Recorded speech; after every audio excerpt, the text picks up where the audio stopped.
Thank God I. Thank God I. Copyright 2008 Inspired Authors, LLC. Thank God I, stories of inspiration for every situation created by John Castanini. This work, book or publication is not intended to be, nor should it in any way be construed to be a cure, antidote, remedy, or answer or otherwise be considered to be a substitute for professional therapy, treatment, and/or counseling.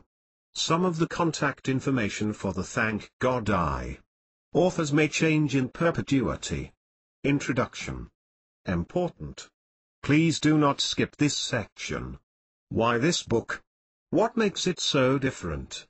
Not only are these answers important, they are integral to your understanding of the stories presented here. Please do not skip over this brief introduction in your eagerness to get to the meat of the book itself. When I first thought to include Thank God I Was Raped as one of the stories for this book, the concept sent chills through my spine. Could anyone who's endured this brutal, horrifying experience really embrace these words? Over the years, I've consulted with countless women during their rape recovery. I chose the title after witnessing what transpires for them when they come to this conclusion of gratitude. What became quite apparent over a course of thousands upon thousands of conversations is that we only evolve past the mental trauma from such a happening when we can hold the love for it in our hearts. What is meant by God? God, certainly, the biggest three-letter word ever created. Girard-Urbanized D.S. Inner best describes the God referred to in TGI. 1. 2 THNKGODI. The thousands of people sharing their stories in this series all perceive God in their own light. Thank God I. Is about this network of people, willing to move beyond having the right name for God. Even the word God itself cannot finite the infinite. Rather, God refers to a system governing the brilliance of what is, and is not. What this book series is not supposed to be. This series does not condone or promote any of the acts the writers have experienced, nor do we suggest in any way that anyone should either commit any of these acts or subject themselves to any of these acts. This series also does not promote or label any specific kind of behavior as right or wrong, nor were the stories written or the book published for the purpose of suggesting that anyone rationalize their actions or behavior. In addition, the Thank God I series does not promote or deny any religion. Rather, it honors the existence of religion and all things as part of a perfect creation. What is Thank God I about? Our intention with this series is to convey this one key principle: perfection permeates everything. Each time we fail to recognize this principle, the next lesson to come our way will once again offer us the opportunity to see the perfection and break through into freedom. In fact, finding perfection in the pain and pleasure of our own personal tribulations is the only way we will ever liberate ourselves from the bondage of patterns. Whether it comes in a day, a year, or a lifetime away, situations will come into our lives that will force us to become thankful for what was, and to wholeheartedly experience what is. What is meant by thanking God? During the creation phase of this series, we were fortunate to have as our ever-efficient assistant, Cassandra Gatso, a beautiful 23-year-old writer and poet. Just prior to coming to work with us, Cassandra was diagnosed with cervical cancer. A little over a year and a half later, the cancer spread and she left this world before the first book launched. Introduction 3.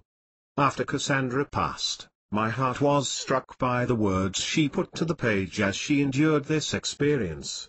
She wrote of her earth angels and her explorations as she left her body to dance with her angels. She did not write about her passing, she wrote about Thank God I. Living as she moved through her life's greatest test, and her life's ending. She viewed each person, each moment as precious. How fortunate she was, to see God in the now. Imagine, this is what she wrote about her cancer: tears fill my eyes daily with gratitude for every moment and every breath. It has allowed me to go after my dreams, to live from my heart, and to be truly free. I thank God for my cancer and for allowing me to reach a place in me that I don't think would have been possible without this experience. I am now 23 and feel that I have stepped into my skin proudly. I have felt an inner peace that many don't find until later in life.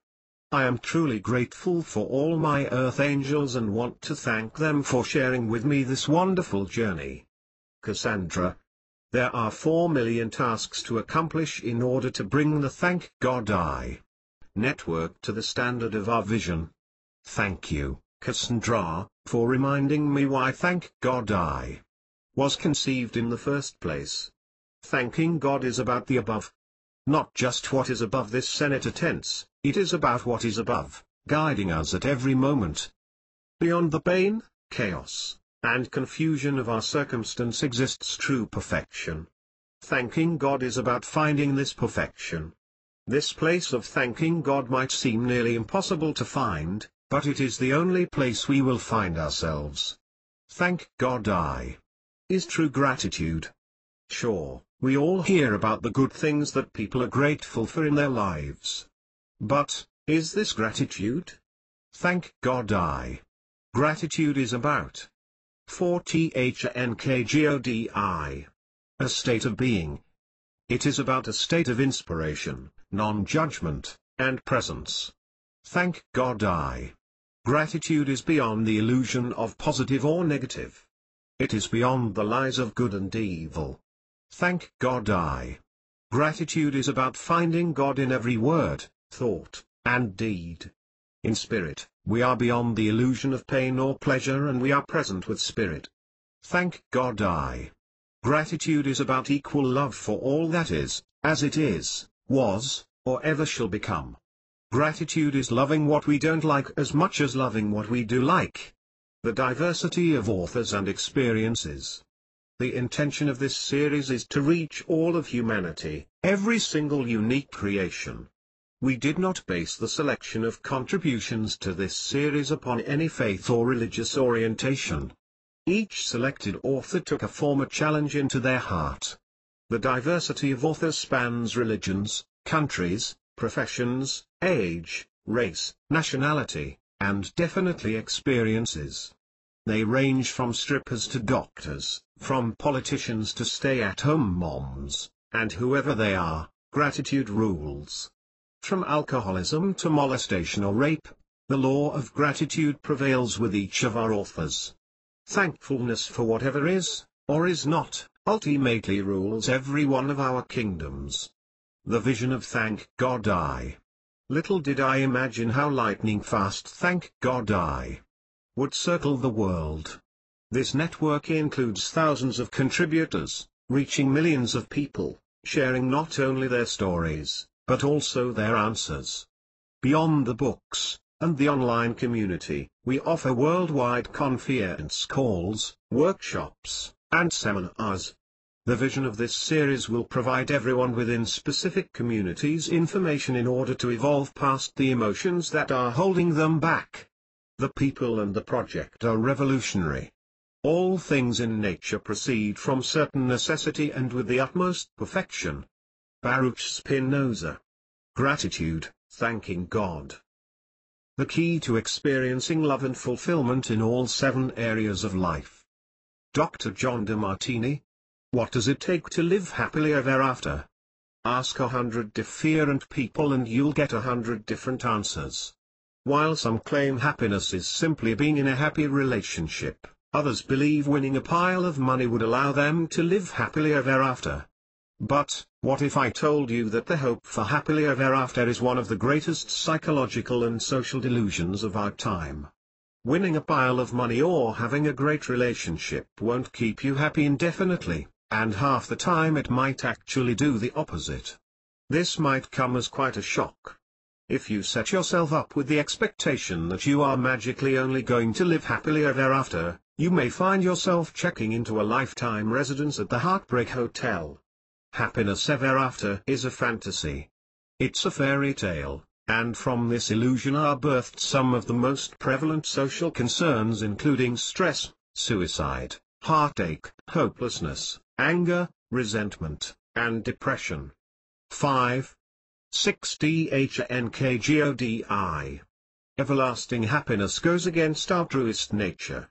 The purpose of life isn't to pursue only happiness, but to love and be grateful for life's winding road, which includes both happiness and sadness, positive and negative, and supportive and challenging experiences. As you progress along your life voyage, you will experience life's natural cycles of highs and lows. However, the secret is to not fly too high on the up cycles or sink down too low on the down cycles.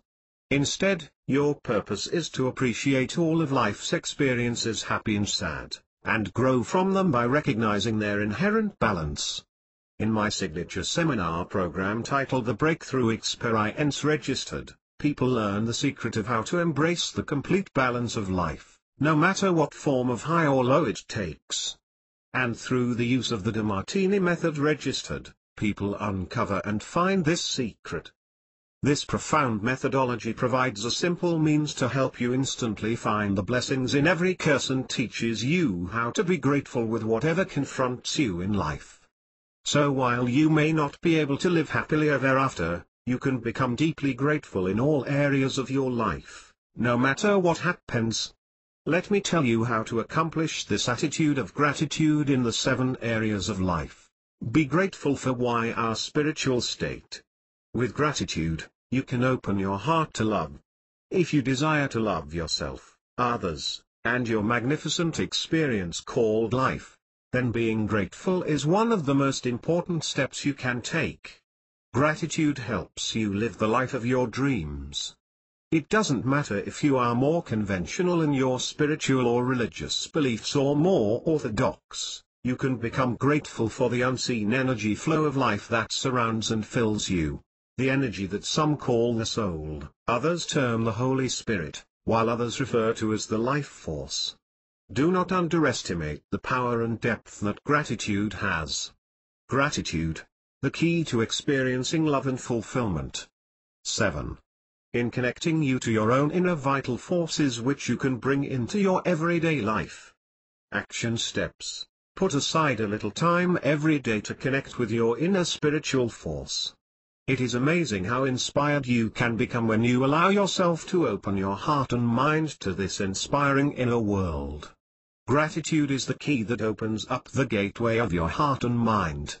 It allows your love and inspirations to shine whether you say your prayers of gratitude each day, give thanks before meals, write up your wish list, tune into uplifting music, or spend some quiet time in contemplation or meditation. A little time spent partaking in a daily spiritual ritual of gratitude is incredibly nourishing for body, mind and spirit. Affirmation: I am forever grateful for my loving energy of life. Be grateful for your mental state. With gratitude, your mind becomes the most amazing place to explore. How wonderful to have a mind of your own. Your mind makes up your private world, the secret part of yourself that often remains a mystery to others. Whether your mind becomes a friend or foe depends upon how you master your perceptions, or how your unsettled mind's perceptions run you. Your mind is like a garden. If you don't plant flowers in your mind's garden, you will forever be pulling weeds. It is unwise to take your mind's powers for granted. You draw information in and send information out by your thoughts and ideas. Your mind interprets, filters, and assimilates your concepts, strengths, 8THNKGODI, fears, and desires. Being grateful for your mind's diverse rich gifts helps it grow and expand. Action steps: learn something new every day. Keep a book of inspiration nearby. My book The Breakthrough Experience Registered is ideal for this mind-enriching, gratitude-initiating purpose. Affirmation: I am grateful for my mind because it provides me with an ability to think for myself and serve others. Be grateful for your vocational state. Gratitude has the power to transform your vocation into a vacation. Slipping into your cozy bed each night with a feeling that you have accomplished something worthwhile each day is something certainly rewarding. Feeling productive is one of the most uplifting feelings you can experience. It helps you sleep soundly and heal. Being grateful for your present vocational state doesn't mean you must forever remain in your 9-to-5 work role. Whether your vocation makes you a homemaker, a student, an athlete, or even a holiday maker, it is important that you feel that you have been productive throughout your day's activities, no matter what the form. For example, if you love to fish, you might view a day of productivity to be a great day of fishing. If you are a business person, it may mean the opportunity to close some deals. If you are a homemaker, it could mean cooking dinner for your family. Ultimately, being grateful for your own form of productivity completes your package of life. Without gratitude, a great deal of fulfillment will be missing from your everyday existence. Productivity provides you with a sense of purpose, achievement, and satisfaction. Gratitude, the key to experiencing love and fulfillment. 9. Action steps. Each morning set yourself 7 highest priority action steps that will ensure your vocational productivity. Do these actions first, before any less productive distractions arise. If you follow these 7 action steps, then you will be certain to complete each day of the week with a sense of gratitude for what you have achieved, not to mention that your life is likely to make a quantum leap forward as well. Affirmation: I am grateful for the ability to feel productive and serve. Be grateful for your familial state. With gratitude, the entire world suddenly becomes your loving family. Family means different things to different people. You have an immediate family, like your marriage partner, children, and parents, and you have friends who are involved in family structures of a more unusual kind. Your personal sense of family or close connection may even take the form of a pet or a distanced friend with whom you only communicate via email. You may even regard all those who reside in your community, city, or world as part of your extended family.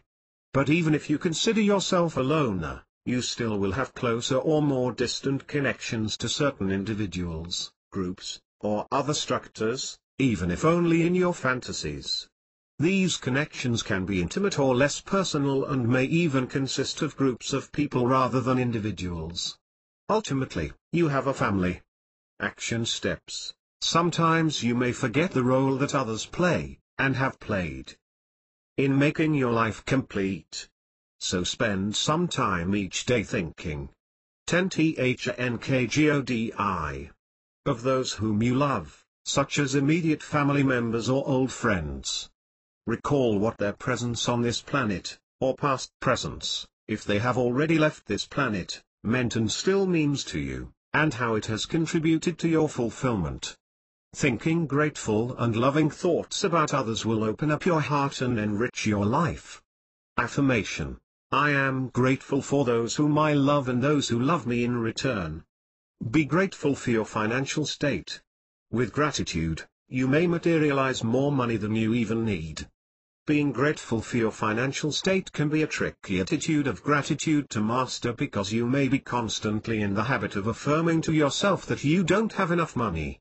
Your money woes may be one of your biggest stress tests, and you may be facing financial shortfalls, or your finances or money management may be your constant concern or pressure. You can become one of those who can truly say they are grateful for their financial state. The sooner you are grateful for whatever you have, the faster you will attract greater financial abundance. Your very thoughts, like "I don't have enough money," can make your life a self-defeating prophecy. If your mind fills with angst over your financial situation, then you may miss receiving the many riches that surround you. Action steps. If you find yourself being too busy worrying about finances, or feel less wealthy rather than more wealthy, then begin counting your blessings today and become grateful for what you have and for the money you are about to earn. Gratitude, the key to experiencing love and fulfillment. 11. Affirmation: I am grateful for the financial abundance that surrounds me and is available to me. Be grateful for your social state. With gratitude, every day becomes a socially fulfilling opportunity. There's a certain reason for the saying novelty breathes freshness into everyday life. Variety and change create more balance in life. Doing the same things repeatedly is like rereading the same pages in the book of life, and you soon become bored. Getting out of your routine, meeting people, sharing ideas, and finding out what works or doesn't work for others and yourself helps you expand. Your social and leisure life is important because being with others gives you the chance to see your world through their eyes. Gratefully socializing helps you relax, regain enthusiasm and energy, and allows you to share quality time with others. Being grateful for the opportunity to share experiences, whether that takes the form of playing golf, taking a vacation, or nurturing and creating old and new friendships, is an important part of your everyday life. Of course, when you love your work as if it were play and love your vocation if it were your vacation, then you certainly have much for which to be grateful, and you become inspired at your work. Action steps. Go out of your way to plan social days in advance so you may enjoy the anticipation in this experience of gratitude. Be friendly and open to new people coming into your life, and go out of your way to develop friendships that will enrich your life. This may mean that you are not to wait for others to invite you somewhere, but that you are to take the initiative and organize get-togethers yourself. Make an effort every day. 12 THNKGODI. To expand your social network and connections. Making a phone call or sending a card to someone you would love to have as a friend can set all kinds of new social wheels spinning. Affirmation: my life is wonderful. I do what I love and I love what I do with those whom I love. Be grateful for your physical state. With gratitude, my body becomes both a temple and an amusement park. The greatest art form that exists on this planet is your human body. What a magnificently structured temple of sacred architecture your human body form represents. But are you grateful for it? Sometimes you may be, but other times you may be taking your body for granted. Instead of complaining about the shape of your body, I'm too fat, too thin, too short, or too tall, be grateful for your body. You may be spending a great deal of time in front of the mirror focusing on what you perceive to be the imperfections of your body rather than gratefully focusing on its beautiful or handsome perfections. If you are consciously or unconsciously going out of your way to break down your magnificent body by smoking, eating poorly, not exercising, or burning the candle at both ends, then begin now to be grateful for your lovely body and for the multitude of powerful gifts it provides. This gratitude attitude can make the difference between experiencing wellness or illness. What you may term as illness may actually be your body's clever way of intuitively guiding you back to balance and more meaningful and grateful actions. Action steps. Gratitude. The key to experiencing love and fulfillment. 13. Be acutely aware of your body. Do not just expect it to maintain its own well-being without any contribution or effort on your part. Think of your body as a gift. It serves to bring you fulfillment in life. Tend to your body and take care of it, as you would tend to or take care of your garden. Affirmation: my incredible body is a created masterpiece hand-signed by God. Dr. John F. DeMartini is the founder of the DeMartini Human Research and Education Foundation and is the creator of the Breakthrough Experience Registered. He travels the world teaching the DeMartini method registered and appearing on international radio and television shows. Dr. DeMartini has been featured in newspapers and magazines throughout the world. As a private consultant, he has advised people from all walks of life. Dr. DeMartini has authored dozens of books, including the best-selling titles Count Your Blessings, The Healing Power of Gratitude and Love, The Gratitude Effect and The Breakthrough Experience, a revolutionary new approach to personal transformation. His website is www.dremartini.com. 15. Thank God I was homeless. N 1994. I held happiness in the palm of my hand as my career soared to great heights. I felt led to write out my thoughts as a commitment to a future where my actions would express my gratitude. I wrote, "My purpose in life is to bring joy, happiness, and encouragement to every person whom I come into contact with. To devote my entire life to the development and growth of my spiritual, mental, and physical capacities so that I can serve as an example to others. To help everyone see the greatness that resides within them that will allow them to live their dreams so that they can share the fruit of their endeavors with their loved ones as well as humanity." Nika Rantz. Little did I realize that those very words would become my greatest challenge. Nika Rantz. 16 THNKGODI.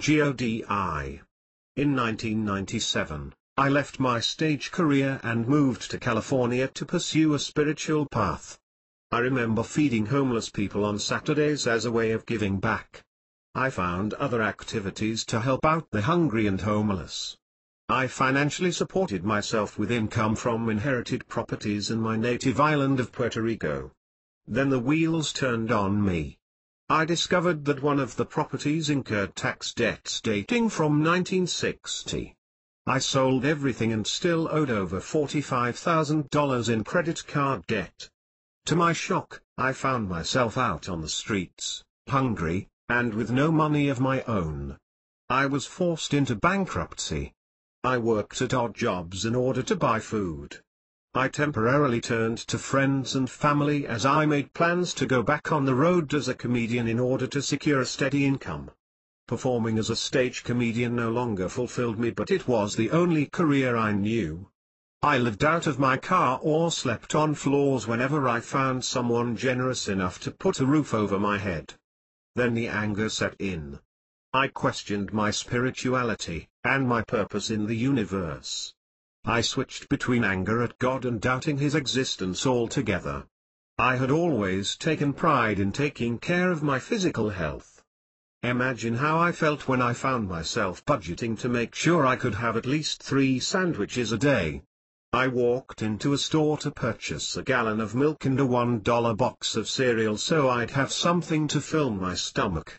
It was no longer about the kind of food I would eat but about a nice thing to fill my empty stomach, so I could focus on the life I really wanted to have.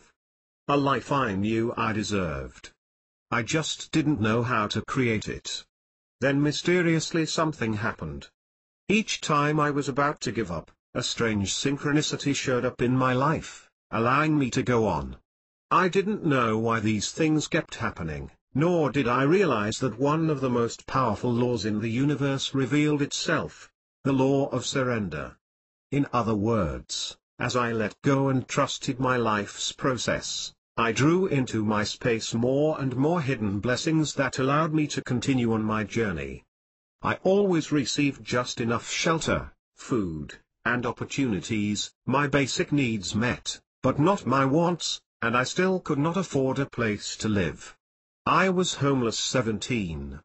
I attended churches and asked for prayers and advice. When it came to money, all the ministers and congregants would say the same thing: make sure you tithe so that more can come to you. Of course, I thought that if I tithed 10%, I would always have more. Yet, most of the time I ended up with less money. It seemed to me that what was really sustaining me was not my tithing but my surrendering. So I kept tithing because now I had another fear to add, the fear that if I didn't tithe, the little I had at the time would be taken away from me. 3 years later, I still couldn't afford a place to live. I looked back and wondered how I'd managed to make it through those times when it seemed impossible. Somewhere deep within I knew that there must be a power, God, source. Something watching over me. I just wished I could access it more so that instead of just making ends meet, I could experience the abundance I deserved. Going deeper into my spiritual practices, reading books, listening to tapes, meditating, I did whatever I could to stay in that place of trust and faith. I discovered that everything that happened to me offered incredible insights, if I stayed with the process. 2 more challenges emerged. Firstly, going out on the road as a comedian merely to make ends meet did not fulfill me and instead added to my misery. Secondly, I developed an undiagnosable health challenge. I could not afford medical insurance, which put me at the mercy of the malady. As I drove through the state of Georgia to Tennessee for a 4-day tour, I felt a very strong inward push against my chest. I didn't know what to do. I lacked the money for medical treatment, and I couldn't quit the tour because I needed the money. In short, I felt trapped by my own circumstance. The next day, while staying with a friend, I prayed. I knew I needed to make a leap of faith because I now believed it was a matter of life or death. I contacted my agent and told him of my condition and to cancel the rest of my comedy engagements after the tour was over. He understood.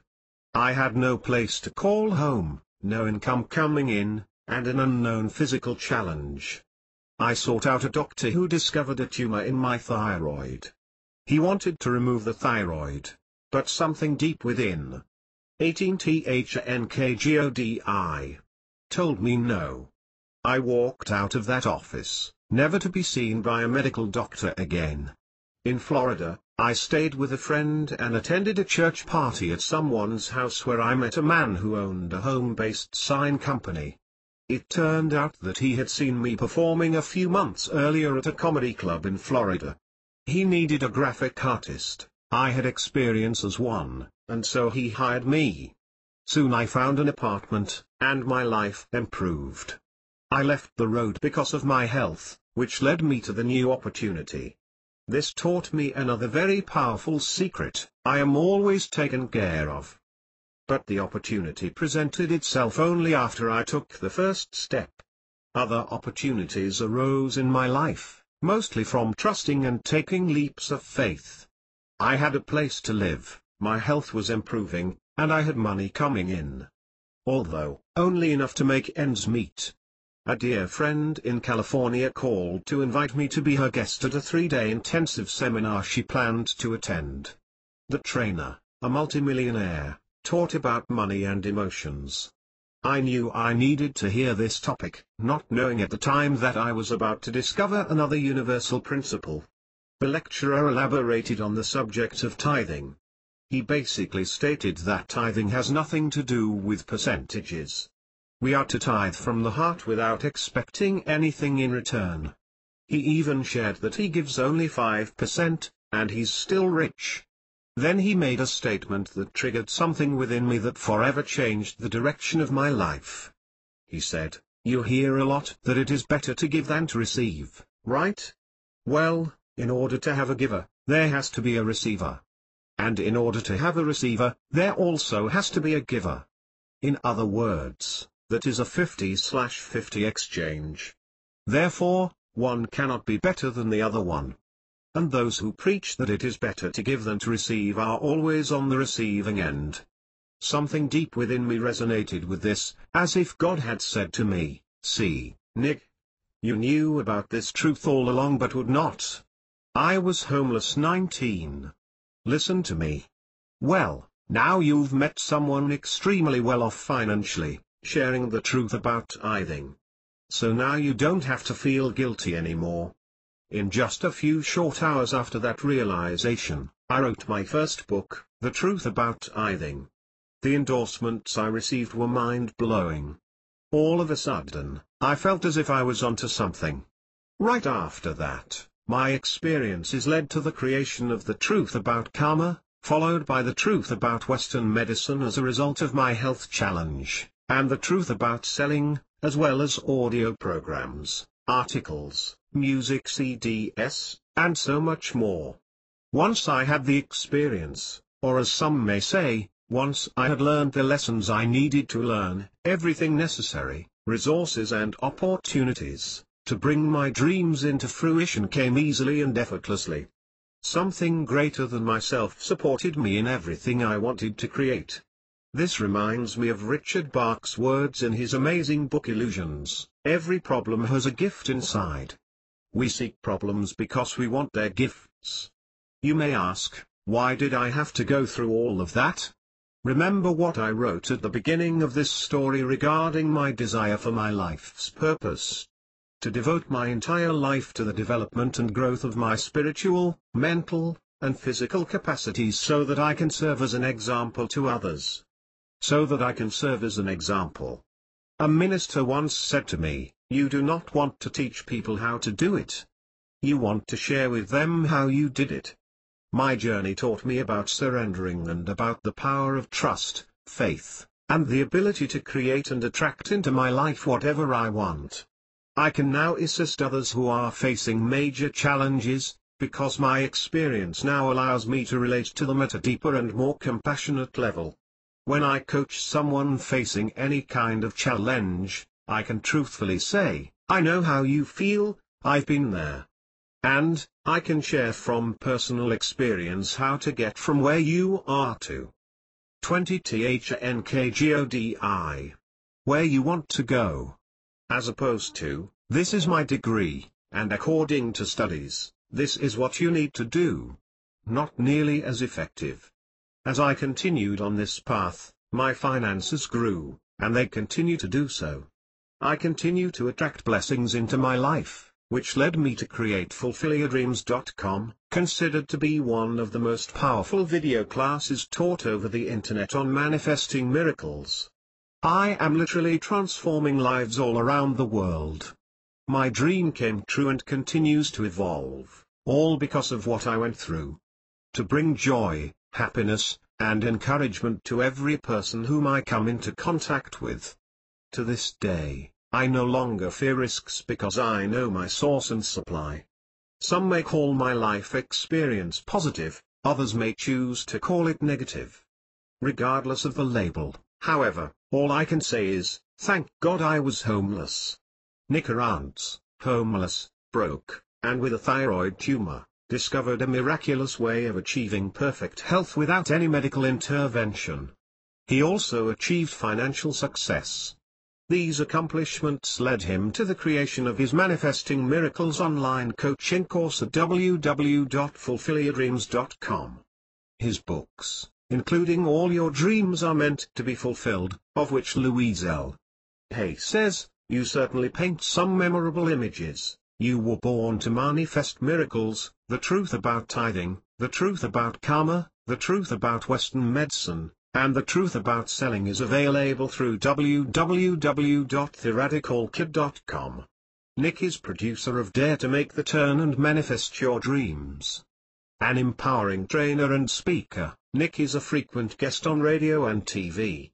He facilitates an inspirational Sunday talk at www.successandmiracles.com, and you can view his inspiring music videos at www.checkmamusic.com. 21. Thank God I had breast cancer. C. Olivia Parr Rudd. I think you have cancer. The sobering words of the radiologist reading my mammogram shot through me. I went numb. That's impossible. I'm a health fanatic. I'm not supposed to get cancer. I was wrong. The next few days brought shock, then denial. My mind reeled. How can I manage? I'm the sole support of my family. I have a thriving consulting business. I'm scheduled to speak at numerous conferences over the next year. I'm in the midst of producing an international conference. And I'm negotiating with publishers about writing a book. Why? Why is this happening to me? I'm a spiritual person. I felt so betrayed. How would you feel? I contemplated my dilemma. I realized that I had allowed a part of my life to spin out of balance. As an adrenaline junkie, I lived in a constant state of stress that now wreaked havoc on my hormone levels. I was killing myself. The cancer was my escape. Wanting to know the reason, I searched into my past. At age 20 to THNKGODI 5, I experienced my first abandonment. My grandfather came to our house to tell my mother. My father was dead. He died in a plane crash. My mother broke into sobs. I didn't understand, so I withdrew. As I matured, I grew taller than most of the boys and I became painfully skinny. I suffered constant mocking and criticism. I hated my body and withdrew even more. No one could get close to me. I became my own worst enemy. I contemplated my impending mastectomy, and asked the doctor about breast reconstruction. If I'm going to suffer this experience, I might as well make the best of it. I'd already been through many surgery with plenty of scars to show for it. This was familiar territory. At age 19, I almost lost my leg in a near-fatal car accident. My spleen ruptured and had to be removed. I experienced excruciating pain and boredom over the next 8 months going in and out of the hospital, either in traction or in a body cast. I lost more weight and sunk deeper into depression. The resulting deep scars and slight leg length discrepancy gave me more reasons to hate my body. After 6 months of using a walker and another 6 on crutches, I finally returned to college. Then just 3 weeks into my fall semester, my sister summoned me home. My mother had lung cancer. The doctor estimated 6 months. But in fact, she died 2 weeks later. I totally shut down. I felt lost and alone. My brothers, sisters, and I were all so traumatized. We didn't know how to support each other. My health declined. Severe trauma, several surgeries, and a year on pain medication and drugs, left my body a mess. I went from one doctor to another with no luck. Nothing worked. Lost, alone, and scared, I still somehow managed to finish college. Then one day I met an angel, a work associate who suggested I try a natural remedy. I followed her advice and actually felt better. Now curious about natural medicine, I read everything I could get my hands on, and learned about the causes of disease. I took vitamins, ate organic foods, and drank bottled water. I bought organic body care products. I cleansed my body through herbs and fasting. The dentist removed all metal fillings from my teeth. I filtered my shower water. I sought out holistic healers and garnered great benefit from chiropractic treatments, massage, yoga, acupuncture, and other alternative healing modalities. I pursued a spiritual search. I planned to live forever. I had breast cancer 23. On May 16, 1999, I scheduled a routine mammogram as the fibrous cysts in one of my breasts reduced size. I assumed the reduction meant the cysts were going away and wanted to know how long that would take. The thought of cancer never entered my mind. I was shocked and devastated to learn that I had a 9-centimeter tumor in my right breast. My only treatment option, a mastectomy followed by chemo and radiation, sounded like an assault to me. After 25 years of pre-time body care, how could I allow someone to pump poisons into my veins? Over the difficult next few weeks the doctors performed numerous tests to determine if the cancer might have spread to other parts of my body. Fortunately, it did not. I scheduled the mastectomy and reconstruction. Because of my busy work schedule and the need to support my family, I focused on getting this nightmare behind me. I examined my life patterns that led to so much stress.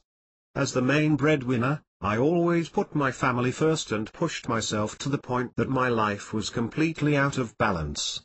I realized that I couldn't give my family any support if I was no longer here. Looking within for spiritual guidance, I realized how I created stress by not aligning my spirituality with my actions. I couldn't create what I wanted if I didn't heal my deeper wounds. I spent my whole life running away from the pain of my feelings of abandonment. Now it stared me in the face. I determined to focus on healing, and attended workshops that would create the space for me to grieve the losses of my father, my mother, my body, and my health. Because of these experiences, I saw my cancer as a gift.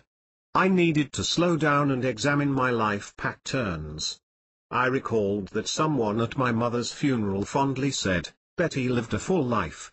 She burned the candle at both ends." I suddenly realized that I followed her same pattern. And I didn't want the same outcome. I sought help in dealing with my workaholism, stress, and underlying grief. The first gift came in the form of blessings from others. I experienced an unexpected outpouring of love. My mother-in-law's entire church prayed for me every day. My friends and family sent me love and healing thoughts. My husband offered support in many ways, and my kids grew strong and caring. I knew everything would be just fine. 24 THNKGODI. The surgery took its toll, both physically and emotionally. I had just reached a point of acceptance of my battered body, and now losing a breast became a real setback. During the major reconstruction, the surgeon pulled up muscle from my abdomen to form a new breast. When I woke up, I saw tubes everywhere. Although I felt pain, my new breast was pretty amazing. Following my cancer, surgery, and subsequent healing, I entered a deep process of learning to love my battered body. I fully appreciated my amazing body that survived accidents, childbirth, and surgeries. My dedication to natural foods and healing gave me the resilience to survive and rebound after each trauma. However, as I strived to experience true vitality, new levels of grief emerged. At this point, I realized that my greatest sense of gratitude was yet to come. As I ventured into the next phase of my healing, I really thanked God I had gotten cancer. During August of 2005, I experienced a profound healing through gratitude. I attended a 10-day leadership training program on a remote island in northern Canada. Along with 19 other participants and 4 leaders, I immersed myself in a series of individual and group processes designed to facilitate healing and self-realization. Many terrifying and wonderful experiences filled the week, combining the best of traditional management training with Eastern spirituality and Native American ritual. The activities included a ropes course, several sweat lodges, group gestalt work, and a 3-day vision quest. I moved through many levels of emotional and spiritual openings that allowed me to emerge in a state of fearlessness and deep reflection. One of my most profound healing experiences came during a process through which I reached a deep state of gratitude. The final night, we each had the opportunity to work with our support groups to design an experience for ourselves. We were to formulate a personal performance that would allow us to stretch outside of our comfort zone. I thought of doing a simple performance on relationships. But after getting some rather sobering feedback from the leaders, I knew I was playing it too safe. So I decided to take the risk and embrace this opportunity. I loved and totally trusted this strong community of people, and I thought to myself that I might not get this opportunity ever again. I had breast cancer 25. Sharing process commenced after dinner. As they drew names out of a hat, I hoped to be drawn last. I wanted it to be very dark. Some of the performances were quite entertaining. I accepted the invitation to play a support role in 2 of the light-hearted skits. But deep down, I was still very nervous. My performance would not be funny. Fortunately, I was the second to last person selected. When they called my name, I asked someone to turn down the lights while I slipped into a back room to prepare. I removed my jeans and put on a light wrap-round skirt and a blouse over my underwear. I debated about keeping my shoes on. I wear a lift on one shoe, a remnant from my car accident, which I usually try to hide. But my challenge was to learn to love my body with all its imperfections. So I kept them on, re-entered the room, and addressed the group. I shared how I had spent most of my life hating my body. And with all its flaws, I asked them to be my witnesses as I went through a process of loving my body. Someone started the music I selected. As the Moonlight Sonata began to play, I closed my eyes, went into a trance, and moved around like a ballerina in slow motion. I felt a new sense of flow and freedom. A few moments later, I sat on a chair, slipped off my shoes, and gently touched my feet and legs, feeling gratitude for their unwavering support over the past 54 years. As I looked at the parts of me I had always wanted to hide, my tears flowed. I arose and again moved around as I slowly removed my clothes. I allowed myself to feel love for my body. The tears turned to sobs, a mixture of grief and gratitude. I felt terrified and electrified at the same time. Removing all but my panties, I moved gently around the room a final time, experiencing such love, acceptance, and fullness that I felt truly transcendent. I knew the music well, as it was my favorite piece to play on the piano. So as the end neared, I gracefully lowered my body as I continued weeping. On the final note, several women covered me with a blanket. I felt full and empty at the same time. Over the next few days, I felt a sense of lightness unlike anything I had ever experienced. I felt as if my heart totally opened to take in love from everywhere. I was euphoric for days. Over the next few weeks, I slowly grounded myself back into my normal routine. I am still in the process of integrating this experience as I learn to really love and accept. 26 DHNKGODI. My body and myself.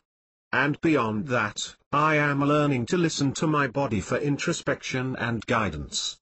Through meditations in sunlight, I feel the lovely warmth caress my body and spirit. This empowers me to be more intuitive and self-directed in my health care.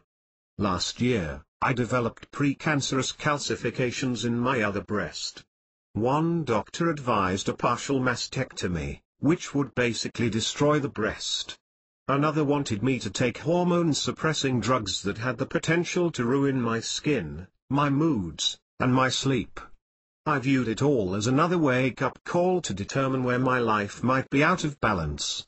Thank God, I got this message again. Recognizing some of my old patterns, I asked myself why I was so driven. I hold a master's degree in statistics, have an international best-selling book, attend a PhD program for organizational development while running an active consulting business, support 3 kids in college, and am building a house in the mountains. I still modeled my crazed life after my mother. I examined the driving force and realized that I mistake admiration for love. I felt an obligation to continue achieving. Then I thought about my friends and realized I'm never around to be a good friend to anyone. And, if some loved me only because I was successful, then they weren't really my friends at all. I took a year's leave from school to create room in my life for more relaxation and fun. I'm still working on finding the perfect balance. I probably still work too many hours. But I do make time to be with friends. I eat a very healthy diet with lots of raw foods and juicing. I practice hot yoga twice a week. And most importantly, I look for gratitude in each and every experience. I can honestly say that I wouldn't want to go back and change a thing. I have 3 beautiful children, wonderful friends and family, and a career that I love. I look at each experience as an opportunity for growth. I feel joy and gratitude every day as I focus on a bright future with many dreams yet to fulfill. I thank God for the wisdom I gained through all my hardships that empower me to continue on this path. I had breast cancer 27. Olivia Power Rudd is an internationally known speaker, trainer, and author of Data Mining Cookbook, Wiley 2001. She consults and trains worldwide through her company, Olivia Group. Olivia is a partner in 4C Alignment, through which she conducts research into the link between organizational development and complexity science. She has been working with clients for several years in areas of communication, change management, team building, and leadership development. Her upcoming book, Business Intelligence Success Factors, Aligning for Success in a Global Economy, comes out in late 2008. She contributes regularly to the Business Intelligence Network, where she serves as an expert in organizational alignment and data mining. As well as being a cancer survivor, Olivia is a mother of 3 talented adult children. She currently lives in Philadelphia. 28. Thank God my mum died. John Castanini. What was the most terrifying day of your life? On January 9, 2005, my mum, Lorraine Castanini, left this world at age 56. She was not just my mum, she was my best friend, whom I spoke with almost every day. After her death, a Tortoise new mantra took possession of me. I tried so hard, but obviously not hard enough, to help her discover her road to health. My mom loved being a mother more than she loved anything else. During my childhood, many of my friends didn't have a close relationship with their mothers, so my mum became a mom to each of them. I guess this petite Italian woman from Brooklyn enjoyed chasing little boys around the kitchen table with a wooden pasta spoon. Mom truly knew me, in many ways better than I knew myself, straight up to the day she died. She would often quote the Serenity Prayer to me. My mom died 29. God grant me the serenity to accept the things I cannot change, the courage to change the things I can, and the wisdom to know the difference.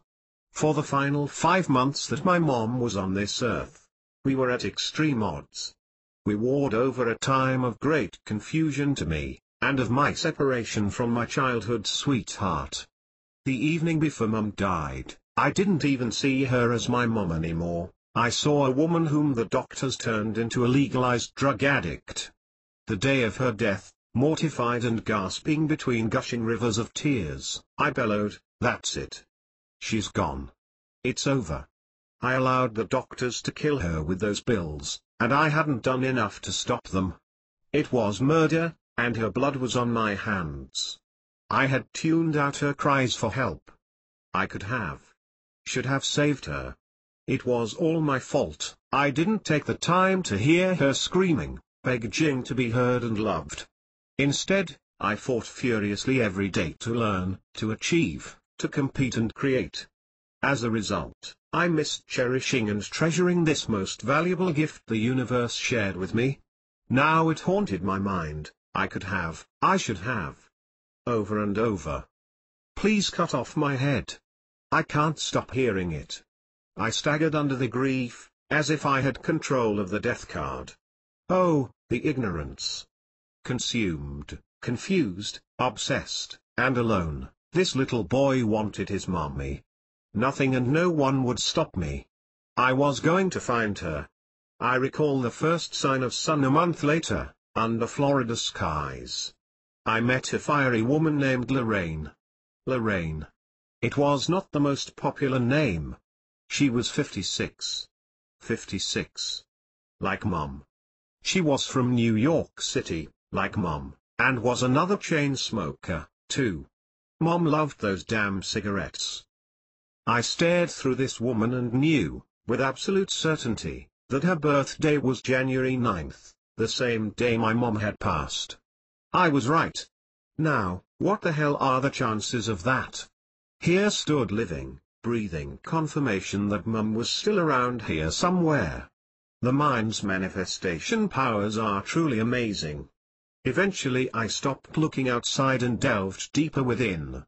I constructed a beautiful scrapbook of our life together. It began with a few simple pictures and became a year of daily meditation in scrapbook build. 30 THNKGODI. Ing. I honored our precious moments and all she ever was to me. Finally, I observed how I visited her pretty much every day. I deliberately lived 4 blocks away. I then reread this poem I had once written and shared with her, my mother. All you are to me, you will never know. There is not enough paper in heaven to list it. Simply know that my will to become one with the heavens through life's most difficult tribulations is your greatest gift. This rock I build upon in order to speak with God more every day. It is the incessant tenacity I harbor, allowing me to twinkle, one day shine, eventually bursting into stardust. I appreciate this will more than anything. It brings me closer to now, and gives me the strength to hurdle every fear impeding my path to a greater understanding and a more profound experience in living. Magically, I found a new, deeper, more profound relationship with her. I listened in ways I couldn't before.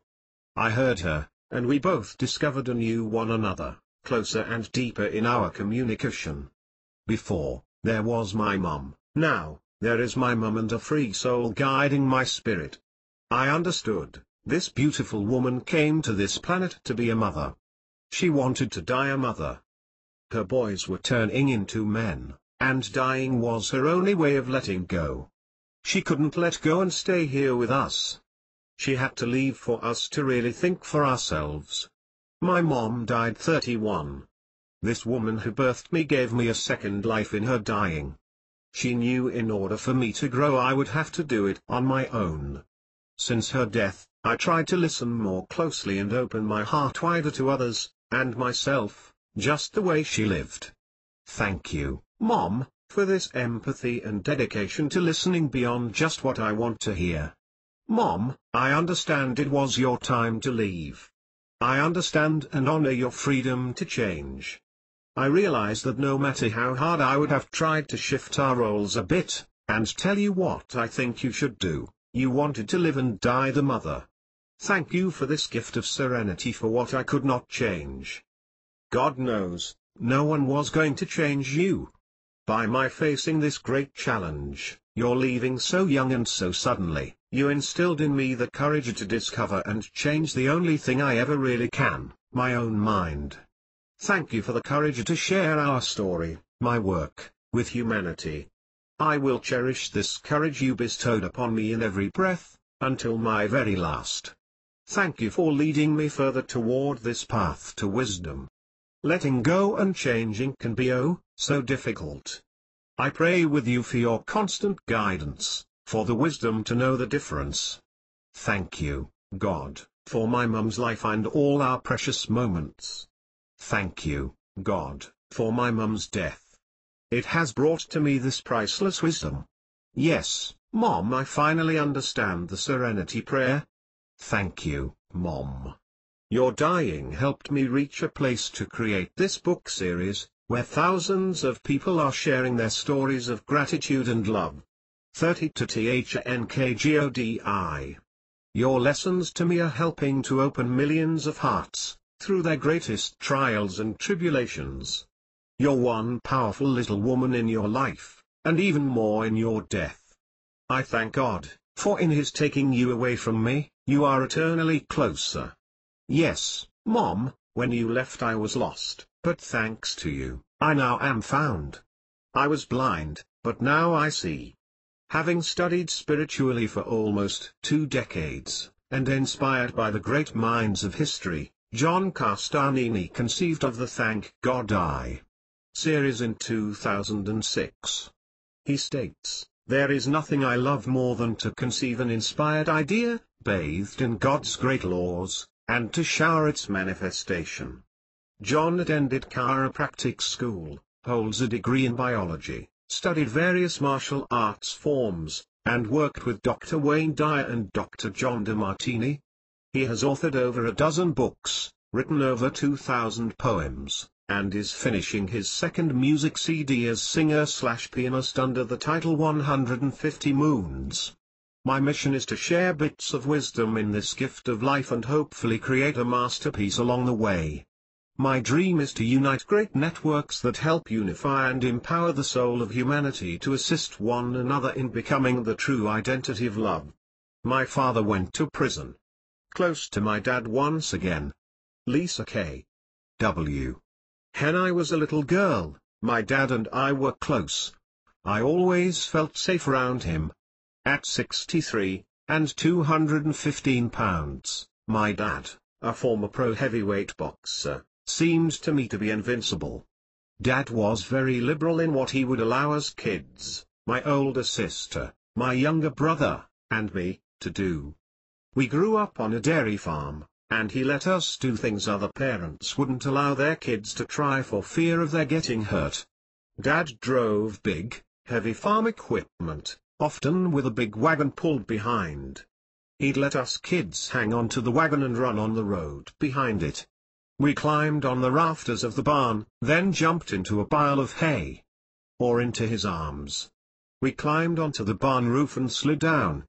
Dad also let us watch a cow being butchered. He allowed us to do these things to prevent us from becoming wimps. I, in turn, saw him as a cool dad, a fun dad. Dad had a private pilot's license, as did Granddad, who owned a plane. Dad took us kids flying in Granddad's plane, and then executed thrilling maneuvers, doing loop-de-loops in the air, flying under power lines, and gliding over the 33. Thank God. 34 THNKGODI. Ocean. I remember, one time, he landed us in a field. We were close back then. I loved him and looked up to him. During the year my parents divorced, Dad and I grew apart. I was in second grade then. Suddenly Dad was around a lot less often and paid less attention to me. He dated other women, growing closer to them, but at the same time, growing more distant from me. And me from him. I had no idea who these other women were, but I saw his involvement with them as a threat to the safety and intimacy of the relationship I had with him. Now we saw him only every other weekend, or even less often. The relationship between the two of us slowly changed. Life went on. I moved along from second grade to third, fourth, and fifth. Then I focused on getting my dad's attention and some reaction from him. I was a good student, notably so in math, which was high on his list of values. I became an athlete, knowing that was also important to him. However, he remained distracted by other events in his life, and I didn't get to see him very often. In a sense, this had a positive effect on me. I tried harder at both my athletics and my studies, in my ongoing campaign to get his recognition. As I grew older, certain aspects of his lifestyle and beliefs bothered me, and so, although our relationship at this point was positive, I kept it at a superficial level. I no longer allowed any emotional intimacy between us. One of the things that bothered me about his life surfaced when a family member attended high school, and Dad dated one of her best friends. Though she was totally okay with this relationship, in fact, she thought it was fabulous that my dad was dating one of her closest friends. I was mortified that my dad, then 42, would date an 18-year-old. I was no longer a virgin and would talk to this same family member about sex and the guys in my life, but I wasn't comfortable telling my dad. She, on the other hand, was very open with Dad about her sex life, though I didn't think it was an appropriate conversation for a young woman to have with my father. The friend wasn't the only much younger woman whom Dad dated. During my senior year, Dad remarked that he thought my best friend was cute.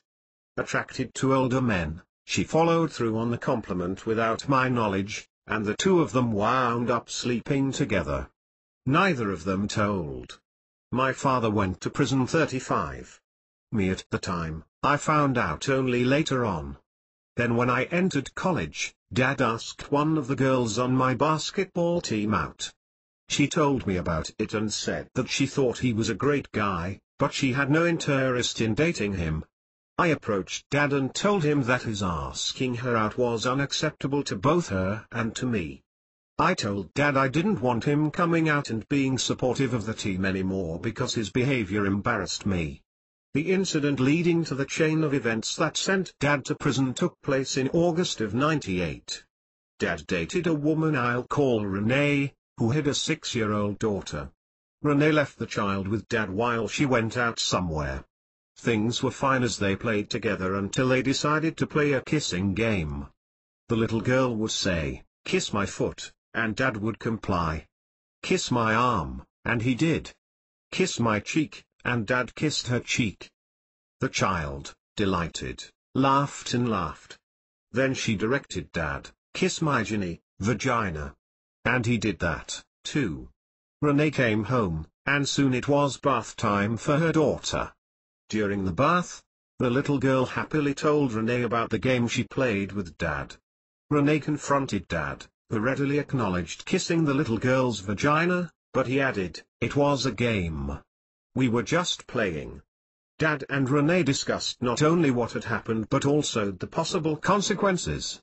If the girl told her father, Renee's ex, Would Renee lose custody of the child? Renee and Dad decided it would be better if Dad went to the authorities and told them himself. Having no cell phone and not wanting to call from Renee's house, Dad drove to the nearest payphone, from which he called the police and gave them a forthright account of the occurrence. The police asked him questions over the phone, then told him they needed to talk to him more extensively. They sent a police car to pick him up at the phone booth and bring him back to the station house. To Dad, the whole thing was no big deal. "I just wanted to make sure you guys knew," he told the cops. But to them it was a big deal. They arrested him. At the county jail, he went through the whole arraignment process and they eventually offered a deal. If he pled guilty to rape, he could get probation and no prison time, but he would have to enroll in a sex offenders therapy program called SOZA, as well as several other restrictions. 1. 36 DHNKGODI. Of these restrictions stated that he could not read or watch any form of pornography. Dad took the deal, pleading guilty to rape but not to child molestation. He enrolled in the SOZA program and attended weekly therapy. Initially, Dad was very upfront with the three of us siblings about his arrest. He called my sister, our brother, and me and told each of us the details of his arrest. One day, after Dad had been on probation for a while, his probation officer showed up for a surprise visit. Checking the cookies on Dad's computer, he discovered that someone, and he had to assume it was Dad, had visited a porno site, a clear violation of the terms of his probation. The authorities confiscated Dad's computer and took him into custody. I have never asked Dad if he really had visited the porn site, or if some friend of his might have been the one who accessed it. But his probation officer and the court system were thoroughly persuaded of his guilt. The court released Dad from custody on his own recognizance and told him to come back the following week. But instead of doing so, he took off. Afraid he'd get a 10-year sentence for violation of his probation terms, he decided to run from the law and head to California. For a year, none of us knew his location. But Dad's parents, elderly and with whom Dad was close, lived a few states away, and he would travel there periodically to check on them, in spite of trying to keep a low profile and stay out of sight. One day, a cousin saw him there and called the police. They arrested him. In November of 2000, he received the full 10-year prison sentence, which he currently serves. When all this happened, his initial arrest, his taking it on the run, and finally the prison sentence, I tried to be understanding and forgiving. After all, everybody makes mistakes.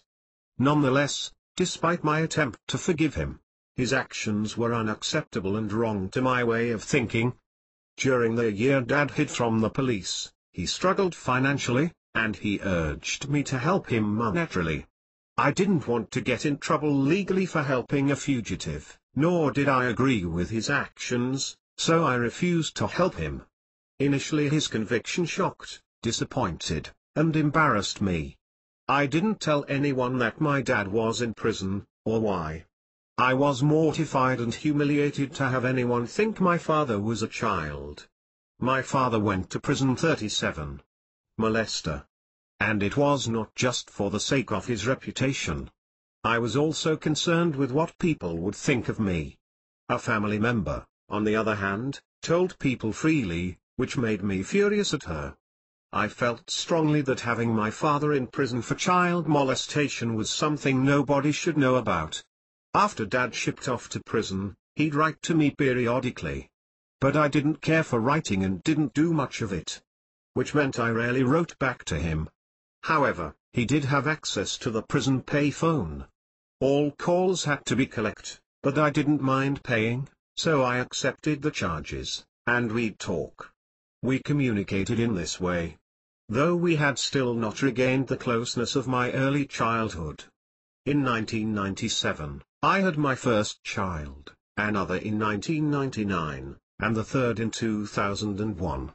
Inevitably, my husband and I discussed what kind of relationship we would let our kids have with their granddad, considering his actions. I should interject at this point that Dad never said or did anything of a sexual nature to either my sister or to me when we were children. My husband was adamant that my dad should not be around the kids. I wanted my kids to have a good relationship with their grandfather. Naturally, I didn't want him to do anything wrong to them, but I didn't think he would.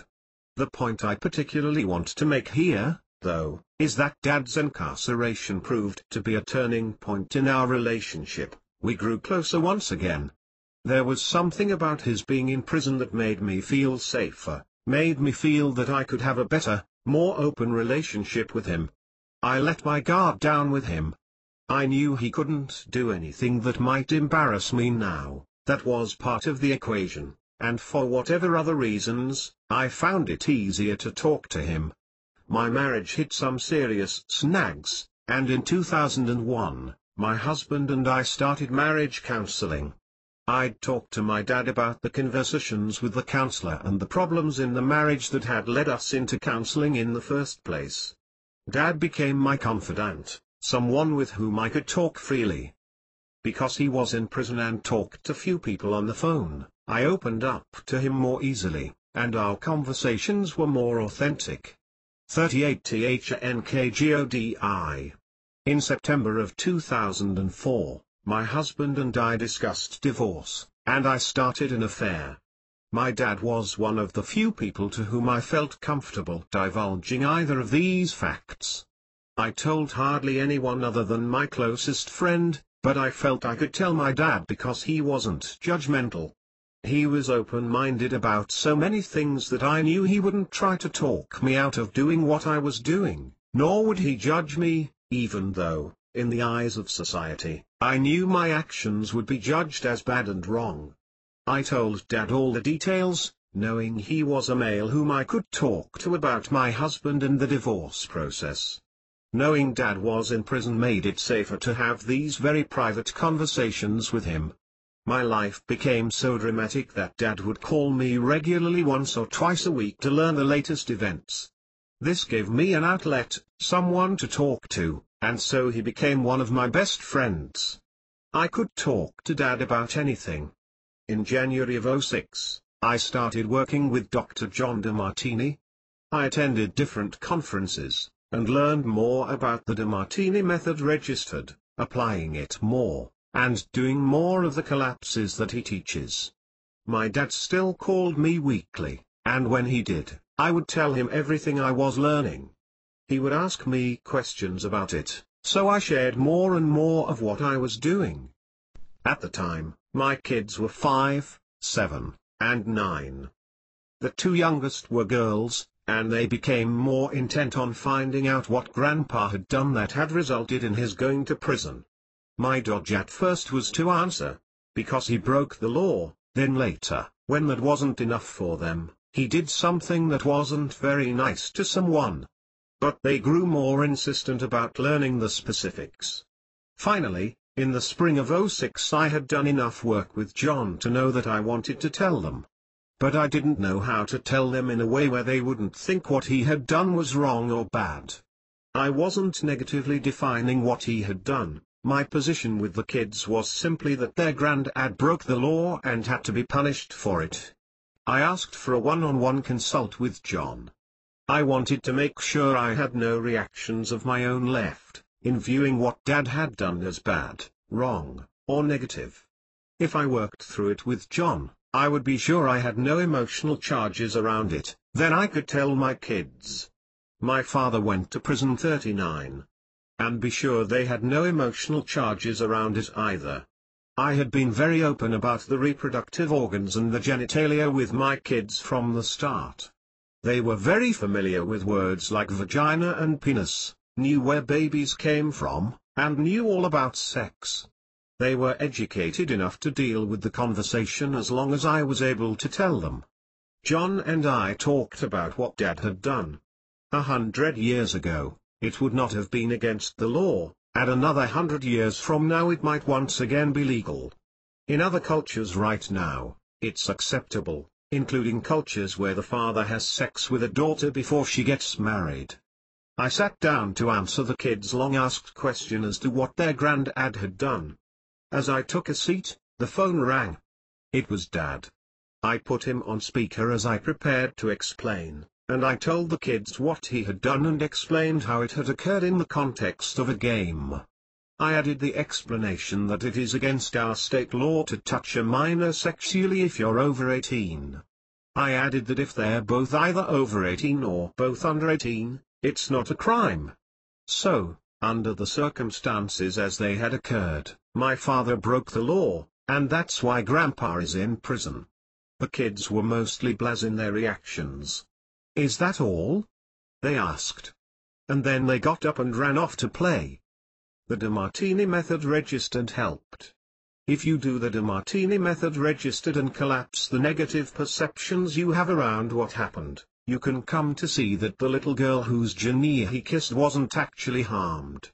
She may or may not have experienced pain from the event, but both pain and pleasure serve equally.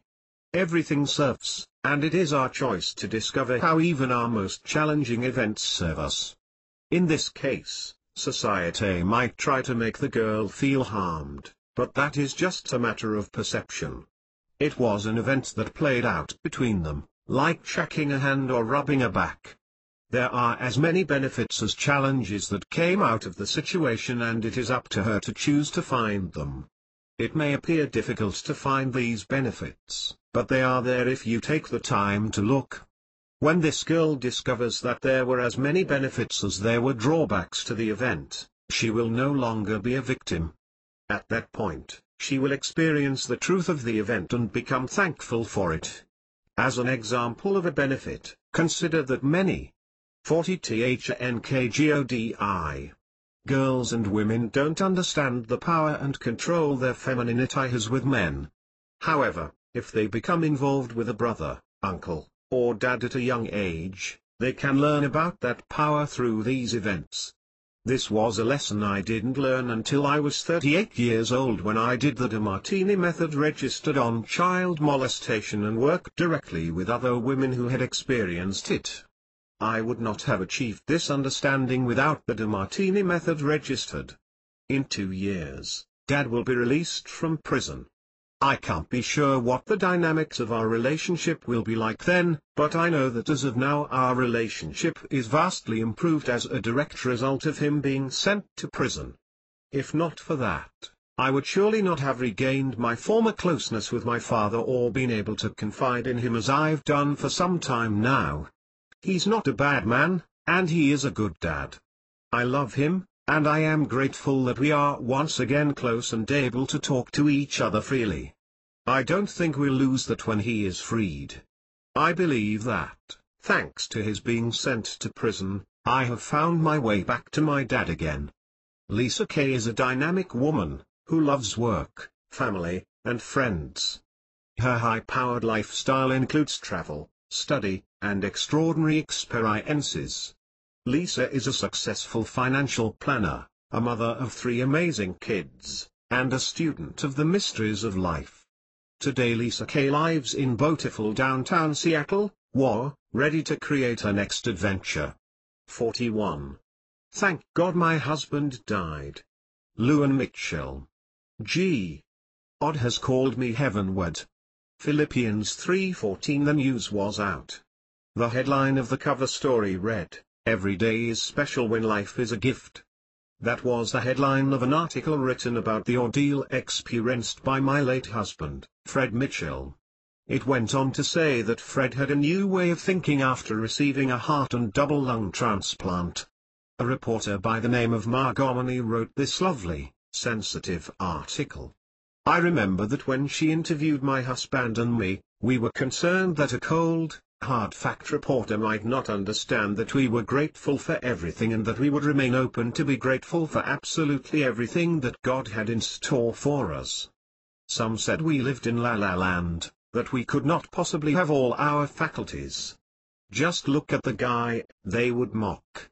He already looks like death warmed over. But they didn't know Fred, and they didn't know our undying faith and level of gratitude for it all. The 40 to THNKGODI. Article went on to say, those who fear hell seek religion. Those who have been to hell seek God. My husband suffered from cystic fibrosis, North America's #1 genetic killer of whites. It attacks the lungs and digestive system.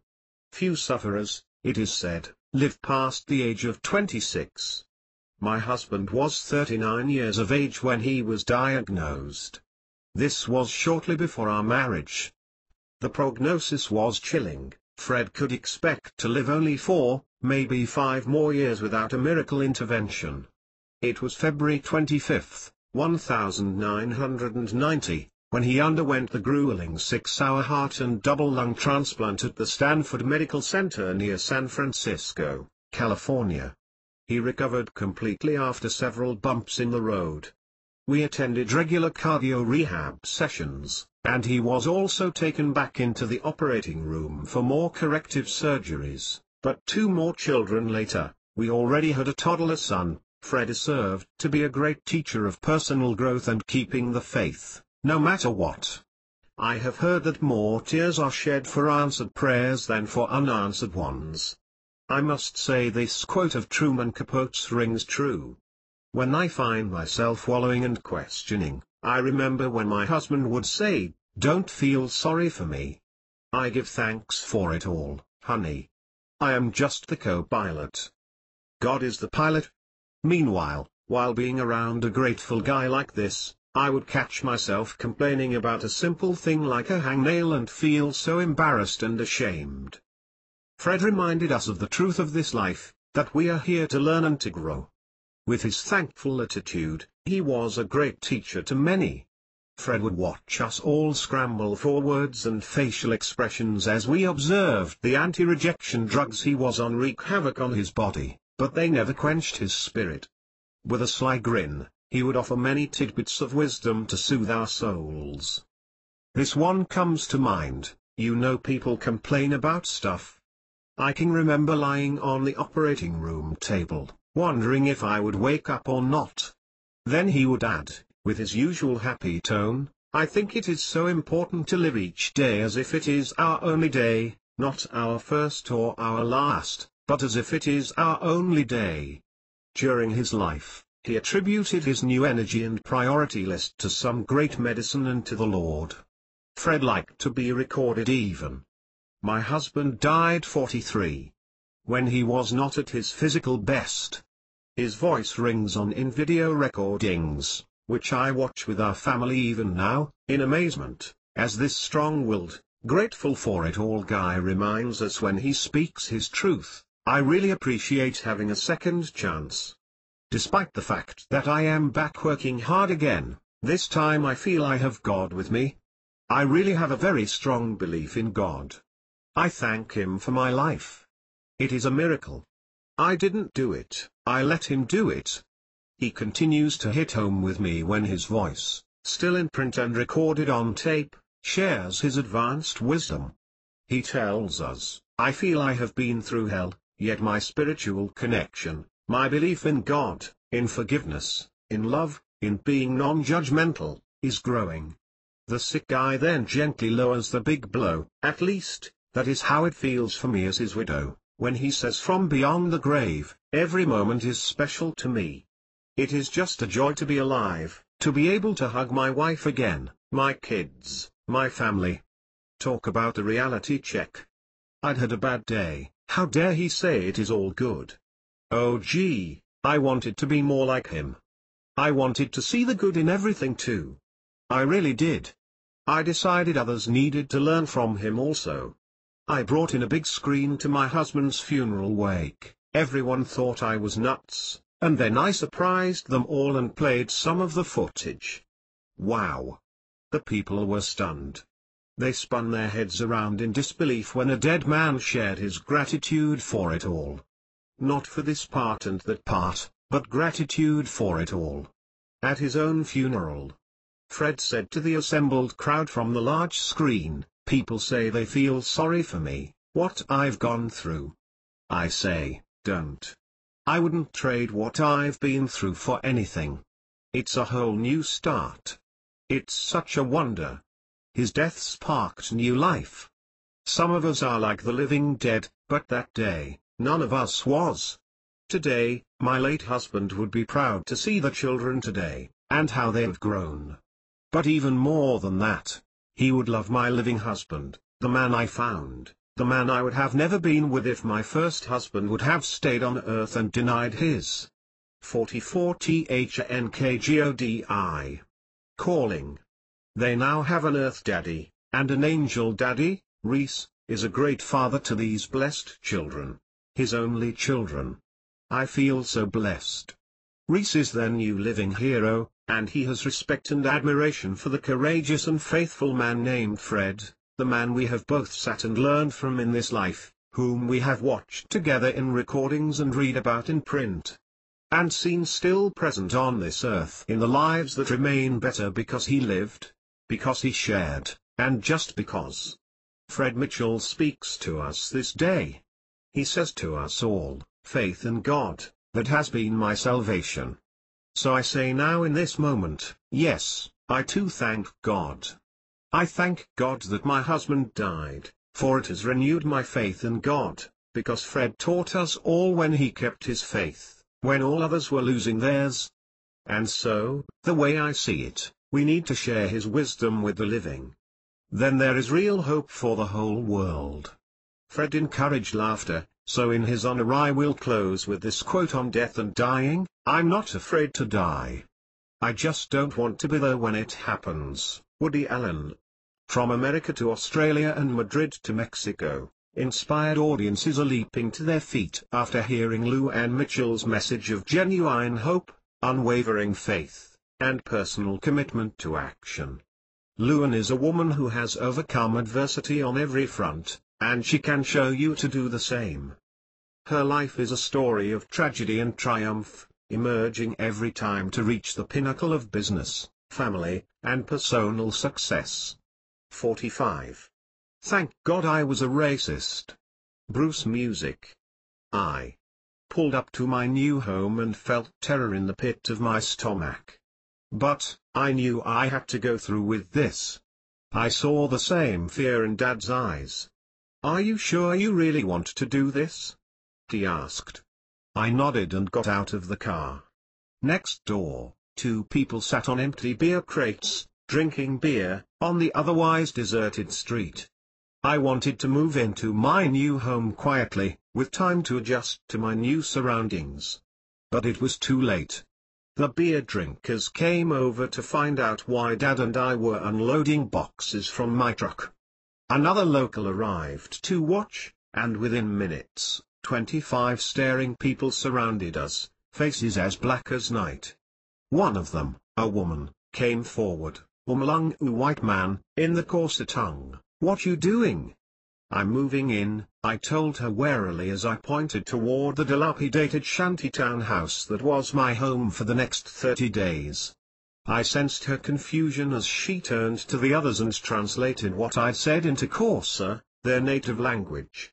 As if in slow motion, the looks upon their faces turned from curiosity to disbelief. The crowd. 46 DHNKGODI. Murmured in unison as they grappled with the concept of a white man moving into their black community in the township of Guguletu, the African equivalent of a ghetto or shanty town. Unsure of my real motives, the woman introduced herself to me as Maureen, my new neighbor. What do you mean you are moving in? Maureen asked. I decided to tell the truth, as difficult as it was for me to admit. I recently discovered that I'm a racist, I told her boldly, not wanting her to know how terrified I was, and I'm moving into Guguletu to learn about your culture and conquer my fear of black people. A look of shock crossed their faces. 2 weeks earlier, I'd stood in front of a room filled with 110 people in a personal development course, clutching a microphone. David, the wonderfully powerful man leading the course, said, "How many black friends do you have, Bruce?" 3, I lied, not wanting to admit that. In fact, I didn't have any close black friends. It wasn't that I didn't like black people, it's just that I never made the time to get to know any of them on more than a superficial level. You mean to say that you live in a country where 80% of the population is black, that's 40 million people, and you are friendly with only 3 of them? David asked incredulously, pacing his words for maximum effect. A hush fell over the room as David patiently waited for his words to sink in and for me to answer. Put that way, it did sound ridiculous.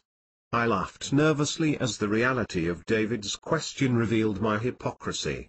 For years, I despised the apartheid regime in South Africa, and when the country finally had its first democratic elections in 1994, I rejoiced and proudly claimed my title as a new South African. Now, 9 years on, I still did not have any black friends. I think I'm just scared of getting to know them, I admitted.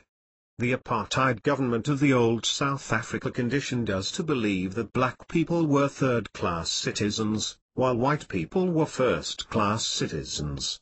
In my growing up years, the media taught us to fear black people. On a subconscious level, this fear became normal. I was a racist 47. For me, even though consciously I knew it to be wrong. I grew up in an area surrounded by imposing brick walls with electric fences to keep black people out. Black people perpetrated most of the crimes reported by the newspapers. I learned to lock the doors of my car to make sure that nobody hijacked it, and although never spoken aloud, nobody ever expected a white person to hijack a car. My local beach had an intimidating fence down the middle, separating the huge, sandy white beach from the much smaller, rocky black beach. We had buses for whites and buses for blacks. At one point in time, black people could not walk on the streets after 7 p.m. So, Bruce, would you like to get to know some of your fellow black South Africans? David asked. I nodded introspectively, and David continued, how are you going to do that? Well, I guess I can go and talk to them.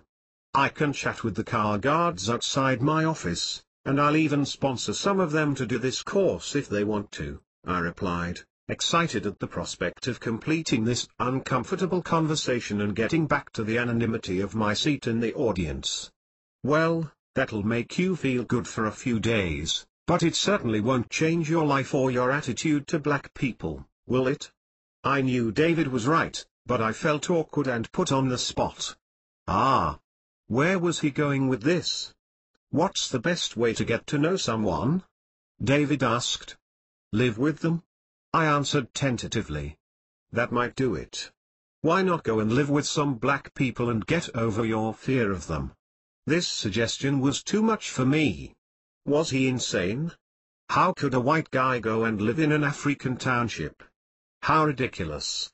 I thanked David for his advice and returned to the safety of my seat.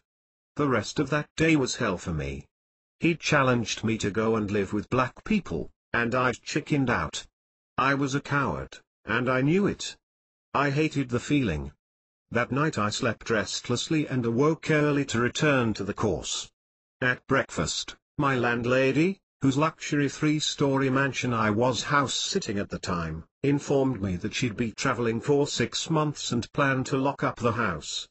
She gave me 6 weeks' notice to move out and find a new place to live.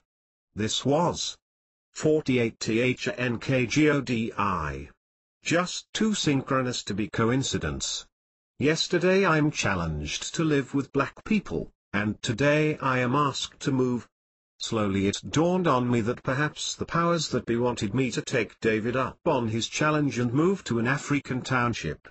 Now, 2 weeks later, here I was moving into an area called the Khackyard Scrapyard, which earned its name because its crime-ridden streets were once inhabited by the scum of society in the township of Gugudu, just outside Cape Town.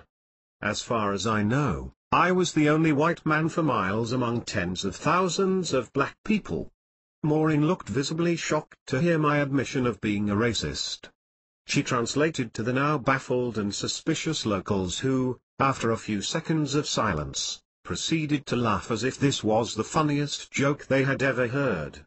I later found out that some of them suspected I was a part of a secret police operation sent to infiltrate and spy on them. "Can we help you carry your boxes into the house?" Maureen offered, catching me off guard. Oh, crap. Now I am truly screwed. I thought to myself, if I don't let them carry my boxes, they'll be offended and reject me from their community. That's just what I don't want. However, if I do let them carry my boxes, they are going to steal them. I caught myself mid-thought as I recognized my racist conditioning taking control of my mind again. This was just what I had come here to conquer. Sure, I replied, why not? Several white-toothed, grinning new neighbors walked toward me and proceeded to haul my boxes off my truck into my new home. As I walked into my new dilapidated home, we were greeted by hundreds of cockroaches and a damp moldy smell. Although definitely several steps down from the luxury mansion I had been living in, I wasn't bothered. I wanted an authentic African experience, and this was definitely it. Maureen and my new neighbors stacked my boxes neatly in a corner of the living room, and the celebrations began. The welcome party that ensued was unlike any I've experienced. For the next 2 hours, they hugged, kissed, questioned, fed, and generally treated me like the prodigal son returning home. My neighbors' unconditional generosity and I was a racist 49. Love overwhelmed me. I'll never forget the image of 2 enormous African women sprinting down the road, their voluptuous bodies heaving in slow motion as they closed in on me shouting "Umalungu, Umalungu." Whitey, news had already spread that a white man was moving in, and they were coming to say hello. Before I could escape, they ran into me, almost knocking me over with their huge, welcoming hugs. This was going better than I'd expected. For a moment, I knew how celebrities must feel. I hoped to make friends, but never in a million years could I have predicted this kind of welcome. During those first 2 hours in Guguletu, I peeled away layer upon layer of racial conditioning, and I learned more about South African culture than most white South Africans learn in a lifetime. I went to bed that night listening to the foreign sounds of Guguletu street life. I couldn't decide if I was scared or if I was excited, but decided I was probably both. The next morning, I woke up with a familiar feeling growing in the pit of my stomach. The reality of my circumstance sunk in, and I wanted to hide away in bed all day. I forced myself to go outside and eat my breakfast sitting on the front steps of my house. As I watched the locals scurry off to work, a small child, dressed in a school uniform, walked past me. He stopped dead in his tracks when he saw me, obviously shocked to see a white face eating breakfast in his township. "Do you live here?" he asked. "Yes," I replied. He looked away, paused for a second, then turned to me and said with wisdom beyond his years, "Welcome home." He turned away and continued his walk to school. Tears rolled down my cheeks as 30 years of racial prejudice evaporated in that instant. I was home. A few days later, while I supported a local football team in Guguletu, a spectator came up to me and announced, "You need a courser name. From now on, you will be called Zolani." "What does that mean?" I asked curiously. "Zolani means bringer of peace," he replied, smiling. I liked it. From that day on, I stopped introducing myself as Bruce. I was now Zolani. I felt proud to have an African name, and I loved seeing my neighbors' delight when I introduced myself as Zolani. 1 month came and went. Living in Guguletu was such a meaningful experience for me that I stayed for 6 incredible months. 50 THNKGODI. I returned with new eyes to my old life.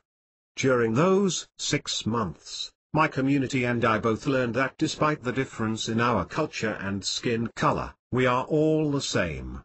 I learned about community when my neighbors risked their lives to save mine, fighting off a gang of thieves who attacked me one night in an attempt to steal my phone. I learned about love when, While I was drinking at a Shabin, an illegal bar in someone's home, on the other side of Guguletu, Maureen arrived, having walked 2 kilometers at night through the most dangerous part of Guguletu, just to check up on me and make sure I was okay. I learned humility and determination as I turned hundreds of beggars away empty-handed, instead offering to teach them to earn their own money. In 6 months, only one accepted my offer. I learned about trust when I accepted Maureen's offer to look after my house and possessions as I traveled abroad to visit my family. I came back to find my house in better shape than when I had left. Those 6 months changed me, changed my community, silenced my prejudices, and brought me humbly to my knees. I now have so many black friends I couldn't begin to count them. In retrospect, I thank God I was a racist, and I thank God I had the opportunity to learn these lessons, to learn what home, community, and Africa truly are. Bruce Music, founder of Designer Life, is an internationally acclaimed speaker, master communicator, success trainer, and an expert in how to use the human mind to bring about desirable circumstances in your life. He approaches his craft uniquely by blending leading-edge quantum physics with practical spirituality, providing real-world successes for his students around the globe.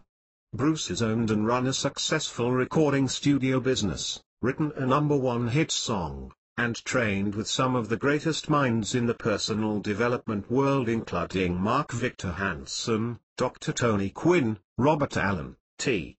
Harvika, and many more.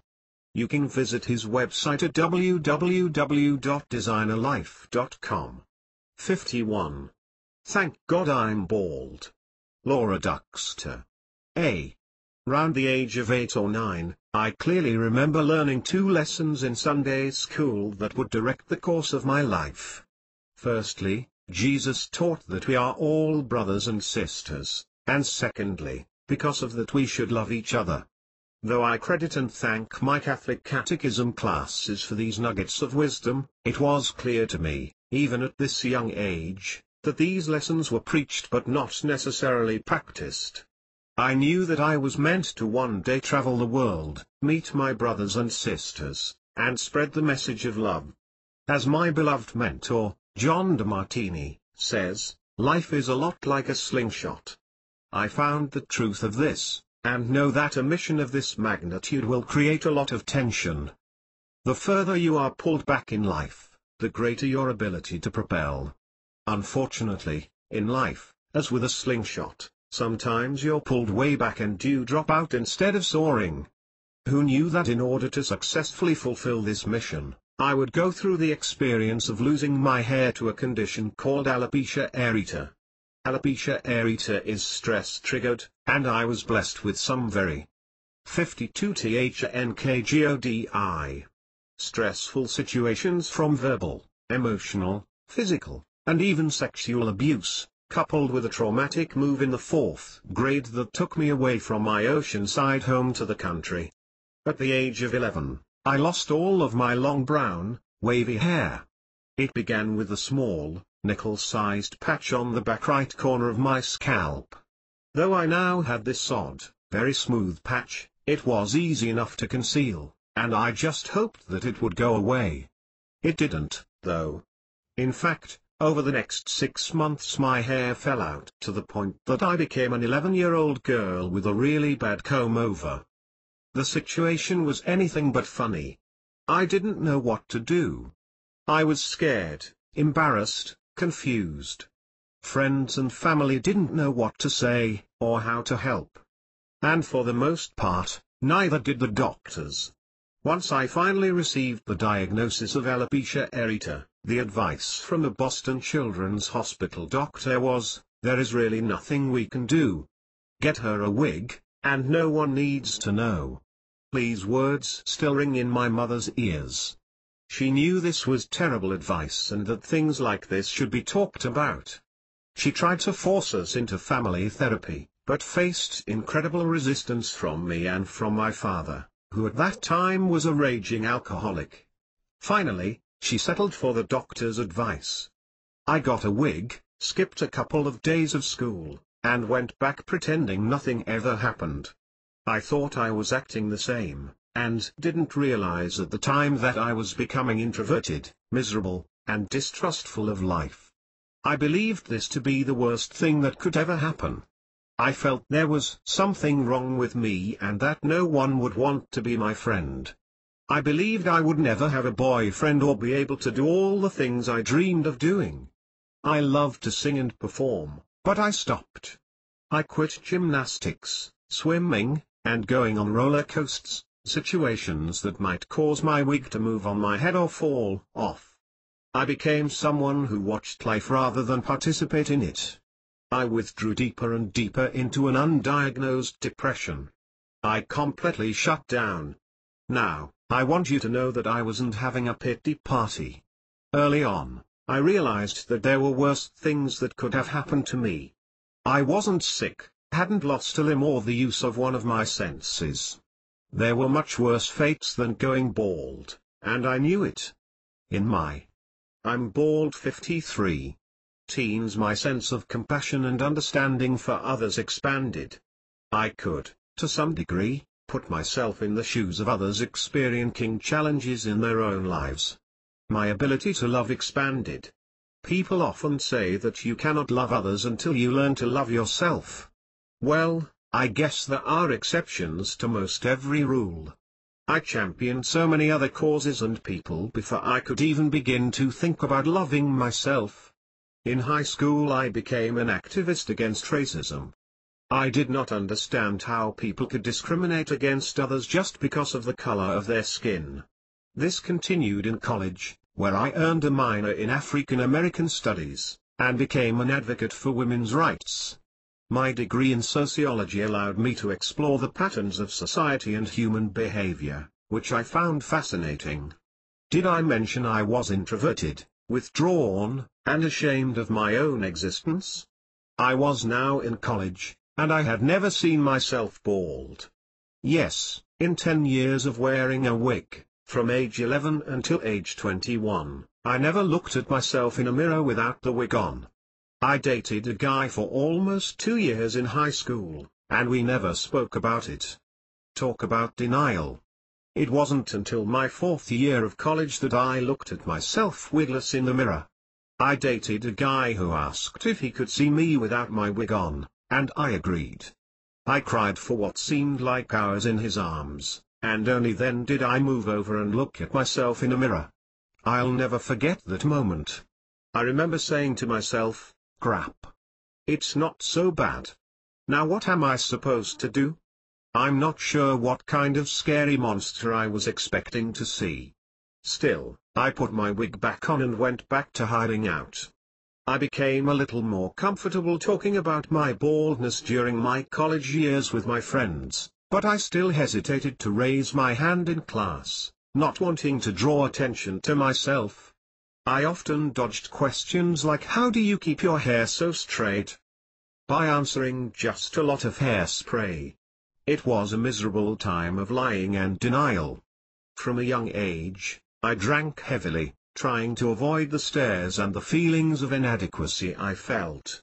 After graduating from college, I moved to South Beach, a trendy part of Miami, and bartended in a world where many others were trying to escape from reality as well. My heavy drinking continued, and I added drugs, like ecstasy and acid, to the mix. I had no self-esteem, and through these drugs, believed I could experience a sense of belonging. 54 THNKGODI. Ing.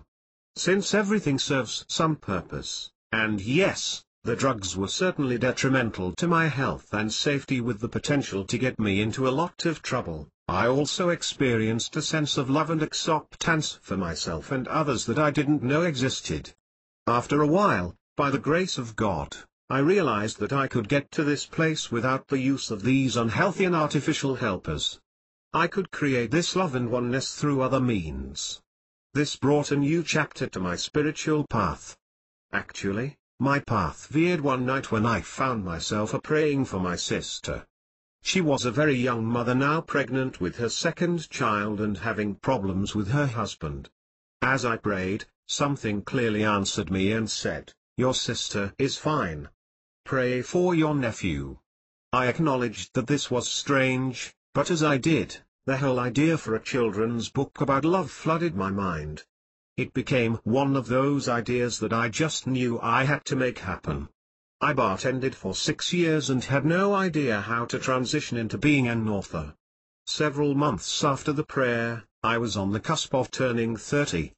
Just weeks before my birthday, I told my friends, "Throw me a party. I have an announcement to make."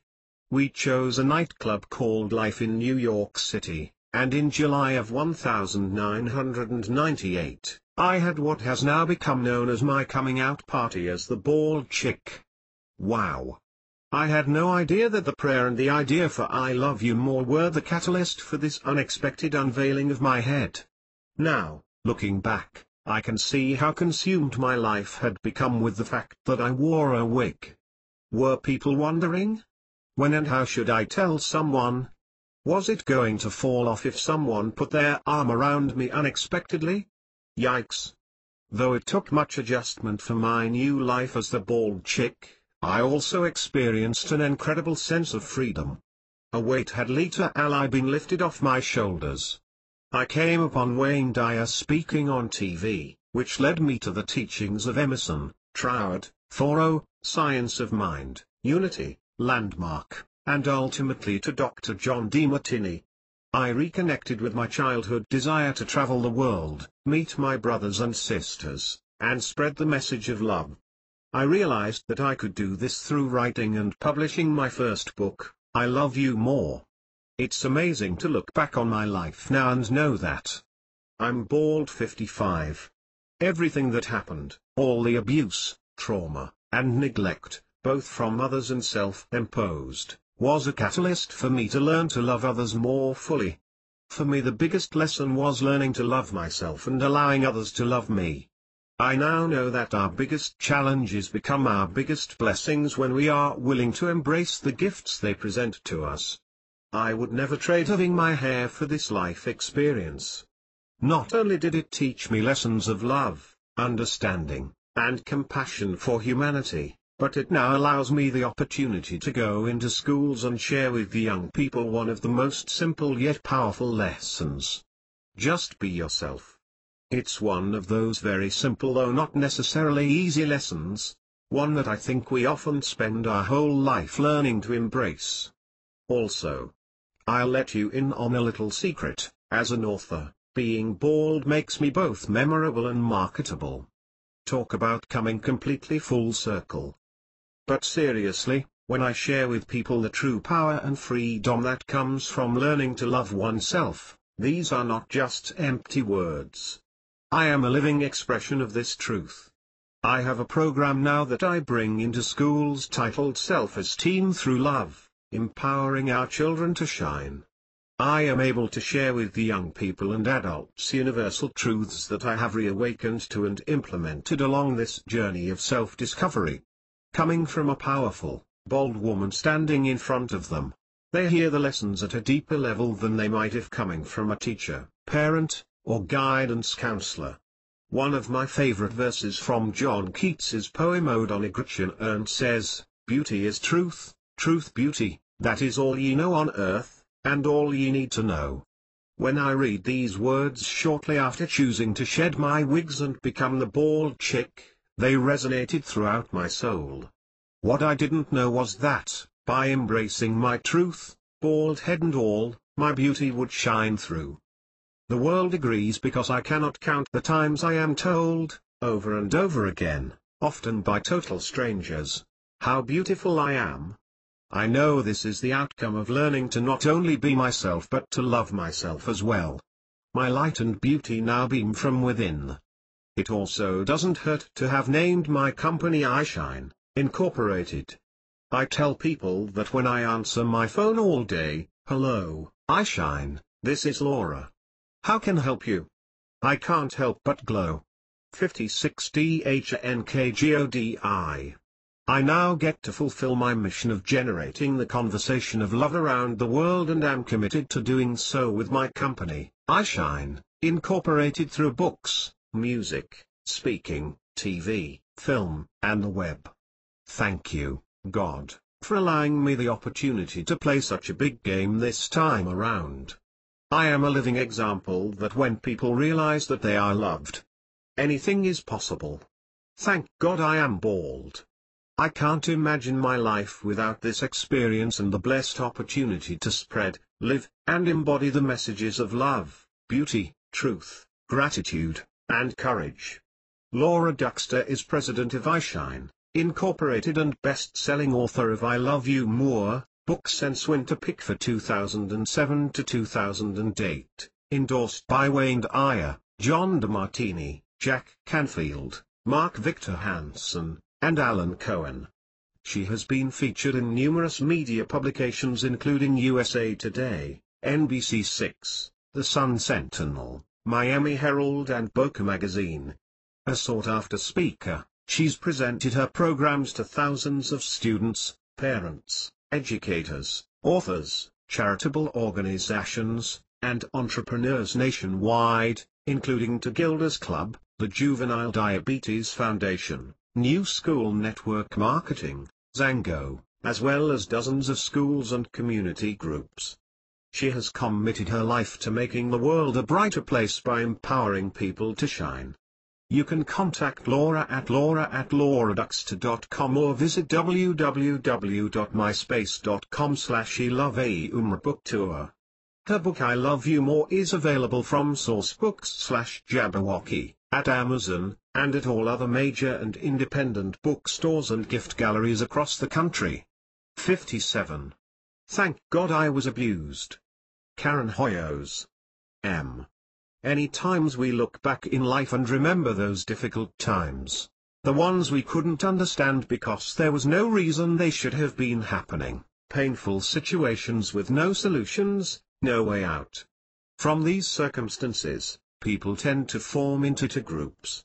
First, are those who choose to bury themselves and their circumstances and choose a lifetime of anger and bitterness. Yes, some have taken this hurt to the grave. And then there is the second group, those who choose to learn and grow from their worst moments and turn them into the best blessing of their lives. I choose to be part of the group that's thankful, the group that's unstoppable, the group that elects to share their stories and make a difference in the lives of others, no matter how big the challenge they've confronted in one moment or another. And so I can say, thank God I was abused. My story starts in a beautiful country called Colombia, a place of passion, full of life, full of fiesta, a place filled with gorgeous women. When I was just an 18-year-old girl, young and beautiful, I was at 58 THNKGODI, the head of my class and captain of the cheerleading squad. It seemed as though the whole world admired my combination of beauty and brains. I walked in the clouds, hungry to conquer the world. I wanted to be an actress, a singer, a ballerina, a writer. Anything that would put me in the public light sounded exciting.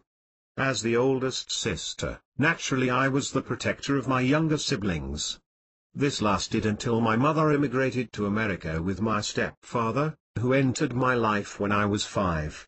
They went out in search of the American dream, to seek a better life, while I stayed behind to complete school and graduate. This I did with honors. It was a very meaningful day for me, because even though I was away from my family, I was proud to have kept my promise and accomplished what I had given my word to do. Now it was time to go to the States and launch myself to stardom. But something surprising happened that night. My boyfriend of many months, who was also many years older than me, proposed that we get married. I was surprised and so moved that I told him I would think about it. After giving it some thought, I agreed to first live with him, to which he agreed. I then found myself purchasing a phone card, instead of a plane ticket, so that I could call my mother to tell her the news. My mother cried a lot. I didn't understand why she felt this was incorrect, why this was wrong. After all, I was an adult. But eventually, my generous mother, with a heart of gold, respected my wishes and gave me her blessings. All my magnificent dreams slipped away, no longer were they my priority. I didn't see that my once beautiful, abundant man, who enlightened me with his presence, turned into someone else, no longer the same person he'd been. My life turned into an endless round of cooking and cleaning. I no longer dreamt of stardom. Going to the States seemed totally out of the question. My boyfriend told me what to wear, though he stopped buying me clothes. I secretly asked others I knew for money to buy a blouse or a shirt, so I could wear something new like other young laddies. At every turn we fought more and more. He always wanted to go out alone and leave me home. One time, after a big fight, I told him I wanted to leave. He locked me in the house. When he returned, he spoke to me horribly. I was abused 59. And yelled so intensely that the neighbors called the police. That night I cried bitter tears of sorrow and regret. I had no idea why this was happening to me. The situation I found myself in was appalling. I couldn't believe that I would continue to tolerate this kind of treatment. I didn't know then that these were the symptoms of a destructive pattern that I would continue to tolerate in my life. From somewhere I gathered up strength. I don't honestly know from where it came, but probably from my prayers and from thoughts of my mother, which are blessed. I told my boyfriend that either he would come with me to the United States, or I'd go without him. For the first time in a long time, he agreed to my request. The day I reunited with my mother, my siblings, and my stepfather, in New York City, was the happiest day I'd had in over a year. Naturally, my family had no idea of what had been going on in my relationship with my boyfriend, and they opened their home to us. At first things went relatively well for him and me, but soon it became evident that he had grown lazy. He never helped with the expenses of the house, the expenses of living, he wouldn't even get a job. And so, my parents provided and paid for everything. After a short time, I managed to get a job, and with the help of my family, I asked him to move out. He could continue a relationship with me, I told him, but he had to move. Finally, I felt free. No one had a hold over my life for me any longer. Or, at least, that's what I thought. It was a hot August afternoon in the borough of Queens, in New York City, one of those days when the beautiful sun left an orange glow in the sky. I worked as a secretary for a company that sold religious products. I was thrilled to be making my own money and had registered in a modeling academy, at a place where the stars studied. Nothing could stop me now. My relationship with my boyfriend grew distant, and I experienced feelings of completeness and power as I stepped onto the road to my dreams. One day, my very personable boss introduced me to Eric, a young man with a radiant smile. I had never believed in love at first sight, but when I met Eric, suddenly I knew I loved him. My heart raced a million miles an hour, my stomach was astir with the proverbial butterflies, and I felt as if I could talk to this man forever. He was so young, yet he had a mysterious air. 60 THNKGODI. About him. In my 19 years, I had never known the feelings he caused within me. Eric was 26, divorced, with a daughter, and he impressed me. He experienced so much already, at so young an age. He had such responsibility. In a short time, we began dating. I officially cut off my old boyfriend. I had eyes only for Eric, I breathed for him, I wanted to be close to him. It was something unexplainable. He was very romantic, and although he didn't have much money, when he drove me around in his $500 car, I felt I was in glory, as if I were being driven around in a limousine. We walked together by the bay, and I received as a gift from him, a full moon, the stars, the sun, and many songs, not to mention his dreams of traveling around the world. It was pure romance. Everything was simply perfect. I was madly in love with him. After a few dates, I shared with him my dreams of being an actress. He said nothing in reply, but I didn't let that bother me. We would go out dancing, and I noticed he would get upset for no apparent reason. I figured he was probably jealous, but I ignored it. I told myself he was stressed, and I thought I could cure the problem with a kiss and a hug. I figured, after all, we all have defects. In less than a month, he asked me to move in with him. It wasn't a marriage proposal, but it didn't matter. He was a free spirit, a dreamer, and he didn't need a piece of paper to formalize our love. I still perceived him as being so amazing. I said I would continue my studies in Manhattan. He quickly let me know it would be him or modeling, but never both. I had to choose. He explained that we could not have a happy, healthy home while I studied, that it would be too difficult, and we would have no privacy if I entered into the public light. To him, it was simply impossible. To me, it made sense. I would never take the risk of losing him. I really began to believe it was impossible to have it all. We started living together, but I didn't feel fully self-expressed, and I soon experienced anxiety. As for him, he had frequent mood swings, happy, angry, and never explained these radical changes to me. I excused his behavior, blaming the mood swings on the new changes in our relationship. He was Colombian too, and said he wanted to go to Colombia to visit his family. I didn't want to leave my family, but I agreed, because he promised it would be for only 1 month. I was abused 61. Arrived in the middle of the December feast. His family was famous for their coffee business.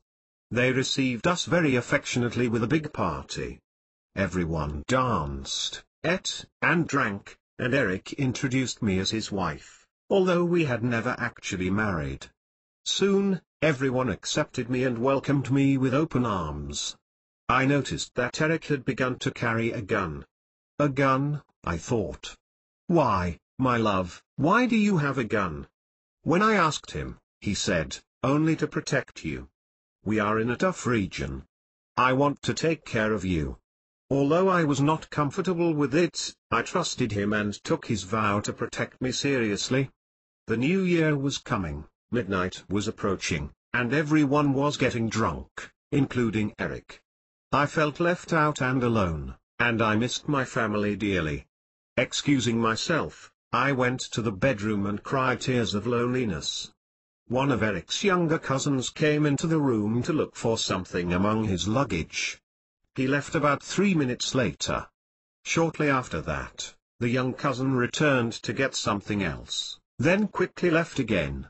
Suddenly Eric burst into the room with a look of anger, and then abruptly I felt a blow to the ear. I fell to the bed and looked up only to see that he was using the gun he had sworn was to protect me with. He was using it in a fury to hit me with, instead, seeming to try to kill me.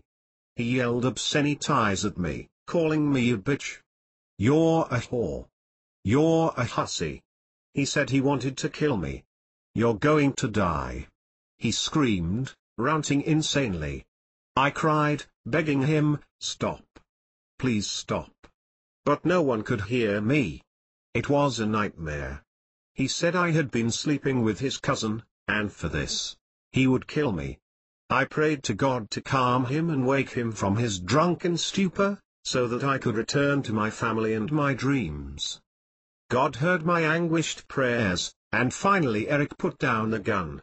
He stopped screaming and told me I had to leave and put my luggage in the car. As I ran to the car, I was desperately screaming about what had just happened to me, but no one responded. No one cared. This was part of the culture, to ignore the situation, to behave as if nothing were wrong. Some men get drunk, some men act foolish, and so the family behaved accordingly and just watched. In the middle of this, he forced me into the car. Then suddenly, as we drove, he begged 62 THNKGODI me for forgiveness, said he loved me, and promised he would never act this way again. Never, he promised. Never. Never. I don't know why, but foolishly I believed him again, although a part of my mind screamed out against it. warning me to leave this crazy man. But there was a part of me that understood him, and this part was much stronger. I convinced myself that it was true, that he would change. I loved him, and I believed that love could triumph over anything. So I decided to stay and to keep this incident from my parents. But despite his promise, Eric became extremely jealous and controlling, and instead of getting better, he got much worse. I could not look at any man, despite race, age, or where he came from. In Eric's eyes, they were all out to steal my love from him, and if I looked at a man, I was an accomplice. Life turned into an inferno, truly hell. Although his business was doing well, he delayed our return to America. Months went by, and he provided me excuse after excuse. I bought the excuses. I tolerated his excuses, tolerated his behavior. I allowed his abuse, and I became mediocre. I had no respect for my own word, no integrity as a woman and a human being. I simply fell apart. Eric brought me many material things to cover up his behavior. I began to drink and smoke. My happy spirit was lost in a superficial life, as his abuse became more and more frequent. The ultimate incident took place one night when we went out to a restaurant, and he drank, and drank, and drank. I went to the coat room and asked for my coat, and again I felt a blow to the ear. There he was in his rage, his jealousy out of control again, and this time in front of everyone. The people there helped me and sent me home, and security chased him, but he got away. When he got home, he shot through the ceiling and through the door, which I was cowering behind in terror. I thought this was the last day of my life. There was nothing else I could tolerate, and this was the end. I believe in miracles, and the mere fact that I am alive is one. Through an act of God, Eric finally fell asleep, drunk.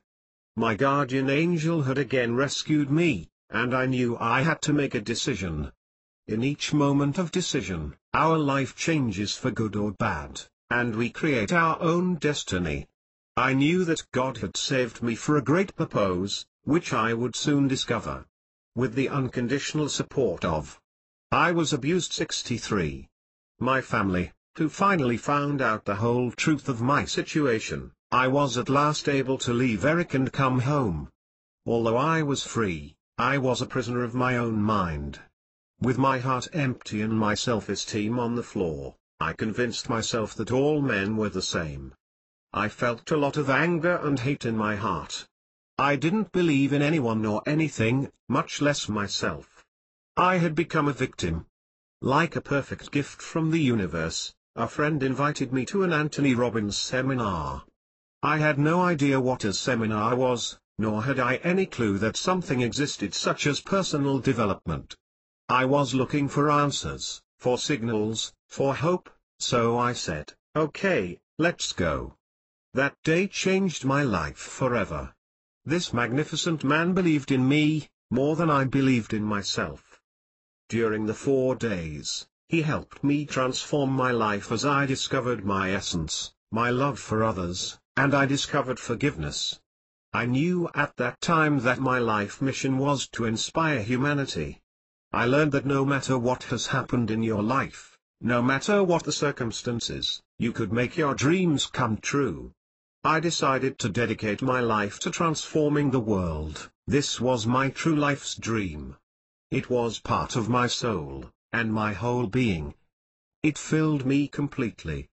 With no experience, only my story of abuse, I started down a road of transformation, of health and plenitude.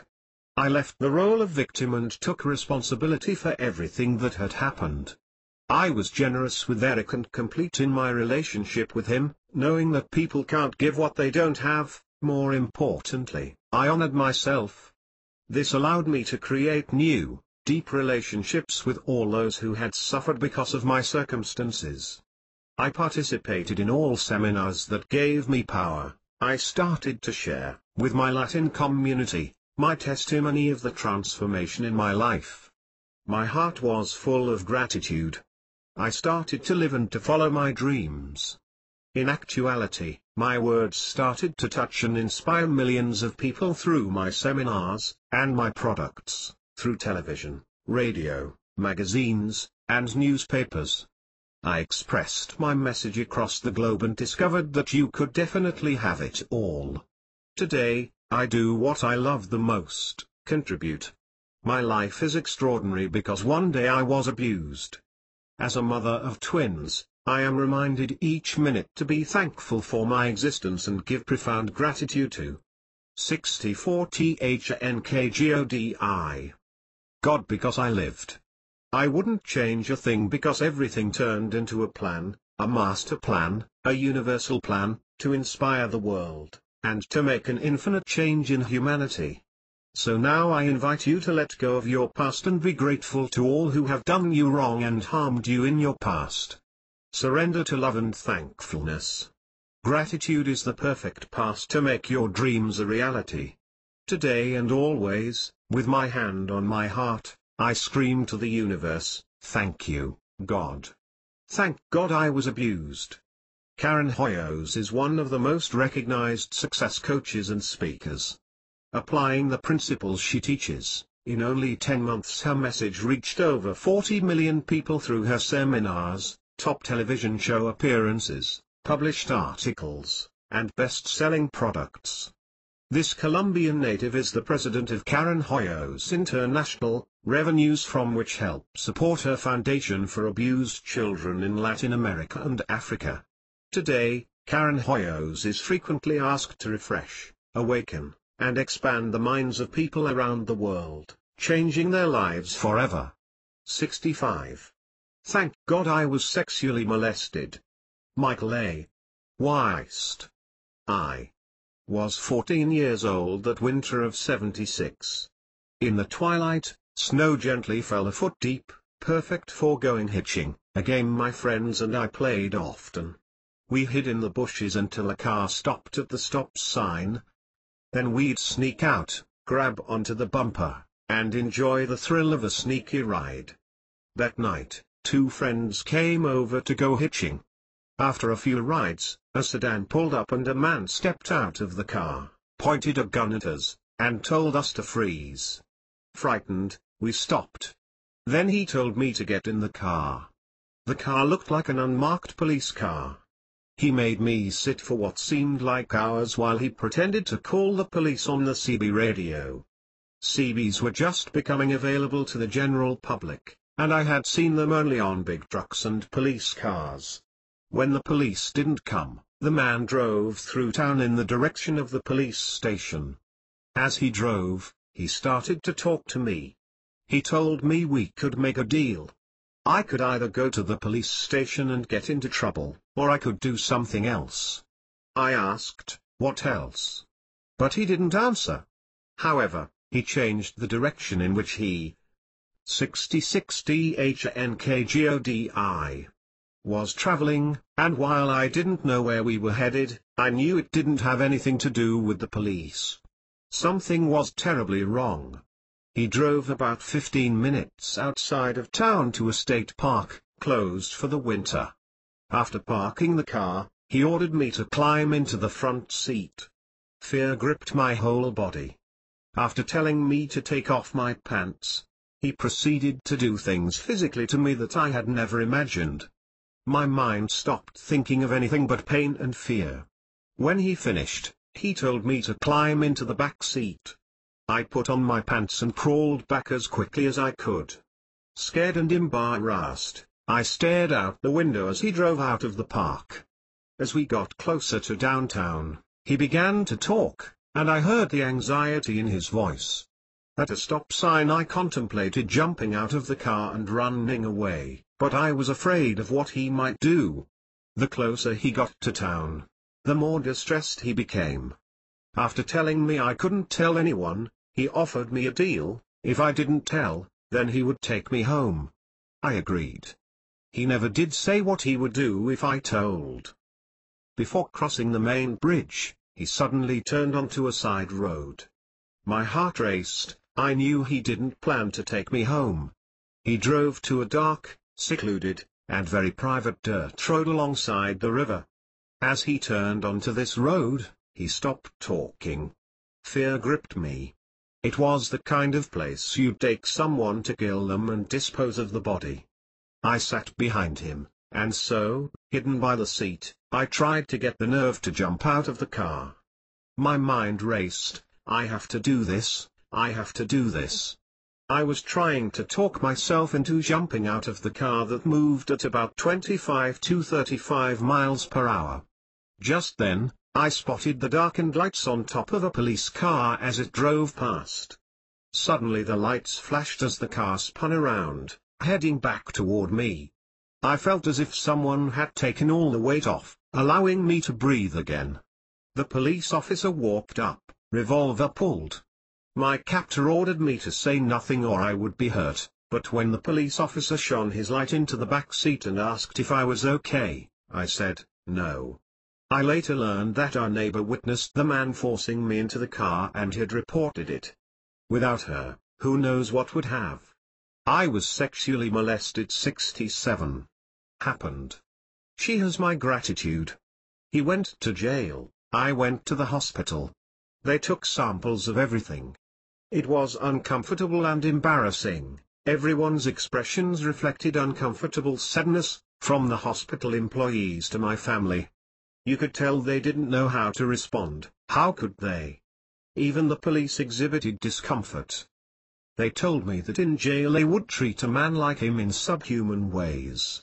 Within a couple of days, I went back to school, and I thought that then things would get better. But they didn't. Life got harder.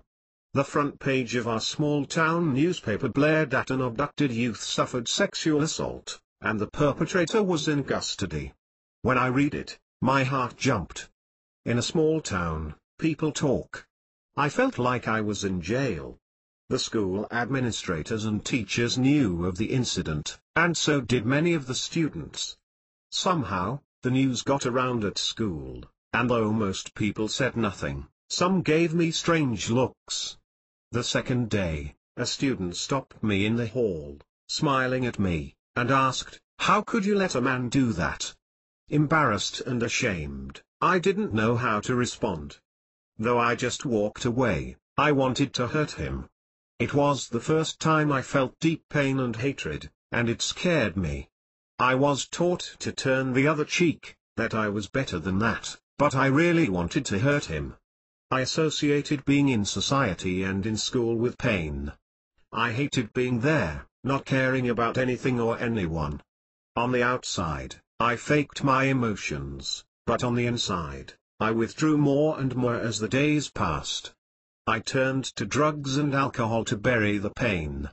I had the ability to walk through school, acting aware, but in reality, I retreated to somewhere else in my mind.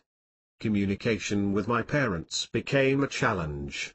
They didn't know how to communicate with me, and though I wanted and needed their support, they didn't know how to express it. I began to hate my parents and cast blame on my father. Dating, sex, and sexuality scared and confused me. At that age, I know, almost every kid is confused or scared. But I feared that the experience would make me homosexual, and to make things worse, occasionally a homosexual man would show interest in me. Quite simply, homosexuality is not my choice. At age 19, I hit the lowest 68 THNKGODI point in my life and realized I couldn't continue with life the way it was going. My excessive drinking and inability to move forward with my life brought me to a point of contemplating suicide. The first step I took toward resolving these problems was to find a counselor. A good first step. Tom proceeded to peel away the layers of the onion of my life, but it happened slowly, ever so slowly. I went to counselors erratically for the next 9 years but came to realize that even though they could be a mirror for my recovery, I needed more. At age 28, I came across hypnosis and found it helped more than counseling. Later, I worked with Scott McFall, a phenomenal practitioner in the field. I felt better about myself and learned what worked and what didn't. I learned self-hypnosis, which helped a lot. I discovered I could change the way I responded by changing my thoughts. I read and devoured more books than I had read in the first 20 years of my life. Reading opened up a doorway. I accepted more personal responsibility and reduced my tendency to blame. In my late 20s, I went to the top of a mountain and prayed. I forgave my father for all the things I perceived him doing to me, and felt better about him and myself. It was a step toward resolution. I had been blaming the world, both for my past and my present, and became aware of how this left me stuck and repeating the same lessons. I started to read poetry, philosophy, physics, science, sociology, finance and economics. I learned that our philosophy runs our lives, and to truly run my life I needed to declare my philosophies. I married a beautiful woman, my lifelong friend, Lisa. We had a child together. At that time, I trained with a spiritual man, Jerry Stocking. He taught me to discover how enlightening life is. He was challenging and empowering, and is one of the most aware men I have come across in my life. He peeled back even larger layers of the onion. He was great at revealing the illusions and fantasies I chose. But the biggest challenge I encountered was that the more I chose to heal myself, the more my marriage fell apart. Torn between keeping the marriage, or growing and healing at the expense of my marriage, became a dilemma that did not feel good. The pendulum of my life arced between bottomless lows and celestial highs. Jerry Stocking. I was sexually molested 69. Taught me to be thankful for my family and friends, who reflect love, and to be even more grateful for my enemies and the people who upset me, for they teach me more than anyone else does. The divorce was more difficult than we thought it would be, and we both aged as we went through it. I'm very grateful for Lisa and my son, Dylan. They continued to teach me a lot. Both of them reflected back to me the things about myself I had refused to face. Next, I met an ordinary man living an extraordinary life. John DeMartini lives life searching for the truths in this world and teaching them. He teaches the most profound change model I've come across so far. I have training in clinical counseling, NLP, and clinical hypnotherapy, to name a few. Of the 10 or 15 models of change I've trained in, John's work is by far the most life-changing I've experienced. His scientifically proven method is a step-by-step way to free yourself from the internal binds that we experience. Through his teachings, I learned that the man I thought victimized me was, and is, a blessing in disguise. I discovered how I manifested that experience in order to grow, learn, and love. 20 years ago, I expressed hatred, anger, betrayal, fear, confusion, depression, and victim blame from my experience. No one could have shown me anything but that. Now, without a shadow of doubt, I see the perfect order and divine perfection of that event. I am grateful for the experience and to the man who taught it. I appreciate what he did on that night over 20 years ago. Everything he did showed me how I did not love myself fully. I realize this and am thankful. Being molested at age 14 led me on a journey of self-discovery, a career, and a mission. Since 1993, I have been on a path to change the world one person at a time. In my clinics, I work with clients and teach them how to transform their lives from feeling stuck, trapped, and unable to accomplish their goals, to becoming healthier, wealthier, and more well-balanced people, living more of their full potential. As a teacher, healer, philosopher, and speaker, I'm blessed to have the opportunity to use my God-given talents, skills, and abilities to work with hundreds of clients, families, and companies to help them align their minds with the divine through time to allow people to feel fine. This is my choice, this is my path. 70 THNKGODI.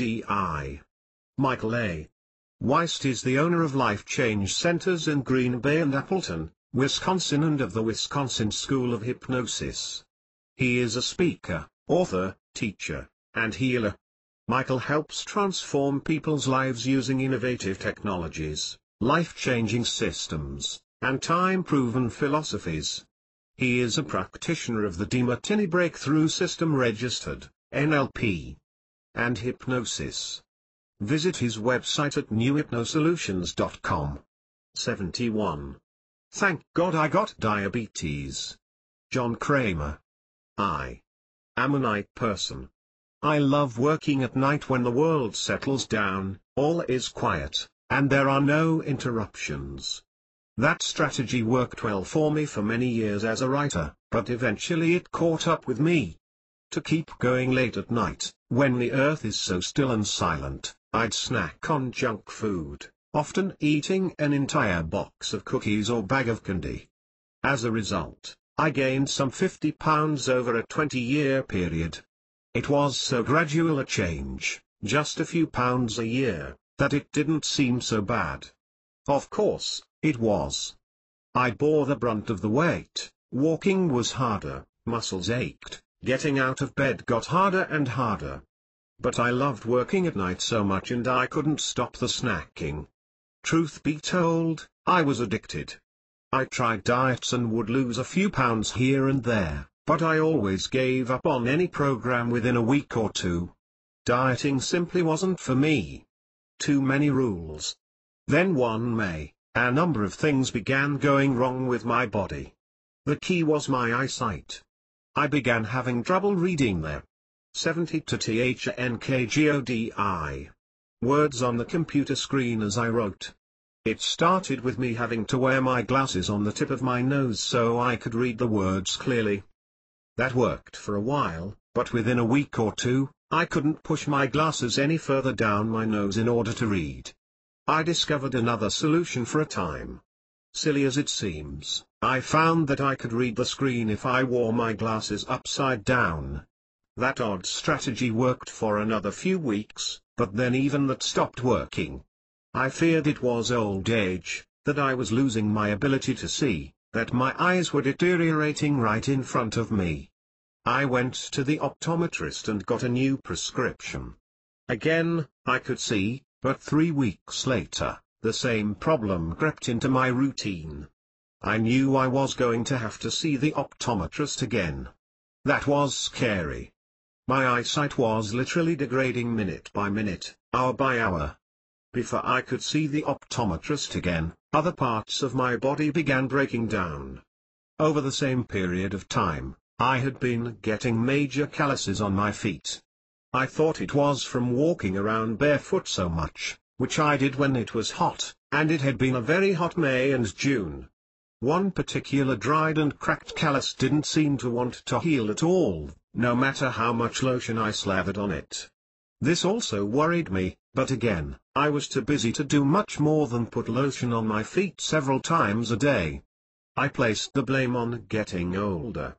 I was then 55 and just figured that it was the cost of aging, a little sooner than I expected. Not having grown old before, I really didn't have a yardstick to go by, except to see other friends also complaining about growing aches and pains. Then, in late June, I started having another symptom. I had to urinate all the time. Now, on one hand, this was good because it enabled me to drink more water, something my wife had been encouraging me to do. But after a week of urinating on the hour or sometimes more often, I grew concerned that there might be something more going on. So I made an appointment with the doctor. It really takes me getting knocked over the head to visit a doctor. Long story short, he told me I had diabetes. All the symptoms were there: the rapidly changing eyesight, the cracked and dried skin on my feet, the excessive urination, and other signs I'd ignored. I just didn't know. No one had ever told me. I got diabetes 73. Diabetes, as it turns out, is not just an inconvenient set of symptoms. It is a life-threatening disease, one that can kill you quickly if ignored. My doctor described to me my options: drugs, diet change, more exercise, and eventually insulin. None of these options sounded inviting to me. But I did not want to die. So I started making changes. Thank God, I got diabetes. I didn't want to start taking drugs because, once you do, you really have to keep taking them for the rest of your life. Since I've never been good at taking any sort of pills, whether vitamins, other supplements, or prescription drugs, I knew that really wasn't a viable option for me. So, slowly, I changed my diet. I ate more vegetables. I cut down on snacks, way down. I drank more water. That wasn't enough. Finally, I discovered Weight Watchers Registered. I've never been able to stick with other diets because they always felt so restrictive. Don't eat this. Don't eat that. Don't eat at night. Don't do this. Don't do that. Too many do nots. With Weight Watchers Registered, though, I only count points. As long as I stay within my points, I can eat anything I want, whenever I want. That works for me. Ultimately, we all have to find those little somethings that work for us. Now my blood sugar is under control. My skin is back to being baby soft. I can see my computer screen without strain. I can read road signs again at night. Most important, I now feel good, even invigorated, as I walk up and down the arroyos near my home in New Mexico.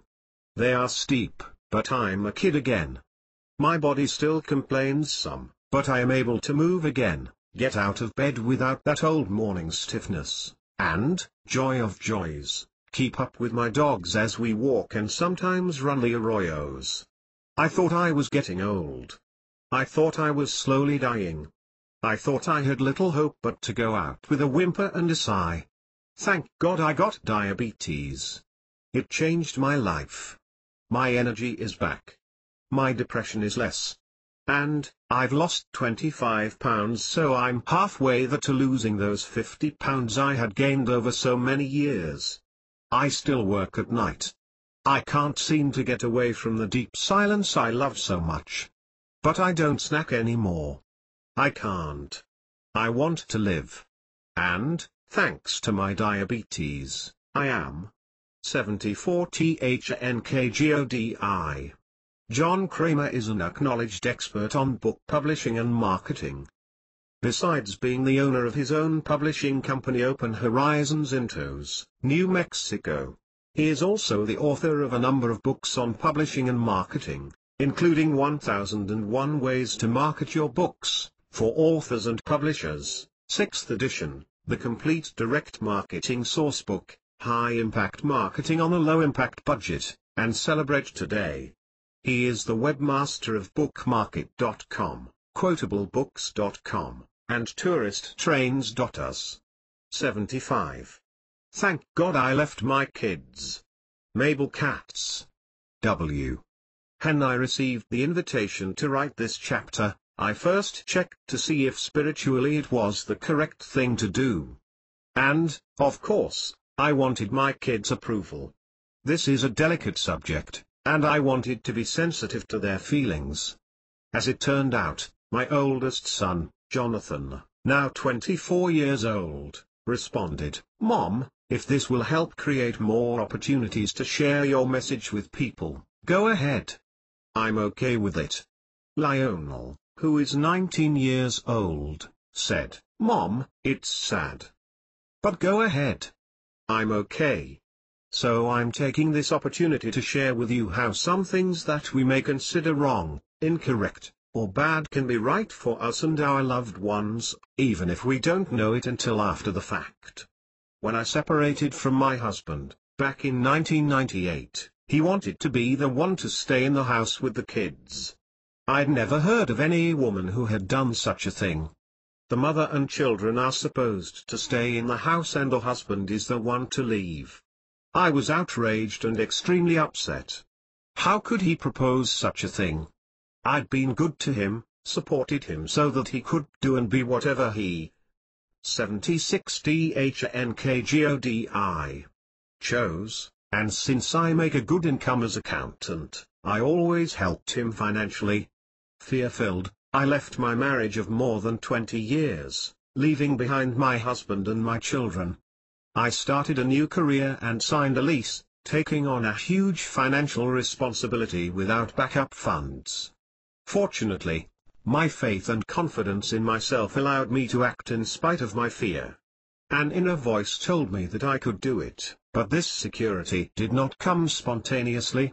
I acquired it by working on myself, reading books, taking seminars, and daring to face and accept the things that I needed to change. By trusting in the universe, I was willing to feel the fear of the unknown and do it anyway. Fortunately, at the time I was already practicing the ancient Hawaiian art of problem-solving, Ho'oponopono. Ho'oponopono teaches us how to clean and erase old memories or programs that attract things that don't work for us and allow what is perfect and right to come at the perfect time in our lives. But often we don't know that we don't know. As soon as I began my cleaning and erasing regarding my husband, the following thought came to me: he's actually helping me. He doesn't know it consciously, but he's helping me. I need to be by myself in order to do what I came to do. At the time, this was a very novel and scary thought, but, because I was doing my cleaning, I trusted and decided to let go and let God. Prior to my leaving, my kids fought and put each other down constantly. After I left, they became more responsible and their relationships grew. They became good friends who cared for each other. They were also closer to their father and a great source of companionship to him. In fact, they helped him through a difficult transition. In the end, my decision to leave was best for everybody, even though I didn't know it at the time. When my mother came to visit from my birthplace, Argentina, she asked, "Mabel, I don't understand. Are you abandoning them?" My response was, "Mom, I know this is not what we learned as the right thing to do, but don't you see they're fine?" Her reply was, "Yes, but I don't understand. Don't they suffer?" She was also worried because they didn't call me. I told her, "Mom, that's a good thing. It means they're okay."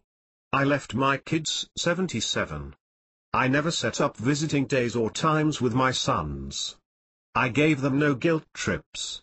They saw me only if they could, if they wanted to, and they always called me if something was wrong. I would ask them, "Does this work for you?" This way, they learned to ask that question of themselves and of others. I let them know that I loved them no matter what. I told them that love doesn't depend on what they did or didn't do, or on their behavior. It didn't depend on whether or not they got a college degree. These statements surprised them. They looked at me with wide-eyed wonder as though I was telling them the strangest thing they had ever heard in their lives. At the time I left, I could never have imagined a relationship like the one we now have. My oldest son, Jonathan, calls me every day to tell me that he loves me. He says I'm on his best friend list. By my actions, I taught them it's not selfish to put ourselves first. I showed them that by being themselves they would find happiness in who they are. Without self-love, we cannot love anyone else. By refusing to accept this, we deceive others and ourselves. It is essential to learn to love and accept ourselves exactly the way we are. It doesn't work to do things solely for others. If something doesn't work for us, it won't work for anybody else. Especially as mothers, we tend to believe that we must relinquish what is important to us and sacrifice for our children. However, the best gift we can give them is to love ourselves. With our example, they can learn to love themselves. When we are in the correct place, we become an example to others. The more we try to obtain love by doing things and behaving in certain ways for others, the more we distance ourselves from the possibility of experiencing the very thing we so desire. I now know that my decision showed my children that it is important to do what works for us. When we dare to follow our dreams and go through our fears, we reach the other side of the tunnel and see the light. We then recognize truth. We feel triumphant and present with ourselves, as we look back and see that the journey wasn't as terrible as we had imagined. When we stop attaching ourselves to the results and worrying about situations, when we abandon the need to have opinions and pass judgment, and when we become aware that we know nothing and surrender and accept the process of life, then, and only then, can we 78 THNKGODI experience the flow of the universe. It is at this point that things start to happen in the easiest way. I often tell my children that their job is to be grateful. When we are grateful, things just come to us effortlessly. Before I started my self-transformation process, I lived my life trying to be perfect, the perfect mother, the perfect spouse, the perfect accountant. What a relief to find out that I didn't need to be perfect. When I left my kids, for the first time in my life I was able to love and accept myself just the way I was. Love toward our own being is the most powerful tool of transformation. Love begins with us. It's useless to look for it elsewhere because we can only experience it if we have it within. Unless we love and accept ourselves unconditionally, we cannot love truthfully. If we don't allow our children to be themselves, we love possessively. And they become slaves of our thoughts, opinions, and perceptions. I was raised in this old tradition and became a people pleaser. I needed to know that people liked me. I now know that if I hadn't had enough self-love and trust, I would never have been able to make the decision to leave my family. I would have put other people's ideas and approval first, and, although unhappy, I would have stayed married. I would have become an angry mother and made my kids' lives miserable. Fortunately, I faced my fears and chose the path that taught my kids to follow their hearts and be themselves. In my case, it was essential to show my sons how a person can change, no matter their age, sex, or religion. When we started taping my TV show at home, my son Lionel would help. He often came to me and said, "Mom, I am so proud of you. What else could I have asked for?" Many people say our kids are our gurus. I believe that we definitely have been with them in other lifetimes, and they come only to give us another chance. They give us the opportunity to take 100% of the responsibility. Our children come to teach us something, not the other way around. When situations are present in our lives, it's very easy to see them as problems, tests, or punishments, instead of blessings and opportunities. Usually, the first thing we do is judge. We have opinions and tend to think that we know what is right and what is wrong. Through my experience with my family and countless others, I left my kids 79. Learned that God knows what is right for us, and that if we get out of our own way, we tend to miraculously be in the right place at the right time. In Ho'oponopono, we use two very important tools for transformation. These are thank you and I love you. When we repeat any of these, we erase, clean, and let go of the memories that don't serve us anymore and allow inspiration to enter our lives with the perfect ideas and solutions to our problems. The best thing is that, while we're erasing and cleaning, whatever we erase from ourselves, we erase from our families, relatives, and ancestors as well. That is why things start changing without you having to be present. We definitely affect relationships in ways our intellect cannot understand. Remember, our kids don't listen to us. They observe us and learn from our example. My sons saw the differences between their father's path and mine, which gave them opportunity to see and decide what works for them. My decision to leave my kids helped us all grow in ways that I could have never imagined. Our judgments and opinions of situations and events have to do with our own insecurities. Our fears do not allow us to know who we are or to understand the power we have to create and manifest in our lives. When we trust and believe in ourselves, we recognize that every moment is perfect. Your children are not your children.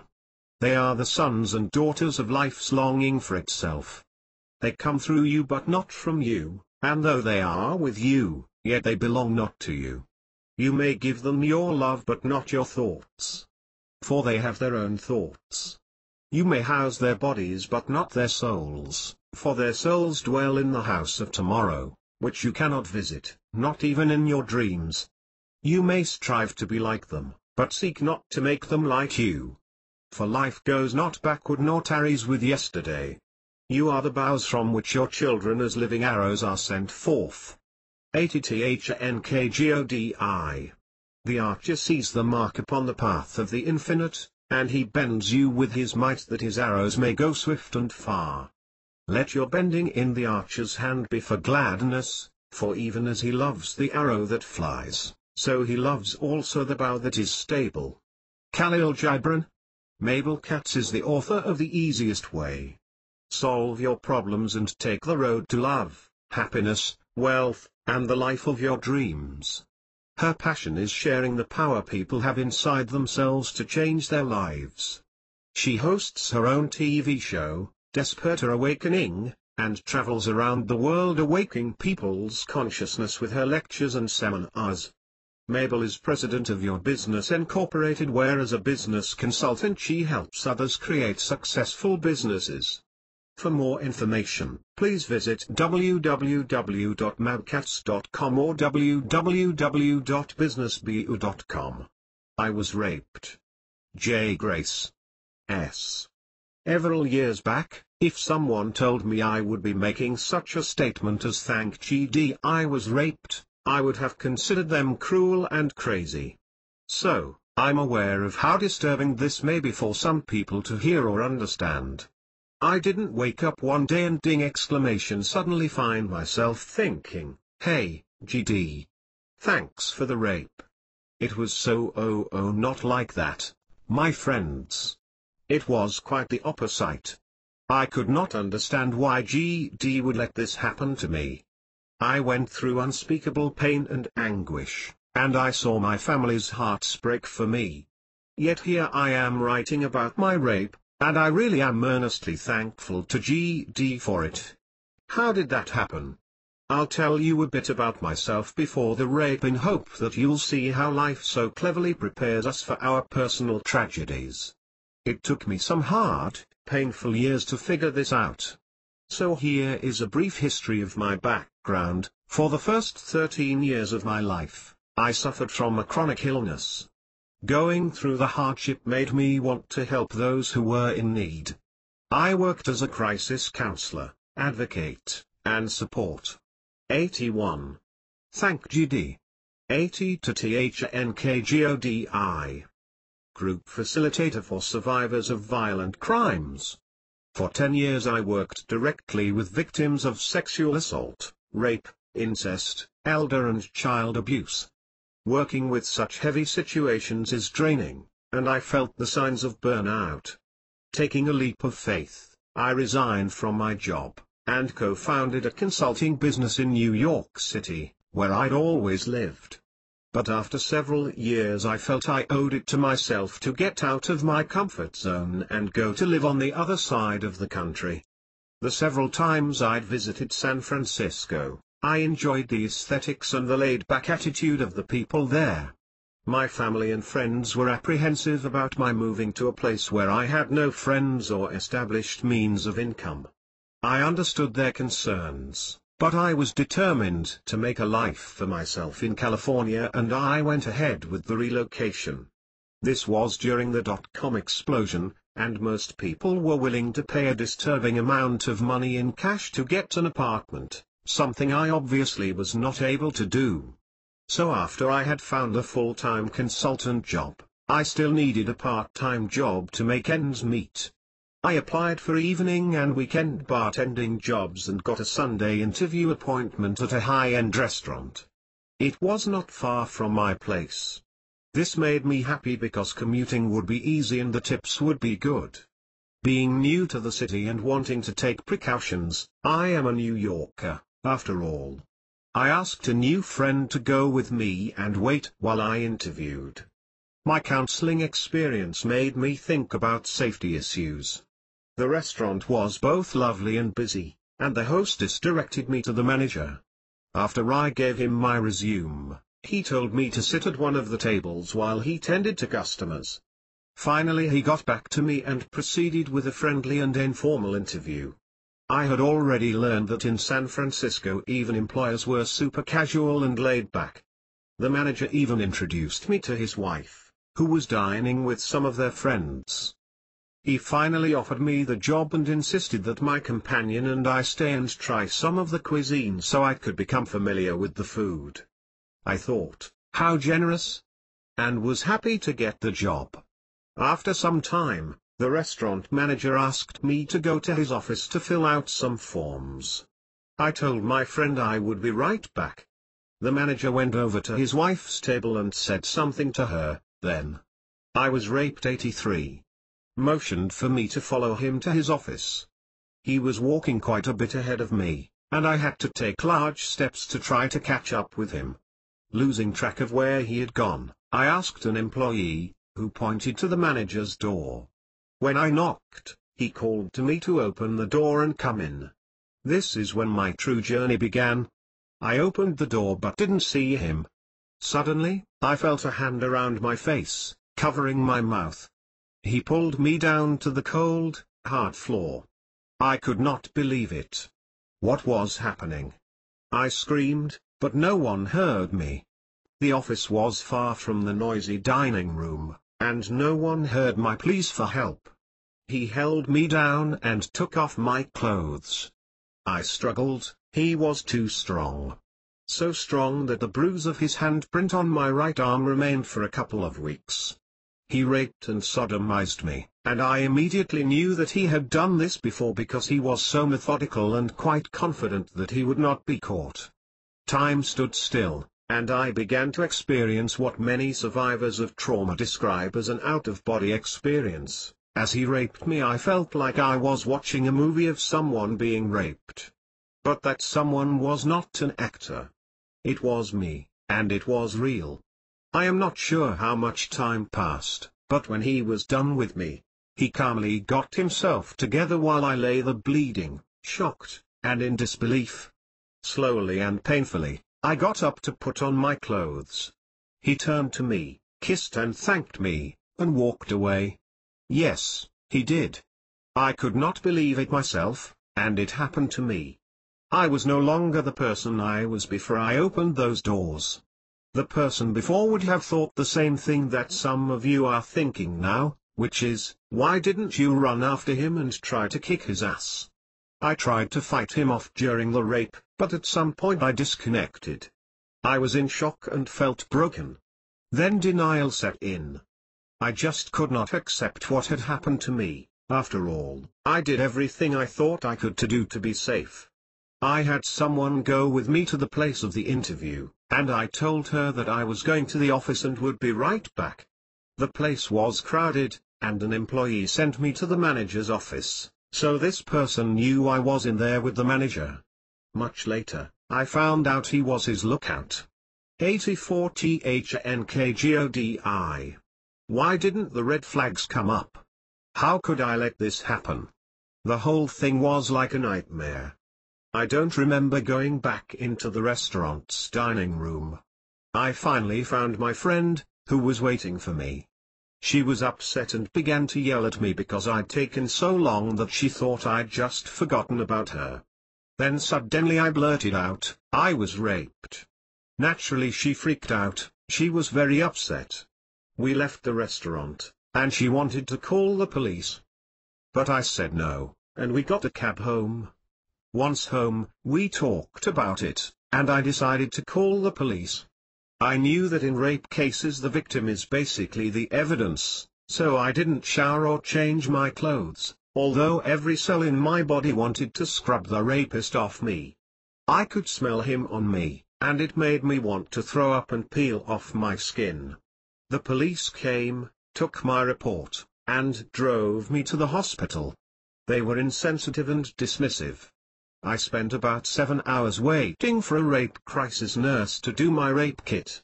In the interim, the investigators interviewed me several times.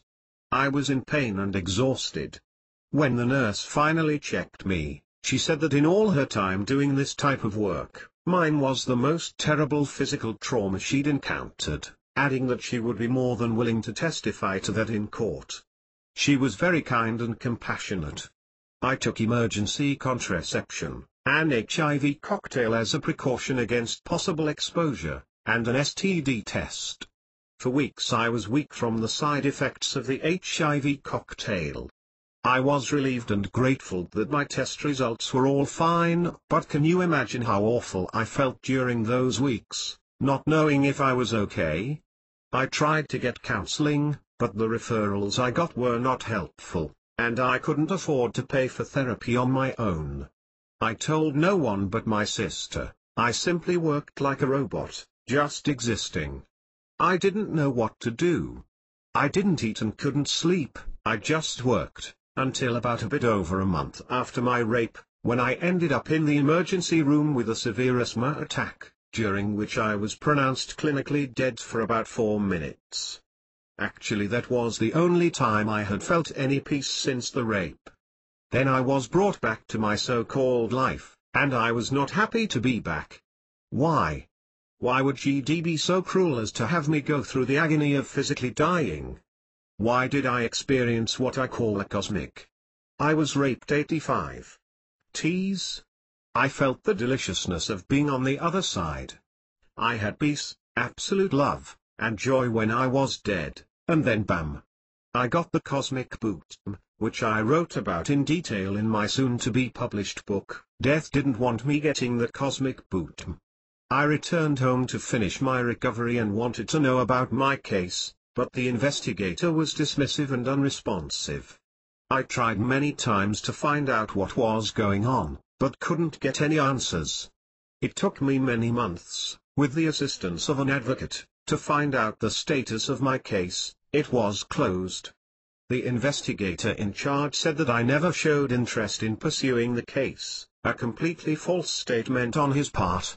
It took years for me to finally have the satisfaction of knowing that my rapist was behind bars for the crime that he committed against me. Even though I was relieved when they put him away where he cannot hurt anyone else, I remained inundated with a rage that was destroying me. After a while of searching, I found a therapist in California who helped a bit. Meanwhile, I was trying to live my life, which I did very poorly. I was a walking, talking, breathing ghost, and no matter what I did to help myself, nothing worked. I remained stuck in why did this happen to me? And unable to make progress in my healing process.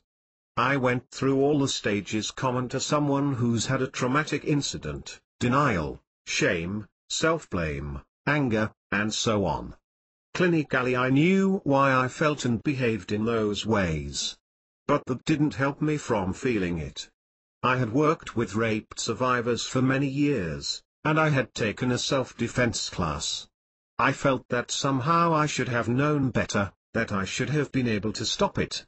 I should be able to get over it because I knew what steps to take to heal. My life was a complete mess, and I felt no zest for life. I had no direction with work and no personal social life.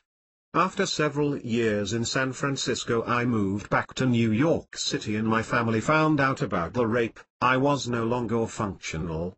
I stayed home, unable to go out by myself. I wore baggy clothes and hats, so that no one could see me. Even if it were hot outside, I would cover my body. Back in therapy, I still had to take antidepressants and anti-anxiety medication in order to become functional again. The medication helped, but rage still filled me. I simply felt hopeless. 86 DHNKGODI. Finally decided to end all the pain, so I overdosed on the pills. I ended up in the emergency room, where they gave me an enormous amount of charcoal to help rid my body from the toxins of the pills. I have to tell you, there's nothing more mind-clearing than seeing the image of yourself with your mouth and teeth stained with thick black coal goop. The thing about hitting rock bottom is that you have only the top to go to.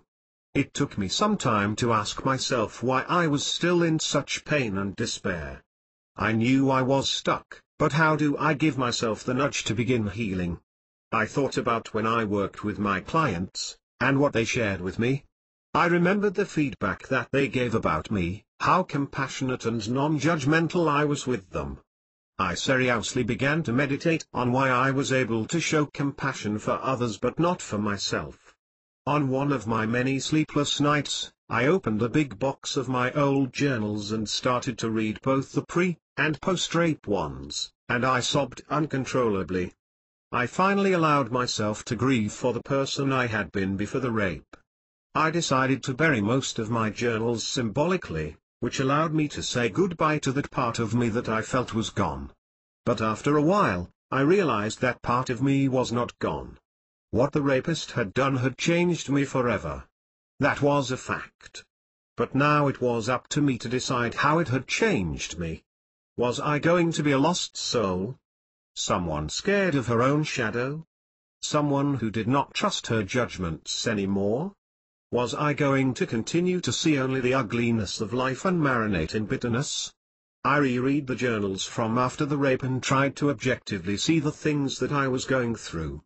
I really tried not to judge anything. I just recognized all the things that I had been doing that were not allowing me to heal.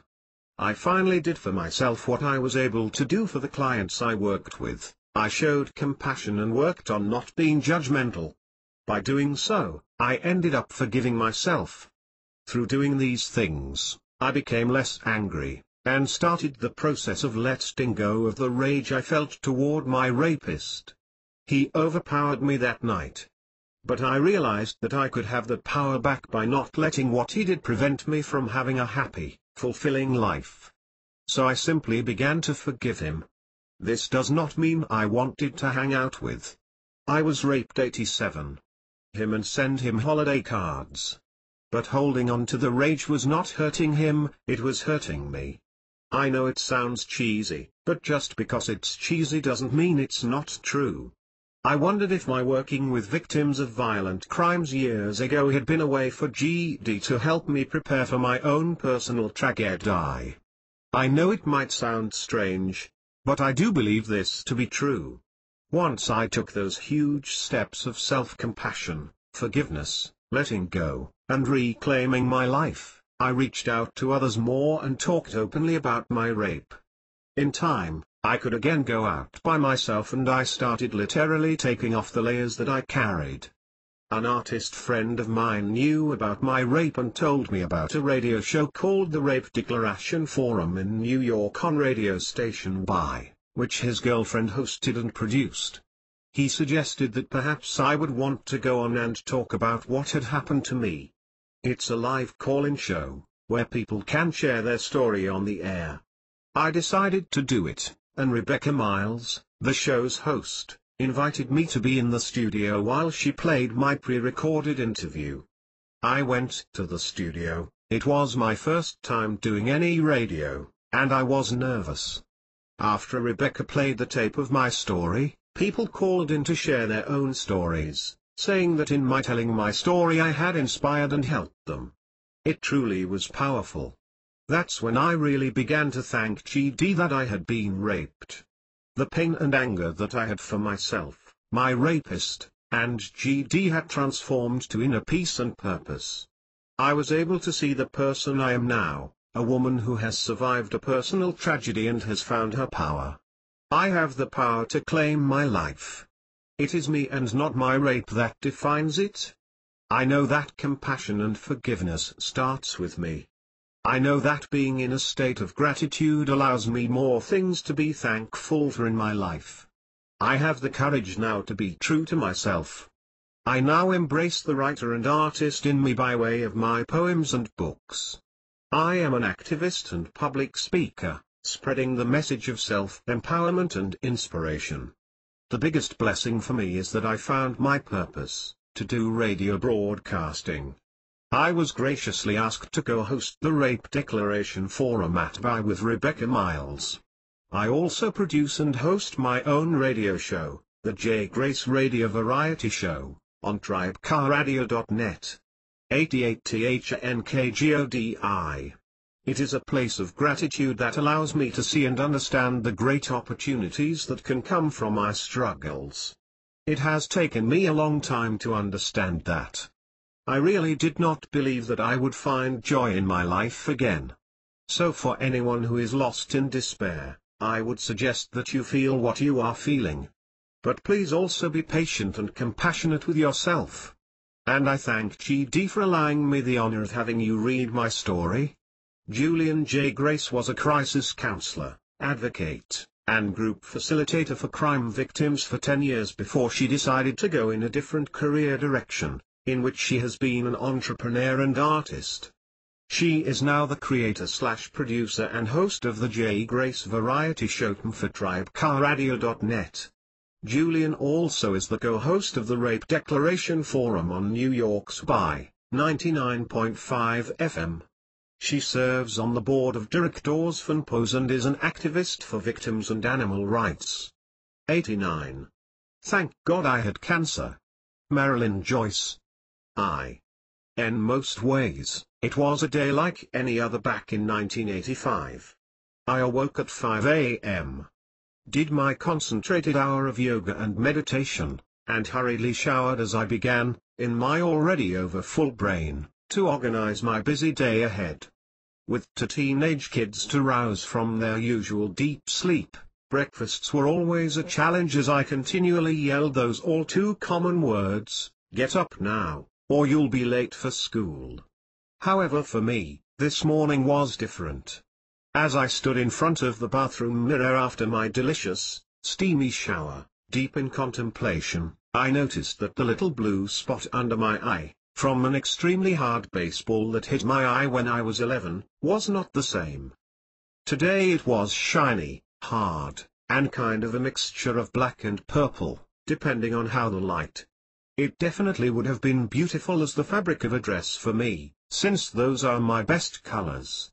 But on my face, it was not a pretty picture. How had I not noticed this before? I guess like most moms, I rarely had the luxury of time to gaze in the mirror at my face when the day ahead always had so. 90 THNKGODI. Many demands to meet.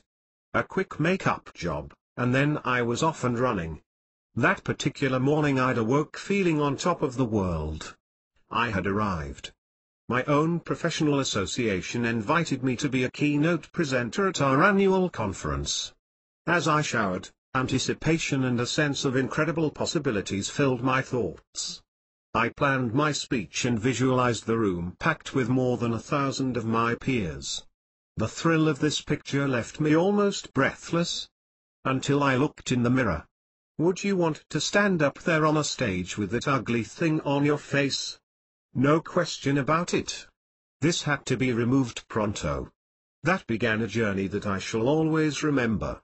Here I was at the peak of my career and feeling like I had achieved amazing success, only to be slapped in the face with a diagnosis of cancer. Melanoma, to be exact. I had no idea how serious this illness could be. But, as if that weren't enough, a week after I got out of the hospital from this diagnosis, I was rushed into the hospital again with uterine cancer, stage 4. I was only 35 years old. The women in my own family impacted by this were more than double my age when diagnosed. Of course, I went through all of the same feelings everybody else goes through. How could this be possible?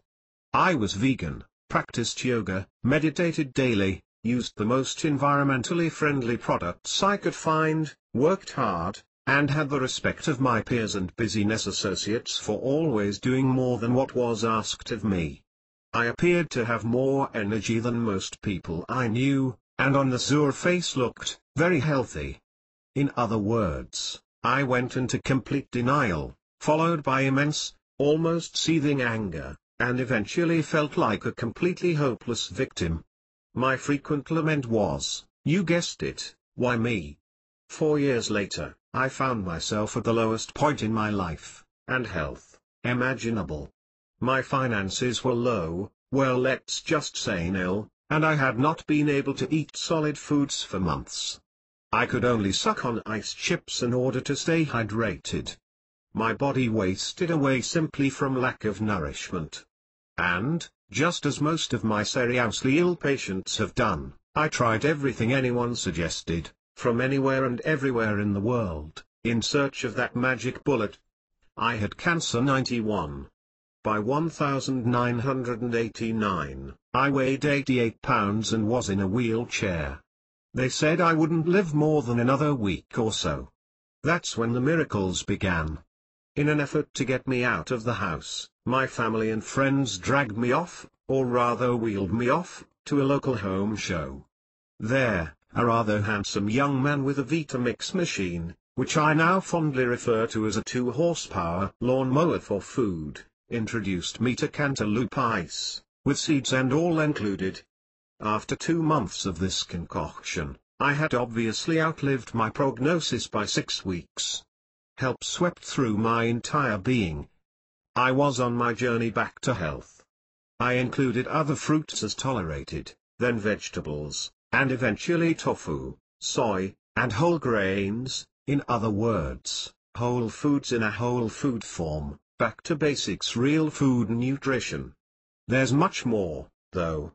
You know how we say that illness, or wellness, is a whole body experience, emotionally, mentally, physically, and spiritually?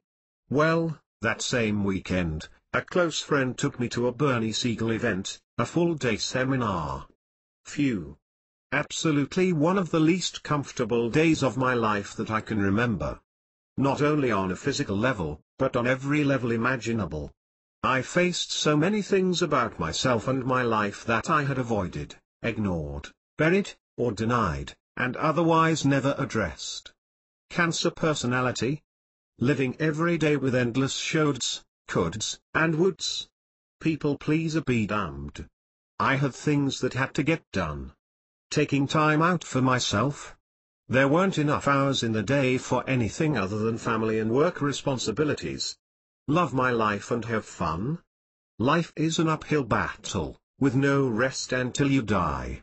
Stop constantly doing, and start being. Being? What in heaven's name was this crazy doctor talking about? On the first break, the kind doctor came over to me and asked me my story. Reflecting back, I am quite certain that the huge block on my shoulder, block versus chip, expressed itself most clearly that day. I had a most definite victim perspective of the whole situation. Poor me. It's not fair. After all I had done for others, always putting them first. That's right, the great big martyr story. Everything bad that could happen to anyone happened to me. Everything and everyone was doing it to me.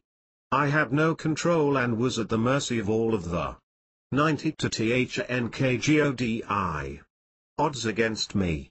Poor little defenseless damsel in major distress. Ever meet anyone like that? None of this deterred the doctor. His kind, compassionate, and loving gaze truly warmed my heart. He actually listened to me without interruption. And then he asked me a strange question: did I see cancer as a friend? I was horrified. A friend? Indeed not. He assured me that my response was appropriate, asking what we normally do with a friend. We keep a friend around, of course. So did I see cancer as my enemy? Absolutely. I responded. His response to his own question of what do you do with an enemy? Was that we also keep an enemy around. I sat expressionless, not sure how to reply.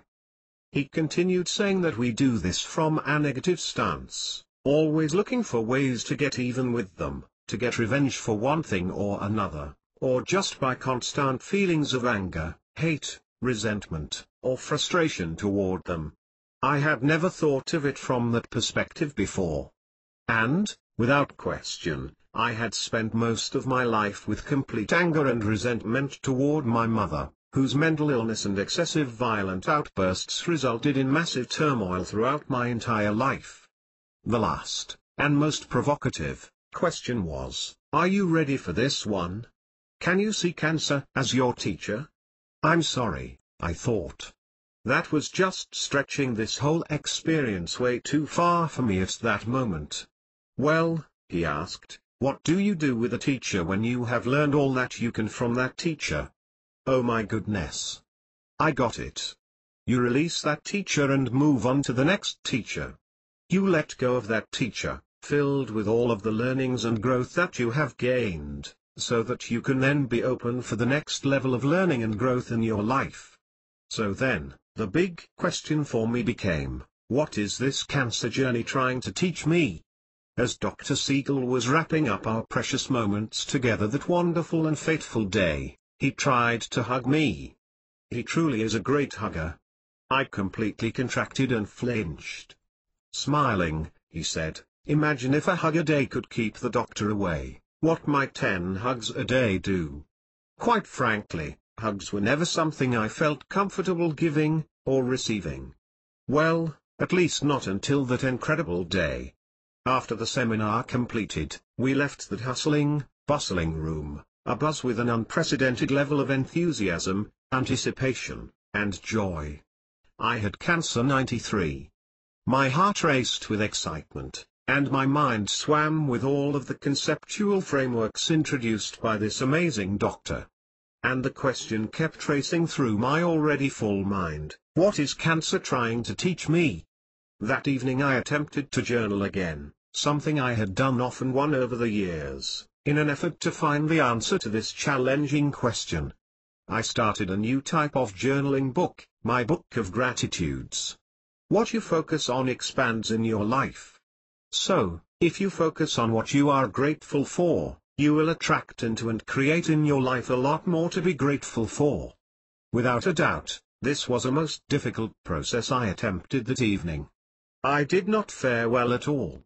There was not one thing that the block on my shoulder would allow me to see as something to be grateful for in my life.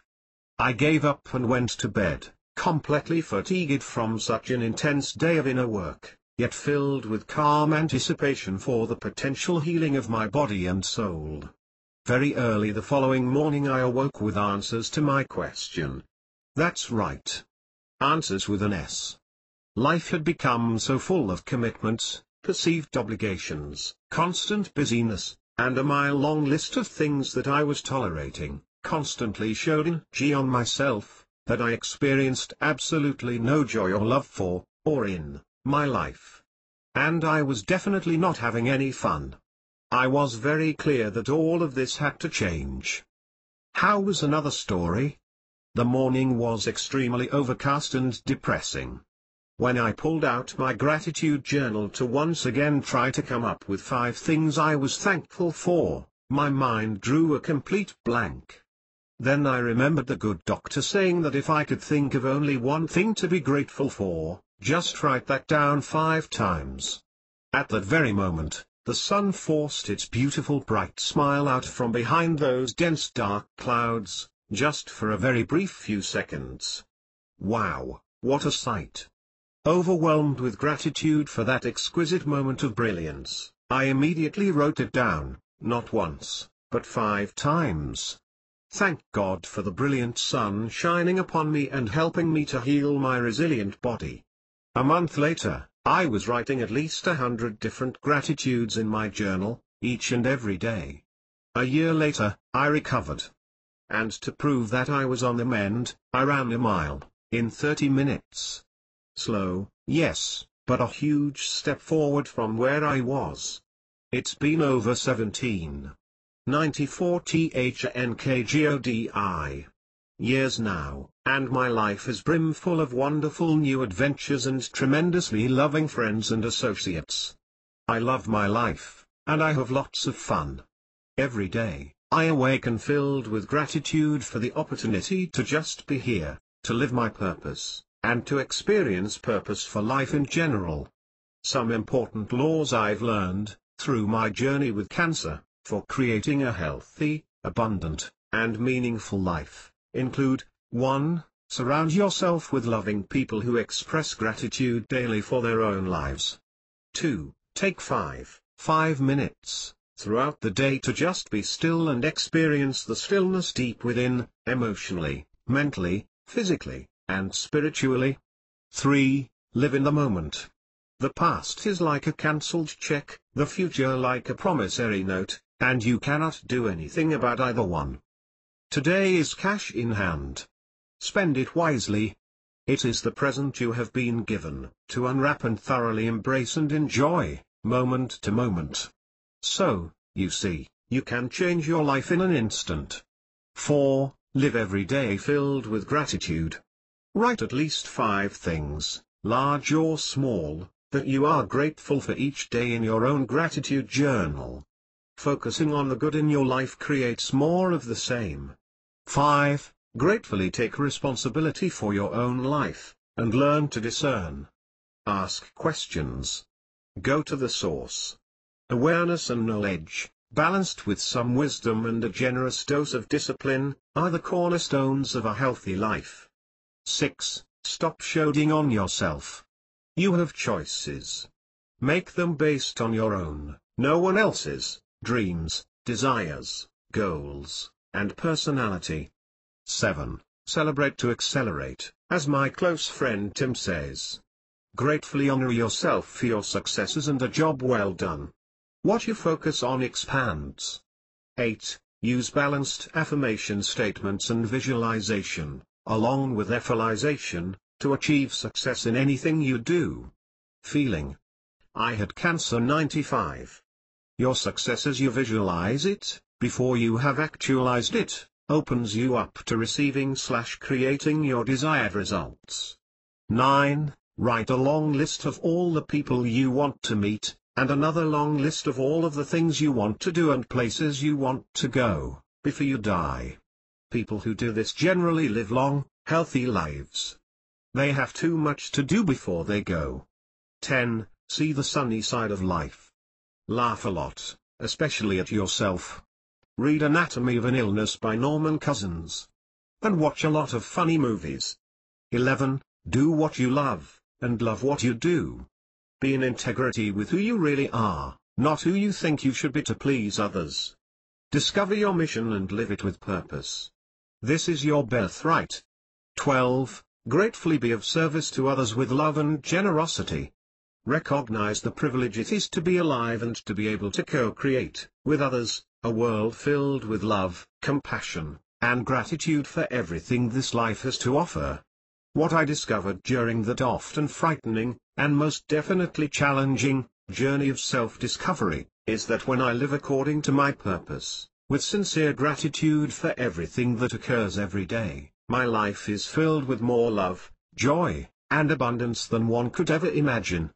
And, as much as I realize that this is a clique, it is amazingly true that within every seemingly dark cloud exists a miraculous silver lining. We just have to be open to see it, and then to act on it. What do you have to lose? Why not start right now with whatever is directly in front of you that you feel is an unfair hand of fate, and ask for the lesson. Then feel and express, in your gratitude journal, sincere and deep gratitude for the answer you receive. That answer may just save your life. It saved mine. Dr. Marilyn Joyce, Road, The Vitality Doctor, is an internationally acclaimed inspirational keynote speaker, seminar leader, trainer, writer, radio and television personality, and one of the world's leading 96 DHNKGODI authorities on overcoming and preventing degenerative illnesses 5 minutes at a time. For over 30 years, Dr. Joyce, registered dietitian, has been inspiring audiences around the world with her lively, information-packed seminars and workshops, which are loaded with powerful, proven, quick, and easy strategies for creating outstanding health and vitality. As a television and radio personality on such shows as Doctor to Doctor, Lisa and Jenny Jones, she has touched hundreds of thousands of lives. Marilyn is the author of 5 Minutes to Health, I Can't Believe It's Tofu, and the soon-to-be-released Instant Energy. She is the former director of nutrition for the Cancer Treatment Centers of America, and is herself a 5-time cancer survivor, now thriver. For more information visit www.marilynjoyce.com. I had a catastrophe. Surviving the Andrea Doria shipwreck. Pierre Dominica Simpson. W. Air going under. We're going to die. It's another Titanic. As a 9-year-old girl sheltered in a small village within the Italian Alps, I was blissfully unaware of life's perils. I hadn't heard of the Titanic and certainly didn't understand the concept of dying on a sinking ship. But this was 1956, and many fellow passengers recently saw the classic 1953 film, Titanic. Their ominous words paralyzed me with fear. In the sudden darkness, panic ensued. I heard various explanations for our predicament. A boiler exploded. An elevator crashed. We hit a mine. We hit an iceberg. As I much later described it in a live on the Andrea Doria, the greatest sea rescue in history, we swayed rigidly from an abrupt jolt accompanied by a thunderous noise. Those who were on the outer deck witnessed startling fireworks created by grinding steel, sparked by an unidentified vessel slamming into our hull at full speed. They watched in horror as the perpetrator tried to withdraw from 97. Thank God. 98 THNKGODI. The hole it had created, slicing through thick walls of steel that had once protected passengers from the dangers of the ocean.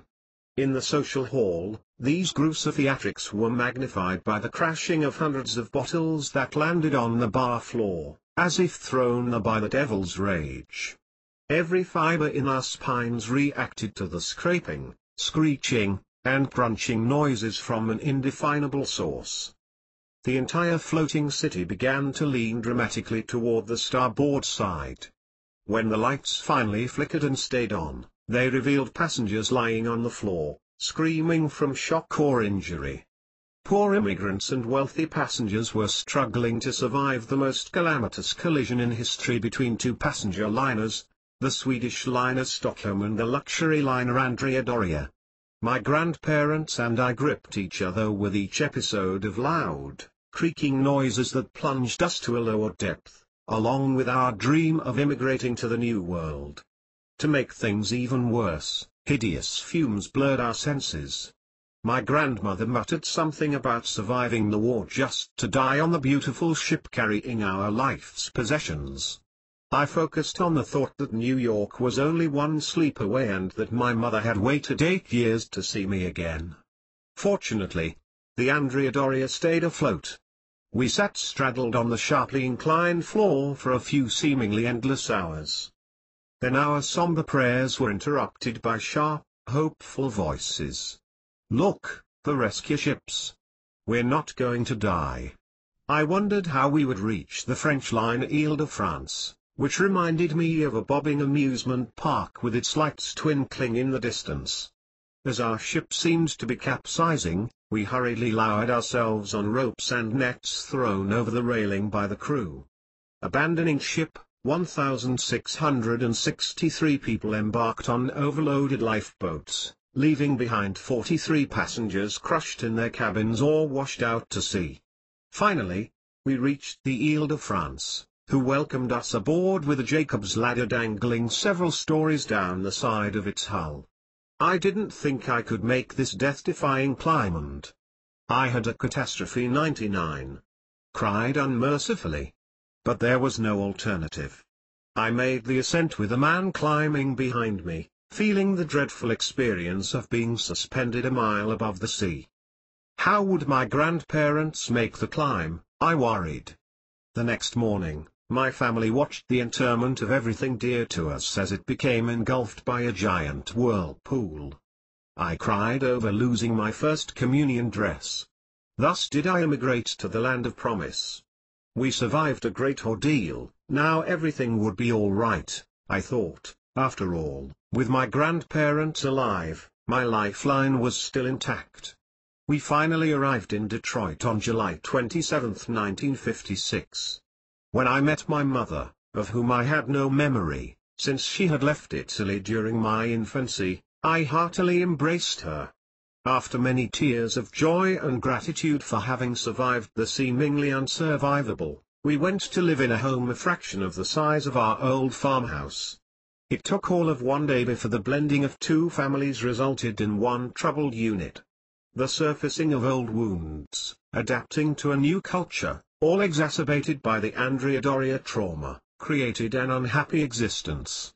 And that unhappiness lasted for years to come, made worse by the guilt that besieged me for dragging my poor grandparents into a quagmire of turmoil. 10 years later, petrified by how to survive on my own, I left this tettered nest. Instead of feeling the love of 4 parents, I felt only confusion about which ones were my parents. Incredibly, under these trying conditions, I met the man who would become my soulmate. Richard, also a college student, became my mentor and constant companion. In our marriage, I finally rediscovered the loving protection that I felt while growing up with my grandparents in Italy. Richard was my blessing. Until he suffered a massive heart attack at the age of 29. Subsequently, I became his mentor and caretaker. But sadly, just 6 years later, at the age of 35, Richard died after suffering a second heart attack.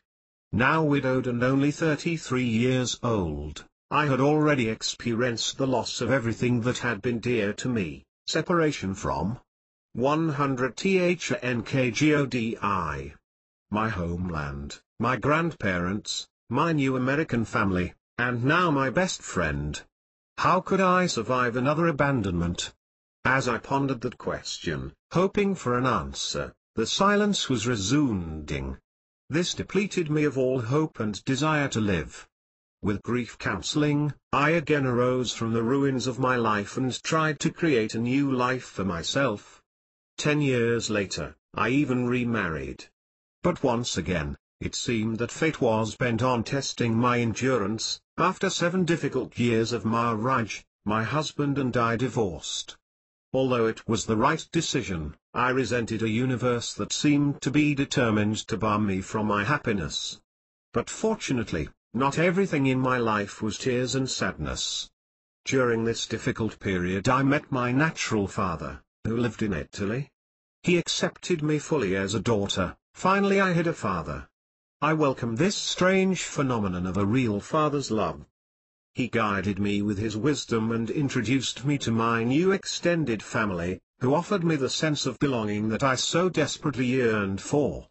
But, as if my string of challenges were to become eternal, after only a few years, my father passed away. I was now 50 years old and once again feeling desolate, abandoned, and without a lifeline. It became imperative to find a new source of strength to help me create a vision. I turned to the wisdom of friends, yoga, mindfulness meditation, and spiritual teachers such as Dr. Wayne Dyer, Eckhart Tolle, and Louise Hay. I learned how to surrender to my past, live more in the moment, and neutralize the pain of abandonment. This process required reading, listening to tapes, reciting mantras, meditation, prayers, and journaling. I grasped the concept of taking control of my life and that I had within me the wherewithal to direct my life, instead of it directing me. Mostly, I learned about the power of focused thinking and using thought as my strength. I also took inventory of all my accomplishments, which, to my amazement, were numerous. I put myself through college, became a semi-professional violinist, named Michigan Foreign Language Teacher of the Year, and inducted into my school district's Teacher Hall of Fame. I also maintained solid friendships. But more importantly, I realized that I had surmounted numerous life challenges, while remaining physically and mentally intact. How could I have neglected to recognize this earlier? I had a catastrophe 101. With a thankful heart, I focused on shedding old baggage by concentrating on the benefits of my experience. I replaced long lists of resentments with a concrete list of objectives that I sought concerning relationships, career, and personal well-being.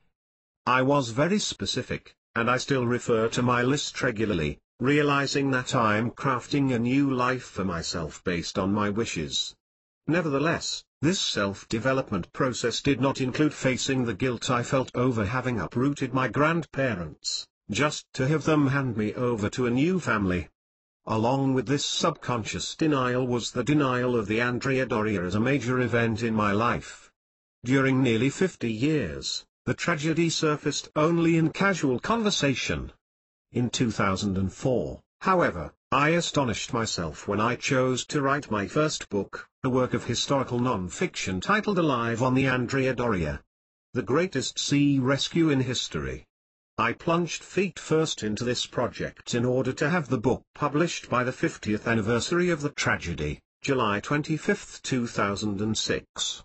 I had only a couple of years to do extensive technical research both in Italy and in the US, and to locate and interview dozens of surviving passengers, crew members, and maritime scientists. This left a very short time to find a publisher, initiating my search for one only 8 months before the book had to be published. But my 2.5 years of intense work resulted in my signing contracts with not just one but two publishers, one in New York and the other in Milano, Italy.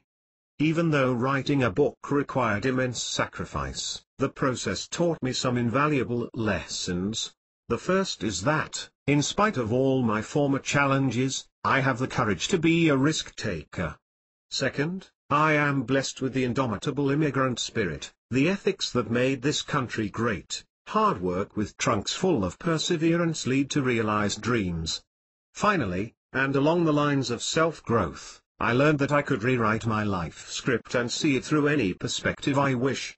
I learned by writing my autobiography for Chapter 1, with the guidance of a book called Your Life as Story. Author Tristine Rayner explained, "When I view myself as the heroine of my own story, I no longer complain about the conflicts in my life and in myself. I am no longer a victim of circumstances. No longer am I caught within 100 the psychological paradigm of neurosis. Instead, I am full of anticipation for my journey into the unknown. I'm a protagonist in a world of unending dilemmas, which contain hidden meaning that it is up to me to discover. I am the artist of my life, who takes the raw materials given, no matter how bizarre, painful, or disappointing, and gives them shape and meaning." What a revelation! I realized why I had embarked on being an author of my personal Andrea Doria story. The autobiography allowed me to recount my past while viewing my complex life through a new filter, all while making sense of the scattered pieces. I could reinvent my legend with me as the heroine instead of the victim. But more importantly, I wrote because I had the courage to face my past head-on and have the reserve to go one step beyond to focus on altruistic reasons. I followed my calling and conscience of restoring honor to my fellow Italians, who were unjustly blamed for the collision and sinking, correcting a part of history through my book. Would I have had the privilege of serving humanity on such a large scale without the Andrea Doria tragedy? It is unlikely. The pride of writing and publishing has led me to believe that the universe has been conspiring in my favor, after all. It seems to have brought me many defeats, so that each fight will fill me with a greater sense of fulfillment in victory. With this in mind, I face new challenges in appreciation for Eleanor Roosevelt's words: "You gain strength, courage, and confidence by every experience in which you really stop to look fear in the face." You are able to say to yourself, "I have lived through this horror. I can take the next thing that comes along." You must do the thing you think you cannot do. I am grateful for the catastrophe that taught me resilience, thereby bringing my life full circle. I am embracing heartily my Italian roots and reconnecting to my American family, creating new lifelines in the I Had a Catastrophe 103 process. Being the author of one's catastrophic experience can be a painful process, but the results are revealing and enlightening. I realize that retelling the Andrea Doria story ran parallel to my inner struggle. When I felt weak, I buried it. As I grew stronger, I faced it, thus becoming its heroine. Do I still feel pain for my grandparents' ultimate sacrifice of leaving their homeland, then foregoing me as a daughter? Certainly. But I surrender to its reality with more grace when my mother's praise reminds me of the blessings. Your grandparents would be so proud that your book vindicates your fellow Italians for the Andrea Doria tragedy. Moreover, I've released the pain held within the series of abandonments, embracing new relationships with excitement. Overall, I feel better prepared for treading on rough waters, grateful for having taken many lifeboats to transcendence.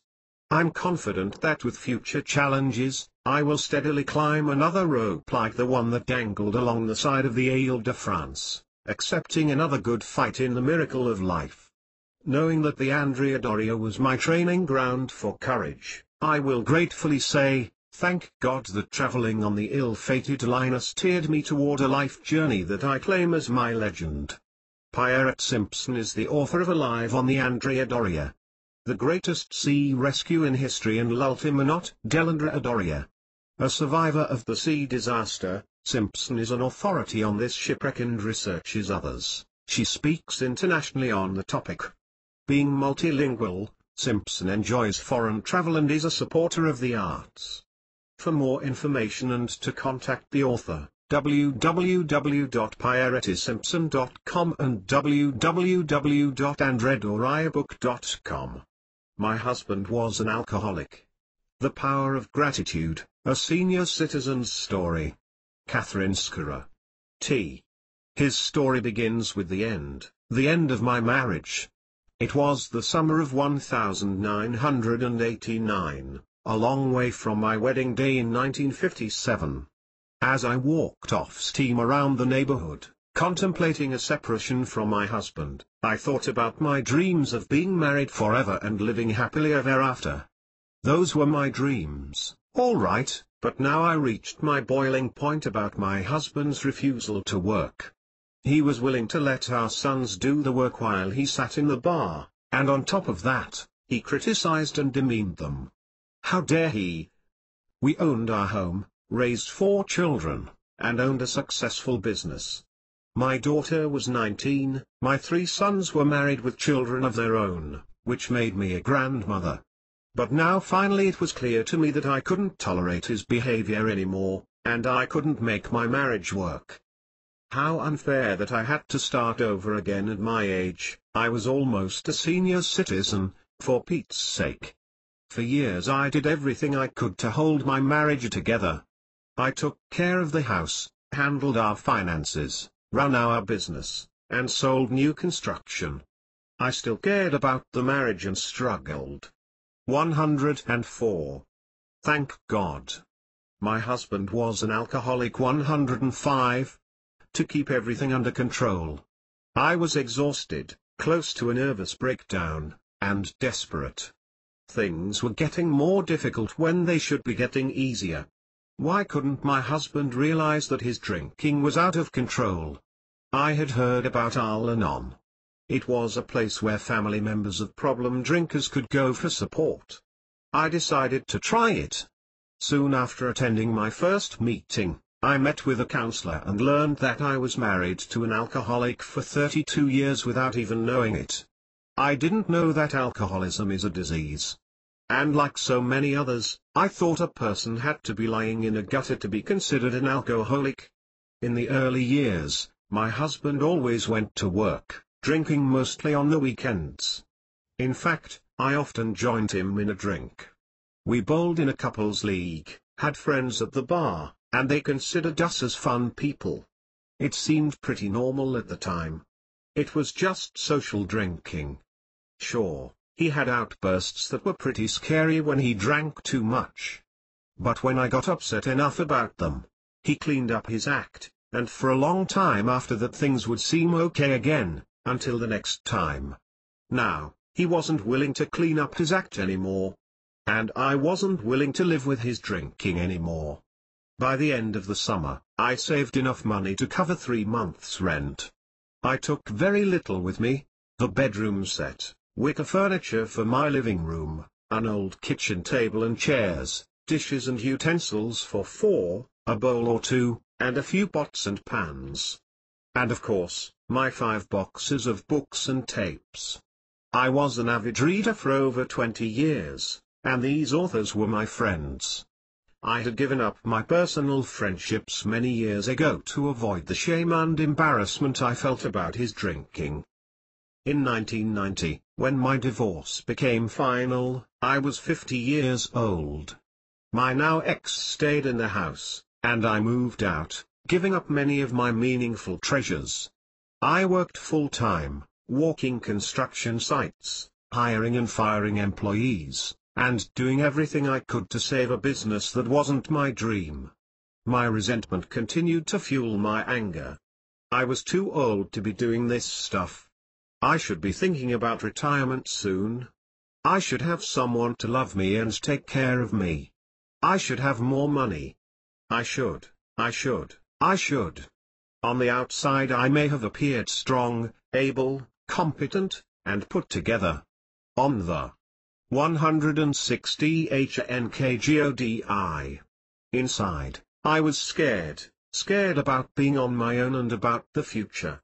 I often thought back to when my mother told me my dad was an alcoholic, back when my husband first showed signs of maybe having a drinking problem. She told me that just before I was born, she issued my dad an ultimatum to quit drinking or she would leave him. He quit drinking for the next few weeks, but then he died from a fall at work. I was only 3 weeks old, and my brothers and I grew up supported by the state. I watched my mother exhaust herself cooking, cleaning, washing clothes, and working part-time. Looking back, it seemed like my life was too much like hers, too much pain, suffering, hard work, and bitterness, even though I tried so hard to make it different. I was an emotional mess, but I tried to fool myself into believing that I was better than other people because of my accomplishments. Denial is very powerful. I was indignant at the thought that any of this could be my fault. I felt sorry for myself and hammered away at his mistakes and shortcomings. I thought I had a right to be angry and was hard-pressed to let it go. I spent most of my life trying to please him. Now it was time to take care of me. I went to Al-Anon meetings, continued the counseling, read self-help books, and listened to tapes constantly. I examined my own attitudes and activities and found out about codependence. I prayed the Serenity Prayer, read one day at a time, and used the 12 steps. Every Al-Anon meeting was full of talk about tolerance, kindness, patience, courtesy, humor, gratitude, and love. I had a very high tolerance for suffering, little expectation for love, and I couldn't see much humor in any of this. I was okay in the patience, kindness, and courtesy departments.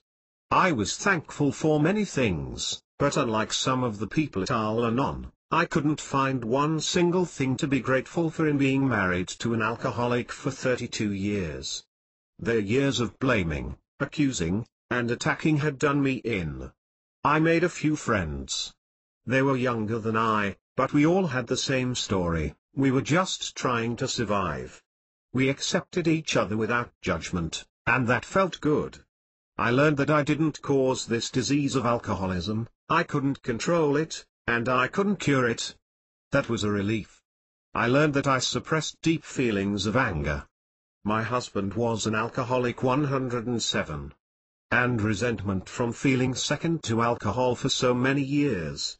I overcame those feelings and gained a new understanding. I gave up my pride and surrendered to God's will. I embraced change, and little by little I improved myself and my life. I believed in my worth as a person, but I still did not know gratitude. At a meeting of the marketing committee at our church, I met Eileen, who would later become co-author with me of our book, Gratitude Works, Open Your Heart to Love. We became fast friends and soon realized that we were both on a quest for healing. We had lots of energy, which we shared with the church community by putting together a successful holistic health conference. We traveled together and, among our endeavors, we attended a Compassion in Action 3-day workshop in Chicago to learn more about hospice work and compassion. Eileen previously studied with Elizabeth Kubler-Ross. We attended workshops on forgiveness by Colin Tipping and Fred Luskin, authors of Radical Forgiveness and Forgive for Good. I learned that my resentment and anger hurt me more than anyone else. It was time to stop punishing myself. In each workshop, I released more anger and I learned to forgive. Eileen and I were nearing 60, but there was something in us that wouldn't let us accept that we had done everything we could do with our lives. We both had a desire to do something that would make a difference, although we had no idea what. One day we watched the Oprah show and heard her guest suggest that people write down 5 things each day that they were grateful for. Something about that idea spoke to us, and we decided to try it. It wasn't long before we were discovering new things to be grateful for every day. It amazed us how everything seemed connected to everything else. We were in awe of the beauty in the world all around us that we hadn't noticed. This simple exercise shifted our consciousness, and we felt transformed. Gratitude. It was that simple. We found what was missing from our lives. Before I knew gratitude, my thoughts always focused on the negative. I looked at what was not going well instead of what was going. 180 HNKGODI. Well. The glass was always half empty. If you've ever heard the statement, "I hate when that happens," that was me. I didn't ever think about what might be right with my life and the world because I was so focused on what was going wrong. Then the great and wonderful gift of gratitude arrived. It helped me renew, reflect, and reconnect. It raised my energy vibration, and I felt healthier and happier. Since I truly embraced gratitude, everything that I thought was so bad about my life I now view in a new light. Many incidents of the past that seemed so terrible now seem humorous or even beneficial. Every moment of my past contributed to my finding gratitude, and gratitude was my vehicle to love. For most of my life, I did not know gratitude and I did not know love. Through the simple practice of writing down 5 things a day that I was grateful for, I found love. A counselor once told me that education is the only thing that helps to break the chain of alcoholism in a family. What better way to start than with education about gratitude? Gratitude is the legacy I will leave my children, my 10 grandchildren, my 2 great-grandchildren, and 1 more on the way, and all future generations through my writings and teachings. Gratitude has truly opened my heart to love. I thank God that I am an independent senior citizen and that I have lived long enough to know gratitude. I thank God for the opportunity to share my story with the world in the hope that others will find gratitude sooner than I did. Catherine Skerrer and Eileen Bode are the authors of Gratitude Works, Open Your Heart to Love, an inspirational book that helps readers access the healing power of gratitude, and the e-books Gratitude Works Journal and Gratitude Works Prayer Book. Their mission is to touch lives with the spirit of gratitude. 109. Thank God I had depression. Michelle Armstrong. It was a day not unlike any other day. I awoke that morning with the usual feeling of dread and anxiety about the day to come. I sighed deeply. I was so sick of my life. If only I could escape the pain, the emptiness, the endless stream of torturous thoughts, and the solitude I felt. If I had the energy to kill myself, I would have. Another deep sigh, and I recall thinking, I'll just stay in bed today. Why bother getting up? What's the point? It's all just too hard. There's no point to anything anyway. Nothing makes any sense. Who cares whether I sleep all day or not? Who cares if I just lie here and die? My body ached. I was so tired. It was exhausting just to breathe. God, my life sucked. I rolled over and dragged the covers over my head, irritated at the audacity of the sunlight hitting my face through a crack in the heavy drapes. I hated the sun. It always looked so chipper. It seemed to be laughing at me. I angrily stuck my tongue out at it, wishing it would go away and leave me alone. I wanted to cry. The feelings wouldn't come. I felt numb. Sighing another painstaking, long sigh, I curled up in a tight ball beneath the sheets and decided to stay where it was safe. I felt 110 THNKGODI. No need to be responsible for anything except feeling bad. But a loud knock at the door disturbed my safe and quiet sanctuary. "Who is it?" I droned, knowing full well it was my housemate. "Bathrooms free," she sang out so enthusiastically I would have hit her if I could have mustered up the energy. "Okay, thanks," I said with about as much intention of using the bathroom as my cat would have of doing laps in the pool. I was too tired to shower. I did not intend to move an inch. Nobody understood what I was going through, what it was like to be me, to be inside the prison of my head, to have my crappy life. They couldn't feel my pain. If they did, they'd realize I just wanted to be left alone. I'd been in bed for over 3 weeks now, my mind engulfed with negative thoughts and catastrophic images that haunted my soul. I was in a downward mental and emotional spiral that I felt I couldn't control, and I wanted to die. Life was too hard. I also wanted to quit my job. I couldn't see the purpose in being there anymore.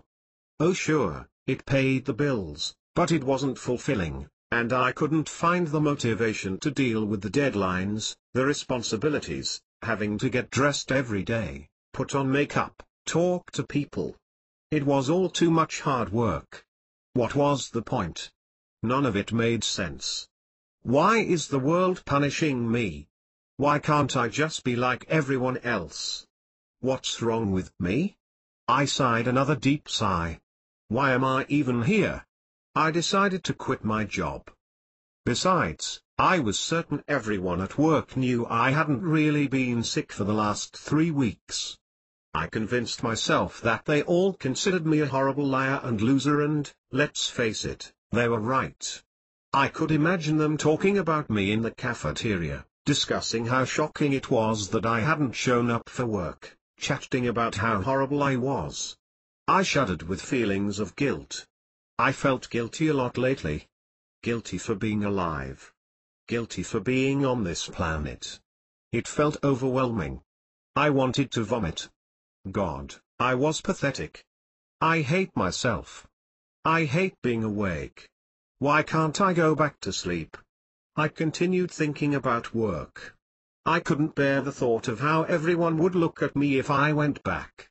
I imagined they could see right into my pain, into all my dark secrets, making me feel exposed and vulnerable, as if I were being interrogated under a huge spotlight. It felt unsafe. There was no way I would go back. I couldn't deal with the shame, everyone thinking me a failure. I rolled over again. This time, I had depression 111. I noticed my journal on my bedside table. It had a picture of a woman sitting on a chair with her head down, alone in a dimly lit room. To me, she looked suicidal. She looked like me. Instinctively, I reached my hand between the mattress and box spring to grab onto a half-nought pencil. With a little bit of energy I had left in me, I began to write. Inside the darkness of my mind there is nothing but pain and sadness. The words started little by little to pour onto the page, first like tiny raindrops on a giant lily pad, then like a torrential downpour. Once the storm finished, I put my pencil down to admire my melancholy masterpiece. Boring. Who would ever read this junk? I wondered. God, I'm so stupid. Why am I so dumb? What's wrong with me? Why can't I get my life together? How did I get this way? It got me wondering. I mean, my life isn't really that bad, is it? So okay, I had a challenging childhood, with its many ups and downs, but who hadn't? My parents separated during a time when I desperately needed them, and it was no secret that divorce was unpleasant. But in the greater scheme of things, if I wanted to, I could actually reflect back on my life and focus in on all the positives. If I really chose to want to, I could look back and actually feel a sense of gratitude for all that I'd been fortunate to experience. It wasn't easy to do, but I realized my life could have been very different. I could have been born an orphan, with no parents at all. I could have been born blind, deaf, or otherwise physically impaired in some way. I could have been born into a third world country, where food and water were a scarce blessing. But I wasn't. I was born healthy, into a family that loved me despite my beliefs at the time. I started to reflect back further over my life. I was a reasonably smart young lady, no Einstein, but I did well in school. I loved to dance, and despite my low self-esteem telling me otherwise, I had to admit I was pretty good at it. I recognized that when I set my mind to achieving something I wanted, I often got it. My parents loved me, despite my continued resistance and low self-worth. I could easily make friends and establish relationships, so that was a positive, and seeing all this got me to realize I hadn't always been like this. Life hadn't always been depressing for me. I'd loved my life once. When I reflected back on my childhood then, I recalled so many dreams about what my life was going to be like in the future. I was full. 112 THNKGODI. Of imagination, inspiration, love, trust, curiosity, and joy. Life was fun and enjoyable once. I recalled with some glimmer of hope how excited and inspired I used to be. How much I really loved life, loved nature, and loved people. There had been a time when I awoke each morning delighted to find a brand new day of possibility and opportunity before me. As I remembered that feeling of endless possibilities, I stopped for a moment and wondered, where did that little child of innocence go? Why did I end up here? How did I end up so depressed and alone? I swallowed hard in a desperate attempt to push back the seemingly endless stream of tears that built up inside. A lump developed in my throat like a lemon seed stuck in a vodka straw. What on earth happened to me? Why was this experience happening to me? I suddenly felt very restless. An old energy awoke within me, and I was caught in a spaghetti of mixed emotions, sadness, and anger, tangled with old familiar feelings of excitement, motivation, and wonder. My curiosity stirred, and I began wondering, why is this happening to me? I remember, growing up, that Mum suggested to me that everything in life happens for a reason. You just have to look for the blessings, the learnings, and opportunities inside everything that happens. Life isn't random. There are opportunities inside every experience, whether it be good or bad, to rediscover ourselves, to peel back another onion layer, to go deeper, to become wiser, to evolve and become the very best that we can be. I realized my depression was a gift. A blessing in disguise. I glanced down at my journal, immediately recalling all that I had written over the past few weeks. The words flooded my consciousness with a greater depth of understanding about who I really am, what I'm here to be on this planet. Small waves of excitement crept into my body. I tingled and vibrated as I allowed the truth of my depression to fill my understanding. What if I need to experience my depression in order to find myself? What if I'd chosen to experience depression at some unconscious level for the purposes of finding my place in the world? What if I could use my depression as a propulsion system to launch me into the next phase of my life? My heart beat faster as a surge of unknown energy burst throughout my body. I felt immediately grateful for what I was going through. I had depression 113. And I realized in that very second, I had free will over my life. My eyes slowly widened, and things became very clear. My life boiled down to a fork in the road, and there were two options, with one choice to make. I could choose the road of pain, disillusionment, and inevitable death, probably at my own hand. Or I could choose to be responsible for my life and take the path of liberation, appreciation, personal power, and joy.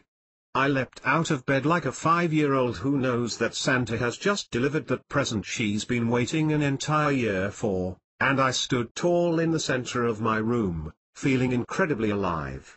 I felt so pumped up and energized that I threw apart the drapes in my room to be instantly drenched in the brightest spectrum of light you've ever seen. I stared out longingly into the day, drinking in as much of the moment as I could get. The sun, which seemingly had been mocking me only moments before, now looked totally different to me. It felt more warm, loving, and inviting. Isn't that interesting, I thought to myself. The world itself suddenly appeared a very different place. It was now a friendly world, full of love and possibility. With a sudden change of focus and appreciation for my experiences, the world had changed from a dark world full of situations I didn't want to face, to a world of endless possibility and freedom. But surely the entire world hadn't just changed in the last few minutes. I had simply changed my perception about the world, and it started with a little gratitude. Right then, I experienced an epiphany. I could hardly believe I'd not seen all this before. Until now, I had not noticed all the endless possibilities that were available to me in any given moment. I did not realize my power of choice. In an instant it dawned on me. I was always in control of all the results produced in my life. If I wanted to produce different results, all I needed to do was to change my thinking, my perception and the meaning about my experiences. It was so obvious, I laughed out loud in delight. I had been letting my mind control me, rather than me managing and directing my mind. What clarity! What insight! What freedom! With a force deep within me that is not easy to articulate, I gained a perfect sense of clarity about this world in which I occupy a space, and a connection to a force so powerful, so loving, and so perfect that I'll never again feel lost or depressed by life. I might have sad days. 114 THNKGODI. Which are normal, but deep clinical depression will never again be a noose around my neck. I recognized life and my relationship to it in a way that was both freeing and empowering. It was as if a light bulb suddenly switched on inside me, and for the first time, I could see who I truly was, the creator of my destiny. And then a voice deep inside me said, "Michelle, now is the time to get off your butt and go live your life." So that's exactly what I did. I made an appointment with a local counselor to work through my depression and my unconscious blocks, and I got my butt out of the house and back into the world, a new world, ripe and ready for me to make of it whatever I wanted. That day I began the journey of unraveling my past and peeling back the layers of my unresourceful thinking and behaving that had kept me stuck for so long. That day I began to take an honest look at who I really was and what I really wanted in my life. And, let me tell you, having this awareness is by far the best feeling in the world. Having gratitude not just for my depression, but for all the other perceived negative experiences in life motivated me to become an empowered person. It inspired me to become a coach, a writer, and a motivational speaker. I am so grateful to my depression because it now affords me the opportunity to help others find their place and power in the world. I love knowing that as a consequence of my experiences, I now get to share with other people how they, too, can easily overcome their personal struggles and live the lives they want to live. Thank God I had depression. I am so grateful for this gift. Steps to discovering the blessings in your life. 1. Journal your thoughts and feelings. 2. Reflect on your past and present situation. Seek out the positives inside what is happening that you may be perceiving as negative. 3. Recognize everything happens for a purpose always. 4. Express gratitude and appreciation for everything that's happened and is happening, even if you don't understand why. I had depression. 115. Michelle went from an unsatisfying career, depression, frustration, and thousands of dollars in debt, to a career and life she loves and is passionate about, and being thousands of dollars in the black. Michelle is a published author, business owner, and the creator of the Armstrong Method. Michelle now teaches business professionals how they, too, can have the passionate life and career they love by learning to manage their mindset. Her credentials include Master Results Coach, Master Certification in Neuro-Linguistic Programming, NLP, and hypnosis, Master NLP Trainer, Bachelor's degree in Metaphysical Sciences, Diploma in Counseling and Communications, Australian College of Applied Psychology, Diploma in Clinical Hypnotherapy, Certified Workplace Trainer RIV, Master Certification in Neurosemantics and Meta-Timeline Therapy. To find out more about Michelle, visit www.armstrongmethod.com. Contact info, Michelle Armstrong 1001st Management LLC 409N. Pacific Coast Highway #453 Redondo Beach, California 90277. Email, michelle@armstrongmethod.com. Web, www.armstrongmethod.com. I went broke. My investment portfolio went from boom to bust. Miles L. Mather. H. How would you feel if you were well on your way to fulfilling your childhood dream of being as rich as Croesus? And then you lost it all? From childhood, finances interested me and the stock market intrigued me.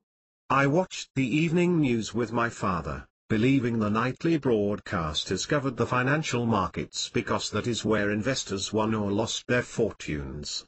My family called me Alex P. Keaton, the nerdy, teenage businessman character played by Michael J.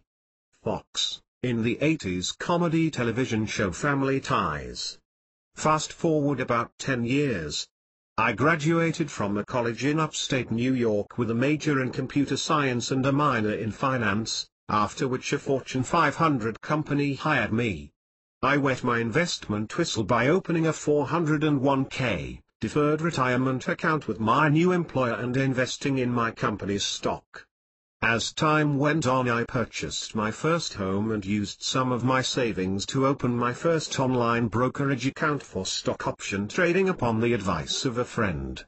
I knew of trading concepts such as leveragability, buying on margin, and short selling, but I didn't understand.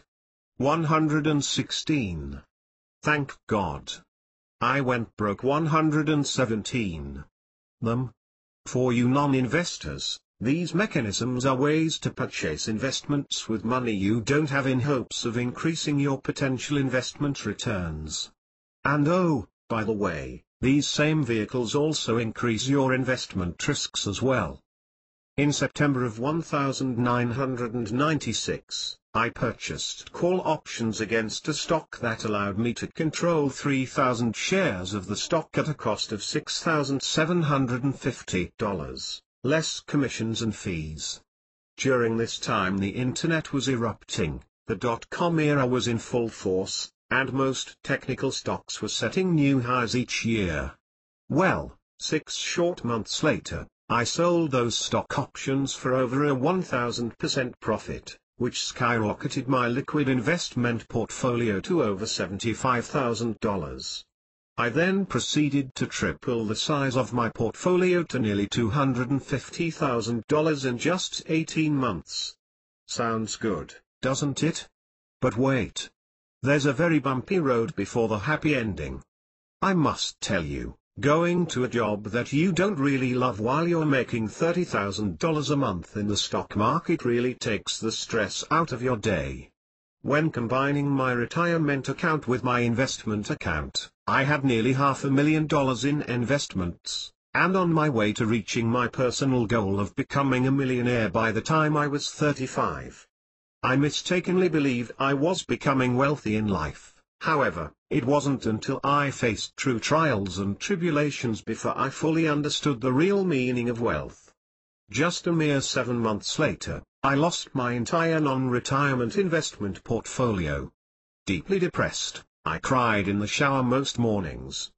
Since my self-worth depended on my investment portfolio balance, I felt like an utter failure as a person. And as a son. Why as a son? You ask. Well, in the midst of my newfound investment euphoria, I shared my limited knowledge of stock option investing with my parents and convinced them to turn their modest retirement account and life insurance proceeds over to an unscrupulous investment advisor, who proceeded to lose their entire retirement portfolio. How would you feel? If all this weren't enough, Just a couple of years later, my 401k investment portfolio, which I had grown to $250,000 in under 10 years, fell to $17,000 as my company's pre-split stock price plummeted from over $300 a share to $1.10. My once positive net worth was now negative. I was flat broke. 118 THNKGODI. Looking back, I am sincerely grateful for my perceived problems, trials, and tribulations and view it as a true gift from God. Today, I am of the strong belief that the problems that we all face are specific to each one of us. God intentionally uses them to prove a point, to grow our character, and / to obtain a result. Our most difficult events in life involve our dearest loves and result in exponential growth and rewards. This is certainly the case in my circumstance, as my dearest love was the love of money. I possessed an inward focus that concentrated on making more money. I wrestled with feelings and beliefs of greed, scarcity, worry, and fear. So, just how did my greatest perceived problem become my greatest gift? What did I do to make this transformation of understanding? First and foremost, thanks to my now wife, Tracy, and a dear friend, Pastor Paul Pirino, I became a Christian and committed my life to Jesus Christ. I read God's Word, praying, and focusing on the wisdom that God offers to each believer through our faith in Him. God's Word tells us in 1 Corinthians 5:17, "Therefore, if anyone is in Christ, he is a new creation. The old has gone, the new has come." Christians believe that when we accept Jesus, we transform and begin to think like Jesus and, consequently, act like Jesus. Colossians 3:12-14 gives us a glimpse of what acting like Jesus means. Therefore, as God's chosen people, holy and dearly loved, clothe yourselves with compassion, kindness, humility, gentleness, and patience. Bear with each other and forgive whatever grievances you may have against one another. Forgive as the Lord forgave you. And over all these virtues put on love, which binds them all together in perfect unity. I'm also a student of the metaphysical teachings of Dr. John F. DeMartini. Dr. DeMartini teaches a technique called the DeMartini method registered, a predetermined set of questions and actions that neutralizes your emotional charges and brings balance to your mind and body. In working through this method, I could see all of the good things that occurred or would occur by becoming broke. When I truly believed in my heart and not in my intellectual mind that becoming broke was a true gift, I had tears of gratitude and inspiration running down my face. At the point when I connected the event to my life's purpose, I went broke 119. Complete acceptance, complete gratitude, and a complete wholeness for becoming broke. Some experience this breakthrough event in an enlightened aha moment that takes minutes, but for others it may take many years. For me, God gradually transformed me over a 5-year period, replicating my greedy money qualities with contentment and gratitude for what I have. I now realize that there is abundance in the world for everyone, as opposed to my prior scarcity mentality. I replaced my fears and worries with positive affirmations, and a belief that I can attract anything I want into my life so long as I think, believe, and feel it to be true. Above all else, I believe that my greatest personal character change was a shift in my character from focusing on myself to serving others. My life is not about me, it is about God and serving others.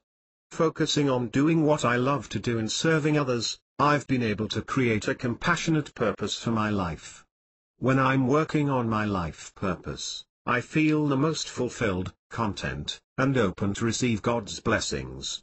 After losing my investment portfolio, I determined not to make the same mistakes again, so I set out upon an intensive period of learning that included an in-depth multi-year period of studying stock option trading, technical analysis, money management principles, and the psychology of investing.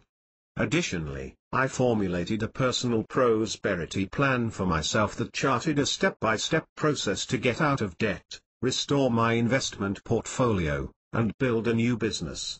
Over the last 3 years, with the help of Dave Ramsey's Financial Peace University curriculum and my local church, I've been able to share my financial learning with others in my community. On a volunteer basis, to date I've impacted the lives of 100 families. In aggregate, these families have experienced a financial turnaround of $719,307 in just 91 days by paying off $473,795 of debt and saving $245,512. Over the course of just a few short years, God restored all of my prior financial losses and more. However, my newfound understanding of wealth is much broader than purely money. It encompasses all areas of my life: spiritual, financial, physical, relationship, and intellectual. If it weren't for the good fortune of losing my entire investment, 120 THNKGODI portfolio, I wouldn't be the person I am today. Thank God that I went broke, because without this experience I might have never found my life's purpose of assisting others in achieving their financial aspirations to enable them to fulfill their dreams in life. Miles L. Mather is an investment advisor with Twin Tiers Investment Advisors, LLC in Corning, New York, who provides capital management services to high-net-worth clients whose capital assets exceed $500,000. You may reach him at 607-936-4217 to discuss how he can assist you in achieving your financial goals. 121. Thank God I had an eating disorder. Paula D. Atkinson. In my 31 years on this planet, I've weighed 250 pounds. And I've weighed 80 pounds. Extremely obese as a child and teen, I almost died from starvation in college due to anorexia, bulimia, and addiction to exercise. I was the fat daughter of an alcoholic father and an extremely depressed mother. An only child and a lonely gal, I used food to numb out. I felt like Alice in Wonderland. I didn't fit in with my family at all, and they really didn't comprehend me. Curiosity and energy filled me. The people around me seemed resentful, annoyed, and almost fearful of my desire for knowledge and insatiable hunger for stimulation. I ate to not feel. I became obese to hide and to shelter them from my obviously unacceptable characteristics. By age 16 I weighed 250 pounds. One day, at the start of my junior year of high school, I snapped and made the decision to be anorexic. I was definitely not a victim of anorexia. I am a person who does what she sets out to do. Years prior I concluded that my fat body directly caused every problem in my life. Now I was going to change that so I could finally be perfect. For in my head, like any overweight person, I truly believed that being fat was my 120 to THNKGODI only problem. So I did it. I lost over 100 pounds. In 8 months by overexercising and starving. I obtained the results I thought I wanted. I was the homecoming queen by my senior year, attended homecoming with the quarterback of the football team, and I fell deeply in love with a guy I'd had a crush on since 6th grade. Wherever I turned, I received accolades and compliments for my discipline and my hard work. No one knew that I had starved to get there. I lied to everyone all the time without a second thought. It didn't take long to realize that I couldn't stop. I would not go back to being fat, and I didn't know how to eat normally, but it would be a cold day in hell before I asked another person for help. I continued to starve and over-exercise my way through college. I lived on hard candy, milk, and tomato juice for months. I spent so much time on the step machine at my local gym that they asked me to leave. I never set foot in the dormitory mess hall. In my dorm room, with the door locked, I chewed up and spit out hundreds of dollars worth of food. The chewing made my mind think I was eating and soothed my rumbling tummy for a short while. Late at night, when the dorm was quiet, I would sneak down to the garbage room to drop off grocery bags full of chewed up food. When the gym forbade me to work out, I ran miles and miles each day on the streets. Living in San Francisco at the time, I would run up and down hills for hours and hours to burn off imaginary fat. I was completely out of control, crazy, depressed, and trapped in a hell I could have never anticipated. The disease that I invited into my body and mind took over, and there was no room for any remnants of the person I once had been. By age 21, I had starved my body down to a deadly weight. The day I arrived at the front door of a treatment center, I weighed 80 pounds. I could no longer digest solid foods, my stomach gave up, as it had been so long since I had chewed anything substantial. I stayed in the treatment center for a year while nursing my body back to a healthy weight. The refeeding process was the most physically uncomfortable thing I have ever gone through, and I had to have more faith than I knew how to assemble.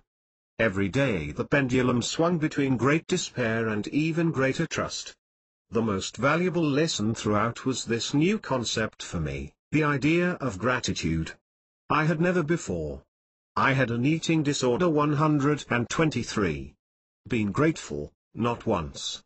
I had never known humility, trust, or serenity. I had never said, thank you, and meant it, never. That was 10 years ago, and my life now isn't perfect. My food isn't perfect, my body is far from perfect, and my head still sometimes gets caught in the tornado of diet and calorie worries. My mind is like a radio stuck on an old station that I hate listening to, but I can't find the dial to turn it. But each day I feel thankful. Each and every day, I cultivate more to be grateful for. Just as I had never known gratitude before my painful journey with my body, today I never feel a sense of victimization. The idea of why me has been totally lifted. The self-obsession and the focus on what's missing from you and from me is no longer a familiar place. It's not even somewhere I visit occasionally. Because of the painful journey I have walked in this body, I want nothing more than to be of service to those who still suffer. That is the absolute greatest gift of all. Today I am a 31-year-old healthy woman with big dreams and wild hopes and a wicked sense of humor. I'm obsessed with Hello Kitty and have a mouth like a sailor. I think my eyes are gorgeous and my laugh is awesome. Today I appreciate who I am. Everything good in my life is a direct result of the pain I've been through with my weight, my body, and my health. I'm a yoga teacher, a freelance writer, an author, a speaker, a successful model, and an artist. I sponsor other girls and speak in high schools and junior highs and on college campuses about addiction to diets and compulsive eating. I am so grateful for the weight body food issues of my past. Today I am a healthy woman with a full and opulent life. I came to trust a while ago that gratitude is an instant and free pass to sanity and peace. After over 20 years of looking for an outside source of confidence and serenity, I now rely upon active gratitude as an immediate remedy for the bizarre idea that I'm not enough, or I don't have enough. In my case, the feelings and habitual thoughts of lack and insecurity played out in my life through body hatred, compulsive exercise, and food addiction. One of my many dreams is to bring workshops to high schools and colleges for girls and young women. I have so much to reveal to them and such a burning wish to connect that it sometimes overwhelms me.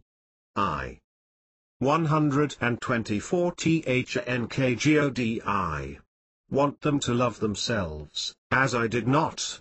I want them to hear and take in and believe that appreciation for the body we have is the only way we can battle the culture's messages telling us that our worth depends on our body's appearance and size. When I speak from a fearlessly authentic place to young women, I see their eyes sparkle. They give themselves permission to be as wise as they naturally are. I remind them to love themselves, and that their most important job is to take care of themselves. My gratitude for them and for where I am today is contagious. They feel it and radiate it back. Together, we can all muster up the faith to be thankful for what we have. Gratitude, in my experience, is the mightiest sword against suffering and the softest way to peace. Paula D. Atkinson is a registered yoga instructor at 500 Hours, a freelance writer, and a creativity coach. Her yoga practice started in Northern California, where she remembers going to yoga classes with her mother when she was very young.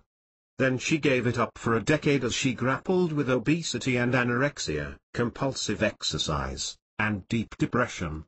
She has been teaching full-time for 7 years in Washington, D.C. She now divides her time teaching yoga, speaking at sororities and high schools about her journey, and writing freelance. Paula also facilitates creativity focus groups in her home. Paula and her partner, Carlo, live in New York City, where Paula works toward a graduate degree from Columbia University so she can reach more people with her message of hope. Please check her out at www.pauladatkinson.com. 125. Thank God I lost my mind. Brittany Lund. A gun was the most obvious choice. That would be my way out. I couldn't live like this anymore. I desired freedom from myself. Freedom from this fog that seemed ever pervasive, ever present, ever terrorizing. This wasn't sanity. My very presence, my actions, my words all reinforced in me the realization that I had lost my memory, or, as some would be so bold to frame it, I had lost my mind. Hence this painful and well thought out conclusion: I wanted off the ride. But did I want to end a life with so much potential? Excuse the pun, but wouldn't that be a cheap shot? Sure, I was miserable and in pain, but shooting myself had too much cataclysmic terror associated with it. Then what about pills? That was a little slower, a little more pitiful. Depression mixed in with the yearning to be noticed. A sick thought to many, but this was my reality, and to me these were the thoughts that truly mattered. The truth is, I did want to be noticed. However, I wanted to be noticed for who I used to be, not what I had become. Where did me go? What happened to me? 126 DHNKGODI. It seemed like I could reach out and nearly access me, like stretching out to grab something just out of touch, but when I would close my eyes and give that extra little stretch, I still fell short. Where was me? I was lost in this dark little space that seemed to have kidnapped my entire brain. I couldn't remember my last sentence. I had a hard time remembering those unforgettable names, like my mom's middle name. I couldn't remember who my friends were. There are times when we face this question from more of an ethereal and introspective viewpoint, yet in my case, I really didn't know who my friends were. As for my career, I knew what I did. I was a news reporter and a talk show host, but I couldn't remember how I actually did it.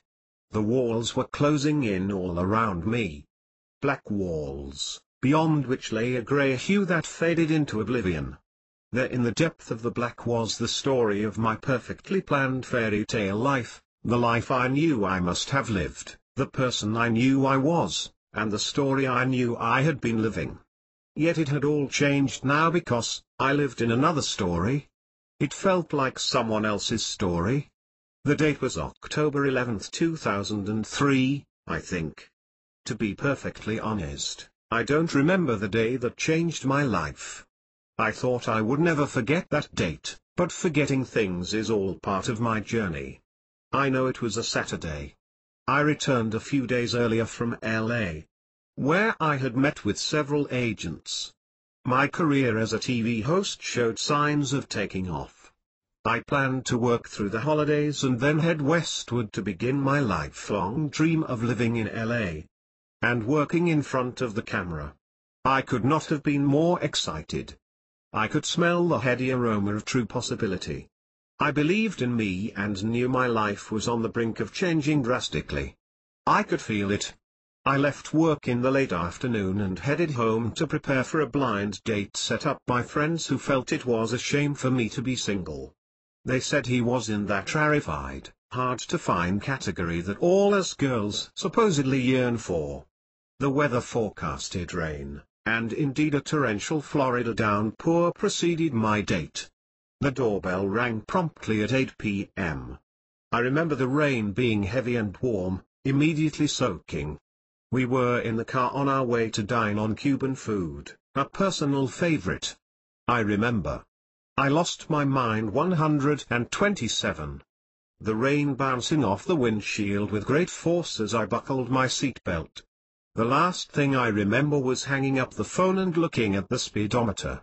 Even the speed limit seemed too fast for these conditions. As we made our way at 15 miles per hour through a blanket of rain, it happened. The car hydroplaned on the pools of water dressing the highway and fishtailed and swerved. We were out of control. The car slid across the rain-slicked grass meridian and into oncoming traffic.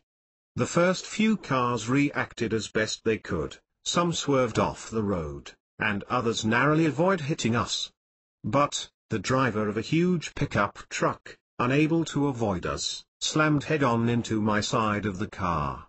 At a 100 miles per hour of combined impact, and with my seat belt still intact, the force of the collision launched my body over the airbag. I shattered the windshield with my head before recoiling back into my seat. I was unconscious for 45 minutes, which was about the time it took the ambulance to navigate through the bad weather to reach me. Right then and there, my life transformed in more ways than I knew at the time. It seemed I had fallen like Alice in Wonderland, down the rabbit hole into an unfamiliar and unfriendly new world. When I arrived at the hospital in Orlando, I drifted in and out of consciousness and could barely speak. My tongue felt huge, swollen, and too big for my mouth, which was dry.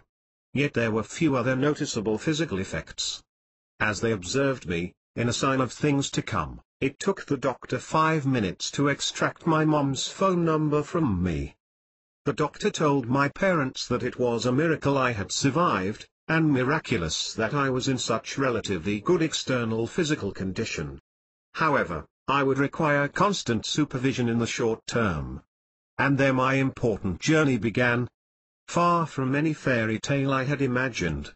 I faced a new reality of doctors' offices, waiting rooms, wish lists, and sympathy sighs. I didn't know it then, but anger, fear, pain, sadness, loneliness, and deep depression would soon follow. For me, no singular thing in the world, no possession, no emotion, and no organ is as irreplaceable and central to life as the brain. Nothing. And when you lose it, when it's not working like it did the day before, the stakes become high. There is no limit to the money or time you would give as an offering to the gods of sanity, hoping to regain what? 128 THNKGODI. You perceive as being lost. And so, although I appeared to have recovered physically, it was clear that I was in an altered cognitive reality. I could not access the pathway back to the normal me. I cohabited with what I referred to as my foggy brain. Pen and paper became my friends, as I had to write everything down. This wasn't amnesia, this was insanity. Life and my experiences had become an altered reality. I went from being social and outgoing to the bitter opposite, antisocial and introverted. It seemed that a mirage, a sleight of hand, or magic trick would soon reveal itself. Never, ever could I imagine that I would be so unable to access large parts of who I was. I felt my past life just beyond my reach as I desperately tried to awaken from this nightmare. I was angry.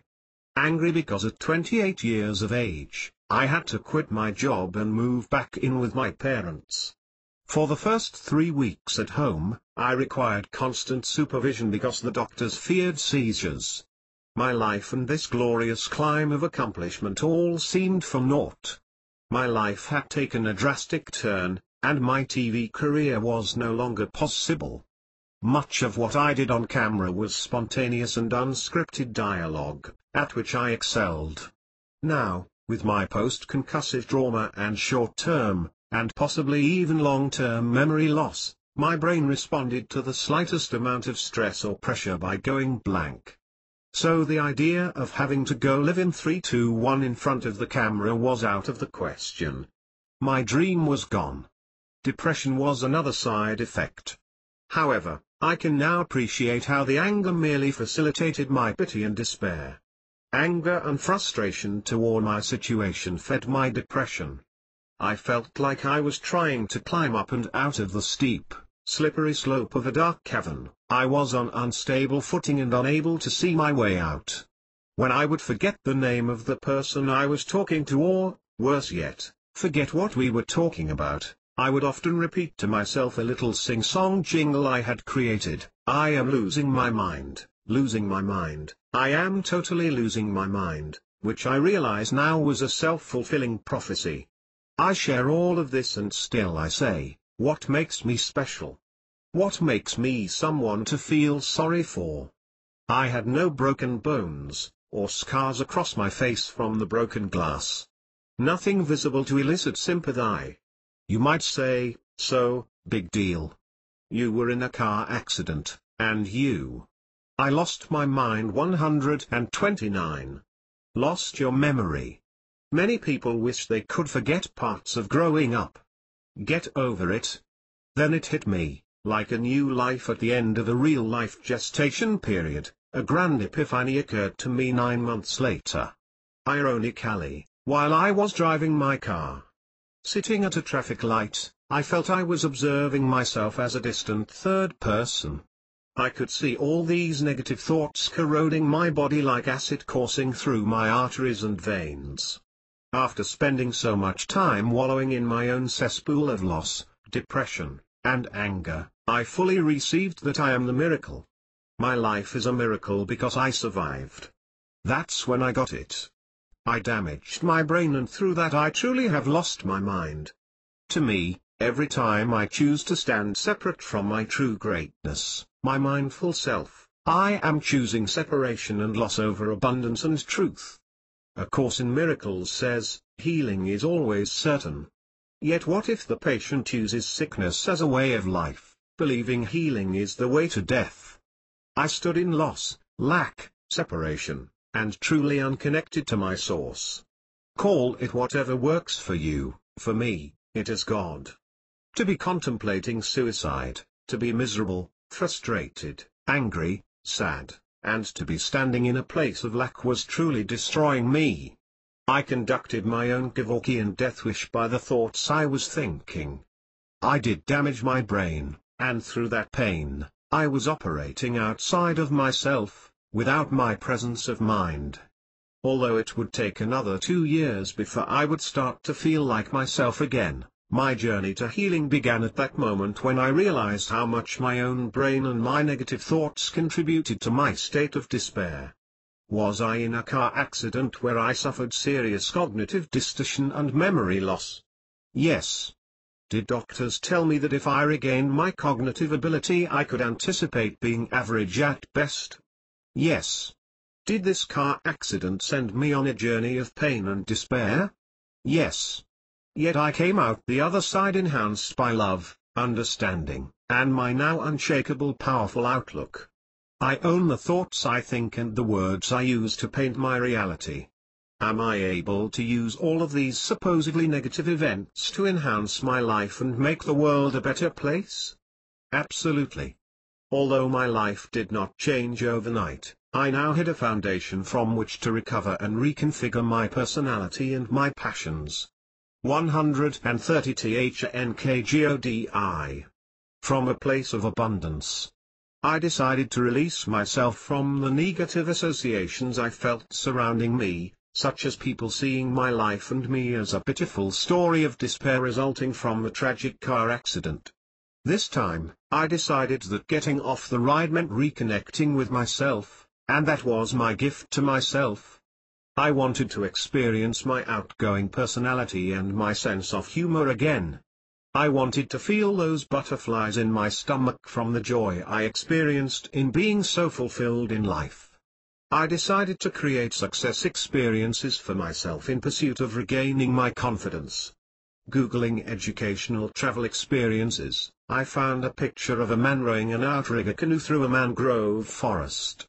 On a far-off, distant island named Khosr, Micronesia, I would find myself again. This trip was about a journey back to myself and an opportunity to realize another life goal, living among an indigenous culture and learning their native traditions and natural remedies.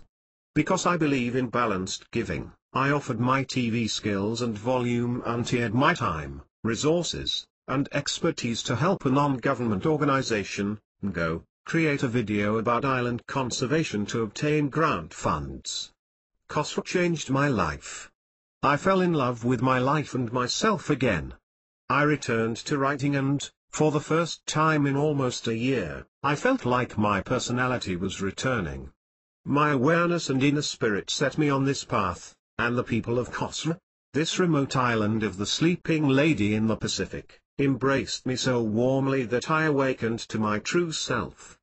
My host family accepted me like one of their own, and I connected with the islanders more than most foreigners had ever done.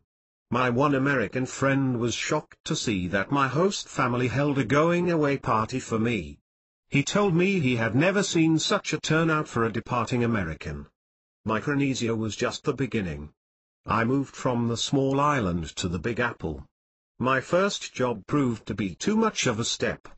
I stayed awake at night wondering how to survive this job, as I could see my cognitive limitations presenting themselves. For the first time in my life, I was fired for not being able to keep up with the pace. What a relief! Focusing beyond my pain of being fired and into my gratitude, I decided I would accomplish more by seeking ways to challenge I lost my mind 131. Brain. So I made a bold leap into the unknown. It was time to face my fears and challenge myself by performing stand-up comedy. Ah, what a gift to challenge myself beyond my comfort zone.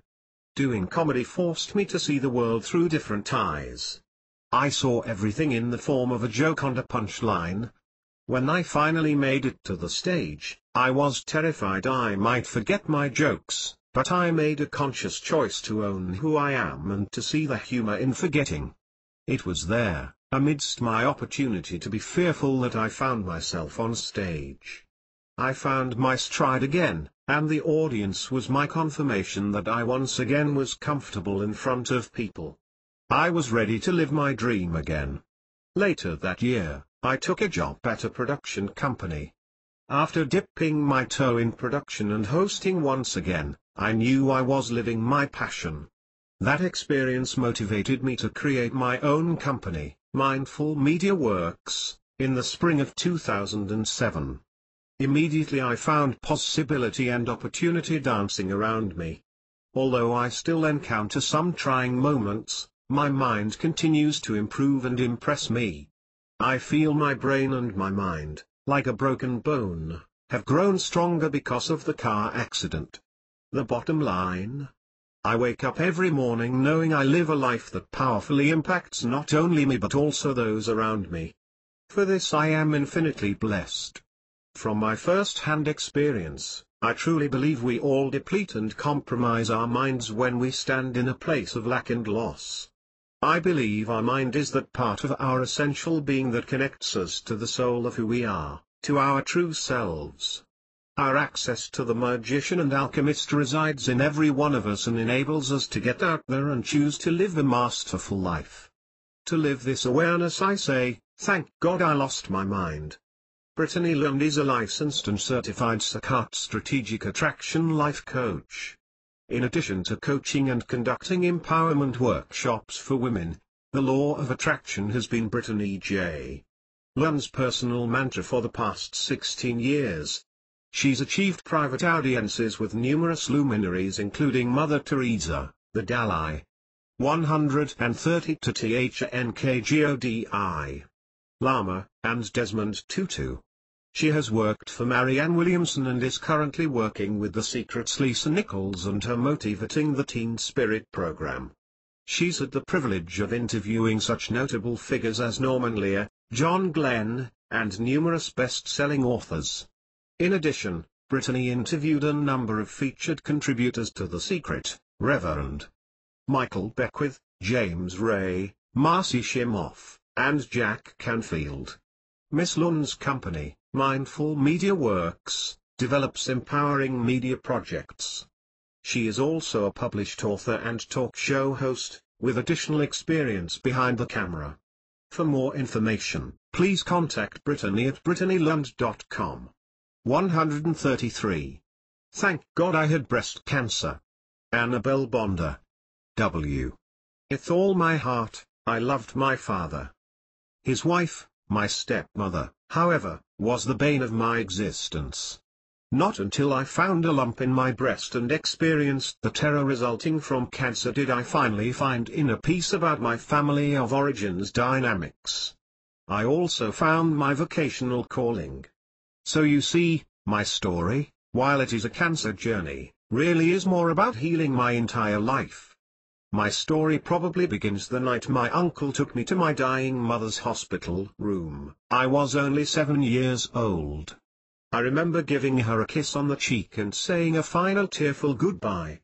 Although I was just a child, I knew my life would never be the same. After Mum's passing, my father became my everything. I depended on him to make sense of this world, and to take care of me. Then it all changed. When the intruder arrived, I felt I was losing my last remaining parent, my daddy.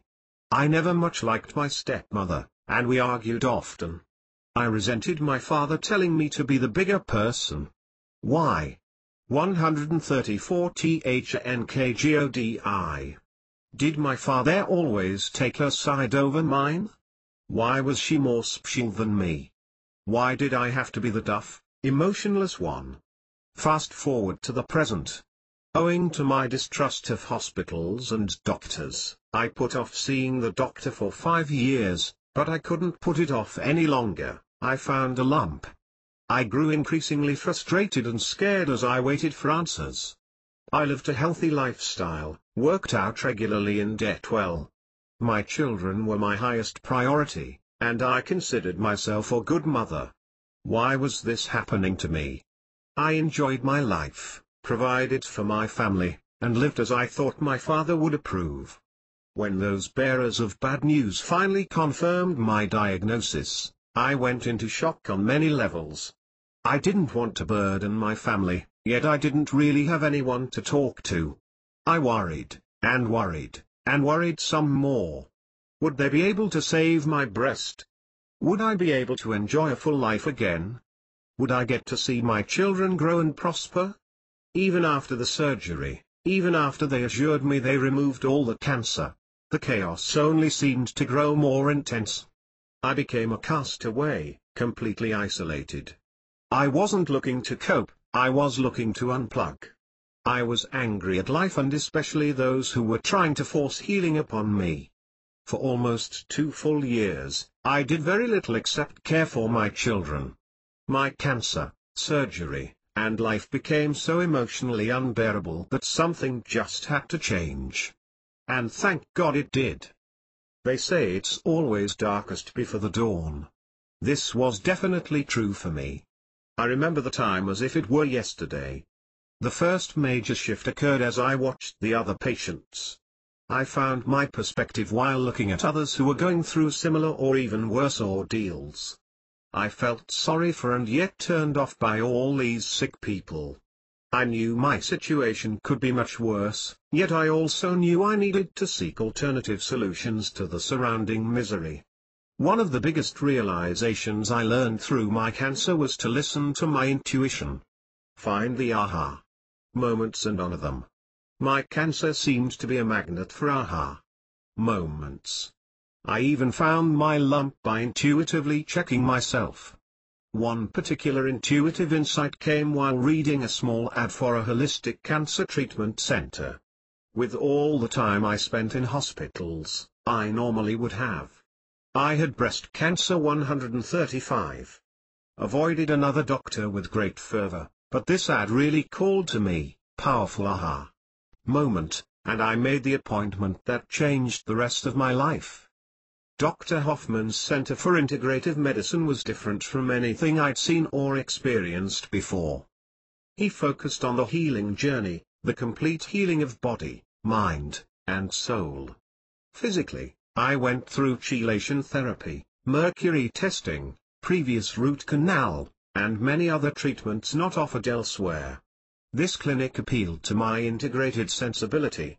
I meditated, rediscovered journaling, a long-lost love from my childhood, and began to crystallize an inner spirituality vastly different from the one my father promoted.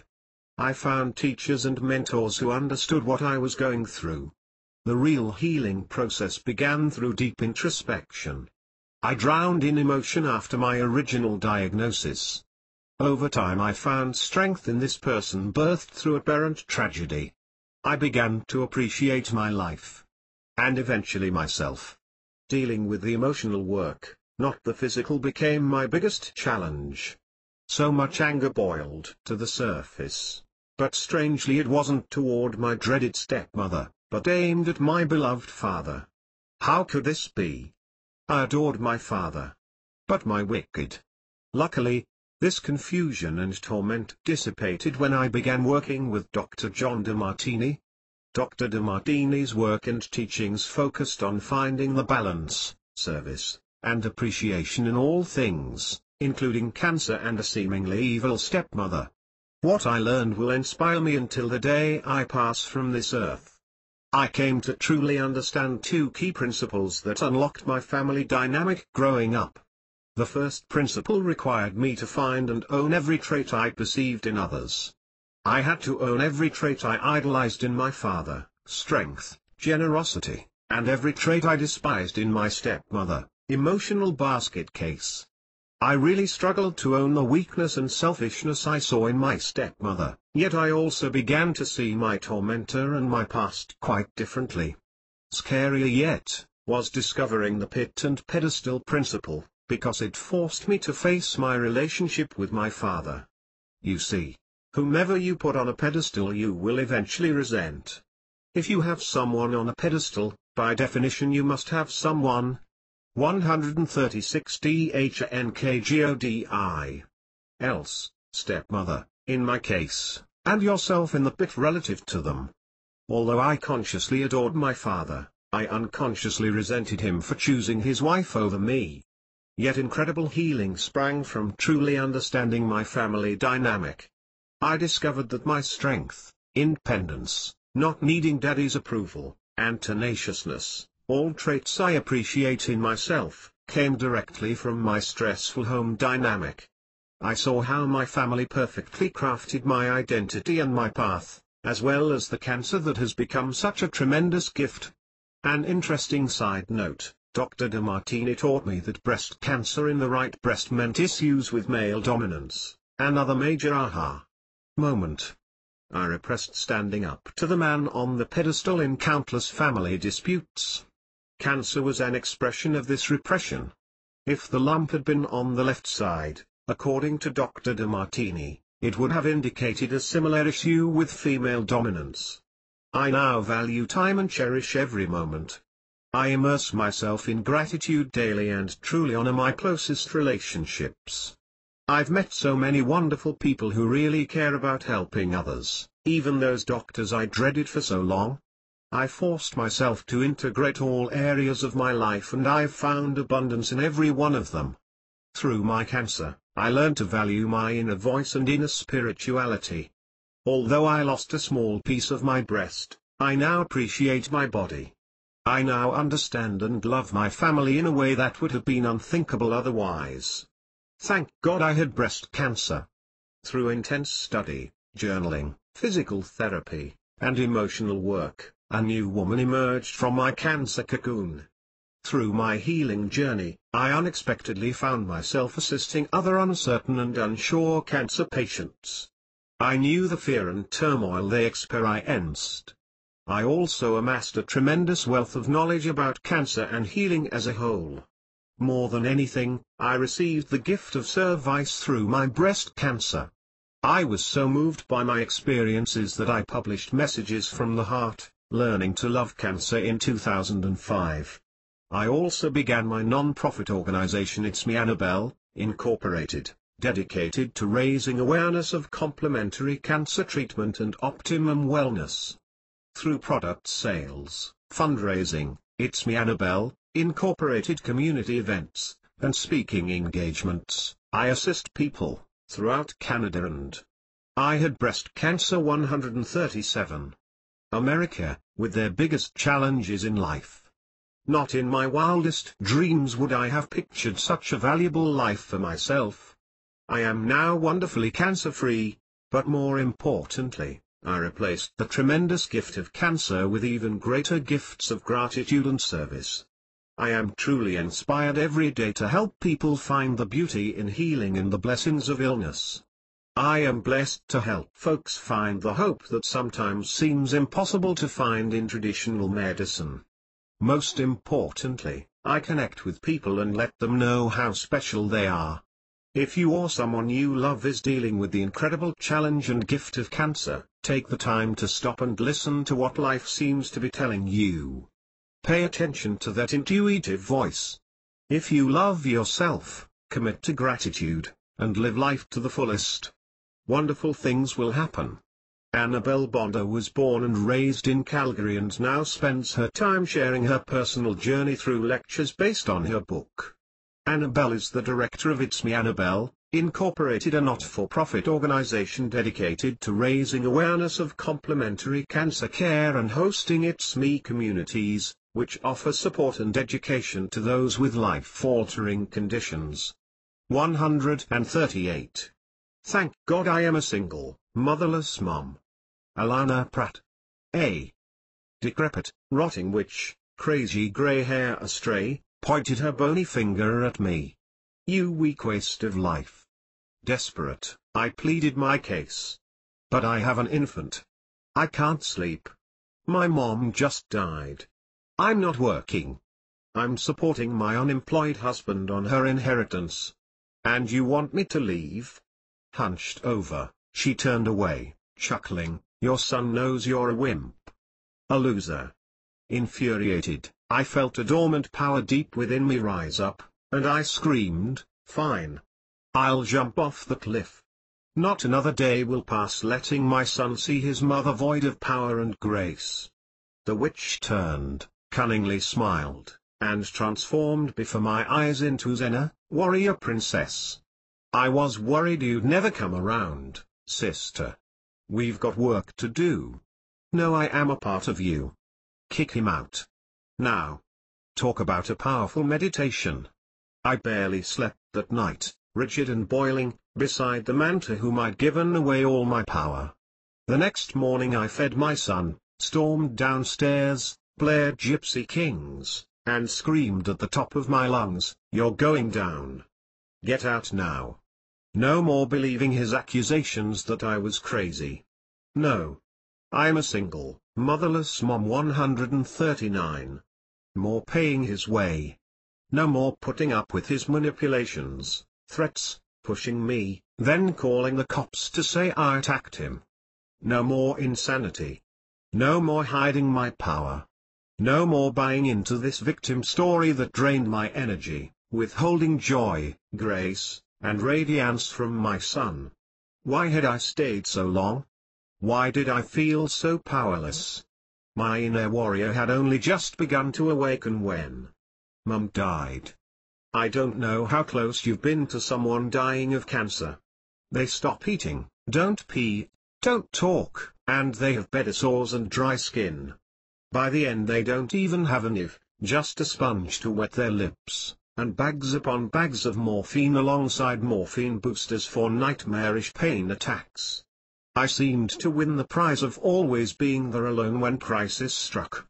Upon her admittance, I breathed every single painful breath with her, cheek to cheek, holding her until the morphine kicked in. Once I was alone with her when she bolted up, asking, "How do I die?" I said, "Mom, I think the angels come when you're ready, and you go with them. She said, well, let's make a plan. We have to figure it out. Where do we go? Then all of a sudden she was up, out of bed, pulling out the morphine and catheter, heading off to die.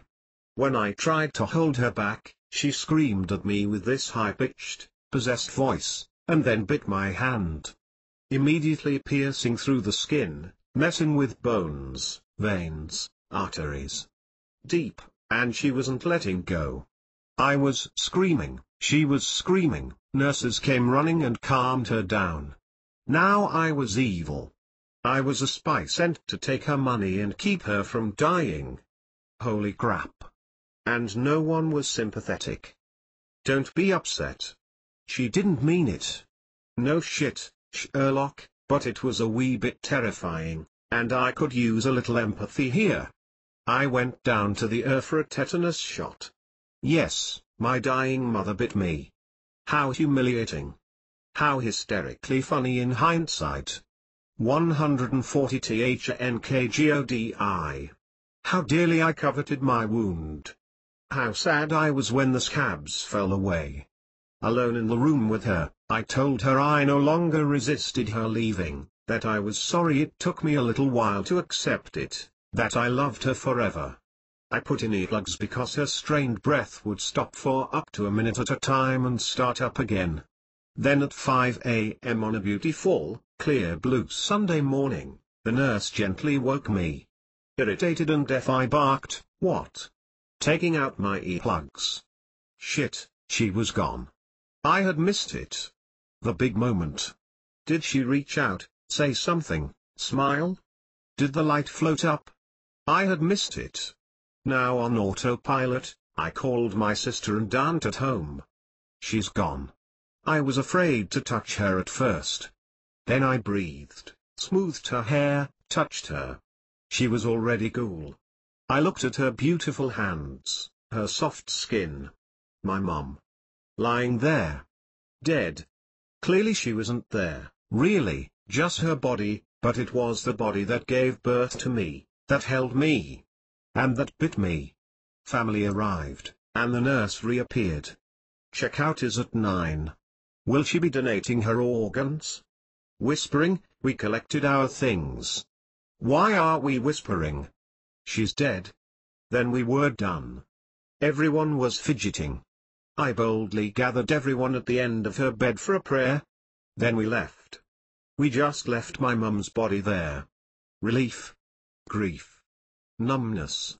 We walked into the 70s decor mortuary. Is it okay to cremate her in a plywood box? Do we want something snazzier? What style urn would we like? Would you like that shipped to La? Anesthetized but functioning, we found the will, planned the funeral, called everyone, changed the answering machine message, and oh yes, drove to Alberta for my dear sister's wedding. We sisters drove alone in silence, then laughter, then streaming tears. We decided to pretend Mum was on vacation. My sis was courageous, bold, and vulnerable. Then we drove back to BC and pulled up to our dead mother's condo. We hosted 100 people at a beautiful afternoon tea in our mother's honor at the Botanical Gardens. Over the next few weeks, we drank a lot, eating up all the food in her fridge and cupboards as we packed up her life and put her condo on the market. I'm a single, motherless mom 141. Packing up was wild. She had little white mints in nearly all her pockets. In a Rice Krispies box she had kept every letter and card I'd ever sent her. She had more sex toys than I'm comfortable mentioning. Go, Mom, oh, and I was pregnant. It had happened at the wedding, before the funeral. This little soul knew what it was doing and helped me to experience the richest joy and deepest sorrow all at once. I knew I had to work through my feelings so that I'd be clear and present when he was born. I held my belly, telling him that I was crying about my mom, not him, and to allow this energy to pass through us both and back to the earth. I hid alone to cry, feeling isolated in an unsupportive marriage. I even gave birth on my side, clinging to a girlfriend, my back to my husband. After the grueling divorce, I was able to forgive him because I saw that I was being the victim, attracting someone to blame. I found myself again. Just like I helped my mom find herself in the last year of her life. We created a room of her own, stringing Christmas lights as she nestled in to listen to healing meditation CDs. Mom and I had created a bright poster for the fridge titled Priorities, Music, Travel, Adventure, and Laughter. Now, for my healing. I forgave myself, multiple times daily, at first. I put affirmation sticky notes around the house, asked for help with financial issues, told the truth of how scared I was, got coaching on my career, dressed confidently, and exercised. I danced a few nights a week by candlelight, once my son was asleep for the night. I faced the truth of how needy I still felt, how I wanted a man to save me, an investment to sustain me, something on the outside to make the pain on the inside go away. I started dating and vowed to tell the truth, be myself, explore my true sensual expression, and never settle again. Slowly, I began to live sensually, in the moment, savoring life more deeply and cherishing motherhood. I felt this unexplainable, unconditional love for my son that healed the loss of my mom, for I knew the depth to which she had. 140 to THNKGODI. Really loved me. My son and I would swirl our fingers through luscious shaving cream on the bright red picnic table, just as my mum had once done with me. However, with a boy, there was maybe a minute of painting before my soapy toddler and I were in a full-fledged foam fight. We artfully compared our sudsy mohawks, rinsed off, and retired for a restorative nap. His trumpeting voice would alert me that he was ready to race into the afternoon, so, crouching down on all fours, I would enter the room clucking like a chicken. He'd laugh hysterically, and so would I. Maybe it was ushering in death and then giving birth, spreading my legs for all to see, that began to dismantle my preoccupation with what people thought of me. Until the death of my mum and birth of my son, I sought approval for my every decision. Disapproval felt like fingernails down a chalkboard. I remember the shame of being turned away by my then husband, too preoccupied to enjoy my surprise lunchtime striptease. I remember women's glances of pity as I, the poor girl who hadn't the pedigree to know any better, chatted and tore open my power bar for a homeless, fingerless man. So I shut down. Until I opened up, literally, through the cycle of death and birth. I had been waiting for permission to stop flatlining through life. Single, motherless motherhood became my portal to freedom. I hit rock bottom to be reborn, creative, and alive. I finally think I'm pretty cool. Especially when my son plops into the public fountain or sticks his head up my bridesmaid dress at a Catholic wedding, and all I do is breathe, correct, and continue. From my new vantage point, it turns out dirt is decadent, mess is marvelous, and gazing at tree trunks is grand. My creativity abounds as we picnic in the backyard treehouse, read under forts of blankets, nap in tents in his room. My brain says I don't have the time or energy for this silliness. But my heart whispers, nourish and liberate your soul to the brim with sticky hands and make believe. This latitude has spilled over into juicy girlfriends time. Instead of victim sessions over the phone, we have fun painting each other's toes in the driveway at sunset and dining by candlelight on the shag rug around the coffee table. Conversations are magical, laughter intoxicating, and insights divinely inspired. I'm still pissy on my period. I'm a single, motherless mom 143.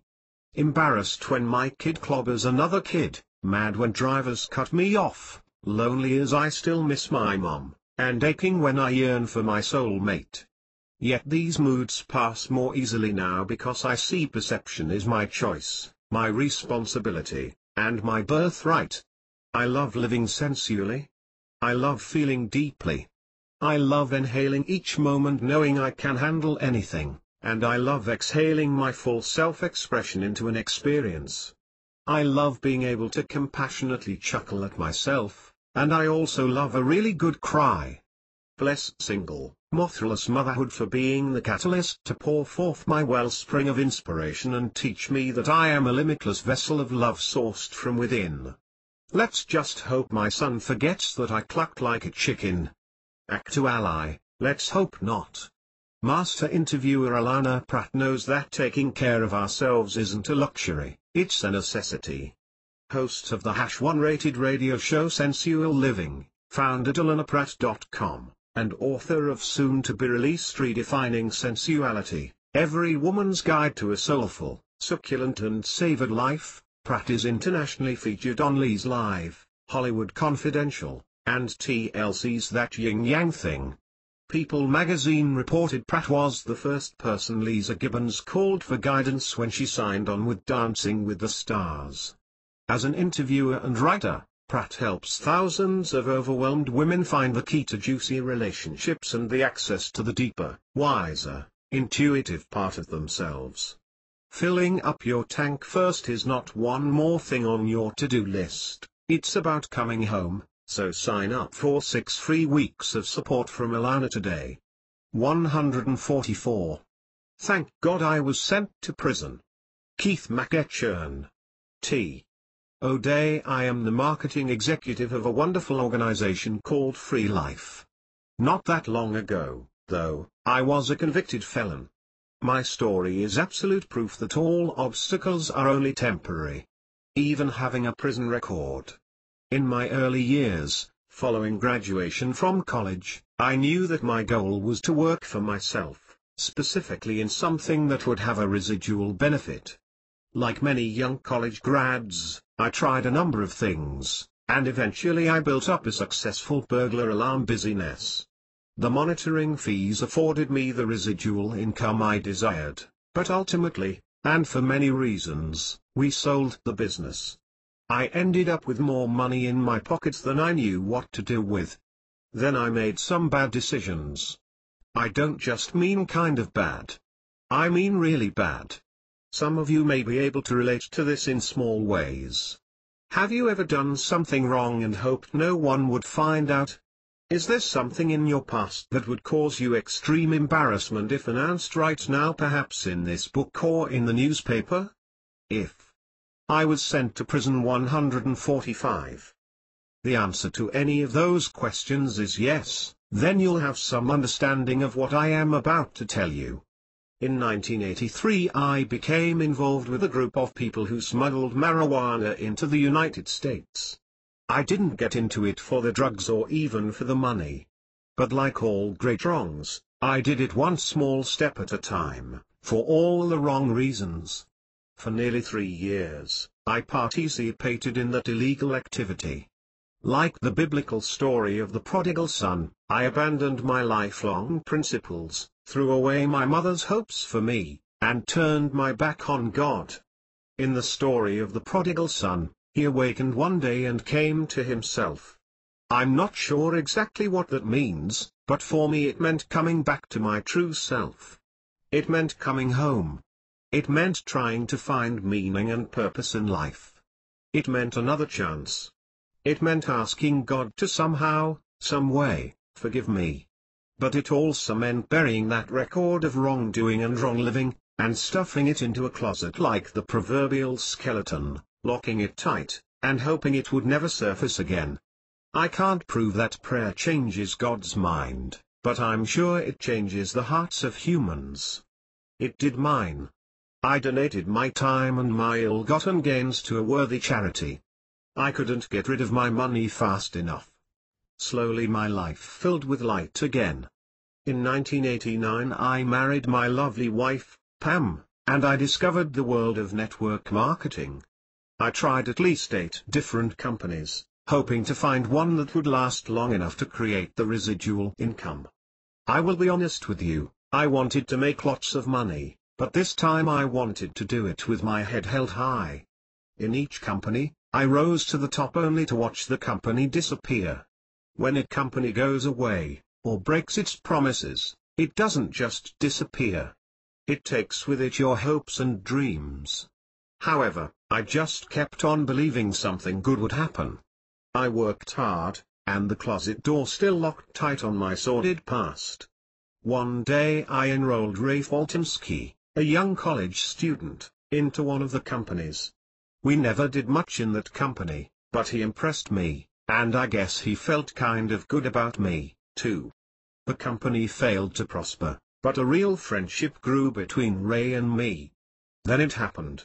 7 years after I'd put my criminal career behind me and started a new life, working legitimately, married to my beautiful wife, and now with a 146 DHNKGODI young son, Lucas, that closet door swung wide open, and the skeleton came lunging out, grabbing me by the throat, screaming for the world to hear. As I sat in my house, nestled in the quiet woods of Connecticut on Candlewood Lake, I could hear.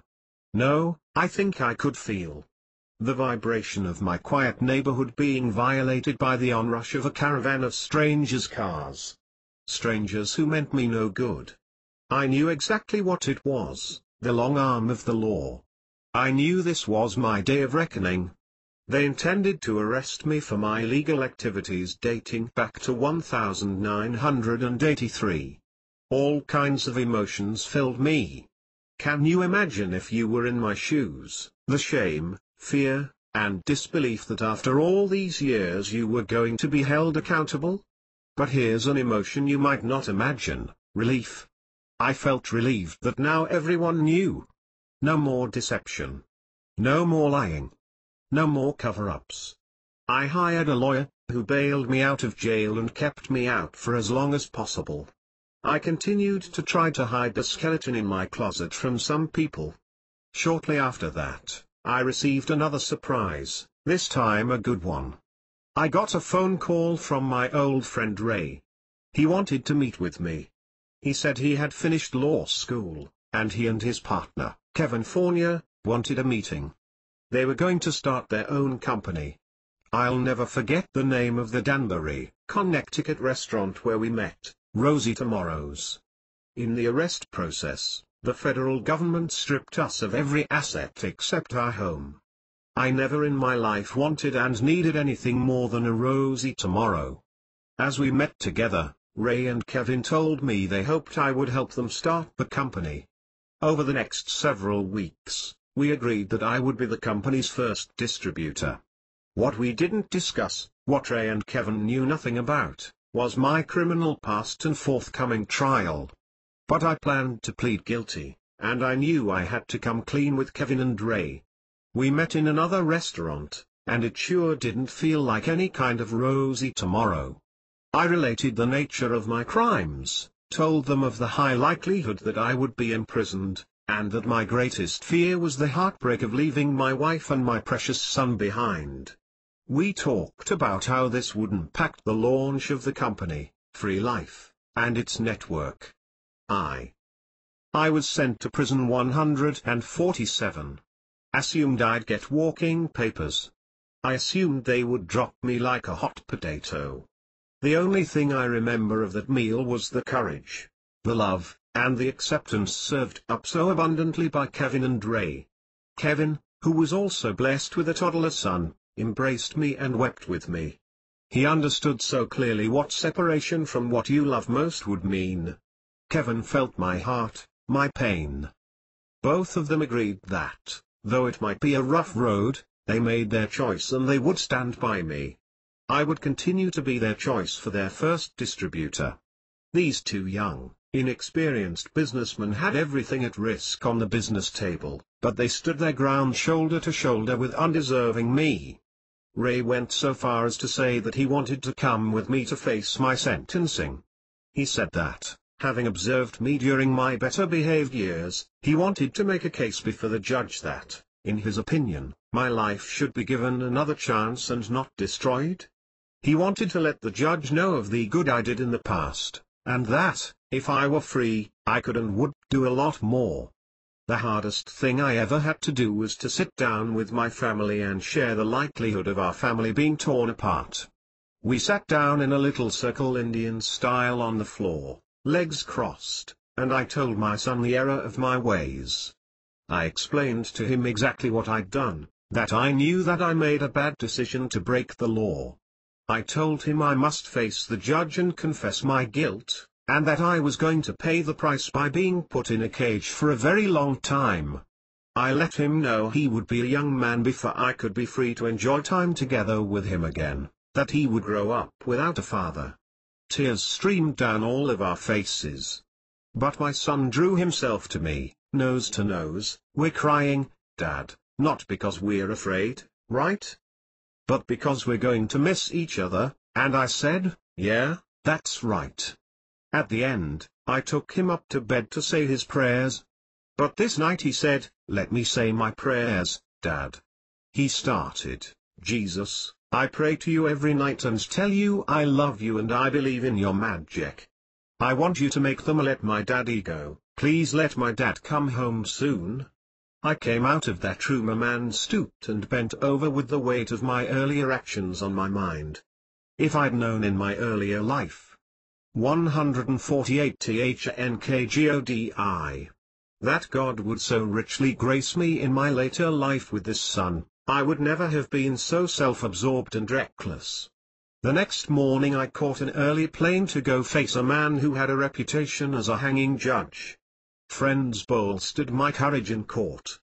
True to his word, Ray showed up, as did a number of others from around the world, to give testimony regarding my character for the previous 7 years. I knew from my lawyer that no matter what testimony they gave, what letters written, I would be sentenced to many, many years in prison. As I listened to these dear friends tell their stories of me to the judge, I was humbled. I felt like I was being eulogized at my funeral. Listening impatiently, the judge strummed through a stack of reference letters from all over the world, written on my behalf. Then he directed everyone's attention to my dear wife, who sat quietly in the back with head bowed and hands clasped, praying. All the speakers were eloquent, but the person from whom the judge most wanted to hear was my wife, Pam. With tremendous bearing, with head up and shoulders back, she approached the bench. The courtroom grew totally still. He asked her if she had something on her mind. She said, I do. She simply told him with the conviction of absolute truth in her voice that the man she was married to was not the same man with the criminal intent of a decade earlier. She said how rich in truth her life had become. She said other things that would only embarrass me to say now. In the seemingly interminable silence that followed, you could literally have heard a pin drop, and I actually heard people cry. The judge stood sternly frozen, then looked me in the eye and asked me, do you have any idea how lucky you are, Mr. McEachern? I responded, yes, sir. He looked down at a piece of paper upon which he had earlier penciled in the time in prison he was sure he would give me, prior to hearing the voices of my friends. Hesitatingly, he put his eraser to the paper and penciled in another number, announcing that I would serve only 30 months in federal prison. I thanked him. It even surprised my lawyer that it was so light a sentence.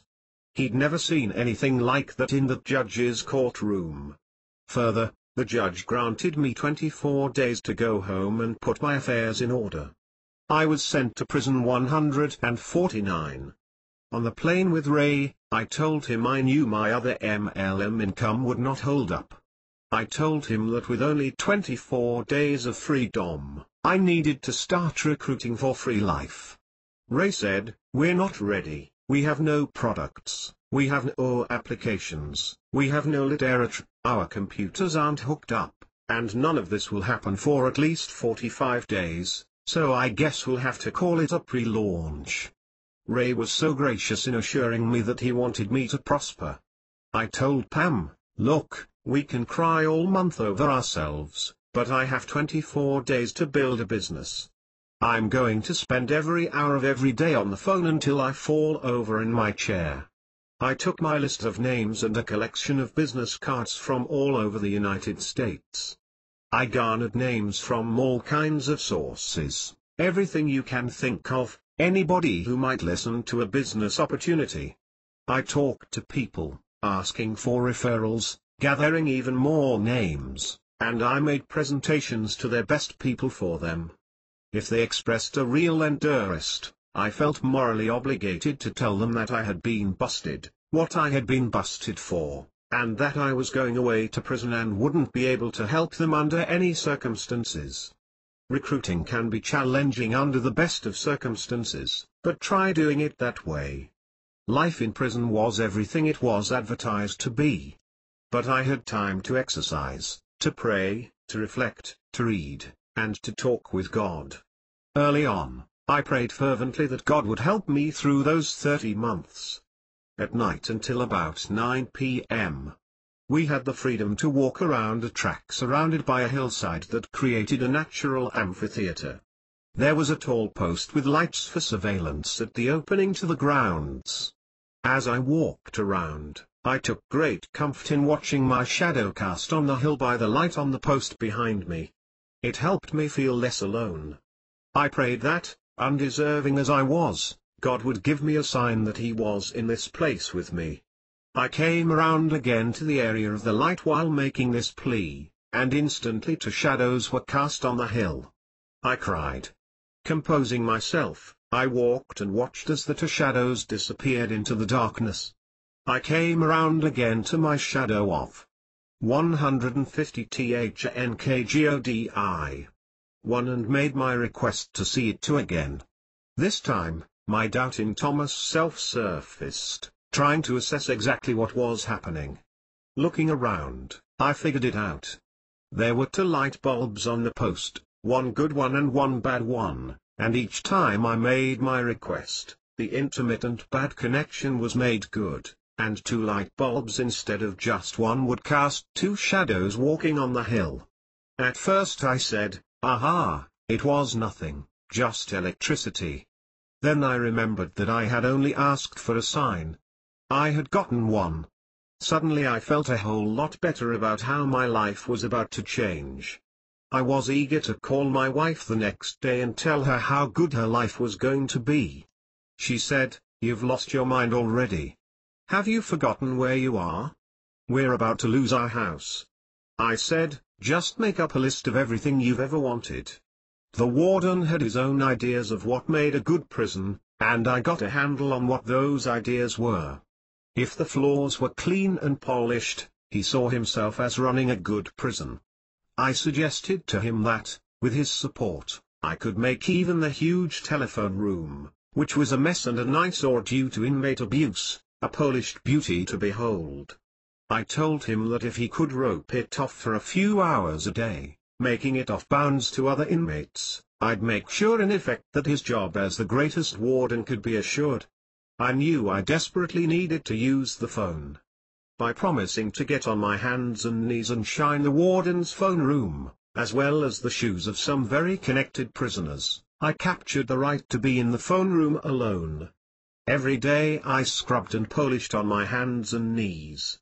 From that prison phone, I organized meetings, talked with Ray a few times a week, and built my free life business.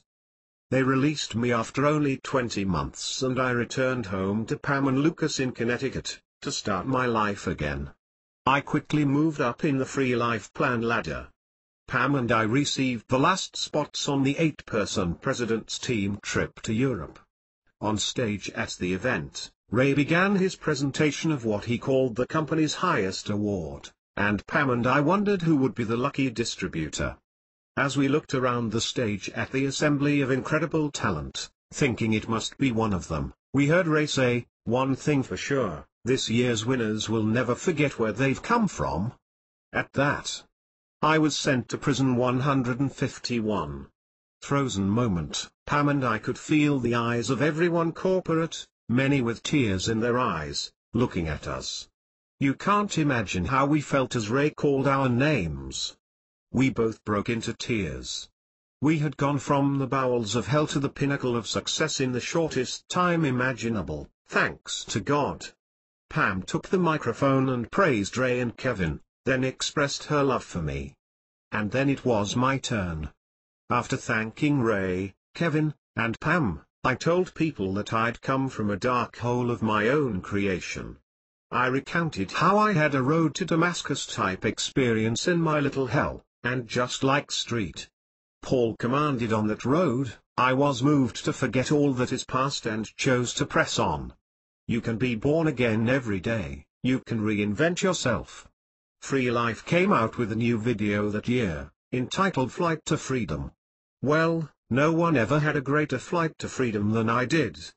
And no one had more wind under his wings than I did.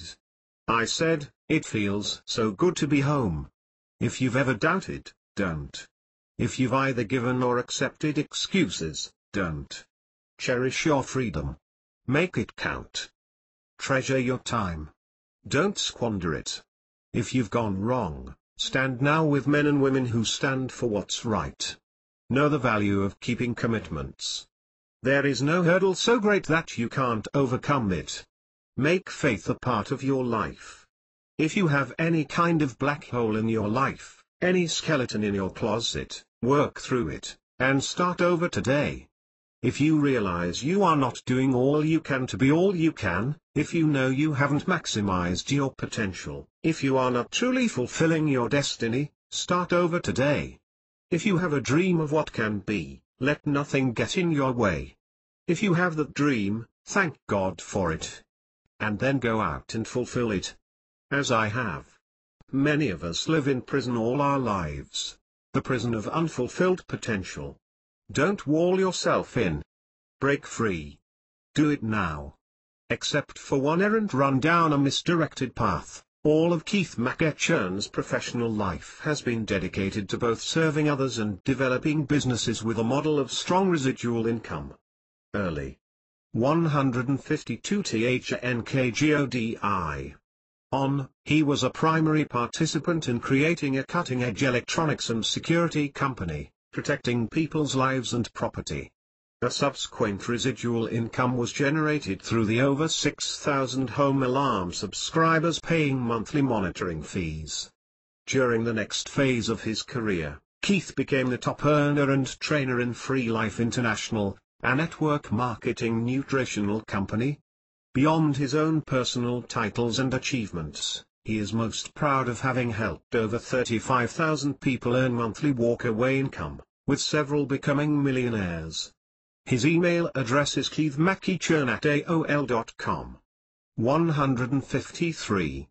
Thank God I'm an entrepreneur. Christine Closer. G. Growing up, I always felt like I was different.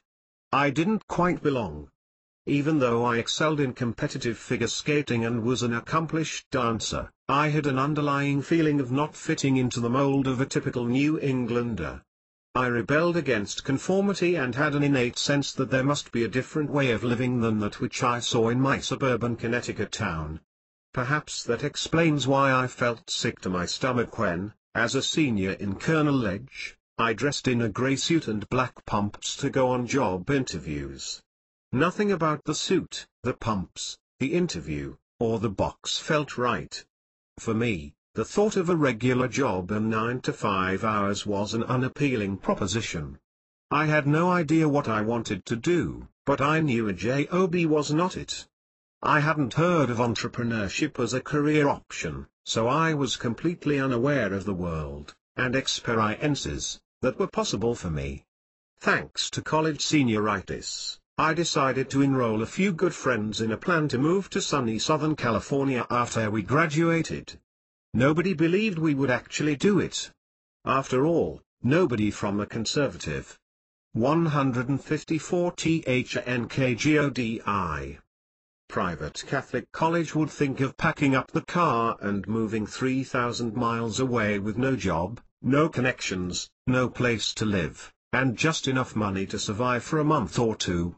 However, for someone with an untapped entrepreneurial spirit and eagerness to experience all that life had to offer, this was the only logical choice for me to make. After waving goodbye to my shocked family and squeezing into a Volkswagen Fox with 2 friends, a suitcase, a map from and a cooler full of snacks, I was off for the journey of a lifetime. A journey I didn't anticipate when we pulled out of the driveway. As we entered the freeway, I felt a thrill at the anticipation of the unknown experiences and opportunities that lay ahead for me. Even though I was still unaware of my entrepreneurial possibilities, I remember feeling that I loved taking this risk and doing my own thing rather than what society expected of a recent college grad. The following year was all about fun. Heck, what college graduate wouldn't thrive in a hip San Diego beach town with nightclubs on every corner and beautiful weather all year? When I needed money, I got a 1-month temporary job at San Diego's #1 rock radio station. This temporary job led to a 9-month assignment there. It was good to know I could have fun and be an asset to a company. Then, still unaware of the option of entrepreneurship, I returned to Connecticut to get a real job as an account executive for Hartford's #1 radio station. I think society finally got its message through to me that I should get serious about my life. For 2 whole years, I pretended I liked the job. Until I was fired. I guess my pretending hadn't fooled anyone. Looking back, being fired was the best thing that could have happened to me. This is when my true entrepreneurial journey finally began. Packing up the car again, I headed west, this time to Los Angeles. Finally, in Los Angeles, at the age of 24, my life came together. By the grace of God, I fell into a job as a personal trainer, and within 12 months of getting started in the field, I launched my own private personal training business. Clients found me, so I didn't need to advertise. I worked only 25 hours a week, enjoyed my clients, made great money, and loved my life. I found my groove as a free-spirited entrepreneur helping people be healthy and fit. What more could I ask for? Life was good. Life appeared to get better when I'm an entrepreneur 155. I had the opportunity to open my own private gym and yoga studio in an upscale location. After running that business for 1 year, working 60 hours per week and not having much fun, another opportunity surfaced, to take over a larger yoga studio. Naturally I said, yes. And now my true entrepreneurial journey began. Faced with $10,000 per month in overhead, not including my salary, and only $5,000 per month in revenue, I was in way over my head. Every other endeavor I'd embraced was easy, came naturally, and was fun. But not this one. I financed my payroll on personal credit cards, I figured out how to live on a poverty-level income, I was discouraged and isolated, I was on the verge of bankruptcy. I sat on my bed dialing the bankruptcy attorney on the phone, in tears, with my heart racing, and I felt like a complete failure, convinced I would never amount to anything in my life. It embarrassed and shamed me to make that phone call. It brought up a lot of fear, doubt, sadness, anger, frustration, and self-doubt. Maybe the entrepreneurial life wasn't right for me, after all. Maybe I just didn't have what it took to succeed. Somewhere amidst the depth of my emotions, I knew this experience would either make me or break me.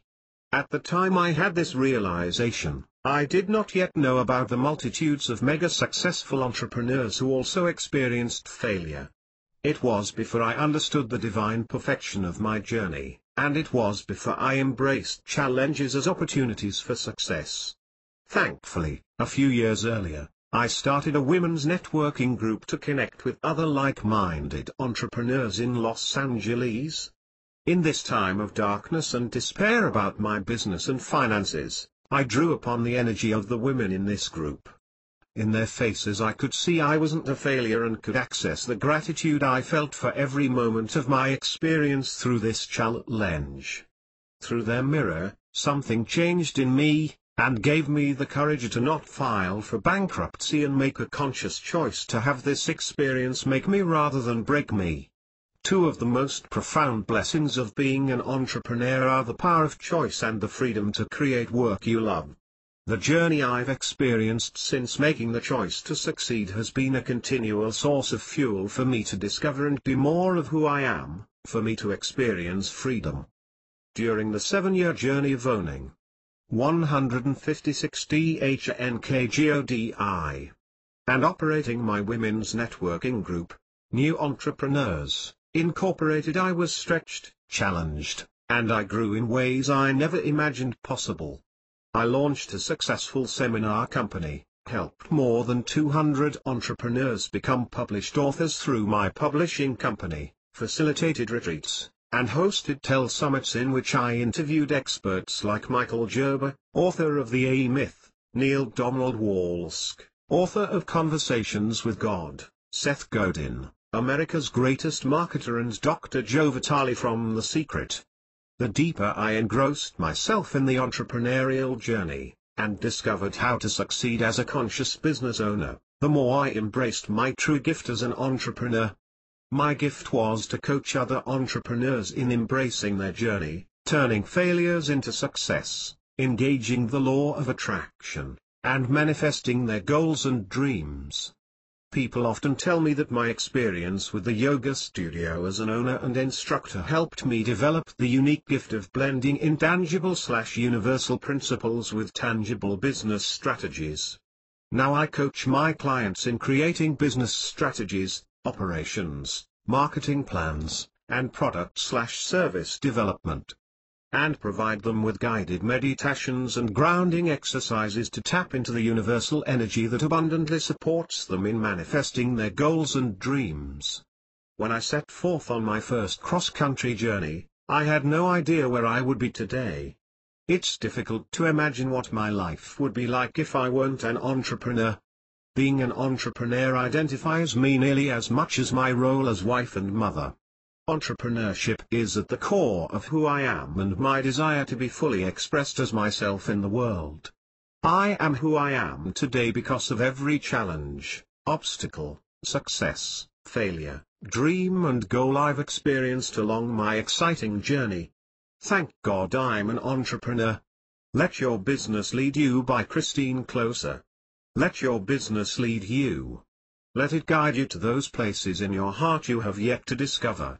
I'm an Entrepreneur 157. Let it call your soul to be fully expressed and engaged in the world. Let it be the way for you to contribute your unique gifts to the world.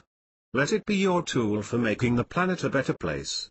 Let it be your vehicle for leaving a legacy long after you are gone. Let it be you. Mind and body, heart and soul. Christine Closer is an inspirational business coach, engaging speaker, award-winning book publisher, and author of The Freedom Formula, How to Put Soul in Your Business and Money in Your Bank. Since 1991 she has been an entrepreneur, continually exploring new ways to integrate her spiritual understandings with strategic business tactics for herself and her clients. She provides lectures, training, coaching, and book publishing services to thousands of entrepreneurs worldwide. You can get a free copy of Christine's Conscious Business Success Kit by visiting http://www.lovealife.com today. 158. Thank God I died giving birth to twins. Charlotte G. O. On July 4, 1989, I had the pleasure of experiencing an extremely traumatic and painful blessing. I was 25, professionally successful, and had just purchased my first home. The future looked clear and promising, yet everything changed that Independence Day. During a neighborhood block party, I found myself engaged in a conversation with a large man who played on my sympathies. He told me that his estranged wife had taken his 2 young children away on Christmas Day. Depressed, he asked to show me the tree and presents still on display. Although somewhat inebriated, I never considered him a threat as I walked to his place. He kept talking about the family he wanted back. But then his demeanor unexpectedly and abruptly changed. He instantly became very angry. Then he forced himself on me. I pleaded with him to stop. I wanted to get back to the party and my friends. His pent-up frustrations and anger exploded all over me. He hit me with his fist repeatedly as I again pleaded with him to stop. He ripped off all my clothes. In fear and in pain, I gave in to his anger because I wanted to live. I died giving birth to twins 159. When he finished, he got into the shower. I crawled on the floor and quietly grabbed my torn clothing before running out the door. He literally chased after me with a towel around his waist, yelling, "Please, don't tell anyone. I'm sorry." When I got home, a concerned friend who had noticed my disappearance was waiting. She consoled me and took me to the local police department to give my statement. The officer told me that my situation might be considered a date rape and that I should not press charges. Just let it go. The trial will be worse than the event itself. I continued with my life as if nothing had happened, convinced it was my fault. I resumed my life as best I could. I threw myself into my work, which required a fair amount of traveling. While on a business trip several weeks later, I became dizzy, lightheaded, and weak. Can you imagine how surprised, angry, and confused I felt when I found out I was pregnant with twins? How was this possible? I'd been told during a previous relationship that I would be unable to conceive due to cystic endometriosis. I worked so hard to succeed in a man's world. Now I found myself considering my options and beliefs. In the end, however, I decided this must be God's plan for me. Looking back, my decision really wasn't hard, but life's next curveball was. With all the travel my job entailed, my company decided that a single mother was unfit for my line of work. I felt like my life was out of control. My life has been an adventure almost from the beginning. I grew up an independent tomboy from an upper-middle-class family. While my twin sister played with dolls, I played army, went camping, and rode dirt bikes with my older brother. Despite a challenging childhood with an abusive, alcoholic father, I became very self-sufficient. I joined the Navy out of high school to become successful. Unfortunately, a series of medical challenges not only ended my naval career but seemed to foreshadow the chaos to come. After the Navy, I entered the workforce as a hard-working woman trying to make it in a masculine paradigm. I did well with my training in electronics and maintenance repair. I made 160 NKGODI money and had fun. Before I knew it, I was a 25-year-old, purchasing my first home. Not only did my life change completely that July 4th, I ended up dying both figuratively and literally. My identity was stripped away by my attacker, my employer, and by motherhood itself. I didn't know what I was going to do or how I was going to feed my family, but I knew I would find a way to survive. Yet, I almost didn't survive at all. I died giving birth to my boys. I was rushed into the surgical delivery room after both of my sons' heartbeats had stopped. I bled to death on the table, trying to deliver my son Christopher.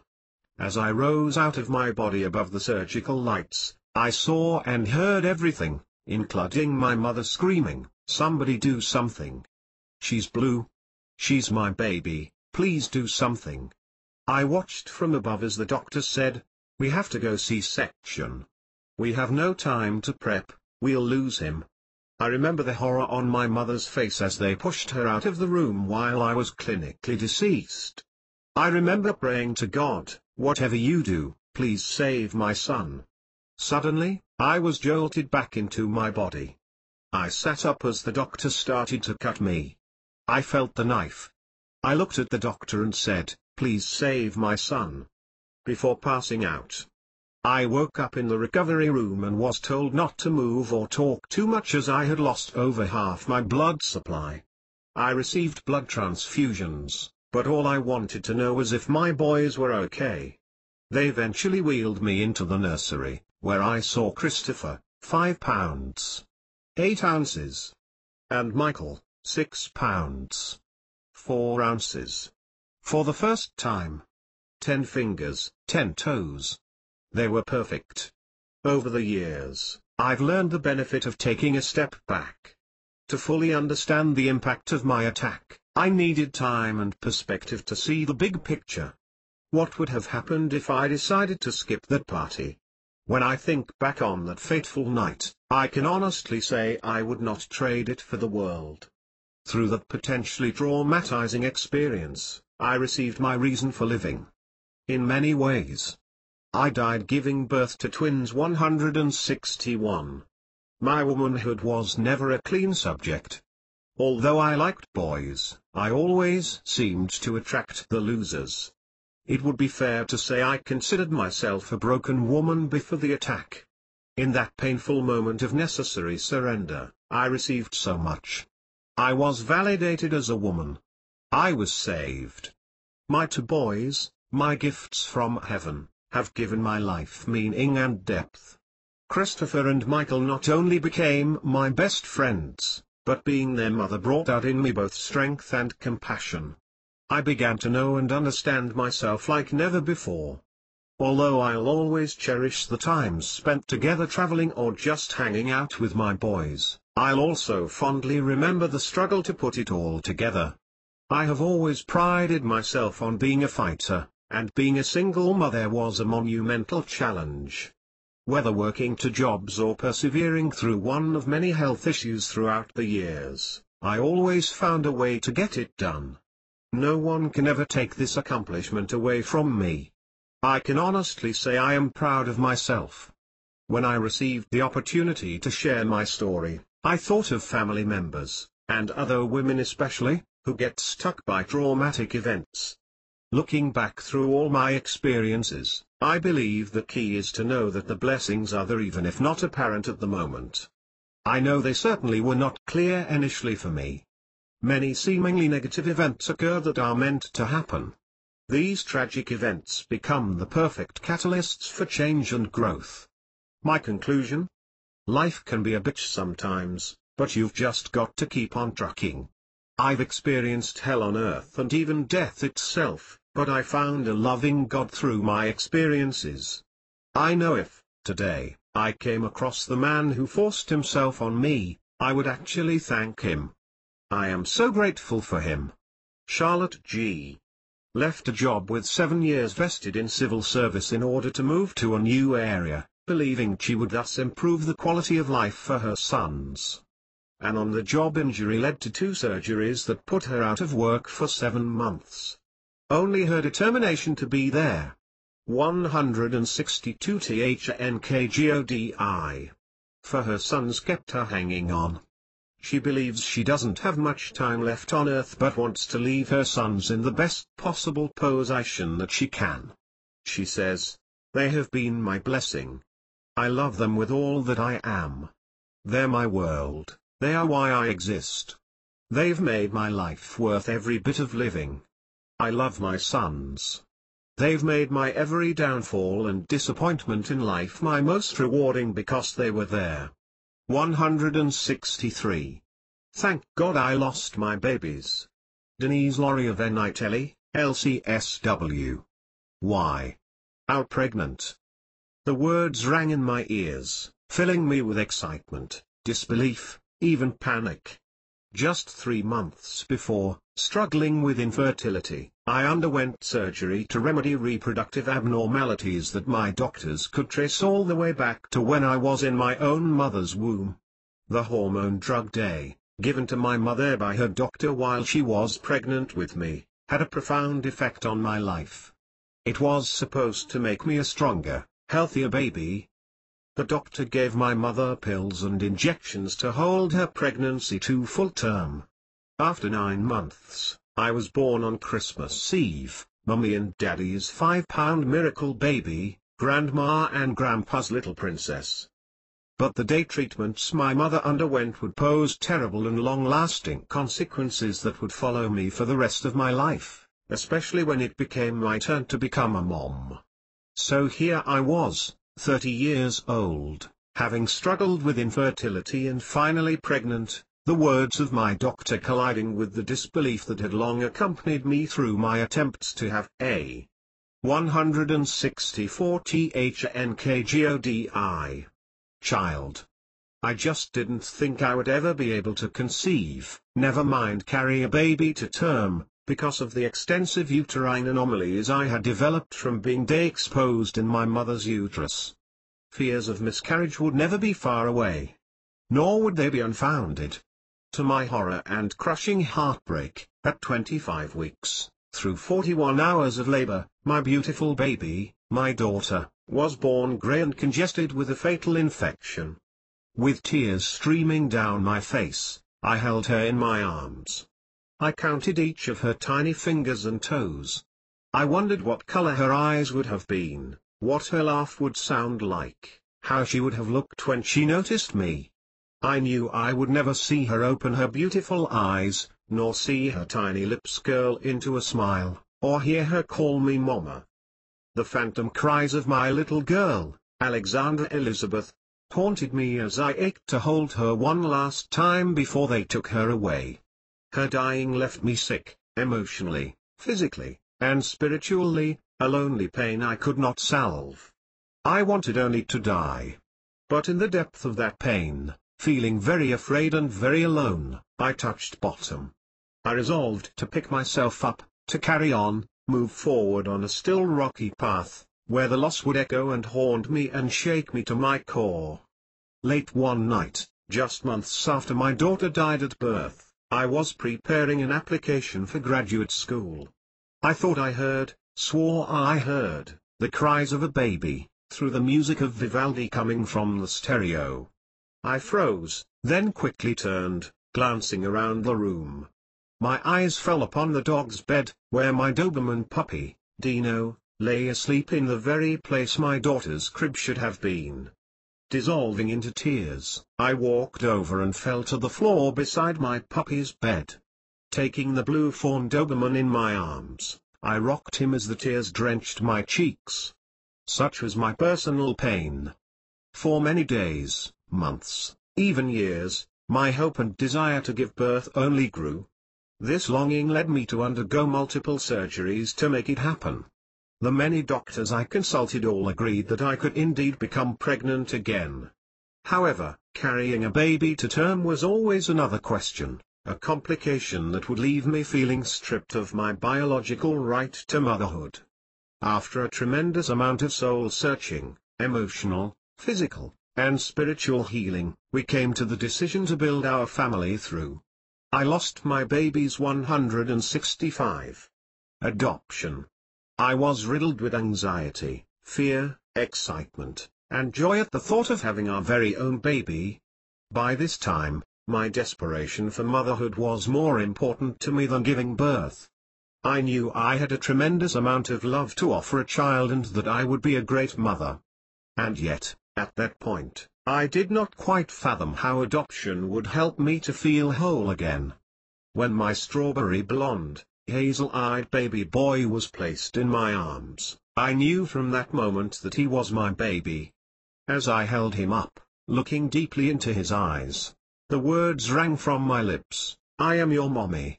You are a beautiful gift from God. Welcome to your brand new life." My son, Dimitri, born in Bucharest, Romania, in August 1995, was very small, malnourished, frail, extremely ill, and developmentally delayed. As I held him, fear enveloped me, yet a deep sense of peace overtook me. I knew in that moment I had the tools to help this child, my baby, have the best possible life. My baby.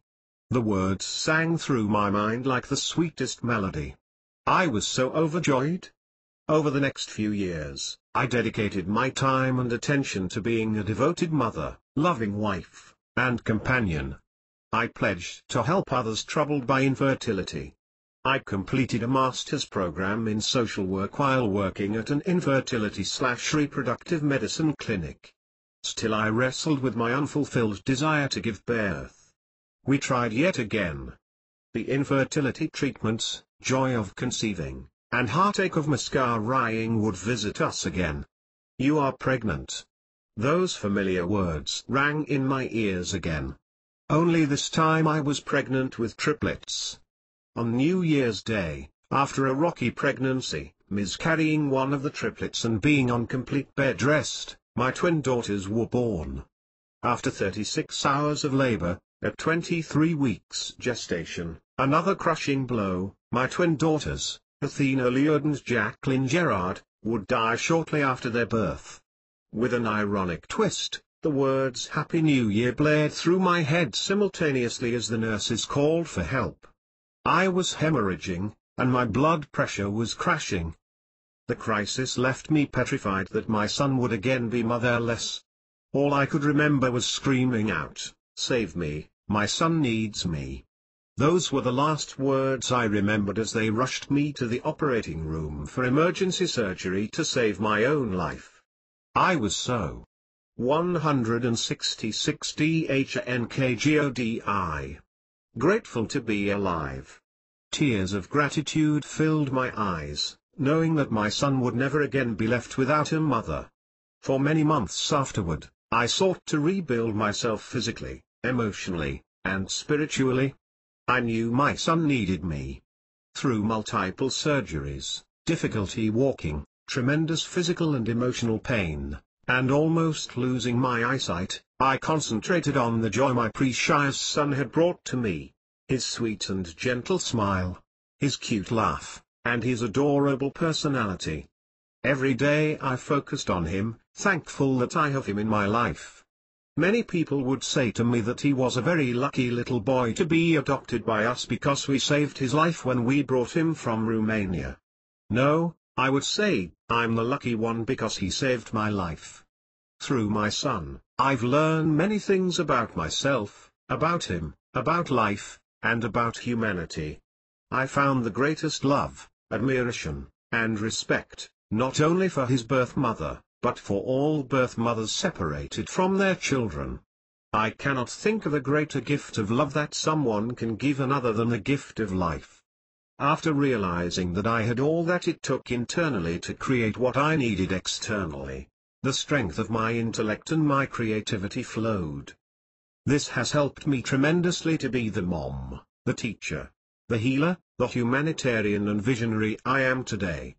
With an open heart, I have taken the culmination of all of my experiences and have been able to channel it into my work as a therapist and teacher. For me, the words God doesn't give you more than you can handle have profound meaning. When I first heard those words, they were not a source of comfort to me. Knowing how strong I was, I feared those words. Now I truly understand what those words mean, and I am blessed to be able to share what I have learned with my son, my family, my friends, my students, and the families I work with. I have seen a huge transformation in my own life and the lives of many. For that my heart is overwhelmed with an abundance of love, health, and gratitude. I am in awe of my miracle child, who is incredibly gifted and talented. He too is a teacher, a humanitarian, a visionary, and a tremendous healer. Every day he inspires me to live life to the fullest and be the best that I can be. I couldn't have given birth to a more incredible or more. I lost my baby's 167. Wonderful child. I am truly blessed for all of my experiences that brought me to him and him to me. When he was 12 years old, he said to me, "Mommy, I always knew you were coming for me. I didn't know how, but I knew, I just knew. I was waiting for you to come." Denise Loria Venitelli, LCSW, a visionary and humanitarian, is a licensed clinical social worker, child advocate, and adjunct college professor. A graduate of Rutgers University with an MSW. And a BA.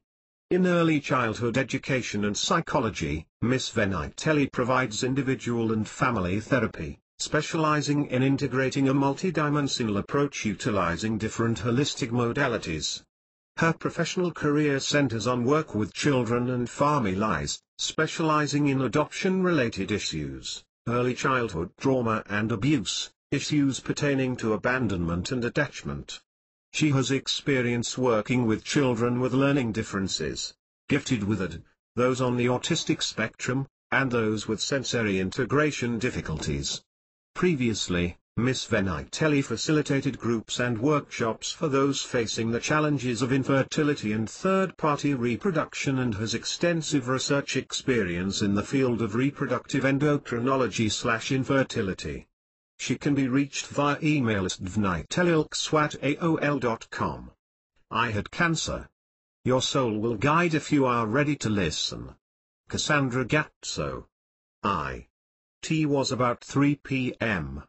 on September 15, 2006 when I got the call. I was in the midst of my working day, about to walk into one of my accounts. I worked as a salon consultant for a beauty distribution company at the time. About a month and a half earlier, I'd had a wink from God take place in my life. While doing a late spring cleaning, I somehow decided my birth control pills had expired. The date read May 2007, and it was only May 2006, but for some reason I thought we were in 2007. So I grabbed the pills and tossed them in the trash. About a month later, as my pack was ending, I looked at the date again and realized what I had done. So I scheduled an appointment with my gynecologist for July and went on with my business.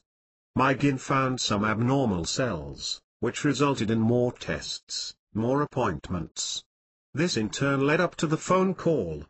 I sat in the accountant's parking lot when the call came in. My gynecologist had my biopsy results.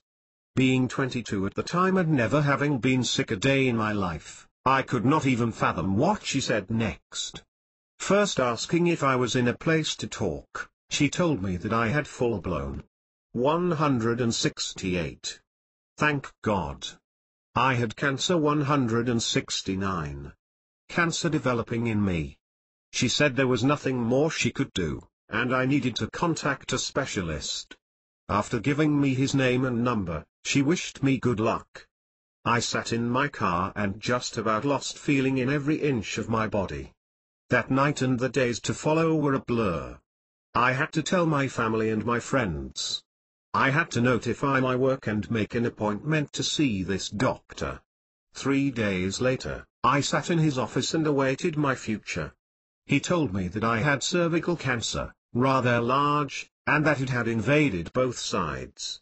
I had only one option: undergo a hysterectomy in 9 days. Then based on the results of that, I might proceed into treatment. Many members of my family have been lost to cancer, so the very word created a large, open wound within my family and me. One of my grandmothers is a survivor of 7 years, but the other 4 members of my family were not so lucky.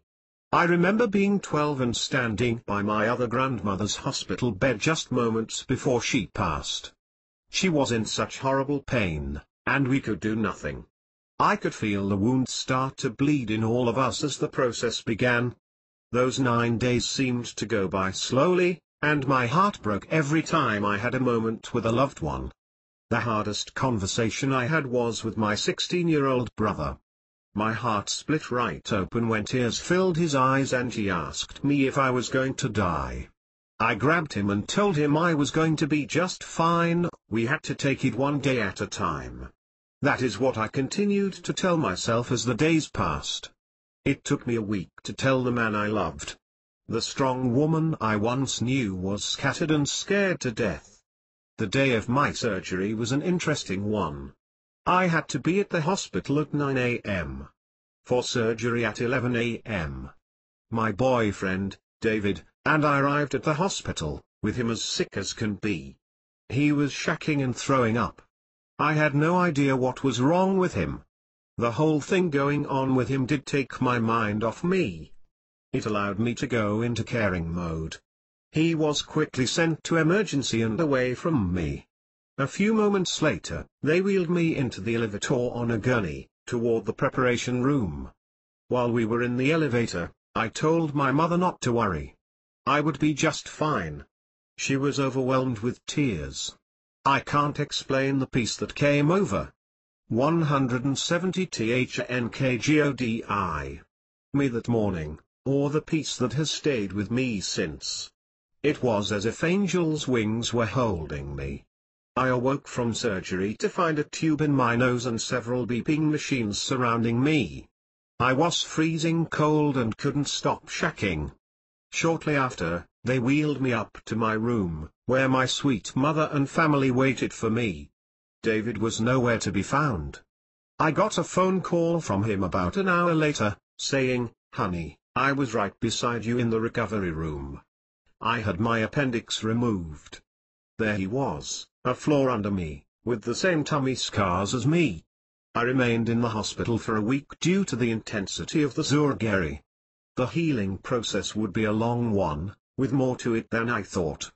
Having David in the hospital with me those first 3 days was wonderful. I was so heartbroken about what I had been through and what was going to happen next. His smile gave me hope. It's interesting how the universe works. The people who have surrounded me since the beginning are truly earth angels. 3 weeks passed, and I was back in my doctor's office awaiting the news. I was ready to move past this event and get on with my emotional and physical healing. I had to deal with not being able to bear children and the feeling that I had been robbed of my innocence. I was only 22, and what work I had ahead of me. Well, it wasn't quite over yet. My doctor informed me that the cancer had spread to the outside tissues, and the only way to ensure that it was gone was with chemotherapy and radiation. At the moment those 2 words were spoken, I once again lost all feeling in my being. My doctor told me that I was very special and was going to make it through.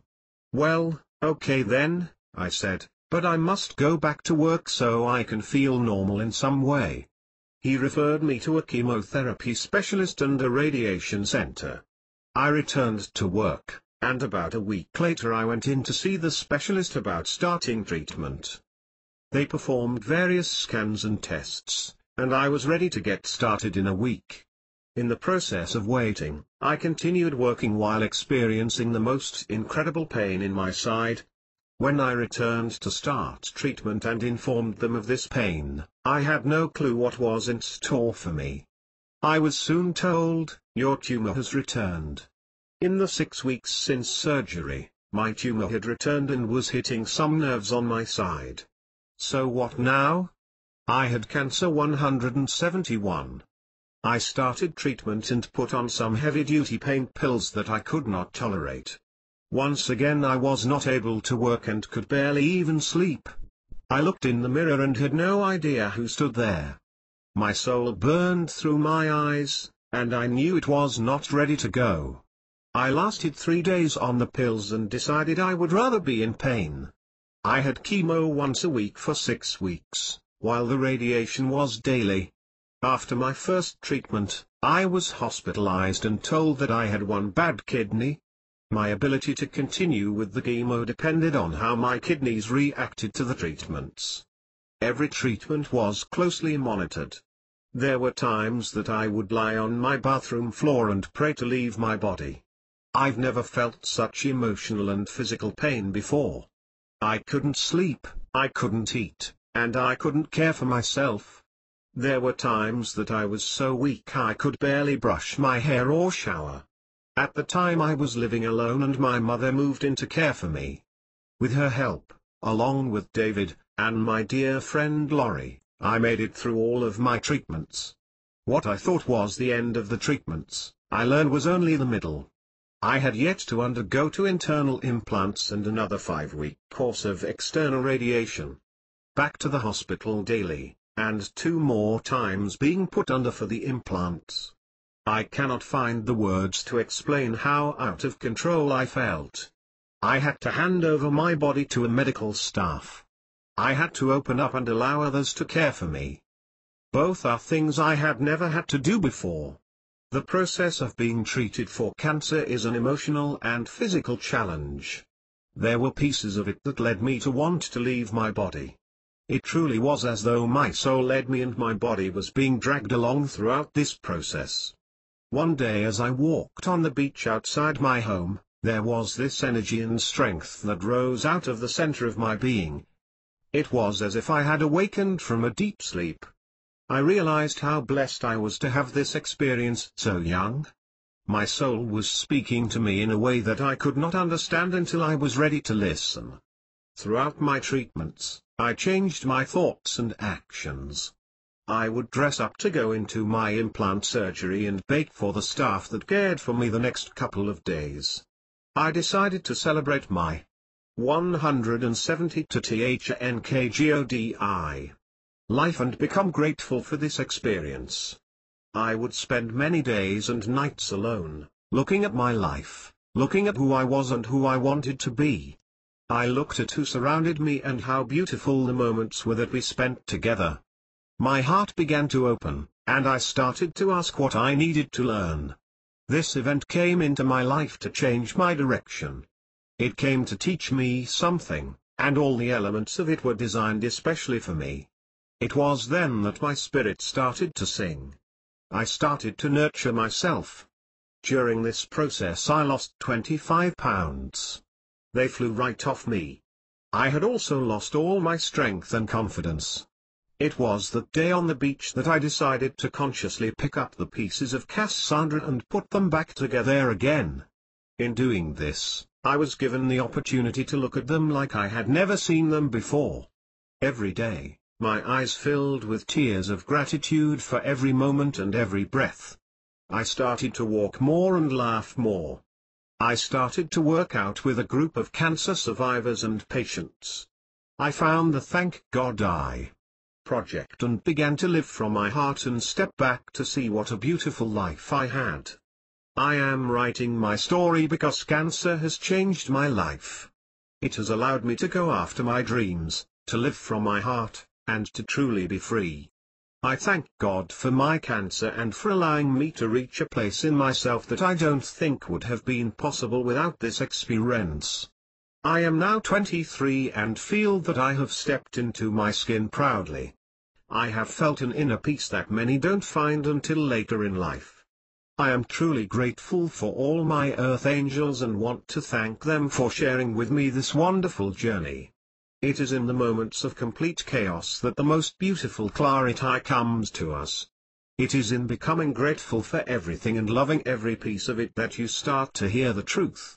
It is in that piece of frozen time that you can look back and see who you are.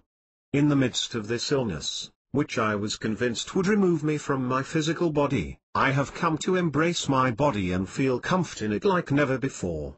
Learning to be grateful for this illness as it was happening to me, through every stage, has truly transformed me. This Thank God I project has inspired me because it helped me remember to be grateful throughout my illness. It reminded me that I had cancer 173. I am here to heal others and to share what I have learned. As I am coming to a close of this process called cancer, I see how it was exactly what I needed to become Cassandra. It has allowed me to love every inch of myself, and in doing that I can love every inch of you. I can appreciate and know that we all have our journeys and processes, but all serve and come for a reason. I thank God for my cancer and for the opportunity to step into my new skin that I wear proudly and cannot wait to share with you. Peace and many blessings to each and every one of you. Cassandra Angazzo blessed this earth in her physical form by sharing wisdom that was well beyond her 23 precious years. Our angel's beautiful old soul touched numerous lives through her generous spirit of love, grace, and gratitude. Cassandra inspired us all to cherish every day by not taking anything for granted, and her message of compassion, joy, courage, and kindness remains reflected in all that she influenced. After a year-long fight with cervical cancer, Cassandra transitioned to continue her work in her spiritual form for God, humanity, and nature that extends well beyond this realm of life. Through Cassandra's sincere consciousness of one love, we can all feel her presence, shine her light, and make every day special and meaningful. Live for today. Spoken for Cassandra through David Bauman. 174. Thank God I had a miscarriage. Dr. Sarah Farrant. A.T. 3 p.m. I ran out of the toilet cubicle, tears rolling down my eyes. Panic overcame me when Randall wasn't where I had left him waiting. Searching for Randall among the crowd of people in the Borders bookstore, I eventually found him in the CD section. I ran toward him and collapsed into his arms, burying my head in his chest. "What's the matter?" he asked as he tried to lift up my head to look into my eyes. I couldn't face him. I kept snuggled in his chest and arms while staring at the ground. "There's blood on my underpants," I sobbed, allowing the tears to flow. It won't stop." Randall bundled me up like a celebrity trying to escape the paparazzi, and I slowly climbed into the back of our car and laid down, hoping that would help to stop the bleeding. Randall hurried to the driver's side, and we took off. We could go only as fast as the snowfall would allow. "It would be good to get an adjustment, sir," he said, trying to find me in his rear vision mirror. I had a miscarriage 175. "Yes," I agreed. "Anything to stop the blood loss," I thought. "Can you take me to Marie and Tammy's?" We didn't speak again until we arrived at our friend's house. The only exchange between us was an energy of love. We both knew what was happening. The ride seemed to take forever. The Bellagio penthouse suite in Las Vegas where we had made love seemed light years away from where I was now. I felt my thoughts focus on the power of what I'd created. I understood now how powerful my thoughts are in creating the scenarios I wished to see.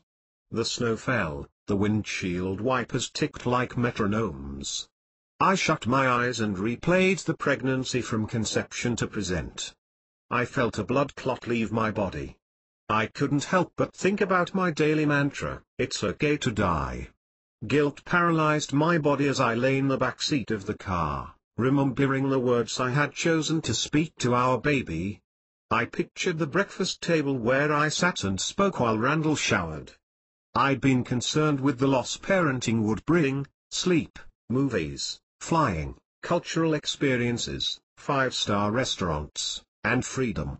I failed to entertain the possible gain of having children and being a parent. However, I kept my greatest fear under lock and key. Why wasn't the exhaustion, fatigue, and nausea changing? I would ask myself.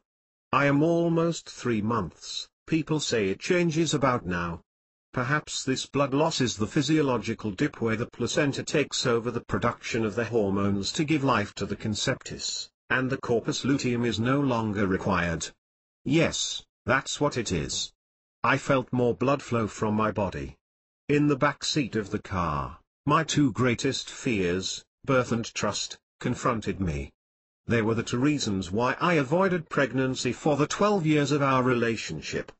Although at the time I was studying chiropractic and the profession's remarkable philosophy, I doubted the reality of an innate, inborn, internal intelligence, that the body that forms, grows, and nurtures the baby also has the intelligence to birth the baby. I understood the philosophy at an intellectual level, but right now, I was being given an opportunity to experience this understanding at a practical level. I curled into a fetal position on the back seat of the car, my hands over my head, and let out a deep primal scream as I realized my fears were fast approaching. 176 DHNKGODI. No. I yelled. The contraction of my abdomen forced more blood from my body. As we arrived at our friend's house, I felt weak and limp. I was stunned. Randall helped me out of the car, tears rolling down his cheeks. Still no words were spoken, just love. What I wanted all along was now being given to me. Present at our friend's house was the lecturer who filled in for the pediatrics class at college. She's a midwife and a chiropractor, and the synchronicity was astounding.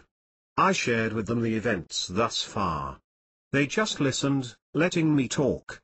We weren't there for long. I felt tired and wanted to be home in our bed.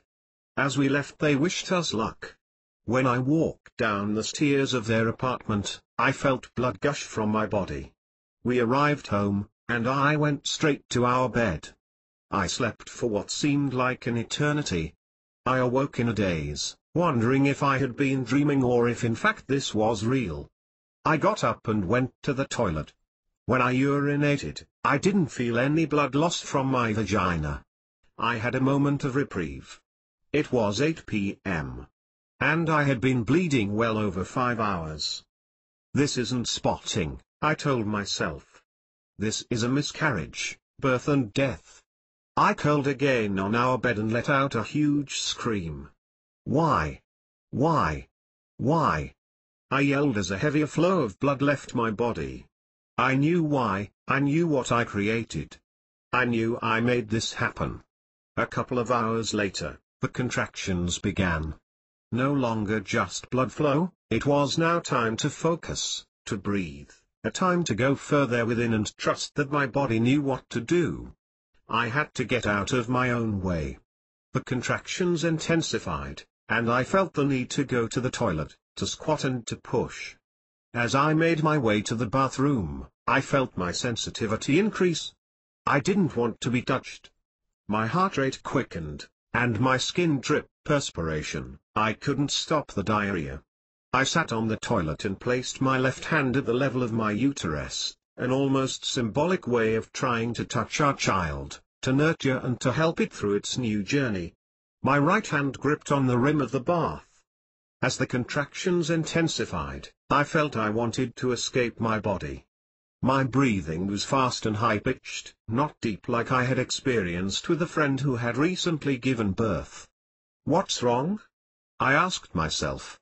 Why is this so painful, physically, chemically, and emotionally?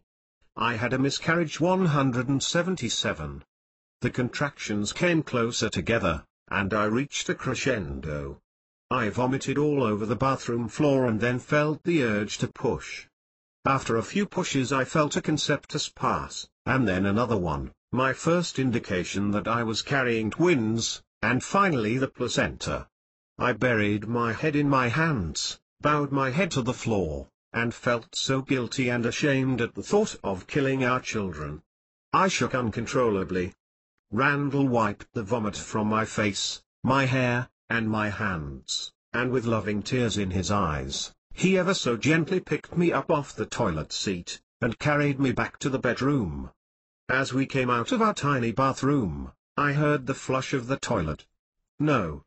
I yelled as I collapsed on the bed, mortified. Over the next months, I felt challenged by my hormones. My progesterone had plummeted post-birth, and I was angry, confused, and trapped. Feelings I hadn't experienced at this intensity before. Randall noticed the difference in me and decided to take me away to a small town called Galena to a beautiful bed and breakfast, where I could escape the phone and the knocks on the door. Much to my surprise, I took with me some beautiful watercolor paints and a deck of self-healing cards. I wanted to draw, paint, and communicate with our children. During our stay, I was reminded of the birth by each blood clot that still passed through my body, although they were much less frequent. I sat at the window looking out over a field. The weather was cold, and Randall lit the fire. I pulled 3 cards, one for me and one for each of our children. I asked what I needed to know. My card said, "All is well in my world, everything is working out for my highest good. Out of this situation only good will come. I am safe." Then I pulled 2 cards, ironically one was male and one was female. The male card said, "Life is simple and easy, all that I need to know at any given moment is revealed to me. I trust myself and I trust in life. All is well." 178 THNKGODI. The female card read, "I am beautiful, and everybody loves me. I radiate acceptance, and I am deeply loved by others. Love surrounds me and protects me." I looked at these cards with an uncanny feeling. At this point, I understood 2 pertinent epiphanies. 1, that nothing is ever missing in our life. We have everything we need, however, it just might be in a form we have not yet recognized or experienced. 2nd, the world exists in balance. Here I am holding our 2 children, one a male and one a female, having just experienced birth and death with them, the perfect balance. Both of them were teaching me to trust, to feel safe. I went on to sketch the information I received. Upon completion of the drawing and painting, I realized that we indeed hadn't lost our children. I saw that they were in fact still with us. They had just changed form. They were now a beautiful painting, which would hang brightly in our children's rooms in the years to come. The day after I finished painting, and experienced those epiphanies, the blood flow stopped. No longer did I need to experience the loss, it no longer served me. I had our children with us, they were now in a picture form. Upon our return to Davenport, I felt a little shaky at getting back into the swing of life. My hormones were still up and down, and I was tired. The midwife and college lecturer, the lady at our friend's house that eventful day, approached me to ask if I would be interested in speaking to the pediatrics class to share my story. I immediately said yes. Despite the ordeal Randall and I had lived through in losing our children, I always felt my life would unfold on the stage, sharing with people the amazing power of the innate intelligence that lives inside us. And here I was being given an opportunity to start it off, to share this vision. Over the next 18 months, I shared the story of my newfound trust in the body with hundreds of students who were eager to hear and learn about the wisdom of the body. In each audience, listeners responded with gratitude because that I gave a voice to the innate understanding of. I had a miscarriage 179. The body, which knows what to do every time, all the time. Repeatedly, people would come up to me afterward to share with me the current form of their baby. I lived in awe of the power of the truth I learned to share and felt humbled at the joy people experienced. When the audience realized this universal truth, they experienced a huge relief and an understanding that nothing is ever missing, it just changes form. I was privileged to see listeners able to reconnect with their own little ones, and to recognize the gift that had brought them to this point. A few months into the next college trimester, I realized I was pushing myself too much, and I said to Randall, "I'm not coping. I need to get away." We decided we would go to Mexico. He booked the tickets, and within a week, we were there. We went to Adventura Palace, an adults-only resort, staying there for a week. Here I got space, sleep, cultural experiences, sun, and 5-star restaurants, things I thought I'd miss when I became a parent. It was here that I was truly able to distance from the event, and in taking this distance, I was able to gain clarity and see another perspective on what had taken place. I saw the gifts in all that had transpired. Thank God I had a miscarriage. Both the miscarriage experience and our children increased my trust that the body knows what to do every time in any circumstance. I didn't go off to the hospital to have a D&C. I didn't call a doctor to find out if everything had passed and to find out if I was okay. I didn't want anything external interrupting my flow, the gift our little ones had given me, the ultimate gift of trust. I learned firsthand to get the educated mind out of the way because it only interferes with what the innate already knows. This deep trust and respect for the body's innate knowing enabled me to go on to have 3 remarkable home births, by choice, all of them unassisted. Each was a beautiful dance, I didn't feel the pain that many people report. Each one gave me a gift of looking within myself. Our first son enabled me to look at my chemical reality, our second son my emotional reality, and our most recent addition, a little girl who entered the world via a breech home birth only 13 months ago, reframed my physical reality. All of our children awakened channels in me that had been dormant. After the birth of our second child, I received volumes of information as to how my life was to unfold.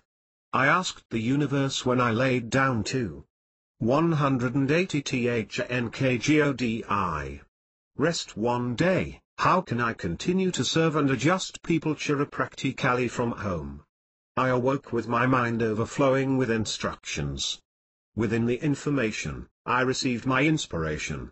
This was what I wrote: to share vitalistic philosophy with the world and how it relates to health for the purpose of changing the health consciousness of individuals, families, communities, cities, states, nations, and the world, to inspire a desire in others to do their life differently, to ask different questions.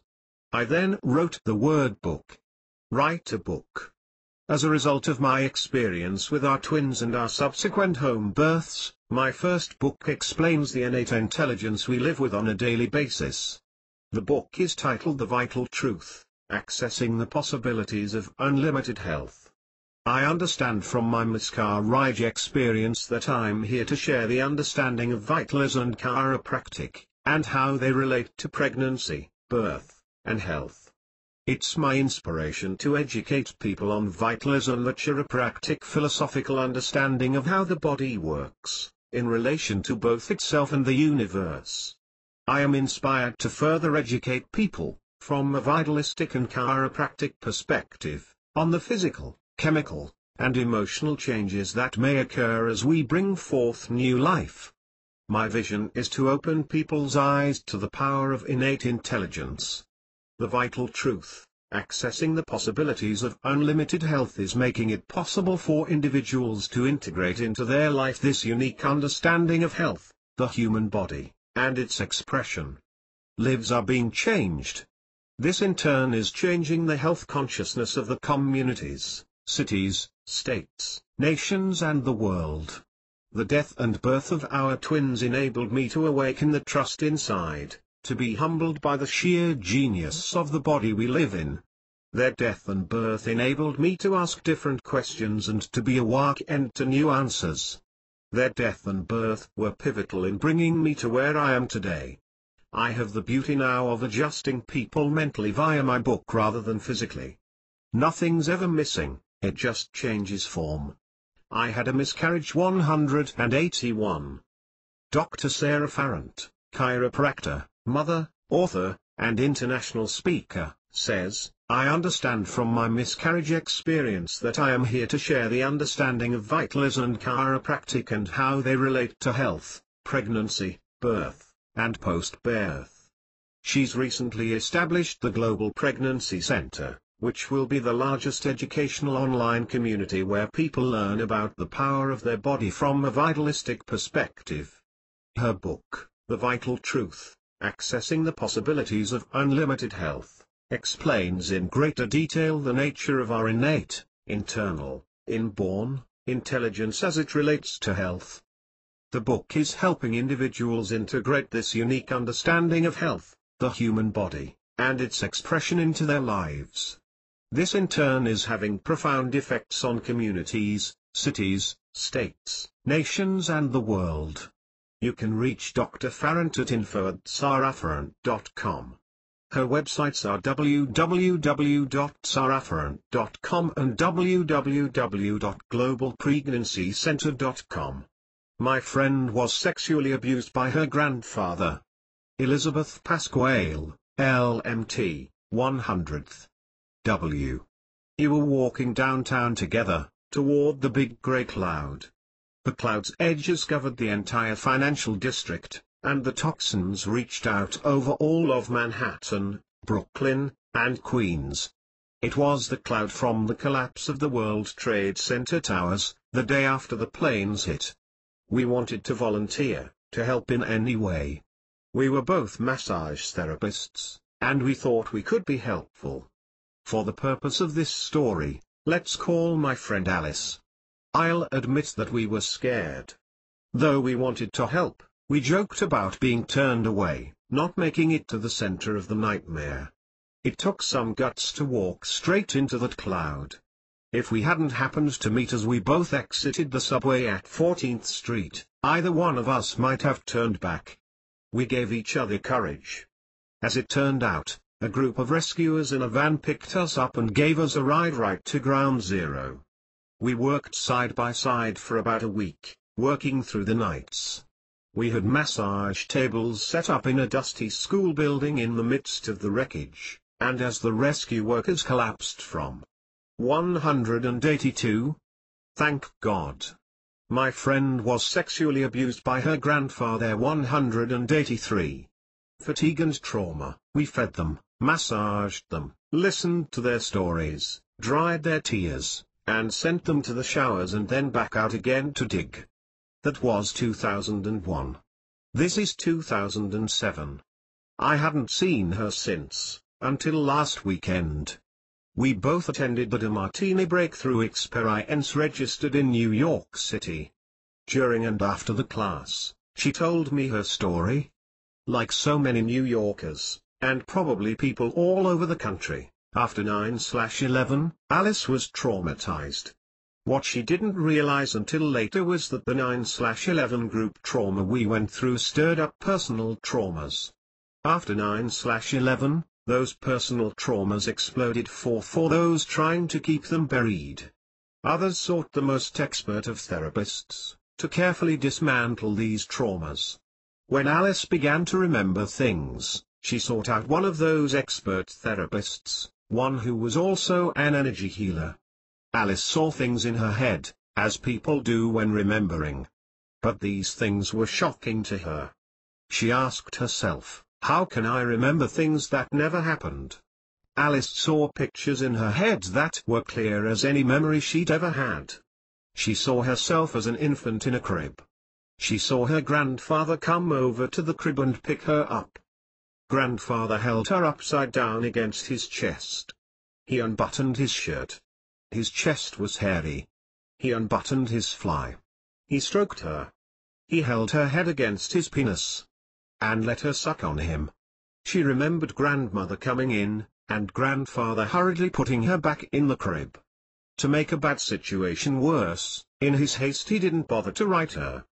He just held her upside down by her feet, took the 1 or 2 steps from the side of the bed, where he was sitting with her. Nervous and fearing discovery, he lifted her into the crib, misjudged the height of the crib railing, and banged her head against it. This didn't come to her all at once. She got fragments of it. She fought against it. How could she have a memory of something that never happened?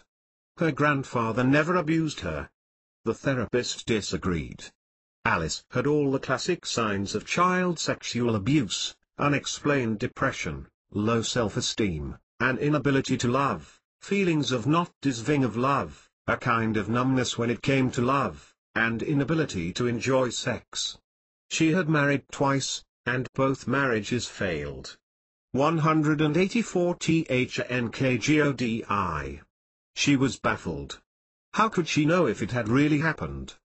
Grandfather died more than 20 years earlier, as had grandmother. She didn't want to bring it up to her family. She decided not to concern herself about whether it was real or not, but to treat it as if it had been a real event. The funny thing about our bodies, whatever we can vividly imagine, our bodies will treat as real. When scientists studied Olympic athletes, they asked them to imagine their events. With the athletes hooked up to electrodes, the scientists could see that the athletes' muscles were firing in imagination identically to the way they would fire during the actual event. Whether the event actually happened or not, Alice suffered from infant sexual abuse. It was real to her. She went through years of therapy dealing with it, and she thought she had come to a place of acceptance. Then it came up at the DeMartini Breakthrough Experience registered. In the DeMartini method registered, you complete pages of questions. Then you pick a person that angered, hurt, or disappointed you. You examine the incident and the person's actions in detail. You list the traits you liked about the person, and the traits you disliked. How did you benefit from those seemingly bad things that happened? How did you suffer from the good things? It's a methodical process, and the class went about it with some complaining. Alice did her process on the relationship with her boyfriend, which had broken up earlier that same week. She saw all the good things that had come from the relationship, all the good things in the man. She came to the point of gratitude. Tears of gratitude filled her eyes. She felt so peaceful about the man and the breakup. When, suddenly, there was grandfather there again. John said that when you come to a place of peace and gratitude, You make a quantum leap from where you were in anger and disappointment to this new level of finding balance and gratitude. Alice asked a question, then why did it trigger in me this memory of my grandfather abusing me when I was a baby? I'm not even sure it is a memory or that it really happened. That's because you have reached a new level, and with the new level there is a new challenge, John explained. Think about it. What benefits did you get from this abuse? My friend was sexually abused by her grandfather 185. Well, Alice said, I am now a therapist, and I treat many women who were abused. I'm able to understand and help them. See, said John, there was a benefit. You might not have been such a good therapist for them if that hadn't happened to you. You might not have become a therapist at all. You need to do the process on your grandfather. After the class, Alice and I teamed up to continue studying John's method. About a week later, she had completed the DeMartini method, registered and collapsed her grandfather. John calls it a collapse when you see through all the events you have built up into this story, this fantasy, and come to a new insight, a more whole truth. Alice told me she went through the process, and found the many benefits of the trauma. She credited it for turning her towards becoming an excellent therapist. She pursued a path of learning, largely because of her yearning to find answers to a question she couldn't even formulate. She even felt that the birth of her child was in some way a result of this event. In fact, she felt that her whole being, the type of person she'd become, her work, her strength and determination, were all a direct result of this event. She could imagine sitting with grandfather and thanking him. She'd imagined sitting with him several times before, but never had she thanked him. Before this, he appeared remote, confused, taciturn, and unremorseful. Now he was warm. She now understood why he had never apologized. She understood why she repeatedly attracted disempowered, financially insecure men. She realized that it was her way of keeping control. Grandfather at the time was the financial benefactor for the family. Her parents lived in his house while they saved for their own. She came into adulthood with this childhood fear of men controlling her. So, she drew disempowered men to her. She had one impoverished boyfriend and husband after another. Now it's no longer necessary. Alice can attract a man who can match her with his strength. She can be safe even if the man is powerful and financially strong. Life looks different to her after this breakthrough experience registered. Challenging experiences shape us in a multitude of ways. Suppression of the event stunts our growth. Accept it with gratitude and we grow. I've heard of infant memory before. People ask, is it real? That's a trick question. It takes us out of the process. A better question. 186 DHNKGODI. Is, what if it is real? What then? What is it telling me? Ask that and proceed from there. Enjoy your life lessons. Elizabeth Pasquale, LMT, 100th is the director of Well on the Way Registered, a holistic treatment center in Westchester County, New York. She specializes in trauma therapy, treating adults as well as children. Elizabeth is also widely known for her personal coaching and group trainings, her gratitude magnifier system, and entrepreneur development. For more information visit www.wellontheway.org, or call 914-762-4693 to share your own struggles, ask key questions, and talk about solutions free of charge. 187. Thank God I lost my home and my love. And ended up a winner. Bruce Hoffman. I once owned a magnificent home in the Noordhoek Valley, outside of Cape Town, South Africa. It was a large, sprawling home on an acre and a half of land, perched on the hillside overlooking miles and miles of white, sandy beaches and excellent surf. Riding the waves was a huge part of my lifestyle. After impulsively selling the house, I experienced deep regret and a sense of futility, shame, loss, and self-reproach that no amount of cognitive rationalizing could shift. That is, until I saw things differently. This is my story of the illusion of gain and loss that exists in the relative world, and how a simple shift from a local to a cosmological point of view changed everything. I attended medical school at the University of Cape from 1977 through 1981. For most of those years, I lived up in the mountains around the Noordhoek Valley, on the outskirts of Cape Town. I used to hitchhike into medical school. When not studying, I surfed on the 188 THNKGODI beach breaks surrounding the idyllic valley. My home was an abandoned church, with a cross embedded in the main wall. There I looked after my dogs, my chickens, and my pet goat, Big Lil. One of my dogs, Zana, was not quite trainable. He fought with all the other dogs, and he ran away on a regular basis. He often came down with tick bite fever, lying on the floor with a white tongue and panting in a search for more air. I would take him to the vet, who gave him injections, within a few days of which he recovered. I loved his presence and took him to the university with me. He loved to sit in my car. I'd roll down the window, and he would jump in and out, as he wanted. At lunch, I would come down and sit with him, and we would look out over the hospital graveyard and just be together. I loved being in Noordhoek with my chickens, my dog, and the shower at the bottom of the garden. Staying up late at night, I'd huddle over my gas lantern, read, and write long poetic pieces that emulated my heroes, Allen Ginsberg and Jack Kerouac. I wanted to pull down the curtain on my daily life and sing in exaltation to the life of poetry I was not living. In a half-altered state from drinking wine, I'd write to women I'd met who eluded me and taunted me with their beauty and unattainability, sirens beckoning from the gloom. I would also reluctantly study for my medical school exams, wishing all the while to answer only to the ecstatic poetic voices that I heard in my head. The Noordhoek Valley held us all together in its big mystery. Hippies, artists, farmers, schizophrenics, cows, surfers, dogs, and medical students, we all circled each other and looked to each other for support during our more vulnerable moments. My view from my small cottage swept over the Noordhoek beach and valley.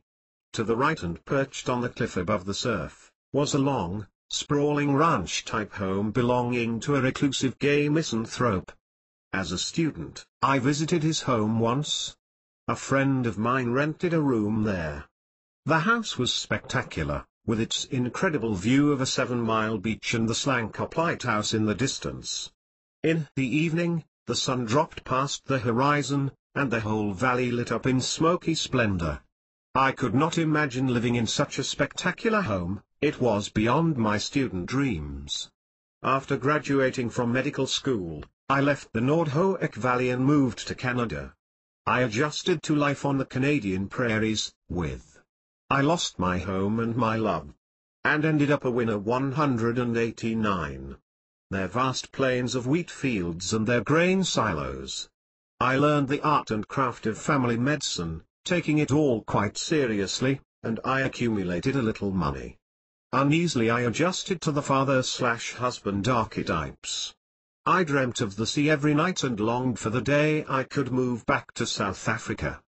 One winter, a number of years after I left the Noordhoek Valley for Canada, I visited Cape Town and surfed off the Noordhoek beach.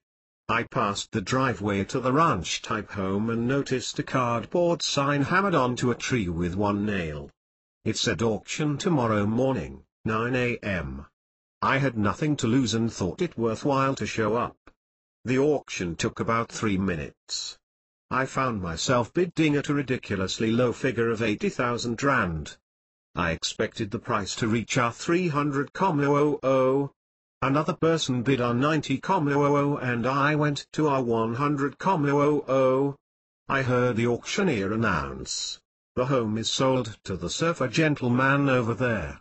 I signed the papers and went into the back garden to contemplate my unexpected fate. This was quite surreal. I had not planned this at all. The home was large, sprawling on over an acre and a half, perched on a hillside overlooking a vast expanse of clean white sand. My favorite surf spot was visible from every room in the house. I could wake up in the morning and scan the swells, tune into the wind directions and the nuances of the changing seasons. Behind the house were huge obelisk-like granite rocks. I would sit on these rocks for hours on end, listening to the noises, dog barks, and children's voices from the valley below. In the dusk and dawn moments of the changing light, I would vibrate at a slow harmonic, not believing my luck. I wanted to be buried on this land. I wanted generations of my family to know this grounding. For the first 5 years, I didn't live in the house. My good friend Bobby took up residence there, and my family and I would visit once a year and have large Christmas gatherings of the bloodlines, celebrating life and each other. Every morning, I would wake up and walk around the property, pulling out wayward weeds and watering the endless gardens. When it was hot at night, I would cool off in the swimming pool and delight in the comforts of the still night. I could not believe my luck and how good it made me feel. 190 THNKGODI. Meanwhile, life happened. Back in Canada, I went through a divorce, and my family split up. I attempted to put my life together as a single person, but anxiety and stress got the better of me. I fell apart. My psychiatrist said, either we admit you to the hospital, or you go back to South Africa for a break. One day, after a year of trying to start again, I put my pen down on my desk at work. At the time, I was running the most successful integrative medical clinic in the city and had a long waiting list of people wanting to move beyond the drug and surgery solutions to their issues. My resolve was final. I booked a flight and flew back to my Noordhoek home the next day. Walking up the driveway, I felt the burden of the divorce lift. I sat for days in the lounge with the vast windows looking over the endless beach and waves, and I knew this was where I could put my life back together again. It was an incredible experience, allowing the sea and the waves to soothe me. Instead of returning to Calgary after 3 weeks as I planned, I let my staff, ex-wife, and children know that I was never coming back. I walked away from it all. It was a reckless, irresponsible thing to do, but I couldn't bear the thought of facing all the stress again. My physiology had given in, and my mind had followed. I was home with the earth, the sea, and the sky, my ego crushed but my sense of soul returning. I walked away from my practice making hundreds of thousands of dollars a year, my loyal and devoted staff, my incredible patients, my kids, my debts, and my life, as I knew it. Within weeks, the healing power of the view from the front lounge over the vast expanse of beach had moved me past my shrunken self.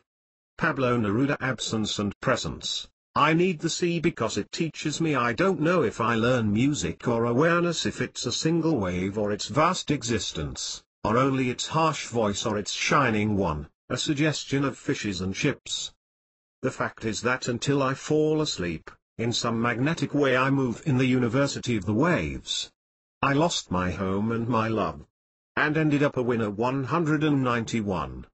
I don't know what it was, but my bones seemed to rearrange themselves, and my mind woke back up to itself.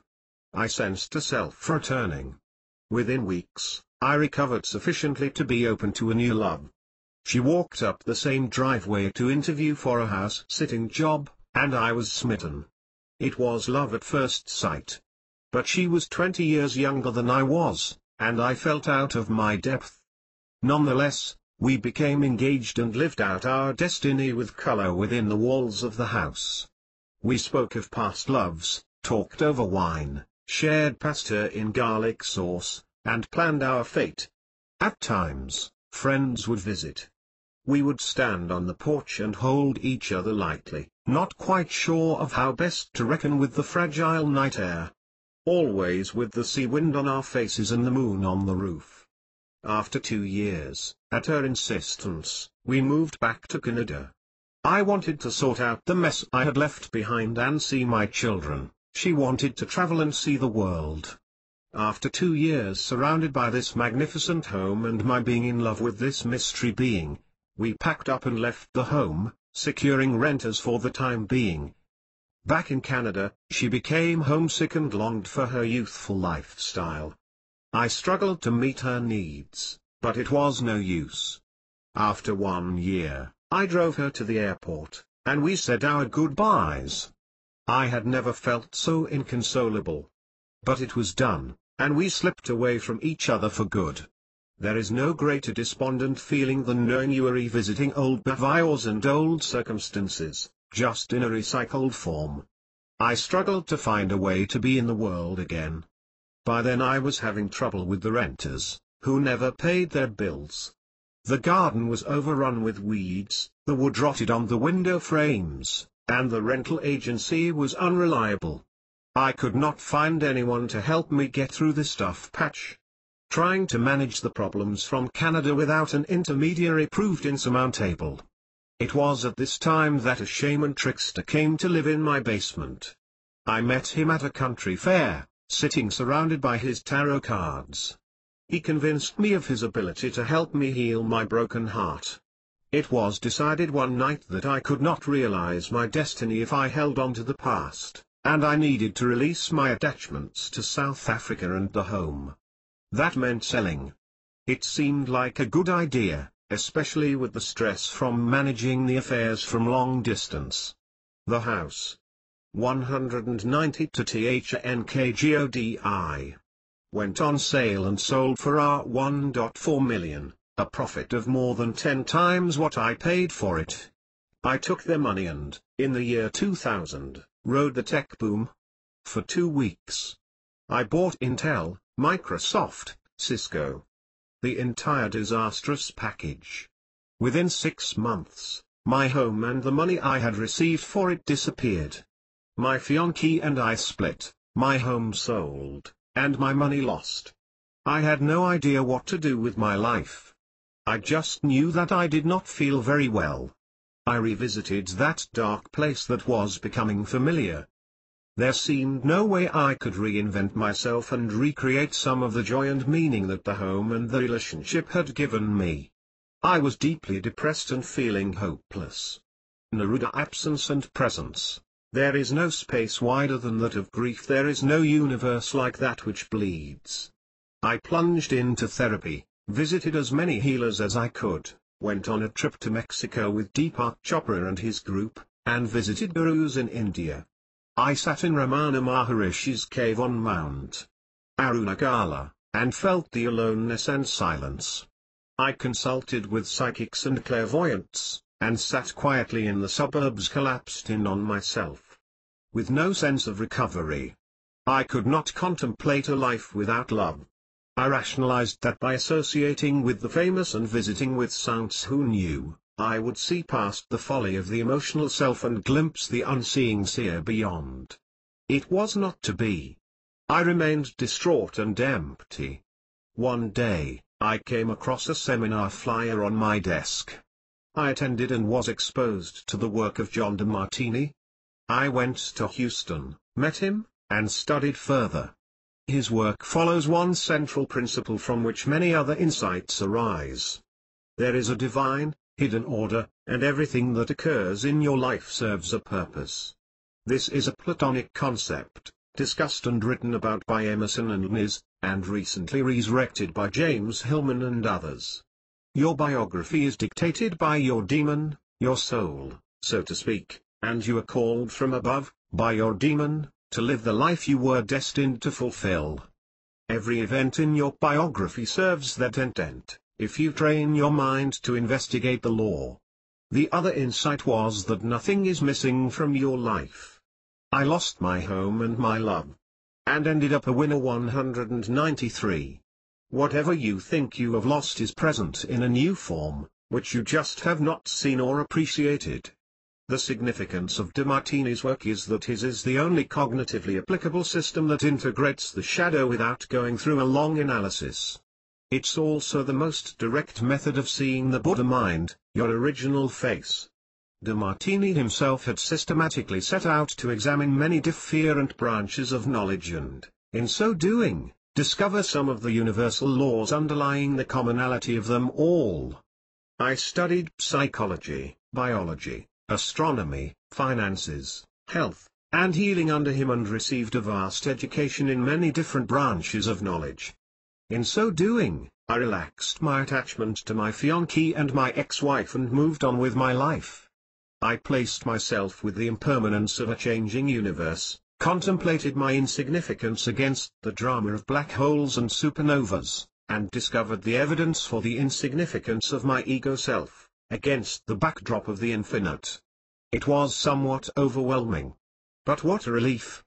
I began a successful practice and found renewed vigor and a sense of purpose in integrative medical practice. I felt resurrected and enlivened and connected once again to something other than my misery.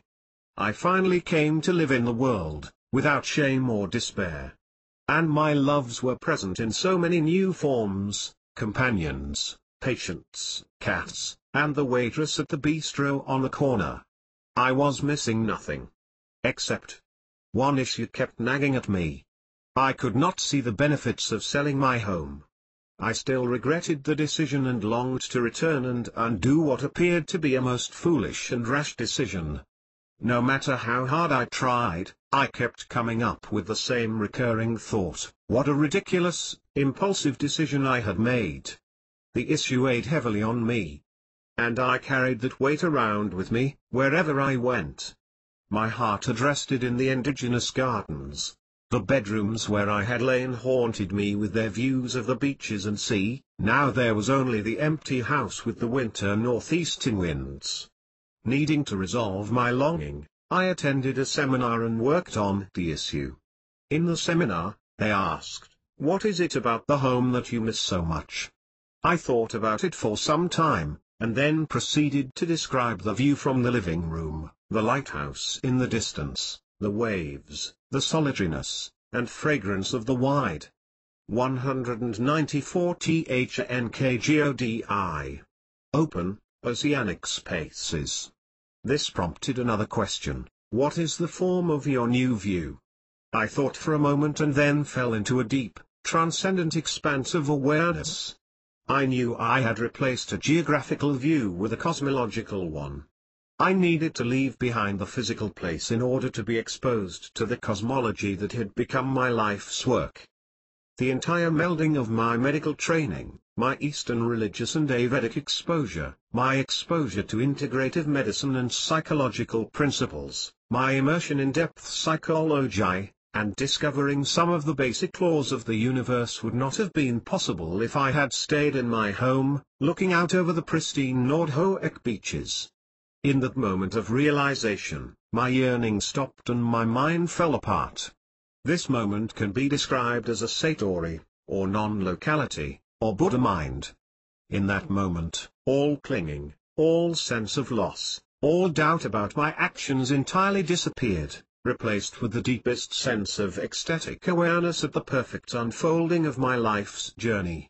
When asked about the drawbacks of the old view and the benefits of the new view, I instantly realized the hidden order in my perceived sense of loss. In that moment, all striving disappeared, and so did all need to influence the outcome of any further experience. I saw the order and was graced. Neruda the first sea, the prison of the forests opened a green door, letting in the wave in all its thunder, and, with the shock of the sea, my life widened out into space.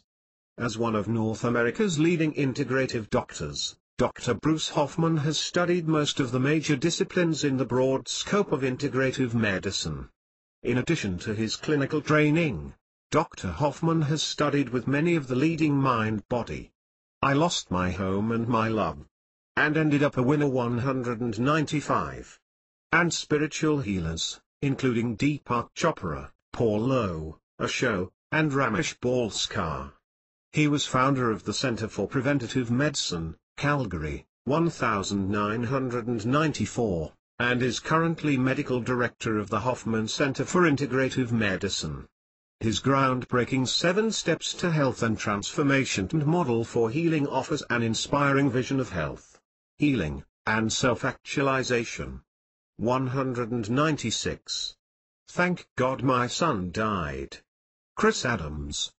I imagine that many readers will be shocked and offended by the title of this story. But it takes a new perspective and understanding of what gratitude is, and isn't, to understand how gratitude can be mined, and found, within even what appears to be the most horrific of losses. I invite you to join me on that journey. On the morning of September 3, 1999, I came downstairs to the kitchen to make coffee. I looked into the living room for my son, who had spent the night, to see if I needed to wake him to get ready for work. He was partially lying on the couch, his head on the floor, blue. In that moment, every cell in my being changed, as it had done only once before, when I gave birth. I ran into the living room and carefully put his head back up on the couch. His beautiful turquoise eyes were open, fixed, staring not at me. He was gone. I knew he was, and yet my son died 197. Still tried to revive him while calling 911, begging for help. I lay down next to him, arms around him, for what I knew to be the last time. As I lay there, I recalled all the times, as a little boy, that he had asked to me lie down with him until he fell asleep. I couldn't accept it and was unable to imagine having the ability to ever do so. I had to be with him. I couldn't live without him, so I died too. Now we can be together. I struggled to hold on as I felt myself teetering on the edge of an abyss that I knew falling into would be permanent, a one-way trip. The pain was terrifying. How to live through this? How to live through the next moment? Then another? I stood up and consciously tried to expand my being enough to have the ability to handle what faced me. He was never again coming home. I would never hear his voice or see him bursting through the door. Never again would he drive me crazy with another wild and harebrained scheme. No more watching, in fascination, his growth. No grandchildren. The future erased. No hope. I would never again be addressed as Mom. My entire identity was Jesse's mom, so now who am I? Was I still a mother, or instantaneously not? I went into shock to avoid going over the edge, but I remained there, dizzy, weaving. My new identity became my loss. I descended further. I had to call his father and destroy him with this news. I had to choose a casket for my boy as I had once chosen a bassinet. I had to plan a funeral. I wore his shirt so I could smell him. Down, down I went as I entered the land of what if. And if only. I examined everything I'd ever said or done as a mother and judged it all to be wrong. Fish sticks, Catholic school, braces. Wrong. It must be so, I reasoned, or else why and how could he have allowed this to happen? I decided he must have hated me, therefore, I must deserve to be hated. I'll take over and hate myself. Scores of friends and family members descended on me, holding me up, conspiring to keep me alive. Please don't, I thought. Let me go with my boy. Everyone knew Jesse was my life and was afraid I would no longer have reason to live. I couldn't work, drive, or eat. I frequently tripped over nothing, falling to the ground on sidewalks, in parking lots, and in stores. The weight was too much. I kept getting up, staggering on. I didn't look directly into the mirror for a year, didn't want to. 198 THNKGODI. Make eye contact. Many times, one part of my mind would take note of the irrational thinking going on in another part, yet the irrational part continued to assert itself in an attempt to dominate. As instinct took over, I realized that I had a strong will to live, and I fought back. I refused to participate in any activity I thought Jesse should be doing, or would enjoy doing. I avoided anything that reminded me of him, which was everything. The world became unsafe, a dangerous minefield full of triggers, memories, songs, notes, photos, all hidden within the mundane landscape. I feared this world and withdrew from it. I wouldn't move forward because that would mean leaving him behind. Eventually, thoughts of him were so agonizing, I stopped having them in self-defense. I was doing hard time now, a life sentence without possibility of parole. Marking time, crossing off the days, waiting to die, wanting to. Gifts and gratitude. Slowly, I emerged from the fog of warped thinking. And as my thinking righted itself, new realizations replaced old assumptions. My vision cleared, perspective changed, and something new emerged as I shifted my focus. Despair over the time we no longer had together was replaced with gratitude and appreciation for the time we did have together. Thank God I had the chance to be Jesse's mom for 21 years. I am so grateful to have had the honor and the privilege of being mother to such an extraordinary human being. I had never, until now, acknowledged or even taken note of the incredible gift given to me, the 21 years my son and I had together. As soon as this perceptual shift occurred, I was flooded with thoughts, visions, memories of joy and exhilaration I had experienced being Jesse's mother, and a deep and moving sense of gratitude for all of it. For our entire 21 years together, the sight, sound, and mere thought of him filled me with joy. But since I could no longer see or hear him physically, should I deny myself the joy that thoughts and memories of him brought? I realized that since I had forced myself to stop thinking about Jesse altogether, I shut him out of my heart, and in doing so, had shut out any joy that thoughts of him would bring. My son died 199. Negative focus allowed only pain, increased the pain, by turning my back on anything joyful. Does his physical absence now mean I should deny everything he was and all that we had? Because the story had changed direction, should I deny the story? Jesse launched himself into this world with a voracious appetite for life and a daredevil style of expression. I stayed on red alert, trying to keep him out of harm's way. Raising him evoked inner resources I wasn't aware I had. He challenged me every moment and forced me to grow enormously just to keep up. He brought out the most in me, raised me so that I could raise him. He taught me unconditional love. He made me strong enough to handle his passing. He was, and is, my greatest gift, my hero. As he threw himself at the world, he became involved in drugs and eventually became addicted. This put him on a road of heartache, pain, disappointment, and despair. He fought this battle with such courage, bravery, and hope.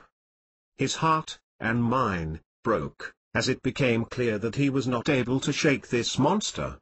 Gratitude is not exhilaration, joy, ecstasy. It is more a sense of peaceful understanding and grace. Thankfulness comes from viewing the big picture. Clearly, had Jesse not passed away, he would have continued to struggle and suffer unbearably, and things would have continued to deteriorate. Eventually, his beautiful and gentle spirit would be corrupted and harmed by this horrific disease, and he would end up passing anyway. There are no accidents in the universe, or if you prefer, God doesn't make mistakes. Jesse's passing was an act of mercy. He was spared further agony, struggle, despair, and left here with his beautiful soul. Beautiful. He's around me all the time, making his presence apparent in his usual outrageous ways. As a parent, given my choices of having Jesse physically present, in pain and suffering, or having him pass out of the physical world into safety and love, I have to choose the latter. And so I say, with all my heart, thank God my son died and was spared from further torture. I know he's safe now. I know I'll see him again. And for this, I am profoundly grateful. 200 THNKGODI. There is much more to our story than loss and grief. It is, after all, a great love story, my boy and I. Reverend Chris Adams lives in Maryland and is an ordained non-denominational minister. She has a B.A. degree from American University and graduated from the Baltimore Spiritual Science Center after completing the intensive 5-year course of study in the areas of metaphysics, philosophy, religion, and other esoteric subjects. She spends most of her time performing weddings and baby blessings. She is the daughter of the late Don Adams, best known as the star of the 60s sitcom, Get Smart. 201. Thank God I had a miscarriage. Irene Nichols. I was only 22. I found myself slammed across the room, and as I hit the wall, I felt a pain I had never known before. It was surreal, like this couldn't be happening to me. As my head crashed, the next thing I heard was my 2-year-old son screaming, "Daddy, no!" The horrible pain ripped through my groin and I saw blood going down my leg as I ran to the bathroom. There, on the cold tiled floor, a huge blood clot fell out, attached to some misshapen little ball. I gathered it up with a towel and flushed it down the toilet. I'd had no idea I was pregnant. This was the embryo. My husband, in need of a heroin fix, banged on the door. As the withdrawal stage escalated his violence. He wanted me to take the baby to a couple of drugstores, pinch him upon walking in so he would cry, and then beg the pharmacist for paregoric, an opiate used in the 60s for teething. Addicts boil down a few bottles for one opium fix. He was clueless to what just occurred, and when I came out and told him, he was genuinely sorry. But his dire need overshadowed the emotional need for condolence, compassion, apology, and reflection. 200 and to THNKGODI. Terrified of the consequences if I didn't acquiesce, I entered the Miami drugstore with my son, who was happy, smiling, and looking adorable. Another mother stopped to chat, holding a little girl, and we acknowledged how beautiful they both were. I could not bring myself to hurt my son in any way, and instead called the narcotics detectives, explaining what my husband wanted me to do, and waited until they arrived and escorted me home. I was hoping they would talk some sense into my husband, but they arrested him, extraditing him back to New York, where, unbeknownst to me, a warrant for his arrest was waiting. They sentenced him to 5 years. The writing was on the wall for a total change, including divorce, single motherhood, a career, and cash flow issues.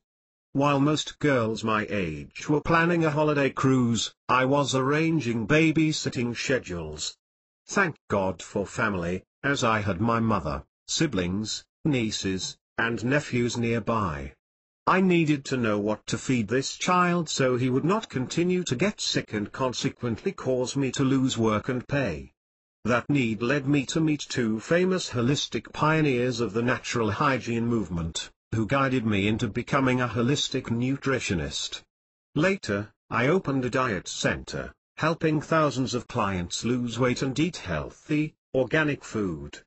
I was way ahead of the times in offering yoga, vegetarianism, and whole foods in my program.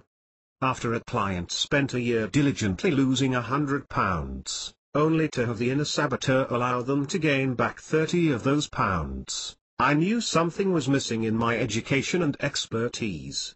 I became a hypnotherapist to fully understand the difference between the conscious mind making intelligent decisions and the subconscious mind sabotaging those decisions. Consequently, I was more successful but still noticed those clients who transferred their mental disconnections into physical diseases and ailments, so I became a healer as well. I learned EFT, emotional freedom technique, and became a Reiki master. I thought that would surely do the job. Then a Unity chaplain suggested the crown jewel of becoming a minister in order to offer the connecting link to Spirit and God. I became a Universal Brotherhood Reverend, teaching and coaching lifestyle and spiritual development, lecturing at hospitals and colleges to students interested in all the subjects I have mastered, bringing metaphysics, God, and meaning to their lives. I had a miscarriage 203. As a hypnotherapist, you are required to be recertified every year. Thousands of us meet at the International Hypnosis Convention held in Boston and go to classes with people from all over the world. A couple of years ago, I met Isabel, a beautiful Scottish woman with an English accent, living and working in Dubai. We shared an instant chemistry and mindset, ending up in similar classes.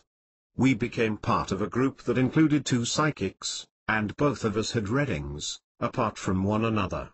We were astonished to hear we'd had 3 lives together as mother and daughter and contrastingly reversed roles. 2 psychics reported the same information separately, explaining our instant familiarity. The connection further deepened upon learning that, along with hypnosis, Isabel was involved with nutrition, healing, and spiritual development, on the other side of the world, with primarily Muslim women. When the convention ended, we cried together, not wanting to part, but loving our newfound friendship and connection. I came home to Miami and called my own noted, published, and acclaimed psychic. I brought Isabel's pictures to my session and asked, "Tell me about her." He said, "She is what we call a double daughter. You were very young when you had a miscarriage, right? Not only have you had other lives together both as mother and daughter, but when you miscarried, Isabel was the intended soul of that daughter, had it lived to full term. Her soul went back into the non-physical and made a decision to re-emerge, knowing it would not be your daughter in this lifetime but would somehow find you, reunite, and possibly work together." Wow and double wow. All my life, palmists and psychics who read me said, "You have 2 children, 1 boy 1 girl." I would say, "No, only a son." They all saw a daughter living on this planet, and I just chalked it up to incompetence and clouded vision. Obviously, they were tuning into Isabel's energy and my palm, which has the lines of 2 children. So, I have come full circle, and have my long-lost, beloved little girl back. She is 2.5 years younger than my son is, and I have shown her pictures to him. Everyone has the same remark, that we actually have a similar look. Who knows what would have happened to that little girl had I carried her to full term? Given the circumstances.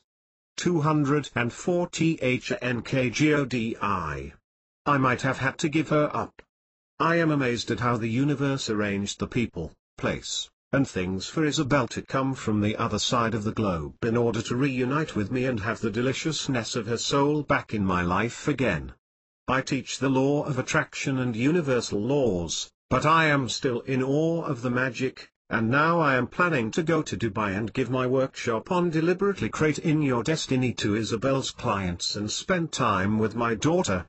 Thank you, God. Irene Faith Nichols is a certified holistic practitioner, hypnotist, Reiki healer, lecturer, and minister, teaching spiritual development in workshops and colleges in Miami, where she maintains her practice. For the past 10 years, she's been a member of the Unity Church Choir. She visits her New York roots every few months to hug those grandchildren. And is working on a children's book. I Have Cancer. The Cancer Answer. Kai Jacobson. T. Thank God I have cancer. When you get the worst fear out of the way, there is nothing left to lose. What remains is following your bliss.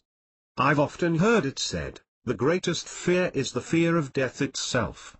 In May of 1996, my beloved wife felt a small lump the size of a big piece of sand under my right nipple. You know, men can get breast cancer too, she said. Beth was very intuitive, so I took her words to heart. I scheduled a doctor's visit the next day, and 2 weeks later, I was going in for a biopsy. Breast cancer, the surgeon pronounced. With these 2 words, I could literally feel my heart leaping out of my chest. The blood drained from my face. I felt as if I were in an Egyptian tomb, with a death curse cast upon me. I was about as far from feeling gratitude as one can get. Nowhere in my being was I thanking God. On the contrary, I was thinking, why me? How could God abandon me like this? I have 2 young daughters, R and Sita, completely dependent on me. How could this be happening? It just isn't fair. 205. Thank God. 260 HNKGODI. Not wanting to give my power away to anyone, especially the doctors, I jumped into finding out what was happening in my body. I went down to Barnes and Noble and bought every book on breast cancer I could find. The internet was still rather new in those days, but I did as many searches as I could. For almost 6 months, I immersed myself in learning everything I could about cancer. A month after the biopsy, I elected to have surgery and cut out the bad cells, but I decided to pass on the radiation and chemotherapy until I learn more. Both seemed rather toxic. Where was that beautiful forgotten motto of the medical profession, first, do no harm? Breast cancer is relatively rare for men, accounting for about 2% of the cases of breast cancer today, 2 out of each 100 cases. Statistically it is more deadly in men, primarily due to common late detection as well as far less buffering tissue in men's breasts before the cancer can reach the lymph nodes. I did not like the idea of radiation or chemotherapy, and the more I read, the more I learned about some very good alternatives, especially with early detection. In my investigation, I came across 2 ideas that profoundly changed my life.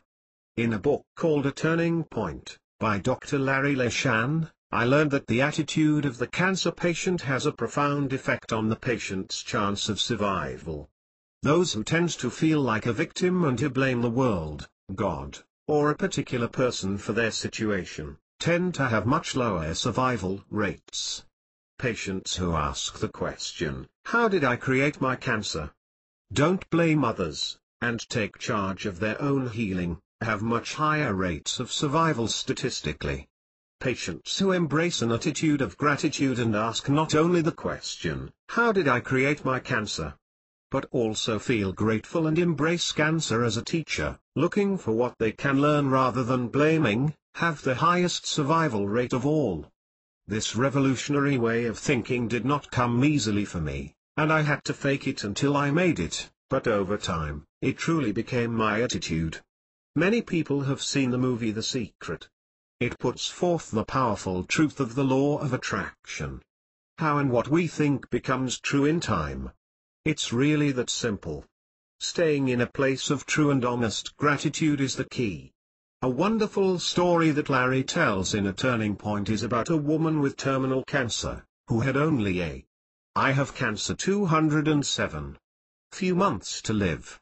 Larry asked her the simple question, if you could do anything you wanted with these last few months, what would you do? She told Larry that she always wanted to travel around the world and see everything. She had kids when she was young and never had the chance. Larry knew she was not wealthy. He called some friends and found her a job on a cruise ship, working in the gift shop. She was ecstatic. Every month Larry received a postcard from some different port in a new country. This went on for many months, which stretched into many years. She became far too busy having fun, following her bliss, to bother with the serious business of dying. Joseph Campbell said it best, when asked what his most profound discovery in all his studies was. He replied, following your bliss. The second life-changing idea I discovered was put forth by a famous turn-of-the-century German doctor, Jean Thurindel. Dr. Rindel believed the key to fighting cancer, as well as many other systemic ailments, lay simply in changing the pH of the body, making it more alkalized. He described the pleomorphic life cycles of endobionts that rapidly grow in an acidic biological terrain. By alkalizing the patient's body, much of this could be reversed. I bought the best Starkfield microscope I could and flew down to Scottsdale, Arizona, where I took a week-long class with Dr. Maria Blecker, a direct student of Dr. Jean Thurindel and foremost expert on the subject. The class, composed mostly of MDs, was taught in German. Luckily, for me, they had a fabulous interpreter, Dr. Dietrich Klinghardt, who truly could communicate the intricacies of the subject matter. I spent the next 4 years looking at my own blood on a regular basis and had the opportunity to work with and view the blood of over 4,000 people dealing with cancer. Having cancer personally led me into a deep personal investigation that spanned many years. One realization I came to because of that investigation was that I had been the kind of person who carried all the responsibilities of the world on his own shoulders. I had to do it all and carry the load. Talk about stinky thinking. This is a cancer way of thinking. I can bear it all. Cancer is a kind of rotting process. Eventually, one implodes if one's thinking does not change to support life and vitality. Heart. 280 HNKGODI. Attacks and embolisms are more like an explosion in the body. The correlating personality tendencies are anger, yelling, blaming others, and a hot temper. Cancer victims tend to be more quiet, subdued, and pale/yellow in color, while heart attack people tend to be redder in color. These are generalizations and not always true, but they are more often true than not. The pathways these two diseases take are largely determined by our genetics. Which pathway we find ourselves on is easily seen by looking at our family history. How fast we travel down the path is largely up to us. The truth is that 85% of the population will die from either cancer or a heart attack. It is becoming more and more apparent that things are accelerating. What our grandparents died of seems to be appearing in our parents 10 years earlier. And now, in our peer generation, 10 years earlier than in our parents' generation. The way I see it, our bodies are like worlds. You may think you are solid and know who you are.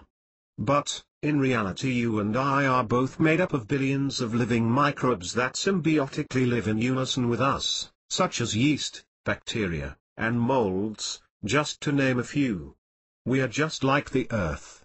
When the Earth is viewed from outer space, it appears to be the big, beautiful blue sphere, but when you get down here on the ground, there are billions of living creatures symbiotically living here, dogs, cats, people, trees, and sweet potatoes. And the list goes on. When we feed sugar and starch to yeast, molds, and bacteria, they love to eat it and multiply exponentially. Their metabolic waste is vinegar. Acid. And the more we feed sugar and starch to the yeast, molds, and bacteria that co-inhabit our bodies, the faster they multiply and the faster they excrete acid. This is how our diet causes us to become acidic. The more the yeast, molds, and bacteria take over, the more acidic we become, and the more acidic we become, the faster we compost. It's that simple. The pathway that the composting takes is largely up to our genes. How fast we go, and how acidic we become, is up to us. Stress creates acid too. The key to reducing acidity in the body is changing our thinking, and our diet, water, and exercise habits. I have cancer 209. Thinking. Go down to your favorite bookstore and buy 3 or 4 books today on gratitude thinking. Get a copy of the movie The Secret and watch it 4 times. Immerse yourself in stories of thankfulness. Read one every night just before you go to sleep. Start watching movies that make you feel grateful. Better yet, watch movies that make you laugh, really laugh, from the belly. There are many stories of people who cured terminal cancer just by watching funny movies for hours and hours every day. What I know personally is that I realized if I did not change my way of thinking, my cancer was going to consume me. The way I figured it, I had in part allowed cancer to take root in my body because of the way I had been thinking.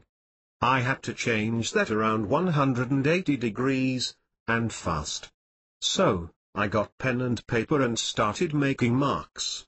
Every time I had a victim thought, a martyr thought, I made a mark on my piece of paper. I had a lot of marks the first day. The idea was not to judge anything, or I would just have to make another mark for being critical.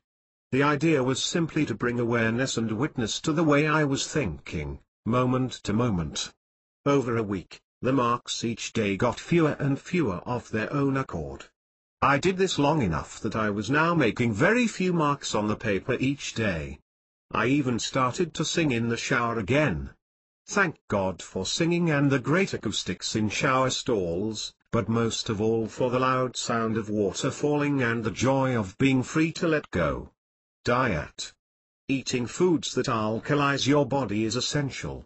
I do not believe in getting fanatical, rather, increase your awareness of alkalizing foods. Eating all things green is a good rule of thumb. All sugars create acidity. Starches turn to sugars in the digestion process and are best avoided or reduced. The best alkalizing grains are quinoa, millet, and buckwheat. Fruit juices are super acidifying. Do not eat late at night, and eat as 210 thnkgodi. Much of fresh, alive, organically grown foods as you can. Thank God I love salad. Water. There is a great book called You're Not Sick, You're Thirsty. Water is life itself. Most people drink far too little water every day, and our cells are vastly dehydrated. It's easy to forget to drink an abundance of water each day. Drinking restructured, alkaline, and highly charged negative ORP. Water can be a significant benefit to your health. Remember, water is life. Exercise. The best exercise is the one you will do. If you love to dance, dance. If you love yoga, do yoga. If you love sports, do sports. If you love running, run. If you love hiking, hike. Just make sure you exercise at least 1 hour every day. The more aerobic the better. The more fun, the better. Getting your lymphatic system pumping good and strong is critical for cancer survivors. The circulatory system's pump is your heart, which moves your blood throughout your body. This brings oxygen and nutrients to every cell in it. The lymphatic system is like the garbage collector. It gathers all the wastes from each cell and starts the process of removing them from the body on a cellular level. The lymphatic system does not have a pump to move things around and relies entirely on the natural movements of our bodies. Fill a bottle halfway up with water. Hold it with one hand and slap it down into the open palm of your other hand. The percussive action will cause the water to lap up the sides. This is exactly what causes your lymph to move. If you do not move much, your lymph does not move much. If the lymph does not move much, the garbage stays in. If the garbage stays in for a few months, it starts to stink and rot. That's exactly what starts to happen in your own body. Jumping jacks on a small trampoline is the very best exercise you can do for many cancers, as the motion superstimulates the pumping. I have cancer 211. Action of the lymph. Jumping jacks are fun to do on the mini trampoline. Especially to your favorite music. Thank God for iPods. It's been 11 years since I first discovered my breast cancer. So many amazing things have happened during these years. My girls have grown up to be fabulous young women. My older girl is getting married this fall to a wonderful man with a big heart. My younger one travels around the world, and I have been invited to join her in Bali for a few weeks. I have been to India for 2 extended personal journeys.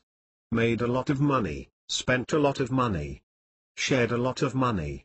Found amazing new friends everywhere. I've received the blessing of living on the beach in Maui for the past 3 years. I met my beloved here on Maui, and we are starting to create a life together.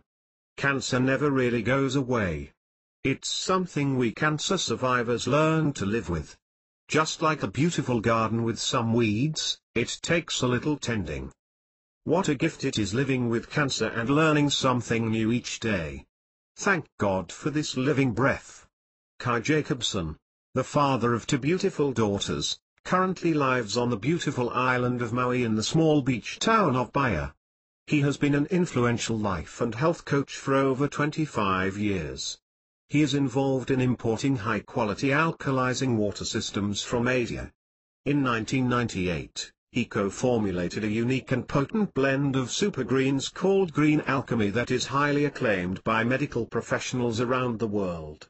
He has also worked with Life Force International for over 10 years in helping educate health-conscious people about the importance of sea vegetation, trace minerals and whole food nutrition. 212. Thank God my mother died. Christina Berry. What do you mean, Mama is with God? Why can't she come back? My sister asked.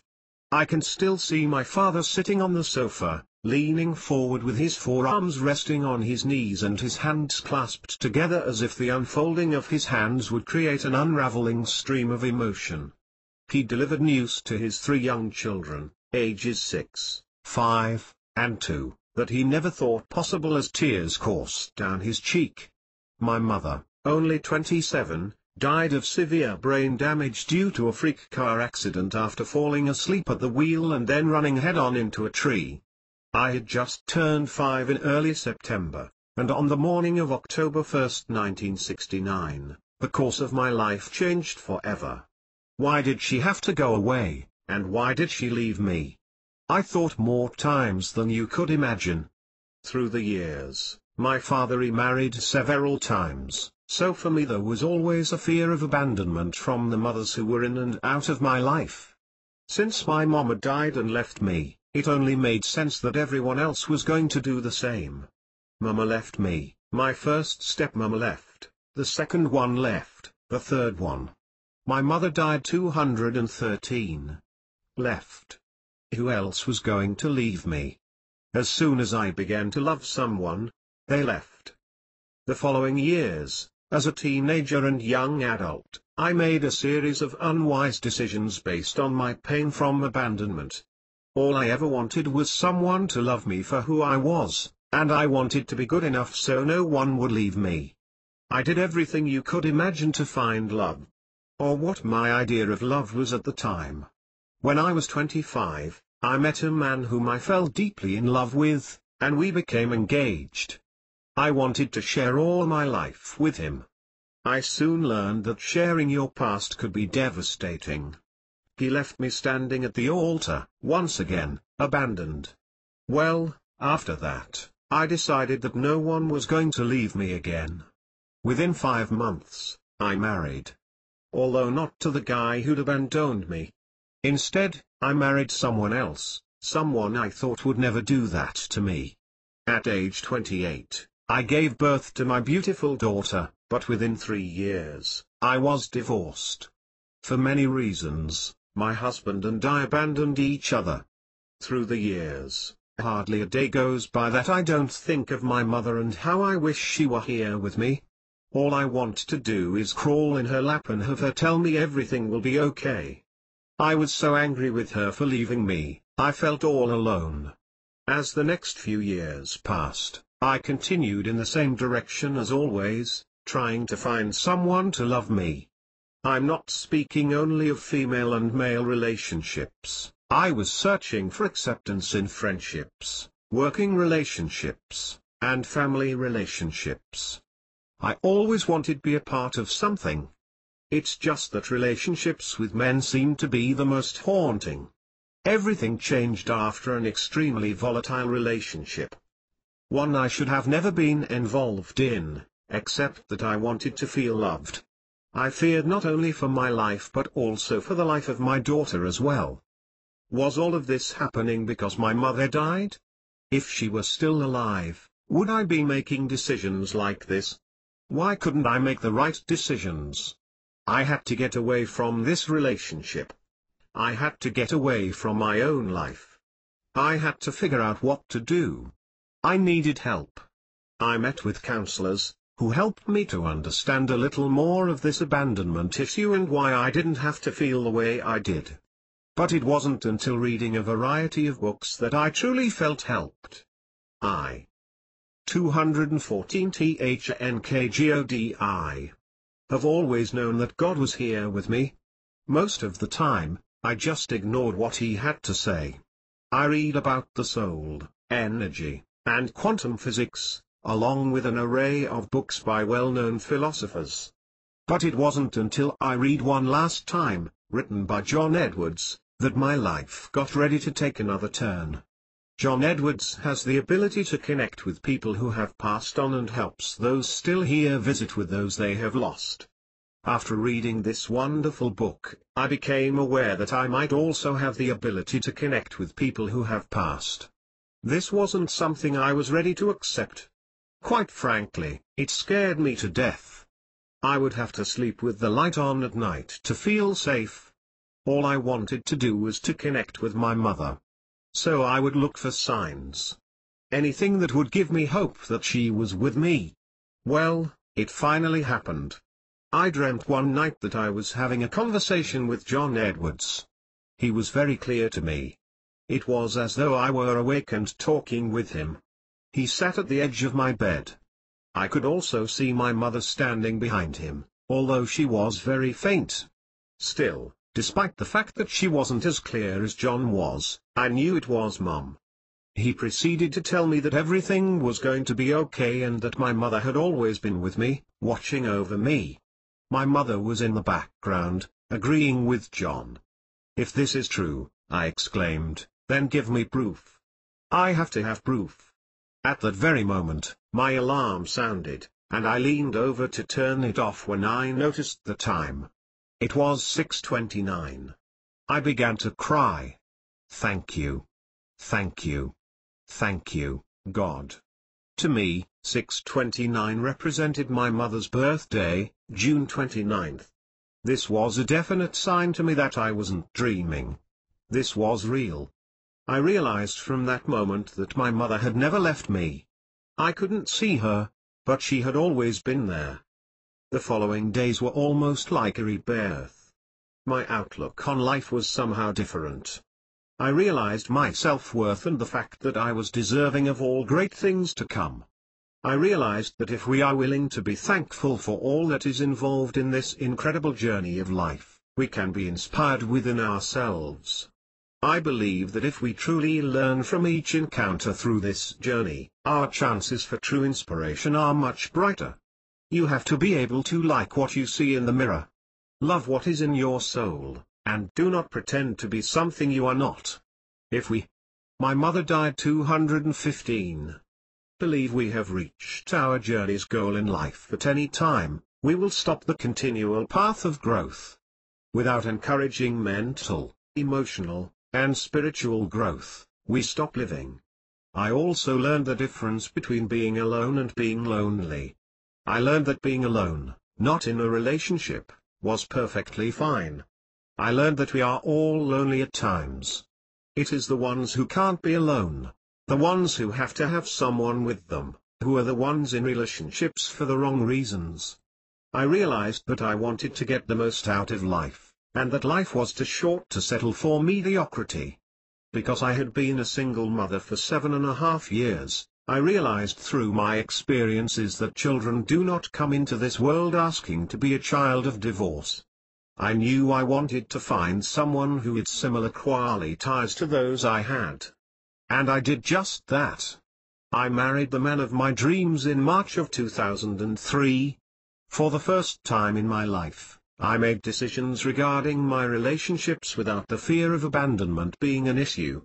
If you asked my husband, Todd, if he would have ever thought when he first met me that I would have this story to tell, he would say, impossible. But he, too, realizes that the loss of my mother and my being thankful for these experiences have made me the person I am today.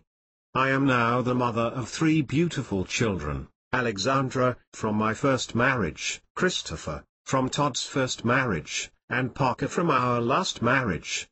In 4 years of marriage, we have gone through Todd having a kidney transplant, Christopher diagnosed with Asperger and having a new baby at age 40. And my oldest child wanting to live with her father for a year.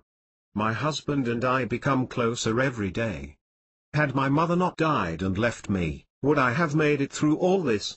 Would I know the meaning of unconditional love? Would I have the ability to connect with other people the way I do? Make a difference in people's life the way I do? The answer is emphatically no. My mother gave me a gift. God gave me a gift. the gift of taking my mother. Romans 8:28 says, "And we know that God causes all things to work together for good to those who love God, to those who are called according to his purpose." It took me almost 37 years to figure that out. Although my family has faced many challenges in the past few years, my personal growth has continued to soar. I awaken each day with a 216 THNKGODI new beginning and realize that without all experiences, both bad and good, we would not be who we are today. And with this growth, I am accomplishing things I never thought possible. The difference now is that I know I can accomplish anything my heart truly desires. In my current career as a network marketer, motivational speaker, and trainer, I help others in many ways. Not only am I helping people with their financial goals, but also I am helping them with their physical health. Even more importantly, I am able to help people with their emotional health. There is nothing more gratifying than being able to help someone understand some of the whys in their life. Every day I encounter new people. My gratitude toward my life experiences has given me the ability to understand people immediately. Whether on the phone or in person, I am able to connect with them. My heart and ears are open to hear what they say and what they don't say. I would have never been able to do this without my gratitude to God for taking my mother away from me at such a young age. I want to say to each reader of this amazing series, be thankful to God for all of your life's experiences. The good ones are easy, but the negatives are the ones that will change your life. With loving gratitude, you can soar to all levels in life. Don't ever let anyone tell you different, and never let anyone steal your dreams. In her current career as a network marketer, motivational speaker, international trainer, and author, Christina Perry helps people improve financially and improve physically. But more importantly, she is able to help people with their emotional health. There is nothing more gratifying than being able to help someone understand some of the whys in their life. Christina holds a bachelor's degree from the College of Charleston and currently resides in Jamestown, North Carolina with her very supportive husband, Todd, and 3 children, Alexandra, Christina's first marriage, Christopher, Todd's first marriage, and little Parker Perry, who brought them all together. She invites you to visit her website at www.christinaperry.com. 217. Thank God for every moment in my life. Janet Atwood. M. Any people have seen me on television or heard me on the radio. People regularly seek my advice on how to determine their passions in life. The most remarkable thing is I can relate to almost anyone I meet, no matter their situation. After all, I was brought up in an alcoholic family, spent a part of my life strung out on LSD, lived with the president of the Oakland Hells Angels, was physically abused, and faced a whole list of challenges that most people would never think you could experience in one lifetime. Life is a journey for all of us.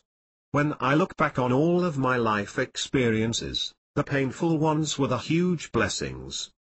Because of all those experiences, I can connect with almost anyone, in any circumstance. Those tough times in my life have created a compassion many people never get to experience.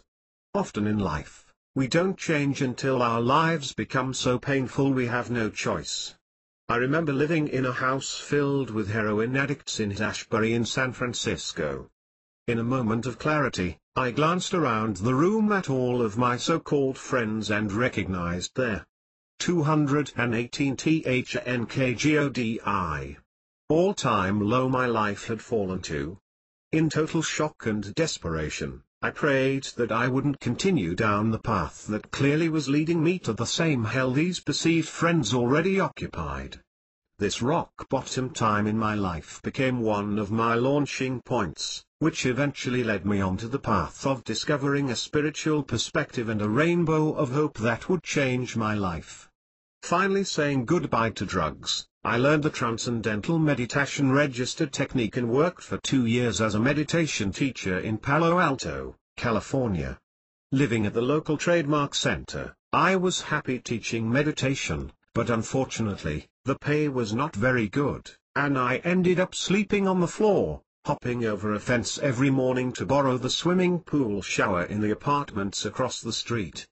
Money was scarce, but then again, money was always scarce for me. Thankfully, I had friends who helped me along my path, but in a very unexpected way. Hearing that I was sleeping on the trademark center floor, a few wealthy friends pulled some strings to get me a job in their company as a recruiter. "You'll make millions of dollars, Janet," they all told me.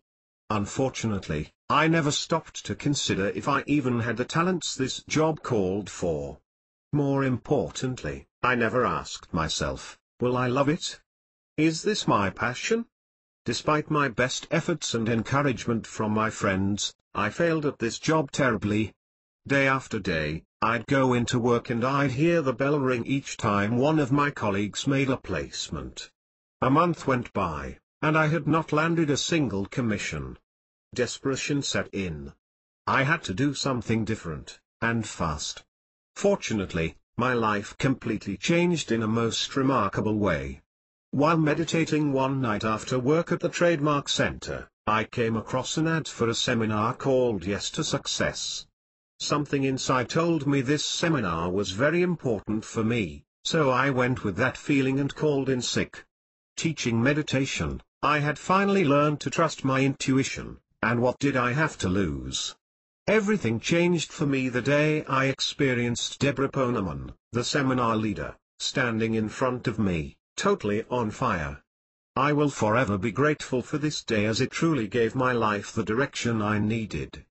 As I watched Deborah completely transform the room of participants, I wanted nothing less than to motivate and uplift others as she was doing. For every moment in my life 219. What you love and God's will for you are one and the same. Janet Bray Atwood and Chris Atwood. As Deborah talked, I realized that she was doing what I would love to do, motivate, inspire, and encourage others to live their greatness through sharing transformational knowledge. Deborah told us that 100 of the most successful people in America all had one thing in common: when asked to write down the 5 things that were most important to them, they all had achieved those 5 things. As Deborah talked about dressing for success, I couldn't stop thinking about that study. If the most successful people created 5 things that are most important to them, then the first step for me to enjoy success must be to clarify the 5 things that are most important to me. It was in that moment the Passion Test Registered was born. I realized that the times I failed were the times I chased external rewards, money, and approval from others, and failed to listen to my inner calling. You see, the gift that turned my life around was the gift of apparent failure. Out of sheer desperation sprang a simple truth: dedicate yourself to what matters most to you, and it will lead you to ever-increasing fulfillment. The most commonly shared trait among the 100 most successful people is their commitment to their passion. Even after I learned this key principle of success, and created the process that today we call the Passion Test Registered, I hadn't learned the secret that guarantees a passionate life. As a result, I spent many years distracted by my own, or others', lack of clarity, often getting off the path of my passions. Finally, when I partnered with Mark Victor Hansen and Robert Allen to create the Enlightened Millionaire program, I realized the key principle that I'd been missing. My business partner, Chris Atwood, and I call this principle the secret that will guarantee you a passionate life, because when you do this consistently, you will live a passionate, turned-on life. 220 THNKGODI. Whenever you are faced with a choice, a decision, or an opportunity, choose in favor of your passions. When I look back at my life, there are so many reasons to be grateful. I discovered wonderful mentors, just at the time I needed them most. My challenges allowed me to help and support people at every level of society, in every stage of growth. I created a simple yet powerful tool in the Passion Test Registered that has helped thousands of people around the world change the course of their life to experience a level of joy and fulfillment that had been desperately missing. Intention, attention, no tension. All of us create our lives from our intentions and from where we place our attention. Most people create their lives unconsciously. Their intentions are a function of the often misguided beliefs and concepts they've had since childhood. What you put your attention on grows stronger in your life. With clear intentions, you are able to give attention to the things that matter most to you. Taking action and choosing consistently in favor of your passions moves your life in a direction that brings more and more joy and fulfillment. One of the key principles of living a passionate life is staying open. Do all that you can think to do, then let go. This is the principle of no tension. So, what do you intend for your life? Can you think of a better way to live than to wake up every day and love what you spend your time doing? And being paid well to do it? I am grateful for the impact the Passion Test Registered has had on so many people. If you're ready to get clear and focused on living the life you always wanted, remember these key points. 1. Failure is an illusion. What appears to be failure is the guidance we're receiving to take a different direction. For every moment in my life 221. 2. What you love and God's will for you are one and the same. Trust that the things you love and care most about are leading you to fulfill your purpose in life. 3. Intention, attention, no tension. Consistently choose in favor of your passions, and then let go. Allow miracles to manifest in your life. To find out more about Janet Attwood and the Passion Test Registered, go to www.janetatwood.com or www.thepassiontest.com to contact Janet Attwood, janet@janetatwood.com. 222. Thank God I met the debt collector. Sean Wiederin. M. Money was tight for our family back in the 80s. My dad's income barely supported us. There were 4 of us boys and 1 little sister. At that time, I couldn't figure out why we struggled so much. I didn't have the knowledge necessary to understand. My first exposure to earning my own money was at the age of 10, when I got a paper route. At first, I earned $40 per week. After 6 years, I was making $100 a week. This was a lot of money for a 16-year-old boy with no clue about money's value. I didn't know how to handle or appreciate it, or the other tangible and intangible items in my life. Over the course of this first job, I made well over $20,000. By the time I moved on to other opportunities, I had less than $500 in my savings account. As I look back at that time of my life, I am not surprised that I spent almost every dime of my earnings. My financial situation improved dramatically in 1991, when I got a summer internship as an information consultant at a local cereal plant. Most other companies didn't pay interns, but this company paid me $2,500 per month. By the end of my internship, once again, I met the debt collector 223. I had little to show, as I continued to be a money-blowing fool. Then in the fall of 1991, I got my first real full-time job, at a Big 8 accounting firm, where I spent 3 successful years. It was during the fall of 1992 that I first learned of home-based business opportunities. The concept of residual income and pyramids would forever change my financial life. During the mid to late 1990s, running this home-based business put me in credit card debt and tore down the equity in my first house. I chased a dream of financial freedom and the rich lifestyle, but I didn't possess the right mindset, gratitude, or commitment to succeed with the management of my finances. I also lacked the ability to foster proper communication between my wife and myself, which left everyone in the dark regarding our family's finances. I attempted to reduce our debt, including transferring the debt from credit card to credit card, and penny pinching to turn around our finances. My finances, however, didn't improve one bit. It wasn't until 2001 that I finally realized things needed to change immediately. My wife presented me with legal papers, which arrived from a local debt collection agency. I was being sued for a debt that I was in complete denial about. I thought this event was no big deal, and I told my wife that I would discover where the debt collection agency had gone wrong. I ignored the whole thing, when I should have been grateful for its occurring. 3 months later, I personally met the same debt collector. This day changed my life forever and was the turning point in my expression of love and gratitude toward all aspects of my life.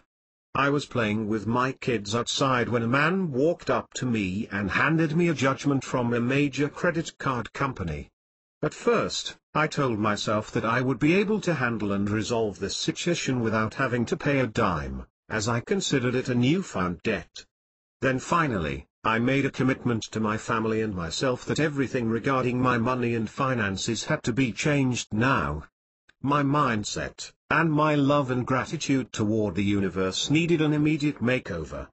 I had to accept the financial wrongdoings of the past and the requirements to improve my life, and my financial future. 224 THNKGODI.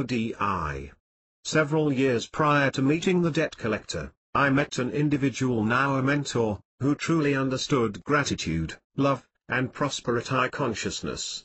He taught me several concepts and techniques for improving my mindset, learning how to love, and why it's important to be grateful for everything that you possess and everything that occurs in your life. He also taught me about the law of attraction and the law of equality. The law of attraction states that you attract the physical reality of your thoughts, and the law of equality states that you will experience positive and negative experiences in physical reality that are equal in quantity and quality. For many years, I followed his teachings, but I fell short by not being consistent with his recommendations. My progression toward true gratefulness and love for all in my life was not happening because I lacked implementation and understanding. The day I met the debt collector was the day that I truly became grateful for experiencing something that many people would perceive as a tragedy in their lives. How could I truly be grateful and blessed to meet an individual who had just delivered to me a judgment against me for a very large sum of money? This experience allowed me to open my heart, my mind to the state of prosperity consciousness. Through consistent and focused thoughts and actions, I realized that my personal and financial life must focus on what I wanted to create of my life, and not on the penny-pinching mentality I had previously possessed. The practice of being consistent and grateful for all realities in my life was the turning point in my transformation. Some transformations were monetary, other changes were non-monetary. In the past, I measured success based on financial numbers and results. This experience showed me that the non-monetary changes are a necessary precursor to the receiving of monetary rewards. I now expect both negative and positive financial events. The difference is that I now focus my energy, actions, and thoughts on the development of what I want to create as it occurs in my life.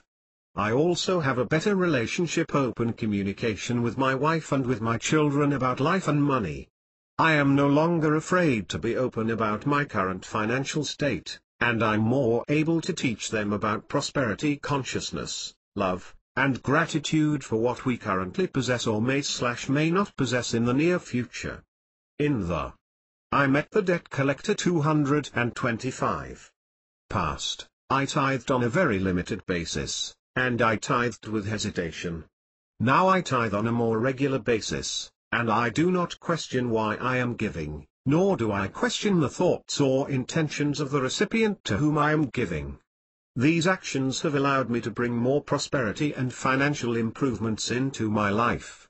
The non-monetary changes in my life allowed me to experience monetary rewards that I now expect to become reality. My transformation to a more balanced and grateful person included an increase in my income by 70% and increased my net worth 2.5 times. This is a substantial increase over a very short period. The improvement in our increased income also allowed us to control and reduce the money going out. We eliminated the short-term debt obligations presented by the debt collector within 4 years of this blessed meeting.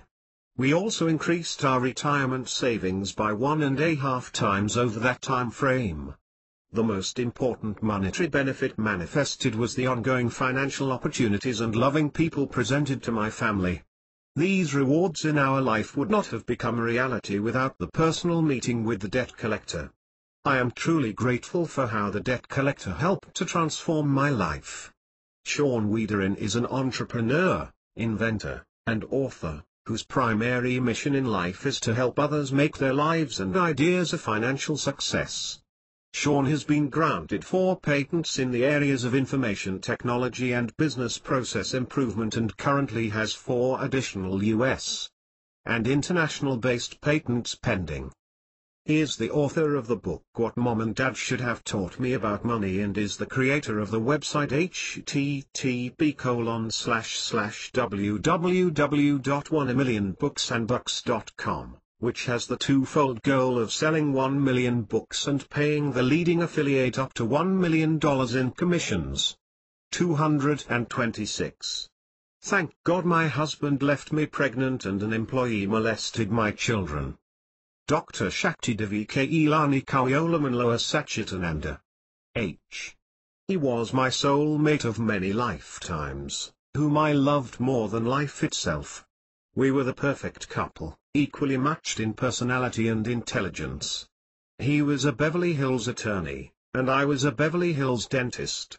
We were both good-looking, and each had a child from a previous marriage, a year apart in age. We loved God and together studied The Secret, the Law of Attraction, and the Truth. Our whole relationship was built around longing to know the truth and walking the spiritual path.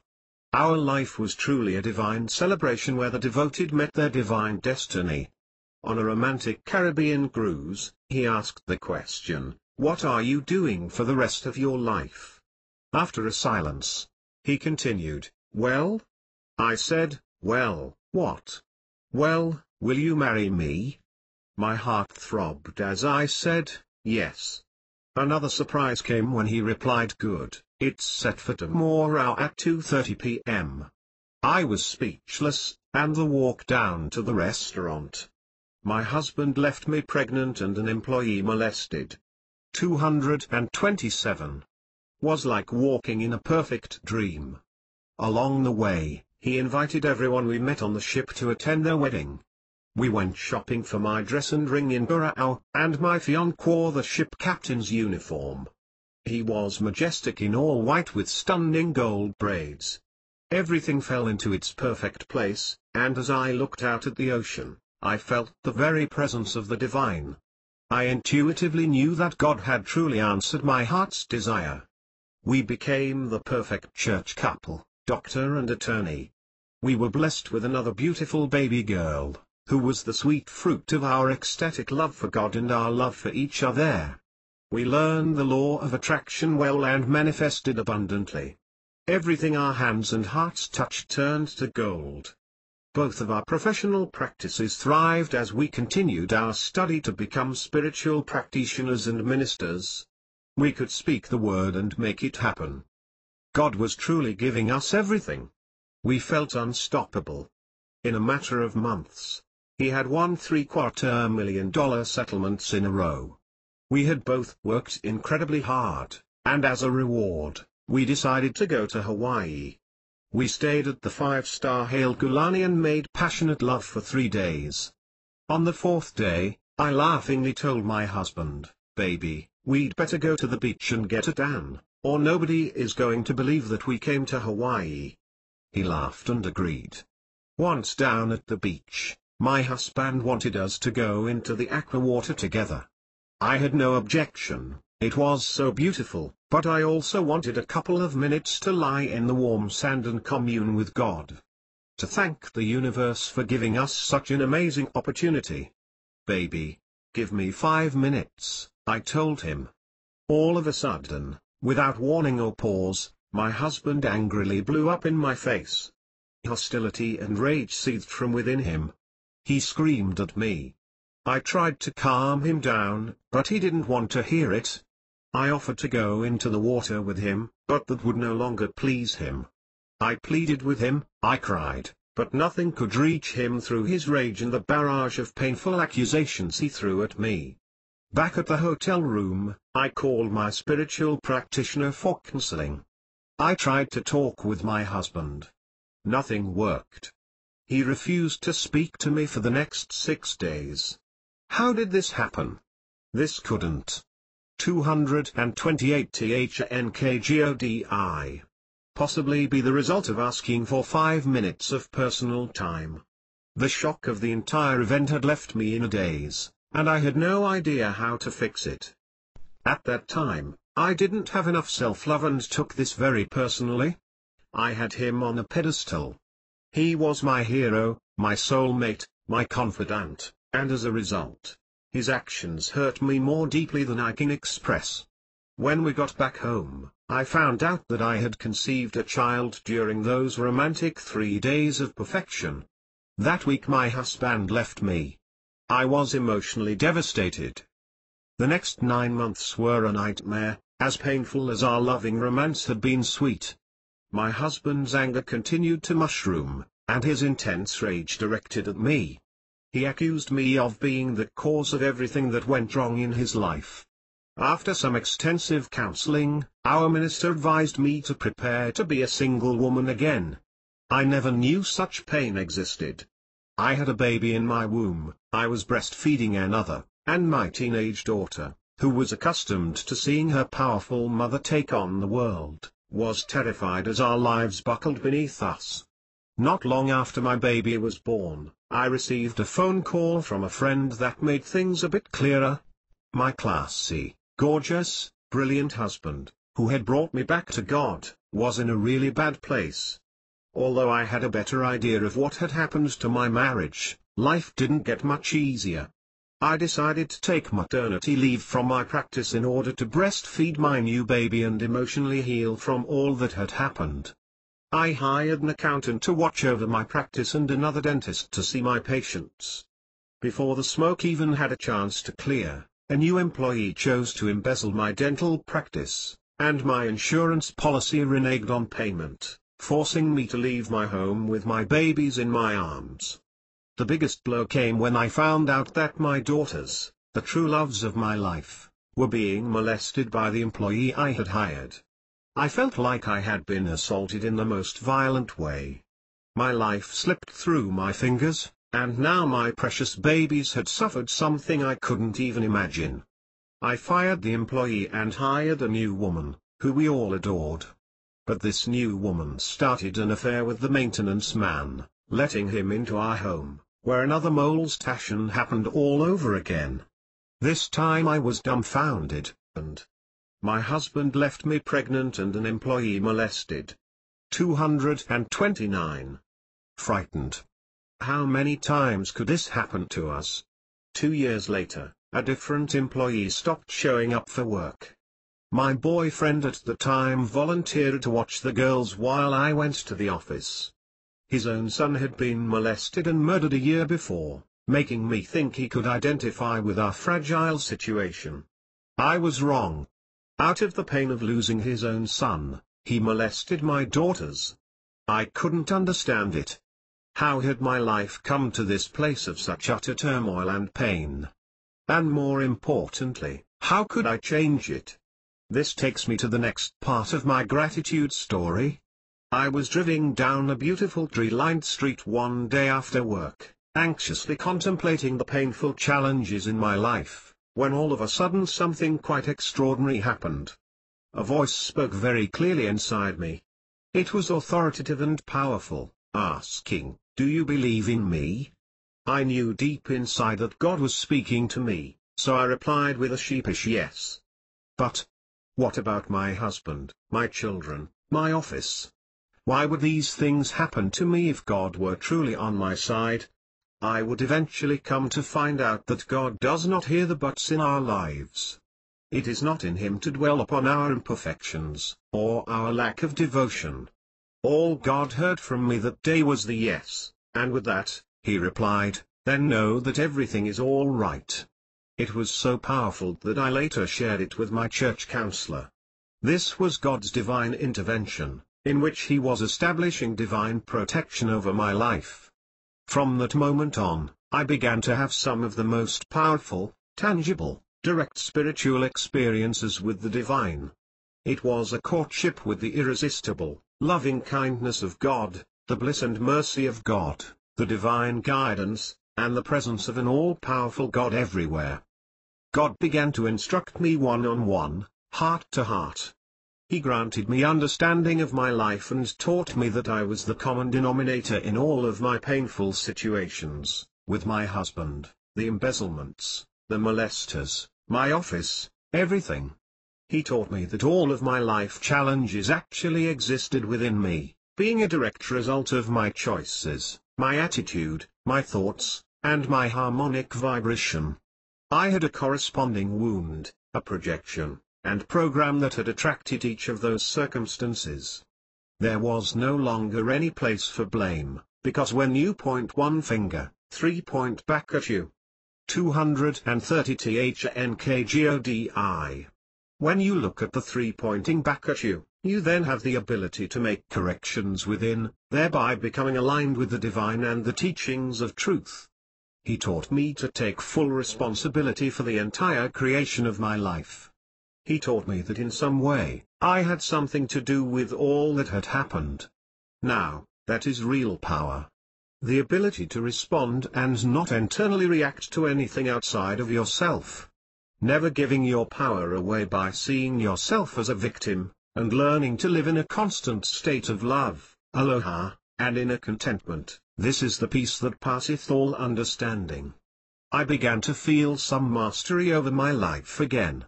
I had done all of this profound inner healing work with God, and things were falling back into place for my daughters and me. However, my true test came a couple of years later. A friend invited my daughters and me up to swim in his pool. The girls were having fun playing with 2 young boys from next door. I needed to run an errand, and the kids were having such a good time that they wanted to stay and swim. Our friend agreed to watch the kids while I ran home.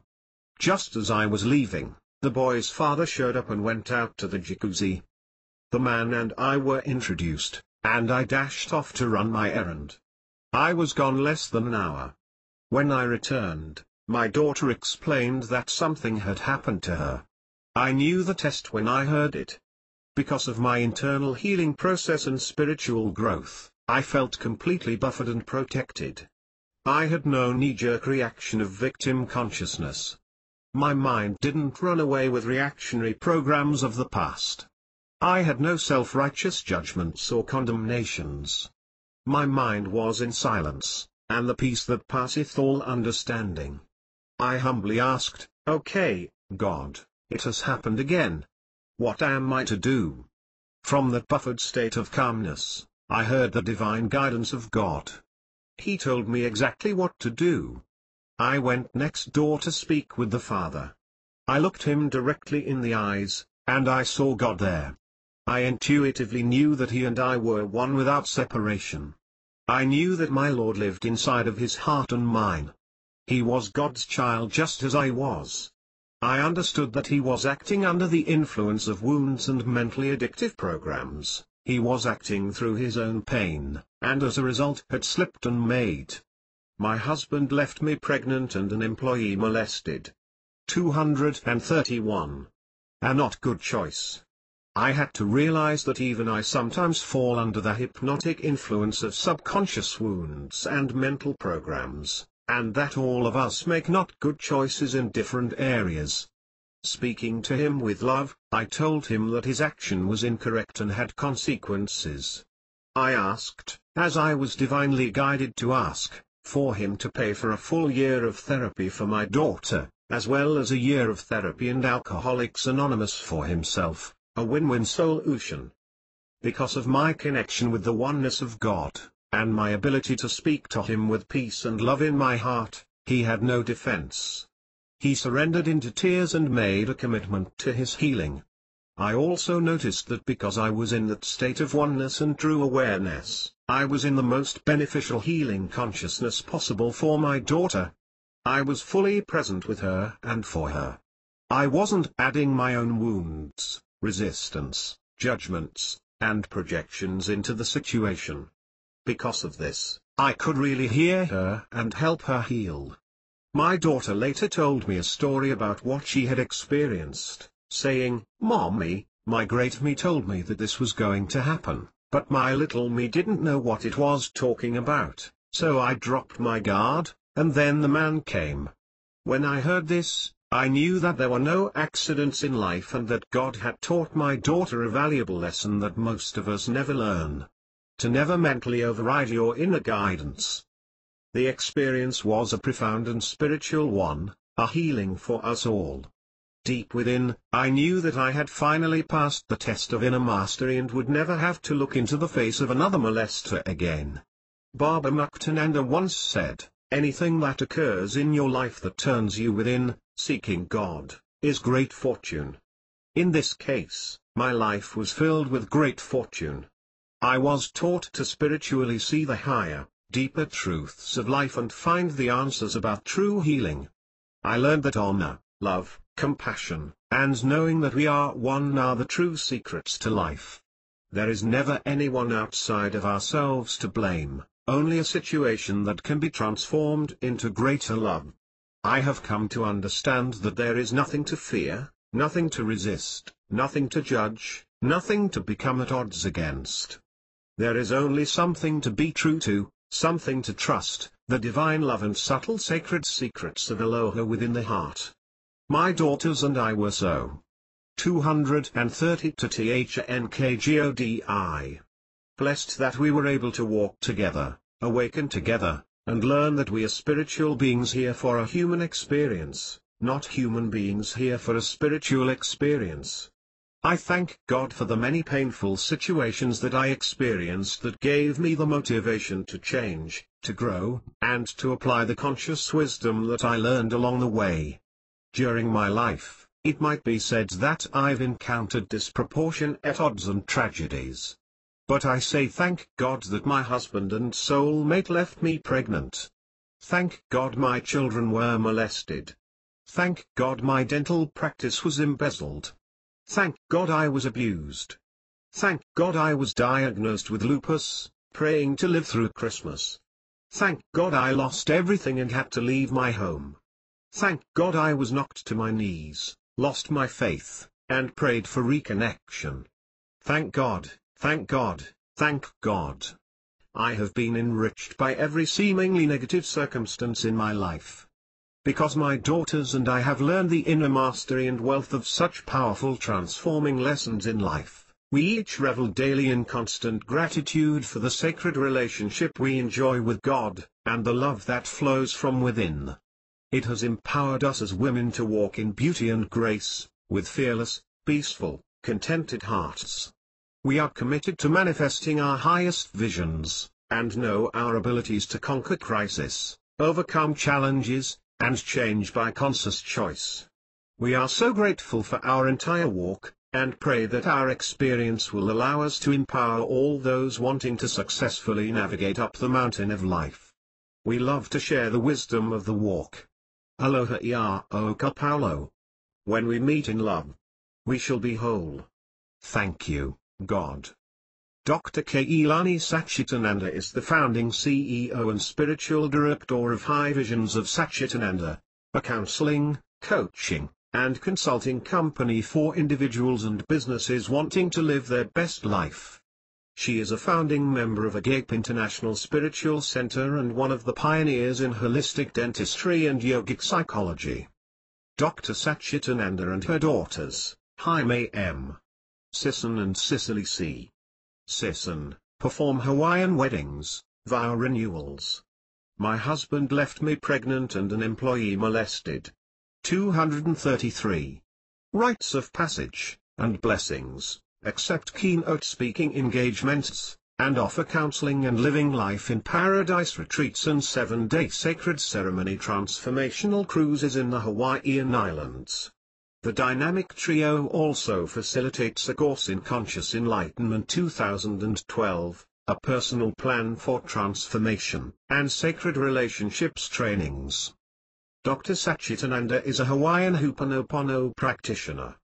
She is accepting new clients and offers phone sessions and teleconferences for clients around the world. For more information, please visit http://www.myspace.com/livinglifeinparadise and highvisions@aol.com. My boyfriends dumped me. Multicolored heartbreak.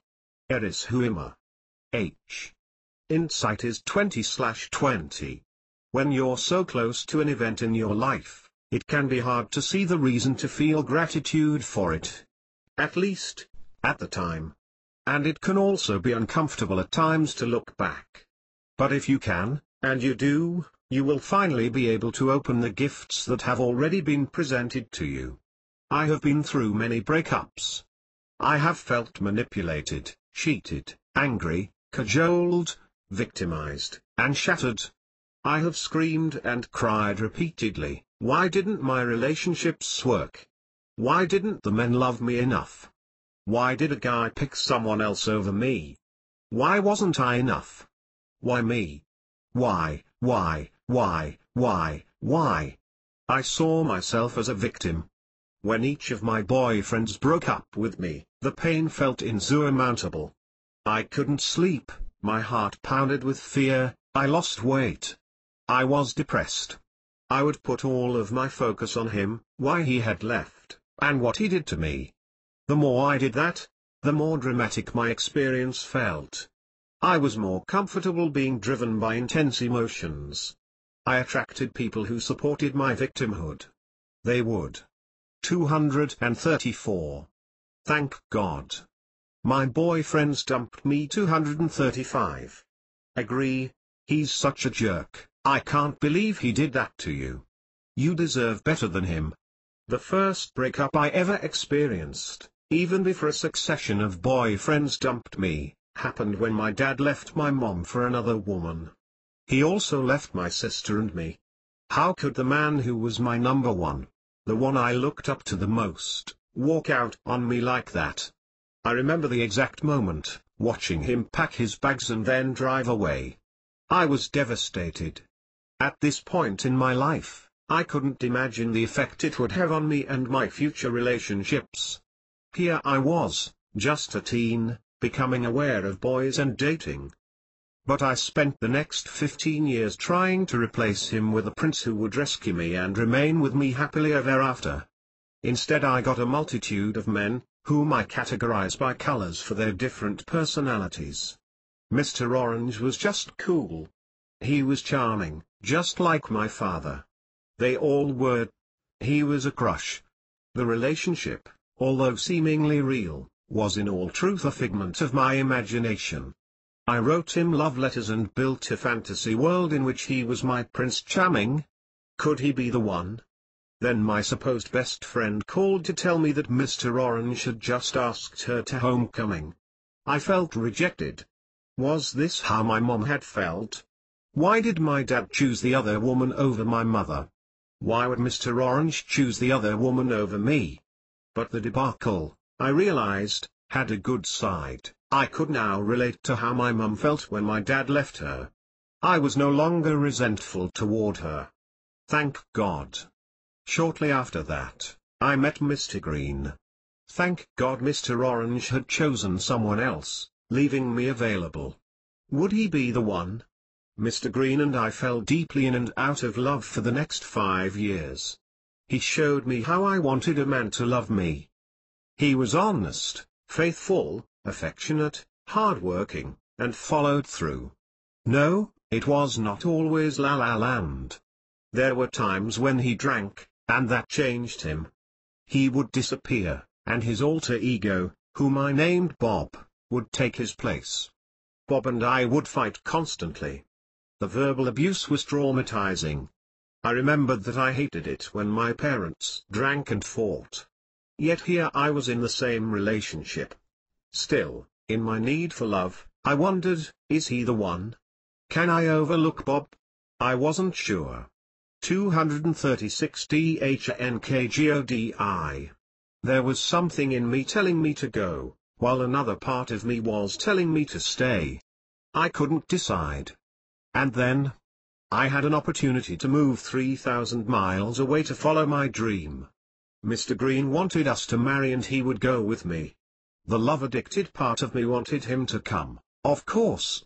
I would be crazy to say no. Yet the realist in me knew that there were things that I still needed to do. On my own. Even though I knew I would miss Mr. Green, I wouldn't miss Bob. He made me feel like I couldn't do things on my own, that I was nothing without him, and nobody would ever love me like he did. I didn't realize at the time that his manipulation would empower me to make the most agonizing decision of my life. I chose to go. Thank God. Next was Mr. Black. I loved his spontaneity and intellect. He was rebellious without a cause. He gave me books such as Conversations with God, The Celestine Prophecies, The Alchemist, and The Artist's Way. These books were guides that showed me the pathway to my spiritual journey. He encouraged me to buy a journal and begin writing. I never stopped. I became inspired. Was he the one? It was the best of times and the worst of times. Mr. Black also had a shadow side, made up of bipolar tendencies, verbal abusiveness, lies, and alcohol and drug abuse. He talked down to me, lied, and threatened to hit me if I didn't shut up, and he didn't commit because he secretly had others, or maybe that's just the baggage of my childhood. All of these behaviors were caused by the fact that he was a seeker looking for answers that he didn't want to accept. I talked myself into staying because I learned so much. But he soon left me for one of his others. Once again, I felt what my mother must have felt. But this time I realized that my mother was a much happier woman without my dad. She no longer had to live in fear, belittlement, and doubt. She had found her independence by starting a business of her own. Through Mr. Black's unanswered search for knowledge, I found and followed my spiritual path that led me to where I am today. Thank God. Then there was Mr. Blue. I liked his stability. He was a businessman. Was he the one? He was 18 years my senior, had an expensive car, took me to nice restaurants, had a sensitive side, was a good friend. My boyfriends dumped me 237. And gave me a job. However, he was my boss, so he kept our relationship secret for 18 months, which ate away at me. He didn't want people to think I had the job because we were together. I didn't care that much about the job, I wanted him to want to be with me. I wanted him to want everyone to know it. I felt like I was living a lie. Each day I awoke wondering, is this the day that we would no longer have to hide the truth? He just couldn't admit, and wouldn't commit, to the reality of our relationship. When I couldn't take it anymore, I quit my job, and we were suddenly over. I no longer lived in a secret, but most of what I have learned about business and success I learned from him. Thank God. Through that job I met Mr. Yellow. He was incredibly artistic, talented, and free. One look at him and my knees buckled. Was he the one? We had so much fun together. We went on long nature hikes, he taught me about organic food, and brought me to my first yoga class. I believed we were soulmates. He wrote me songs about love and promised that we would be together forever. I was envisioning marriage, kids, and a white picket fence. He taught me how to find my inner voice and not only speak it but put it on paper. But this La La Land was not meant to last. He broke up with me. Over the phone and without warning. He said he needed space, a chance to find himself. I was devastated. I was convinced that he was my soulmate, my life partner. I didn't understand why he left, so I began writing about it in my journal, and out came a first draft of a self-help book with remedies on how to heal your broken heart. Thank God. Then there was Mr. Gray. I wasn't convinced that he was the one, but he said he was. I chose to play along and believe him, and it worked. My biological clock started to go tick-tock. Mr. Gray was a recovering addict and had embraced spirituality. I enjoyed the fact that we could talk for hours and hours about common ideologies and beliefs. He was rebuilding his life, and I thought he was including me in that process. It felt like we were starting over together. This is it, I said. Yes, I want to get married. I told him he was the one. He said he wasn't. He needed a 90-day break to think it over. He never got back to me with an answer. He was the one, all right. The one who could focus only on himself. Thank God. 238 THNKGODI. I was exhausted. What was going on? How many more breakups was I going to have to endure? Then someone suggested to me that I write a gratitude list, a list of at least 10 things that I was grateful for, and that I include my ex. I listened. I began to find my gratitude. Gratitude was my catalyst to change. I saw the gifts that my father had given me by leaving. Not only was it good for my mom, who grew and became more inspired day after day, but if not for him, I wouldn't be where I am. That experience guided me to be a strong woman, support myself financially, commit to following my dreams, not allow people to walk all over me, find my voice, get a great education, travel the world, have a close relationship with my mother, and it guided me into making something of myself. I learned that I could heal myself through acceptance and gratitude. When I learned that I could take responsibility to heal my broken heart, I set an intention to do anything in my power to do so. It was up to me what I was going to do from that moment forward. I was inspired by the internal work. A light bulb went on within me, and I decided to stand on my own 2 feet and stop living in fear and being a victim of my circumstances. In fact, my heart being broken was itself an illusion. It was actually an experience that I attracted into my life so that I could learn more about myself to bring me to where I am today. Every single person whom I attracted into my life was a mirror reflection of me. I chose them to awaken hidden, denied, and unconscious truths of myself that I did not love. Someone else is not responsible for my happiness, nor are they responsible for my unhappiness. I became more conscious, which felt rewarding. I felt empowered. I became confident and secure. My friendships became more solid and deeper than ever before, my work relationships were stronger, and I became closer to my parents and sister. I liked the woman I was becoming. Thank God for my father leaving, which allowed me to become me. Thank God for Mr. Orange picking her over me. Because of him I got to meet my next. My boyfriends dumped me 239. Thank God for Mr. Green's alter ego, Bob. Because of him I got to go out on my own and follow my dreams. Thank God for Mr. Black leaving me for another woman. Because of him I started on my journey of self-discovery. Thank God Mr. Blue chose to keep us a secret. Without knowing him I wouldn't have started my own career. Thank God for Mr. Yellow breaking up with me. Without him I would never have started writing my book. Thank God for Mr. Gray and his 90 days. Without him I would have never become a counselor and coach.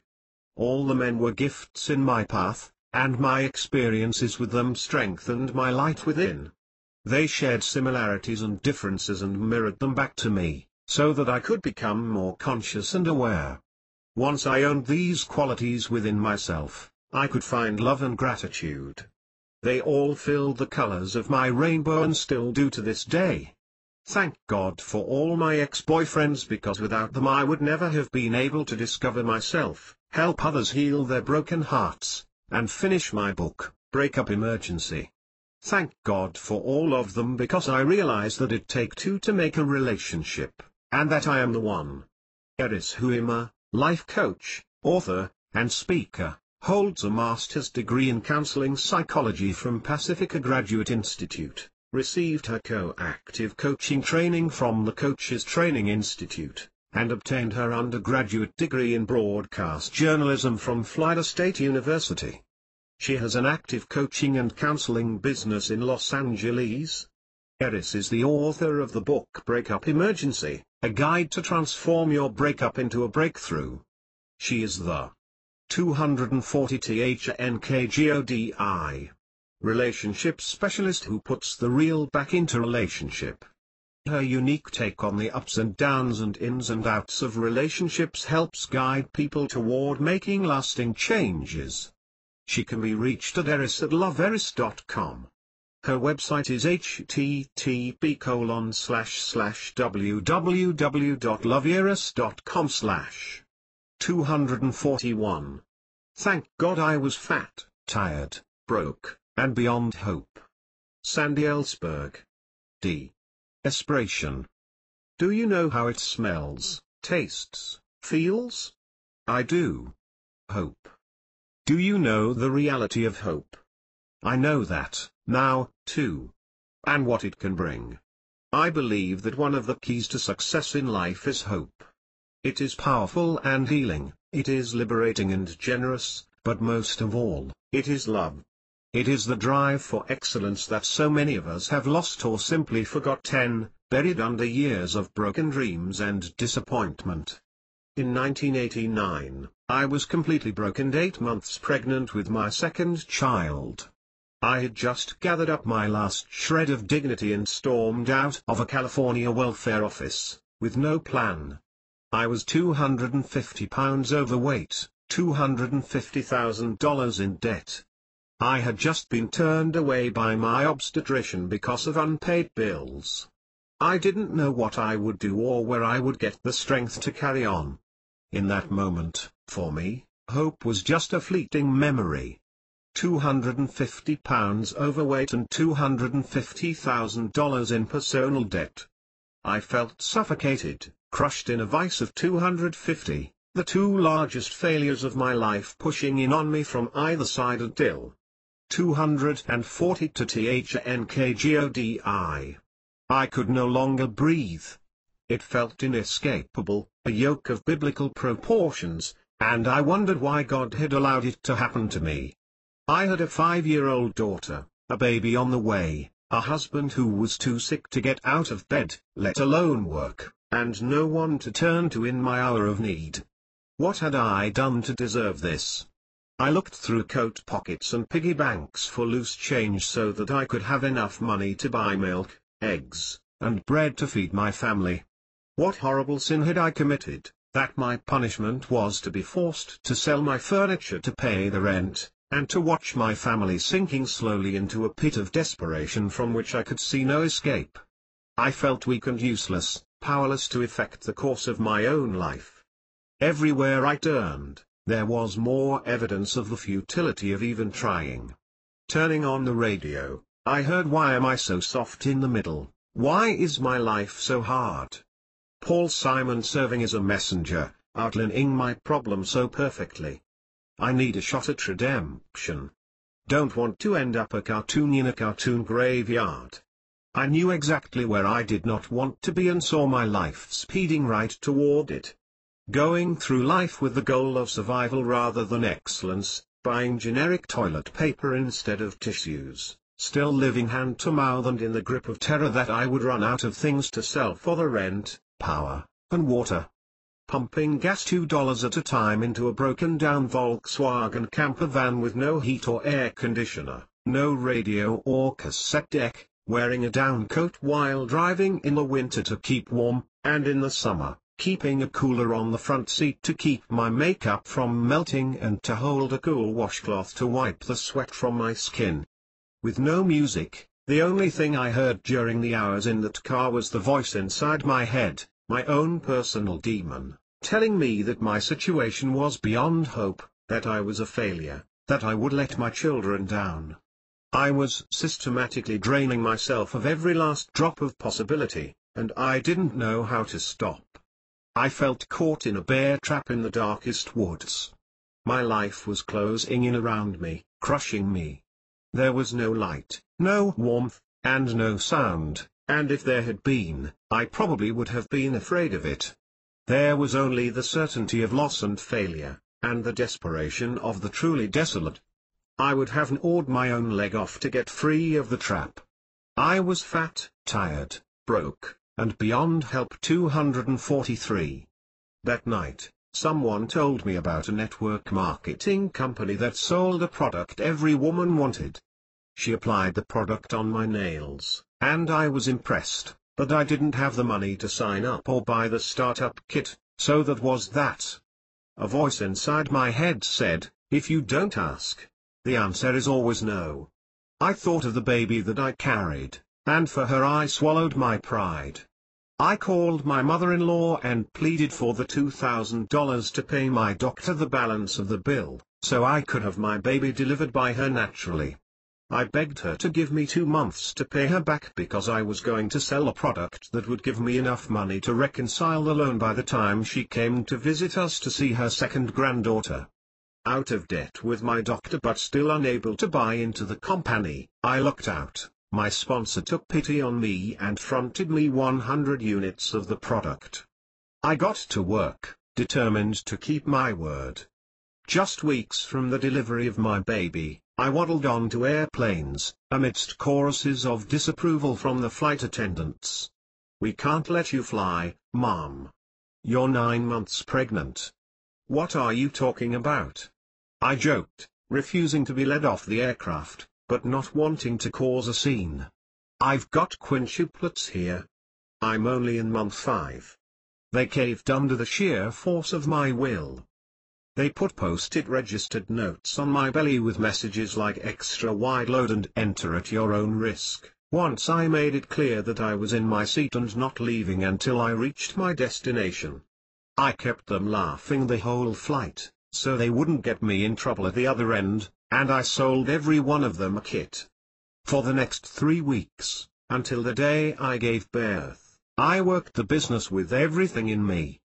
The results were nothing short of spectacular. My team sold $97,000 worth of product. My check from the company was $6,969.39, for less than a month's work.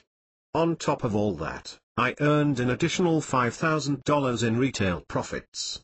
This tale of rags to riches reverberated through the industry overnight. The story of incredible success in such a short time, and coming from such desperation, became a song of hope. For every mom struggling to provide for her children, for every woman searching for a way out, for every homemaker looking under the cushions of her sofa for milk money, this one testimony became an inspiration and the proof of 244 THNKGODI. The possibility of transformation. Shortly after this success, I went to a new company, knowing that I could be successful by losing the weight 110 pounds, and went on to make millions in an industry where a fat, tired, and broke housewife was able to make as much money as the CEO of a Fortune 500 company. This touchstone of success was like opening a floodgate. I became a teacher, mentor, coach, author, lecturer, motivational speaker, a role model for my 2 girls, and a role model for the industry. When the promise of wealth and happiness seemed impossible, the thought of living in a world where I always knew exactly where my children's next meal was coming from was enough to get me to take one last chance on myself. Slowly, the doubt was pushed aside by successes, small at first, but still bringing me out of the darkness, inch by inch. The voices inside my head, telling me I would always be a failure, were proven wrong, and suddenly I saw the choices I had in my life, and the path to conquer fear. Like a prayer, help is luminous and limitless. But ultimately, the Lord helps those who help themselves, and that means moving beyond hope and into action. Hope is like a little girl trying to start a campfire, drawing the light of the sun through a magnifying glass, making sure the first small spark hits the carefully placed dry grass. But that spark has to be fed. It needs kindling, then some sticks, and finally the logs to create that monumental blaze. In the same way, the spark of hope in the human heart must also be fed, and what feeds help is action. Action with purpose. Action with commitment. Action with intention. Action with focus. Action combined with the eye of the tiger. It is true, when the student is ready, the teacher will appear. Although Emily Dickinson calls hope a thing with feathers, I preferred to see myself in a breastplate with a horned helmet. Amazing and miraculous things happen when a woman moves her hope into action and then transforms it into commitment. Unlike hope, commitment is not something that occurs naturally in the human spirit. Commitment is a choice you make. You choose to win. You choose to stop being a victim and start creating your own reality. I was fat, tired, broke, and beyond help. 245. We do not see things as they are, we see them as we are. Anne Eisnin. When you make a commitment, you accept accountability. You take responsibility for yourself and your own life. As women, we tend to be very good at taking responsibility for other people's lives, other people's problems, other people's weaknesses, and that can be a great obstacle to realizing our own potential. But when we take responsibility for ourselves, our whole lives are changed. Dreamers become doers. Goldenmore said that self-responsibility is not a burden but an opportunity for freedom. In life, taking responsibility affords us an incredible opportunity for both personal and financial freedom. Of course, accountability doesn't necessarily come easily. Failure is not in the falling down, but in the staying down. Mary Pickford. We know that in life, rejection comes with the territory. To thrive requires a character of mind that is impervious to negativity. When I want a snapshot of that attitude, I think of Helen Keller, who said the only real risk in life is not risking, that life is either a daring adventure or nothing at all. Lucille Ball was told for years that she had no talent and should give up, but she believed in herself and went on to become the first lady of comedy. Goldenmore would have risked her own life to save just one child from the concentration camps. She was undaunted by what seemed like overwhelming opposition. The word quit was simply not in her vocabulary. And I think of my own mother, who carried herself like a queen in our Bronx City project, and who made 3 small children's lives abundant in every way that was important. It never even occurred to her that I shouldn't have a college education, even though our household income barely covered essentials. She was the first person to remind me that every day we spend above ground is a great day. 246 DHNKGODI. Work is love made visible. Khalil Gibran. One of the greatest women of all time, Mother Teresa, called herself a little pencil in the hand of a writing God, who is sending a love letter to the world. This is a woman's relationship to her work. Her work is an expression of her heart. And the heart is the seat of our deepest desires. Women know that when our work is congruent with our deepest desires, in any worthwhile pursuit, success is already unfolding. Then we are ready, as Elizabeth Barrett Browning says, to light tomorrow with today. Sandy Ellsberg is referred to as the lioness with a heart, and nowhere is her reputation more evident than when she walks her audience through what it really takes to earn a multiple 6-figure income. It can be hard for many people to relate to a 6-figure income when they've been scrambling under the sofa cushions for milk money. Sandy has taught thousands of people no nonsense, hands-on, how-to techniques that empower women and men alike to become a master copy worth duplicating. Sandy's experience is not theory. Her genius and expertise come from being at the top of 7 companies, personally training hundreds of thousands of people worldwide. She is the best at what she does. Sandy can be reached at 714-920-9412, sandy@sandyilsberg.com, www.sandyilsberg.com. 247. Thank God I was fired by fax. Larry Thompson. was considered a legend by some and a pioneer by others. As co-founder of Herbalife International, I dedicated myself to an upstart industry and helped usher in dynamic success for thousands of people, including myself. I was confident, diligent, and completely immersed in my work. This story is not about those extremely focused times, however, but about the most devastating day in my life, a day for which I am now eternally grateful. On January 15, 1993, while at the top of my game, I was later fired by fax from the company to which I had given my entire identity, my entire being. Instead of receiving an attractive severance, I was written out of the company history. I didn't get a royal send-off and a thank you for all my dedication and hard work. I had to pick up my personal items from a bonfire-like pile they threatened to throw out. I was abandoned by friends and colleagues, left instantly and painfully alone. How did I not see this coming? Looking back, this was much more of an existential domino than a simple vocational termination. 248 THNKGODI. Out of spite, I started a competing company that would stick it to them. Although the company grew in numbers, I was unable to make the enterprise profitable. I guess a company built on a bitter foundation is ultimately doomed from the start. It was bad enough having to shut down Lifetronics, but the worst part of all was that I really did not like the person I had become. Yet even this was nothing compared to what happened next. To say my life completely fell apart may sound like a cliché, but it's actually an understatement. My signature confidence eroded. My marriage fell apart, eventually leading to divorce. A $20 million construction project failed. Most tragic of all, my health gave out. Chaos was everywhere, and I seemed powerless to stop the dramatic inertia. Hope began to fade. And I am still shocked at how far I sank.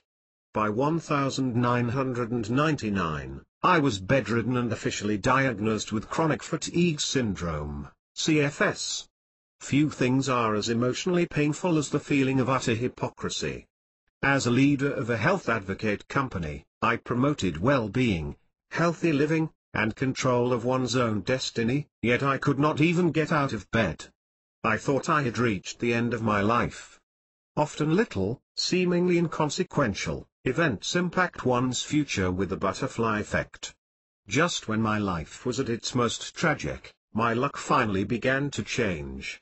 Strangely enough, two simple introductions made all the difference. Two people came into my life at exactly the right time. My sister first introduced me to a beautiful woman named Taylor, who was looking for help with her business. Although we had an immediate and obvious connection over the phone, we had a major hurdle to overcome. She lived in Texas, and I was physically unable to get off my California stay to travel and see her. Out of desperation, I finally confided in Taylor regarding my condition. Instead of running away, Taylor helped me get back on my feet both literally and figuratively. I sold my assets and regrouped in Texas with Taylor and my two daughters, Laurie and Leah. Although things were finally looking up, I still had a significant health issue to overcome. Again, fortune smiled upon me the day I met Dr. Floyd Westin. He introduced me to an incredible shark liver oil product from Norway that not only got me on my feet again but completely rejuvenated my body. Seemingly, I was fired by fax 249. Overnight, I felt energetic and healthy for the first time in years. Just as important, I was amazed at the number of people with different health challenges, diabetes, cholesterol, etc. who had similar results. Everything seemed to come together at the right time, a new life, a new home, a new bride, and a new mission. My brain started thinking about how to create a company that could help people, using my expertise but with a focus on mission more than on profits. People had to know about the shark liver product, and I simply loved promoting health and helping others. CA Biotics was created with this mission focus, but in truth, It was really born years before through a series of humblings I wouldn't trade for the world. When I think back upon my life, I am often struck by how much I have changed. I used to preach and believe that spiritual and family values should come before business, but I had lost this focus. I bought into the myth my success provided and lost myself along the way. I guess that saying is true, there are two types of people, the humble and those about to be humbled. I have reconnected with my spiritual side. I now have a wonderfully rewarding family life and the perspective to appreciate it. As I have grown in my ability to empathize and understand the struggles we all experience, I have become more powerful and therefore more valuable to my family and community. My experiences have allowed me to reconnect with my integrity in a deeply spiritual way. Best of all, I now get up each day immersed in gratitude. I am grateful for Robert Depew, my first mentor, for giving a 23-year-old his first opportunity and the confidence in myself that came with it. Grateful to Dr. Weston for providing me with the life-changing product that completely transformed my health. Grateful to my beloved Taylor, without whom I can honestly say I might not be here. She is not only my inspiration but my best friend, business partner, and greatest advocate. 1. 250 THNKGODI. Could easily say this is just as much a love story as a story of redemption or transformation. Grateful to my two wonderful daughters, Lari and Leah, for providing me with stability and love during the time I was most in need of both. You will always be my little girls. And finally, I am grateful to Mark Hughes, my former partner and imagined tormentor. Without Mark, I would never have been able to help as many people as I have been blessed to serve.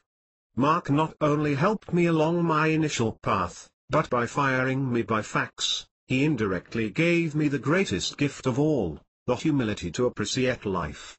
I shudder to think who I might be today without this life-altering gift. From time to time I am reminded of those early years and the man I used to be. Each time, I whisper to Taylor, "Thank God you did not know me then." Known as the mentor to the millionaires, Larry Thompson has worked with numerous companies, most notably Herbalife International. He can claim 40-plus years of experience in direct sales and the network marketing industry, encompassing dozens of different product lines and compensation plans. He is experienced with ground floor companies, and has a broad background in maintaining the longevity of direct sales organizations over long periods of time. He has been directly responsible for training thousands of people who have made millions of dollars over the last 40 years. His timeless philosophy and teaching has revolutionized the direct sales industry, and the training concepts he developed are included in many network marketing seminars over the past 20 years. He has recently come out of retirement to launch a new segment of the wellness industry in marine biologicals. My best friend died. My friend Janice, a rose for us all. Susan Berger. H. A. Sus. It was my good friend Michael on the phone. They can't find Janice. Have you heard from her? It was May 1982.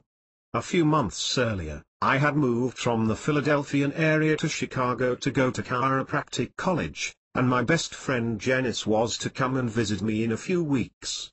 We had met in 1973, when I got a job at a local newspaper after graduating from high school. Janice and I worked together in the complaint department and became fast friends. We both loved to travel, dance, and go down to the Jersey Shore. We did crazy fun things, such as driving to Montreal for the 1976 Olympics despite having very little money. We found a place where they rented cots to sleep on at a big gym, and bought a big box of crackers and a jar of Cheez Whiz to eat for dinner, and breakfast, and lunch. Another year we visited a relative of hers in Miami, and after several days of rain that didn't look like it was letting up, we decided we weren't going to waste our vacation. We called a travel agent and asked for the cheapest tickets to some place sunny we could fly to. And the next day we were in Cancun. 251. Thank God. 252 THNKGODI. Janice was a hot pants girl for the Philadelphia Phillies baseball team. Our boss got 2 tickets to a World Series game. And for some reason he gave them to Janice and me. We went to what turned out to be a winning game, and it sure ticked off the guys in the department that we got those tickets. The year before I moved to Chicago, we took a road trip in her new black Camaro, driving from Pennsylvania and not stopping to sleep until we reached South Dakota. As we continued through the western states, to save money some nights we'd sleep in the car. That car was our home away from home for a few weeks. It also took us many times to the Jersey Shore and back. Camaros were known as cool cars back then, and we had lots of good memories of fun in it. We were 2 girls looking for adventure. My parents would worry about us because of all of the places we'd go.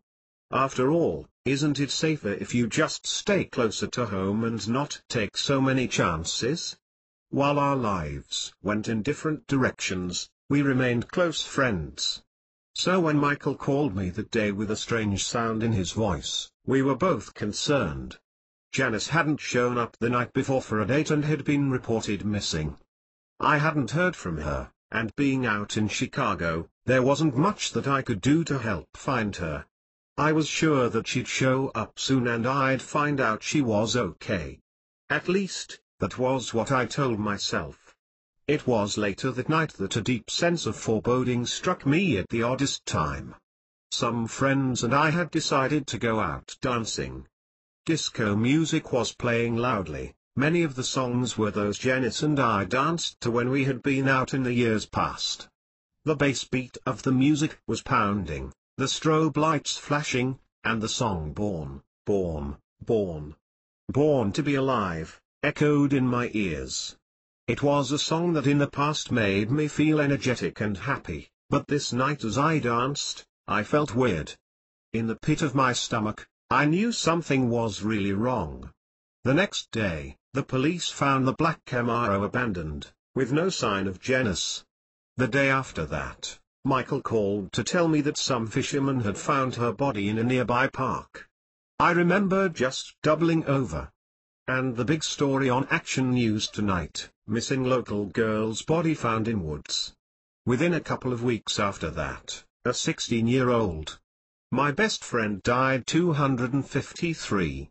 Boy was arrested for her murder.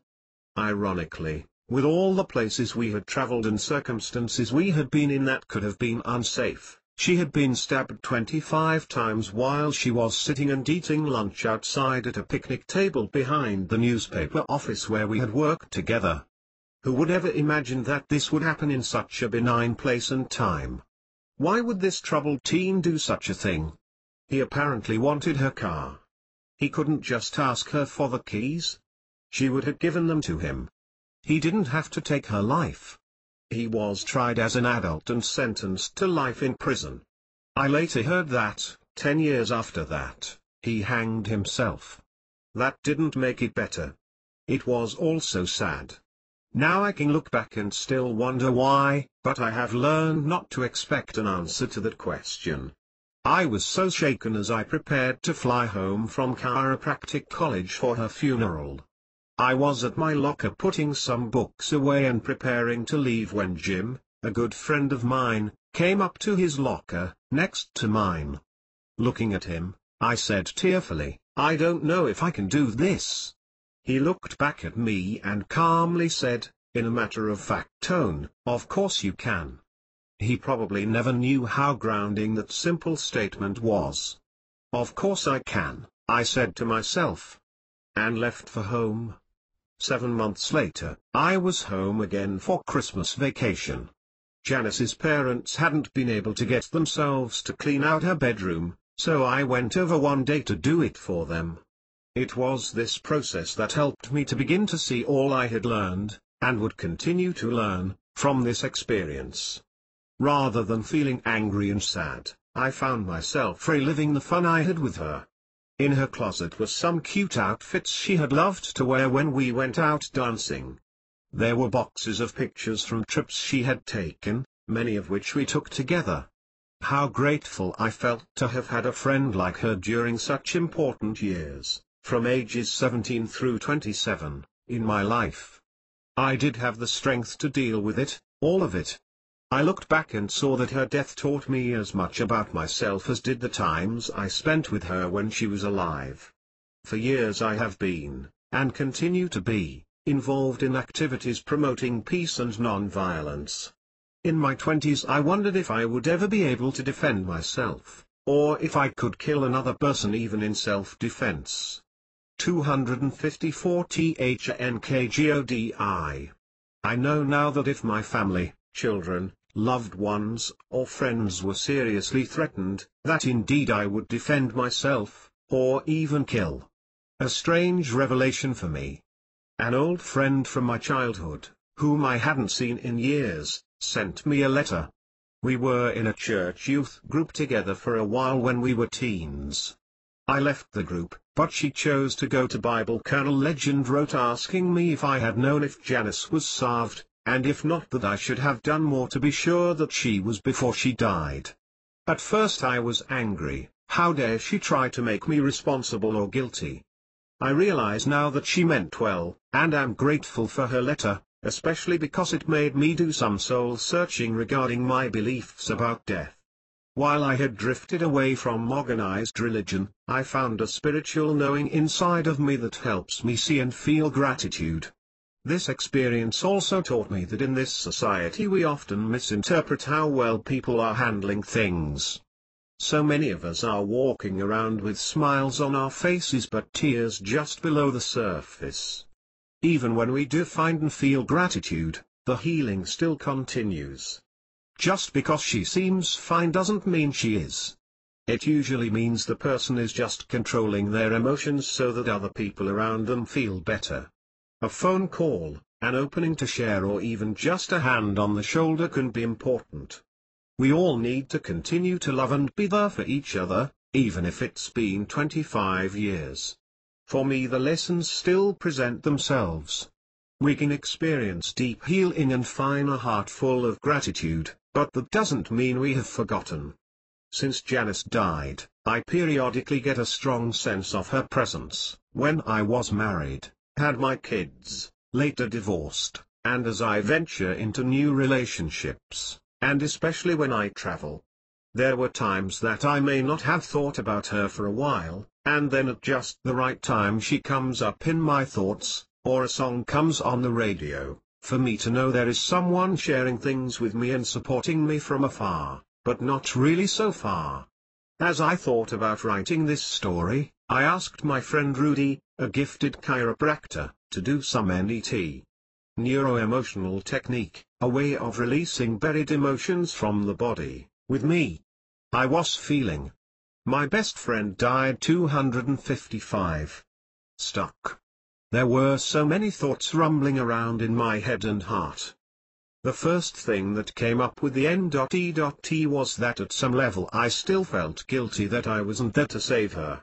Next, there was the issue of anger that I didn't realize I still held on to in my body.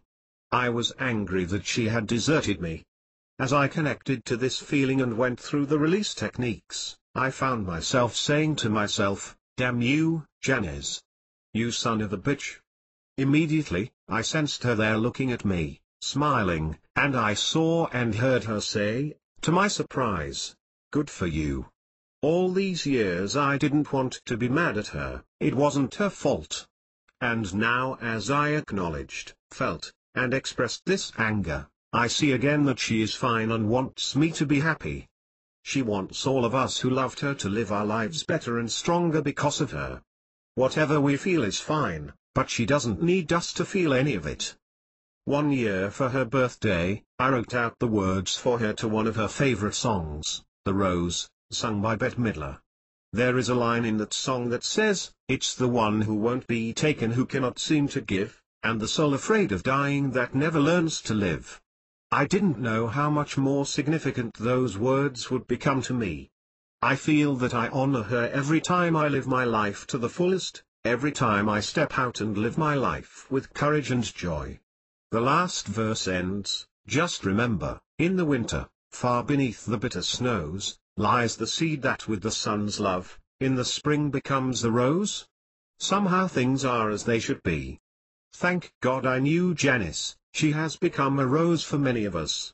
I look forward to seeing what else I will learn because of her influence. Janice, you were my best friend then, and in some ways, you are still my best friend now. Dr. Susan Berger has been the owner/director of Riverside Chiropractic and Vitality Center, a holistic multi-practitioner center in Morrowville, PA. For over 18 years. She teaches workshops on many aspects of natural healing and tapping the power of conscious intention to live our lives in balance in mind, body, and spirit. 256 DHNKGODI.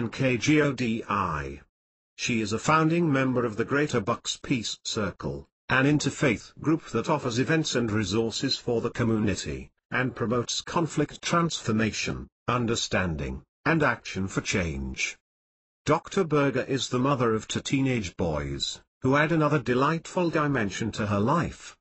The principles in her story in this book, gratitude for all that is, and living with love, are values that she hopes to inspire in her boys, just as so many have inspired her, and continue to do so each day. 257. Thank God my wife cheated on me. Jason Thomas Kaczynski. H. How could a man who teaches others about relationships be so powerless in his own marriage? I'd been taught that all of life is a gift. What good could possibly come from losing the most important person in my life right in front of my eyes? How could life be so brutal and brutally unfair? Humiliation engulfed me. It was a clear-cut case of physician, heal thyself. Seeing my wife in another man's arms was one of the most surreal moments in my life. It seemed to confirm every negative judgment I had of myself. A volcanic eruption of self-defeating thoughts and emotions saturated my consciousness at the sight of my beloved kissing another man. Impotent loser. Cowardly failure. What had I done to deserve this? When I experienced this most personal of betrayals, my life immediately felt so overwhelming, I would have welcomed any other distraction, including intense physical pain. Unanswerable questions plagued me. What did I do wrong? Why do I feel guilty? Why do I? 258 THNKGODI. Feel like a failure when someone else's actions put me in this situation? Why? Why? Why? On top of these deeply emotional questions, other big-picture questions splintered my mind. What drives someone to betrayal? What must I learn about myself while enduring these chaotic times? How will I grow if I can make it to the other side? Will I ever feel vital, loving, or vulnerable again? Will I ever get rid of this numbing sense of detachment, which is my only refuge from the agony of misguided eros? I saw my parents grow through their own personal divorce hells, yet they were clearly better off after their separation. I experienced their divorce as a painful yet necessary part of our family's sanity. I counseled couples and individuals who dealt with personal relationship and divorce issues. I was supposed to have all the answers on healing relationships. Yet my own marriage crumbled. I could not escape the sense of hypocrisy, the cruel torment. Why me? My melodrama began in high school. I began dating the girl who became both my wife and then my ex. She was my first real girlfriend, and the first person with whom I shared any real intimacy. Dating this beautiful girl immediately gave me a sense of my manhood. I no longer felt like the unmanly nerd girls viewed as only a friend. I got to play hero, help her with her stuff, and even attend the prom. I truly began to connect with the opposite sex in a way I had always dreamed. It wasn't all wonderful, though. When my girlfriend returned from college orientation, she told me she wanted the freedom to see other people. I couldn't eat, breathe, concentrate, or study. I'd successfully maintained the masculine power role up to this point. Now I groveled and begged her to take me back. It felt more like pity when she relented. Without question, this event altered the power structure within our relationship and foreshadowed its eventual grand finale. As college graduation neared, my attachment to her grew even stronger. Over Christmas break, she agreed to marry me.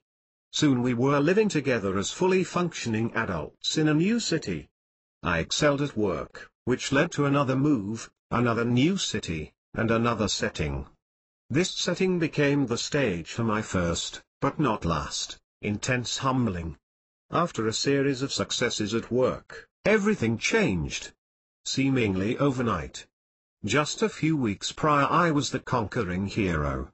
My wife cheated on me. 259. At work, then suddenly I fell out of favor with management. Work instantly became a nightmare. I turned even more to my wife for my sense of manliness and worth. Do you notice a pattern here? I worked intensely on myself to understand why things had gone wrong so quickly. I changed jobs, attended seminars all around the world, and read as much as I could. During these times of painful growth, my ex underwent her own series of trials and personal realizations. She continued to take classes and finally found her vocational calling. While my future filled with confusion, hers now filled with hope and clarity, I am clear the timing was no accident. Fortunately, I found a series of teachers who helped illuminate my path through the turbulent darkness. They taught me in ways that integrated my spiritual curiosity with my logical engineering left brain. I discovered I had a natural ability to teach others what I learned. While still working a full-time job, I began speaking and helping others through seminars and consultations. In hindsight, it happened rather quickly, yet I felt completely alive and vital while working with clients. My wife was initially enthusiastic about my newfound career. This enthusiasm was short-lived, however, as her desire for an identity outside of my shadow grew and grew. Simultaneously, I began to have doubts that we were on the same path. We each benefited so much from our experiences, yet neither of us could find a sense of peace in the relationship. Although very successful in helping my clients, I didn't have the client volume to make a full-time transition out of corporate America. My wife was about to graduate from college and, as I found out soon enough, from me. I noticed a major change when she spoke of her classmates. One particular person always seemed to be in all her stories. I was truly happy and excited for her success in school and her new career, yet the more I tried to be a part of her future, the more she pushed me away. She was confused about her place in our marriage. She spent more and more time with her friends from school. I became more and more frustrated that I could not get my business off the ground full time. In a flash, the house of cards came tumbling down. I suspected this one particular classmate was more than just a friend, so I followed her. 260 THNKGODI. To his home one morning. I caught them in full lip lock. I was stunned, angry, sad, and yet strangely glad to know exactly what was going on. I learned a lot about my ex in the next few weeks. What followed for me was not a blame dynamic, however, but one of extreme personal abuse. I stood by her through her tough times. Apparently I wasn't worthy of loyalty in return. Despite all my training, my success in helping others, and all the benefits I experienced from my parents' divorce, intense feelings of inadequacy, futility, and impotence overtook me. Every self-defeating thought I'd ever had about myself rushed to the surface. When I discussed this situation with my wife, she told me he had every one of my good qualities yet none of my bad ones. She had found her Prince Charming, her soulmate. I found only myself. Writing this paragraph hurts. Many things in life are simple, yet not easy. I could not shake an intense feeling of hypocrisy. I was supposed to have all the answers. Yet, in truth, I did have all the answers. I knew them from all my studies, clients, and experiences.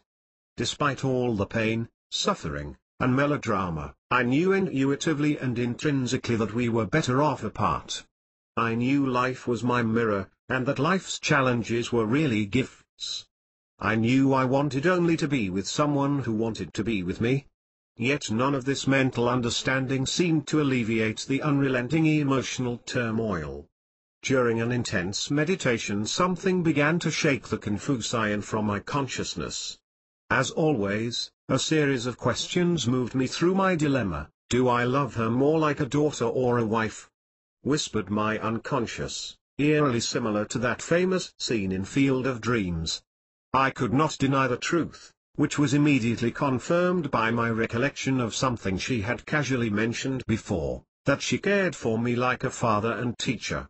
I immediately listened to and answered other questions that flowed to and through me. Is she really the right person for me and my future? No. But why? Then, with this little bit of momentum, I really began to consult myself in a bizarre Spinoza-like self-analysis. I was at peace mentally with the relationship ending, but how would I pull myself from the emotional insanity? What questions broke me from my cage? My wife cheated on me. 261.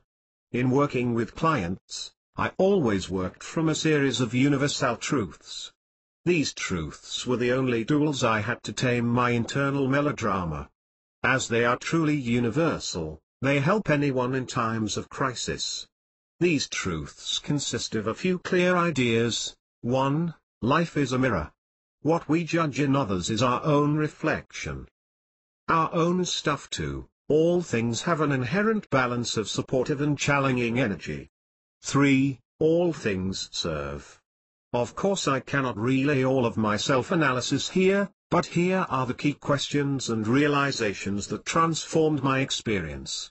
First question: what really, truly hurts about this breakup?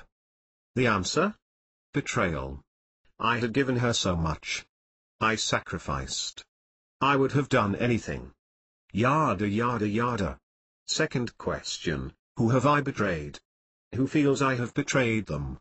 While I could see the answer included a few people at work and in my family, and my wife to a small extent, freedom flowed from the realization that I'd betrayed myself for far too long. How does one betray oneself? I had not been true to my path, my wisdom, and my own value system. I had sublimated my inner calling in order to live a temporarily less painful, more normal life. I denied my own manhood, masculinity, and self-worth. Is it any wonder the person closest to me did me the greatest service by showing me the folly of my ways? This was in truth her greatest gift to me. She forced me to find, love, and appreciate myself in a way I'd yearned to do throughout the first 30 years of my life. Third question: why was I infatuated with her? What did she provide in me that I felt was missing in myself? Beauty, sexual power, and a sense of manliness were the prime answers. As I began to really dig for these answers, the answers I had helped so many of my clients find previously, it became obvious that our relationship had quite 262 THNKGODI successfully taken each of us as far as it could. I also made sure that I owned every trait I perceived in my ex's new lover. Finding my mirror in my wife's new lover was quite challenging, yet it became a truly profound event in my life. What form did my attractiveness, youth, vitality, power, and so on take? Finding my masculinity was the biggest challenge. However, I learned from Daida's Superior Man that a man cannot truly feel successful and manly unless he feels he is on purpose. Once I realized that I clearly was on purpose, albeit clearly not patient enough, the other discrepancies began to vanish. I found the people in my life who saw me exactly as my wife saw Mr. Right. I also got back to working out, eating properly, and studying again. As I sat there, I found myself feeling strangely guilty, considering the circumstances. Yet when I got 100% clear that I had provided my wife with the same assistance in finding herself, in loving herself, the guilt dissolved. You see, guilt in these dynamics usually stems from one of two ideas: either that start of business did something horrible to me, generating the victim illusion, or, somewhat more unconsciously, that start of business actually gave me more than I gave in return. I was able to clear both of these issues, using the wisdom of the universal truths I stated above. Not all relationships are meant to last forever. Despite our best intentions and vows, the truth is that people, and therefore relationships, change over time. My ex gave me a tremendous, albeit tremendously painful, lesson in the nature of unconditional love. She gave me everything she had left to give. She walked the plank and took the courageous road, in retrospect, though few would see it that way. She could have stayed in an unfulfilling marriage offering security but little joy, but instead she chose the more difficult road. I still have a profound love for her today. Looking back, there were a million signs that my marriage was not meant to be a permanent one. Still, I have found tremendous value in the pain of my circumstance. I have found myself. To say it has allowed me to empathize and understand my clients better would be a significant understatement. And yet I have received so much more. My wife cheated on me. 263. Freedom, to fully explore the edges of my mind. To travel wherever I wish with whomever I wish. To never have to ask permission to go or do as I please. To spend countless hours in self-analysis and realization. To move near the ocean. To meet new people. To find the next love of my life, one with a value system more resonant with my own. Thank God my wife cheated on me. Push, to consciously get back on track of my MVP, mission/vision/purpose, to finally love the parts of myself that were screaming for attention over the years, to capture the lessons I learned, so that I would be able to help others more profoundly, to break the cycle of stagnation. Thank God my wife cheated on me. Love, to detach her issues from my own. To end a dynamic I did not have the strength to end myself. In addition to an extremely amicable divorce, we both understood the need to own our own shit. The greatest gift she gave me was the space to live the life I was meant to live, and truly could not have done while married to a woman with her value system. Thank God my wife cheated on me. I could go on, and have already spent countless hours doing so, but the key points are hopefully clear. I leave you with a few relationship truths. Feelings of loneliness are usually calls to find and appreciate oneself again. Feelings of loss are usually a sign of an infatuation stemming from a denied part of one's own psyche or personality. The beauty of the pain that bubbles to the surface after a relationship ends is the opportunity to find and love parts of oneself previously denied. Caution: if you do not take the opportunity to find and love these aspects of yourself, you will absolutely, unequivocally attract another relationship that will yield the same opportunity, with a little extra pain incentive. 264 THNKGODI. One's quality of life, and relationships in particular, is proportional to one's aptitude for appreciation. If you are looking to transcend a certain relationship vibration, ask the type of questions I asked myself. My growth, personal evolution, and ontological perspective have primarily sprung from my life's great humblings. Without question, I have seen that personal realizations release one from individual personal hells. I am truly grateful to God, my ex, and her lover, as they gave me myself. Love and appreciation are the answer. Find them and you shall find the freedom you seek. Jason Thomas Kaczynski graduated from Carnegie Mellon University with a degree in chemical engineering, and has worked with corporate and professional organizations since 1995. He founded Kaczynski Breakthrough Artistry, CBAR, to facilitate corporate breakthroughs and personal transformations. KBAR offers a series of lectures and seminars as well as coaching and consulting services that empower people to take inspired action. Areas of focus include divorces and stressful relationships, prosperity consciousness and wealth attraction, and unclear purpose for life, as well as the three corporate pillars of personnel management and organizational excellence: motivation, communication, and devotion. Jason also provides ghostwriting services, including many of the stories in this book. Jason's first book, Breakthrough Secrets to Live Your Dreams, and acclaimed audio program The Mirror, an audio guide to seeing, owning, and transforming your life, can be found through the KBAR website, http://www.breakthroughlartist.com. He can also be contacted at his office, 2196295614. 265. Thank God I was fat. Trisha Greaves. F. Atty Patty went to town, rolling her blubber up and down. First she stopped at the candy shop, and then she bought a lollipop. That's one of the self-effacing songs I made up about myself in my youth. I was a chubby kid, with a huge roll of fat on my stomach, which I used to collect in my two hands and squeeze in an attempt to measure it. It protruded from my body in a way that made me look like a pregnant 11-year-old. A freak of nature.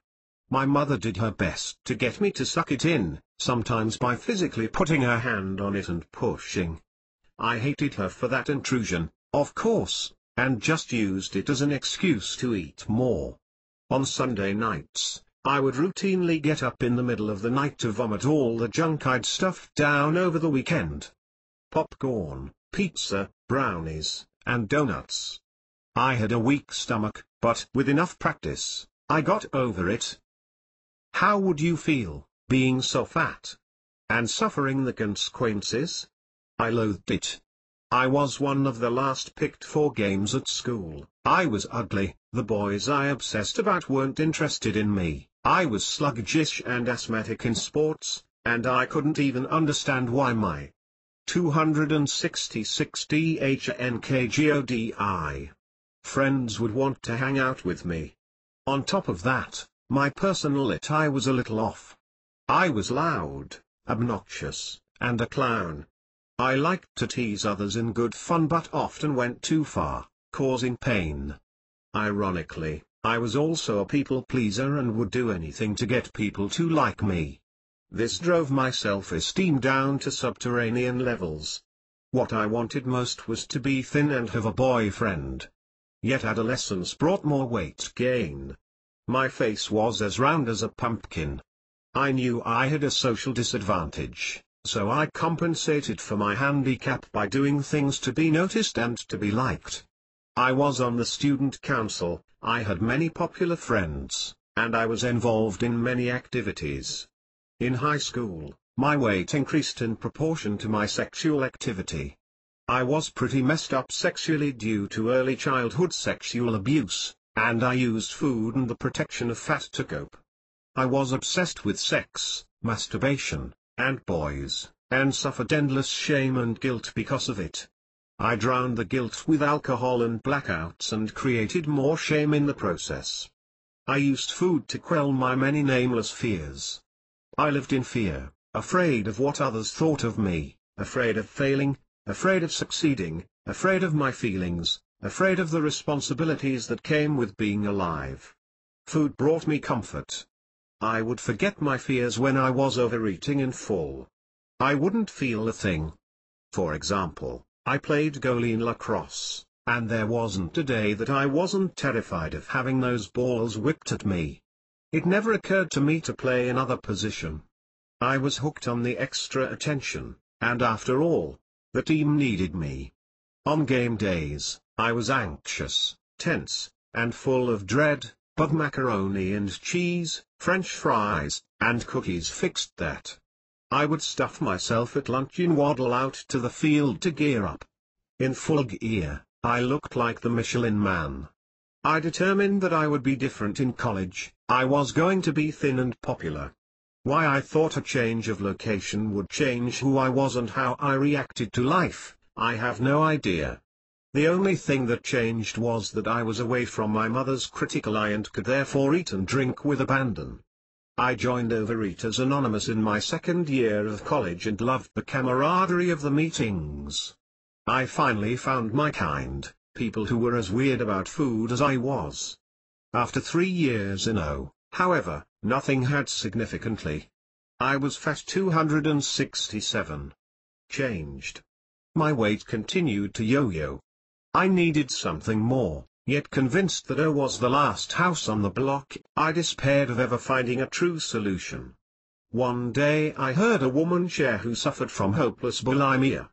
I saw her struggle for 9 months, and then in 2 weeks she was free from the obsession to overeat.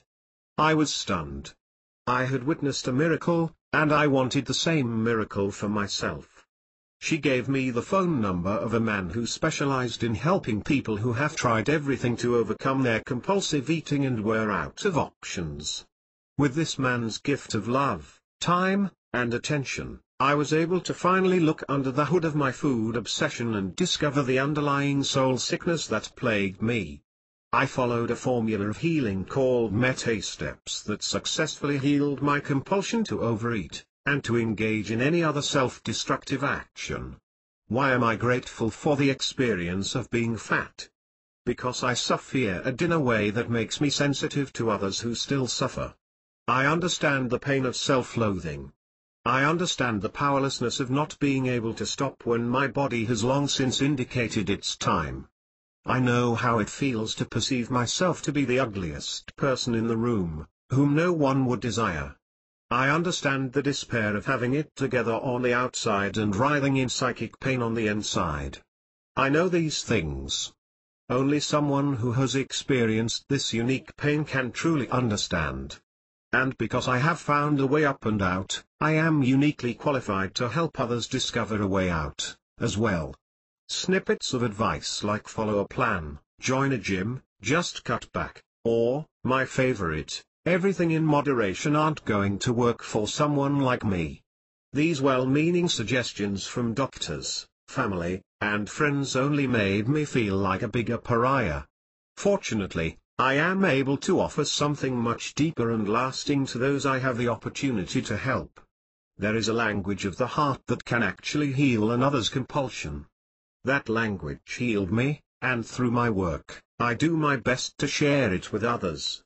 Searching for an answer to my food problem led me to address the deeper pain from which I suffered, pain which had nothing to do with food or weight. Little good could come to me if I didn't heal the dissatisfaction I felt about myself. I learned that excess food served 268 THNKGODI. 2 functions for me, painkiller and punishment.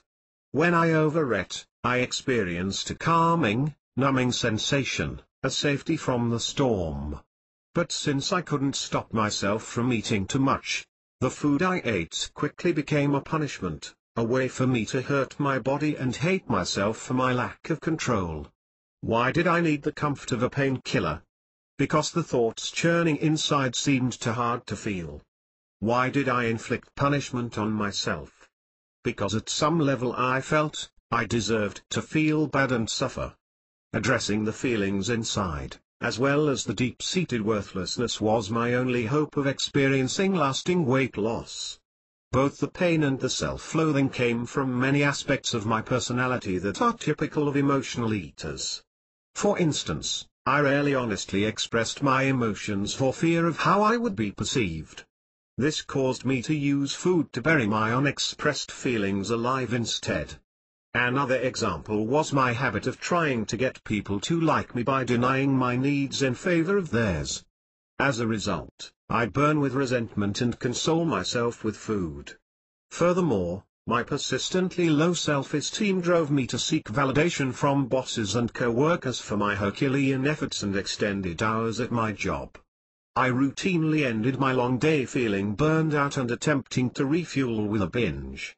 How could any weight loss scheme tap these root causes, and there are many more than I've mentioned here? The truth is that they couldn't. My process of recovery involved building an entirely new relationship with myself and with others. When I came to see how closely my disordered eating mirrored my disordered living and thinking, I realized the necessity of going within. Diets or a gastric bypass weren't going to change my head, my heart, and my reactions to life. Being fat has led me to seek wisdom and love beyond nutritional expertise and skinny jeans. It has transformed my life and given me the opportunity to help others in their own transformation. In addition, through the grace of God, it has delivered me to freedom from the vice grip of emotional eating. One day at a time. I was fat 269. Trisha Greaves is the founder of Be Totally Free, a non-profit offering hope and a real solution to those struggling with eating disorders, emotional eating, weight loss, and many various addictions. Having lost 50 pounds and overcoming several addictions herself, Trisha offers the unique, patented MetaSteps solution, which addresses the underlying causes of all addictions, and which is based entirely on her personal experience of what actually works. People who have tried everything to stop are able to finally experience total freedom through Be Totally Free. To learn more and to receive your own free Jumpstart Kit, visit www.betotallyfree.com. I lost my father, or I would not have learned of love. Robert Joseph Iwanyi. T. His is a love story. A love story about loss, gain, and ultimate love. 15 years ago, when I was 26, we were about to have our first child. My wife was very pregnant. I'd describe how she looked, but it would be in my best interests not to. Our family had amassed for the annual Thanksgiving Day celebration. That morning, November 28th, my father and I had decided to go out hunting. It was a family tradition of sorts, I guess dating back to the time of the Pilgrims. I really didn't want to go, but if you knew my father, you would have known what a pain in the ass he could be. I got dressed in 6 layers of clothes, it was cold. And we headed out to a friend's apple orchard, about a 15-minute drive. As usual, he dropped me off at the best spot and continued on about another 500 yards. I watched him painstakingly make his way up the knoll, and his orange parka slowly disappeared from my view. There we were, alone in the woods though together. Hunting, they call it. For me it was like a meditation, a place to sit and think about life. Most hunters would agree that the solitude is as much. 270. Thank God. I lost my father 271. A part of hunting is the camaraderie or the actual taking of game. So there I was, freezing my ass off, so much for the meditation, when I heard a noise. Crack. I don't know if you have ever been in the woods on a cold day, why would you? But the woods are usually quiet. The cracking of a fallen branch under the weight of a deer sounds quite alarming. I turned toward the sound and there he stood, a magnificent 8-point buck. I slowly drew my gun up toward him but had to wait a bit for the fog to clear from my scope. Here's a hint for you future hunters, you will get excited when you see a great deer in the woods. If it's cold and you start to breathe heavily, just don't huff and puff on your scope. I waited a few moments, which felt like hours, for the fog to clear, and then I steadied the crosshairs and gently squeezed the trigger on my 303. Bam. Funny thing, as loud as the gunshot must have sounded in the silent woods, I don't remember hearing it. The buck dropped in an instant, and I let out a couple of expletives. Out of joy, of course. My father and I agreed earlier to wait until noon to meet, but on his hearing my shot, he quickly made his way back down the mountain. It still felt like an eternity to me. When you shoot a big deer, you just can't wait to show it off. It's a male ego thing. What a hunt, what a day. Boy, were things about to change. We dressed and then dragged the deer back to the truck. It was heavy, but on the way in we had placed an old orange sled under a pile of leaves. How's that for optimism? It took us about 20 minutes to make it down the mountain. We placed our gear into the truck. By now, I had removed 4 of the layers. You sweat a lot when you drag a heavy animal through the woods. As my father bent over to place the tag on a deer, he collapsed with a massive heart attack. I was in a daze, but thank God, there were other hunters at the scene. We began CPR and quickly called for an ambulance, but to no avail. 2 hours later, they pronounced my father dead at the young age of 51. 2 months before the birth of his first grandchild. The hospital where he had been taken called my family, and I met them there. Needless to say, it wasn't a very grateful Thanksgiving. There is the loss. 270 to THNKGODI. The next year was very difficult. As much as my father and I loved each other, we had never said it. The expression of feelings among men was just not macho. Honestly, I had a difficult time dealing with his loss. I held a lot of guilt, for he and I would often go at it. We had been two know-it-all Polacks, is that an oxymoron? And I felt incomplete after his passing, for I had not communicated to him exactly how much I loved and appreciated him. It was affecting my work and my relationships, as well as my role as a new father. So how did I get out of it? How did it all turn around? Here is the gain. By the grace of God, I came in contact with a man who knew how this grieving thing worked. His name is not necessary for this story, but his love and wisdom are. He sat me down and asked me about my father. He asked me, "What do you think your father would want you to do right now? Would he want you to continue to suffer, or would he want you to go on with your life?" I answered, "Of course he would want me to go on." He said, "You love your father, don't you?" With tears welling up in my eyes, I replied, "Of course." "And he loved you, too?" "Yes," I replied. He handed me a tissue, reached into his black leather case, and pulled out a sheet of loose-leaf paper. "I would like you to do a little exercise with me. First, do you believe that you are your body? If I were to cut off your arms and legs, would you still be you? Would all of your thoughts and feelings and memories of life still be there? Of course, they would. You are not your body. Your father was not his body. He doesn't go away with the loss of his form, he just changes. Spirit energy cannot be destroyed or created. It can only be transformed.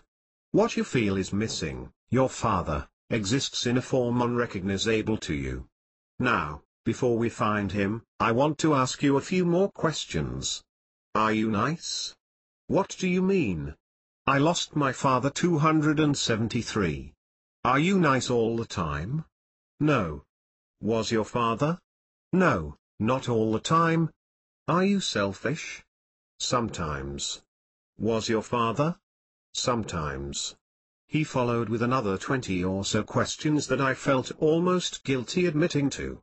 Most were of the negative aspects of my father's and my own personality. He reminded me that we all have both sides. When loved ones pass, we grieve for the loss of the good parts. But we tuck away the bad parts, for we feel guilty in admitting to them. And here lies the problem of incompleteness. When we don't honor our loved ones in their totality, we close off our only means of communication, our open heart. So I listed on paper 20 traits, both positive and negative, about my father, and which of those traits I had as well. I began to cry.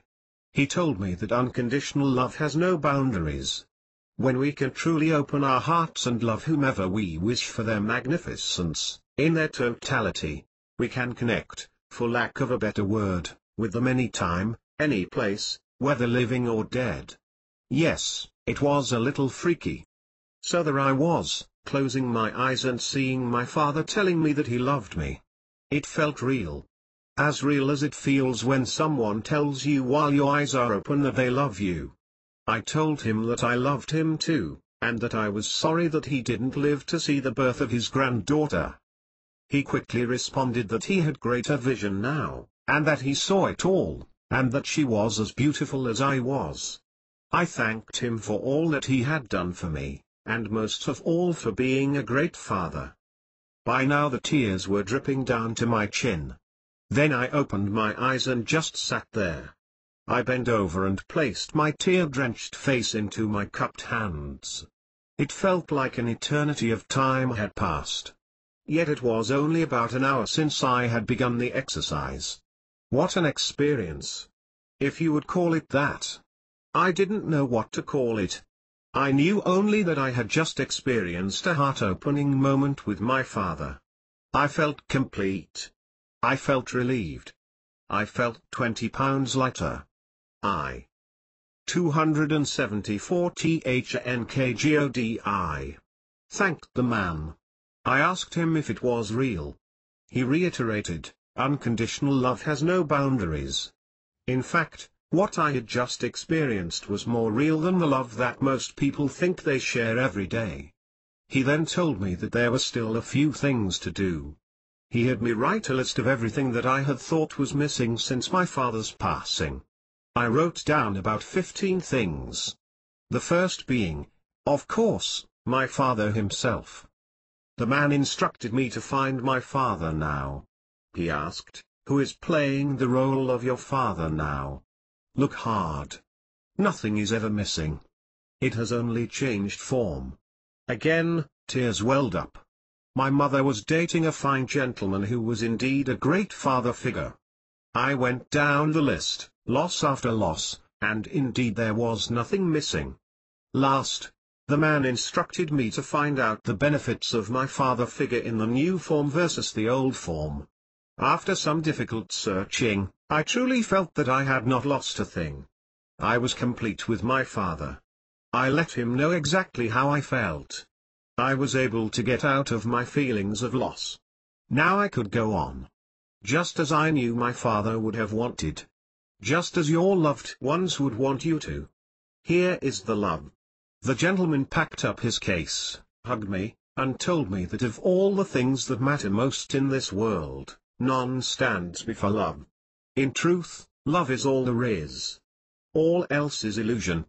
When we love others, truly love them for who they are, they can never go away.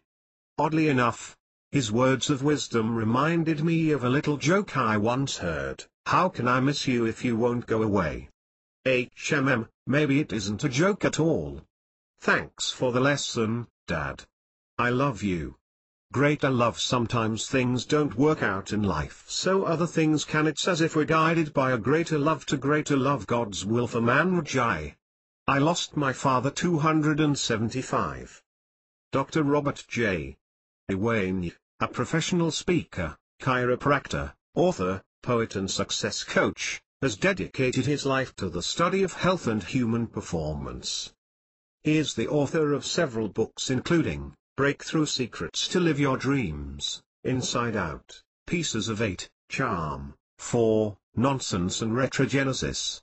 He has also authored 2 children's books, Flowers and Billy Burke and the Burke Trees. Dr. Iwane resides in Clifton Park, New York with his wife Diane and their 3 children, Jenna, Robert, and Nicholas. 276. Thank God I am the product of rape. Lady A. S. A very young child, I sensed something was in charge of, watching over, or orchestrating, everything that was. I just didn't know what that something was called. As I reflect on my earliest childhood memories, I realize that my spiritual journey began far earlier than my ability to articulate the experience. I was taught that the something was called God and that He hears all and answers all.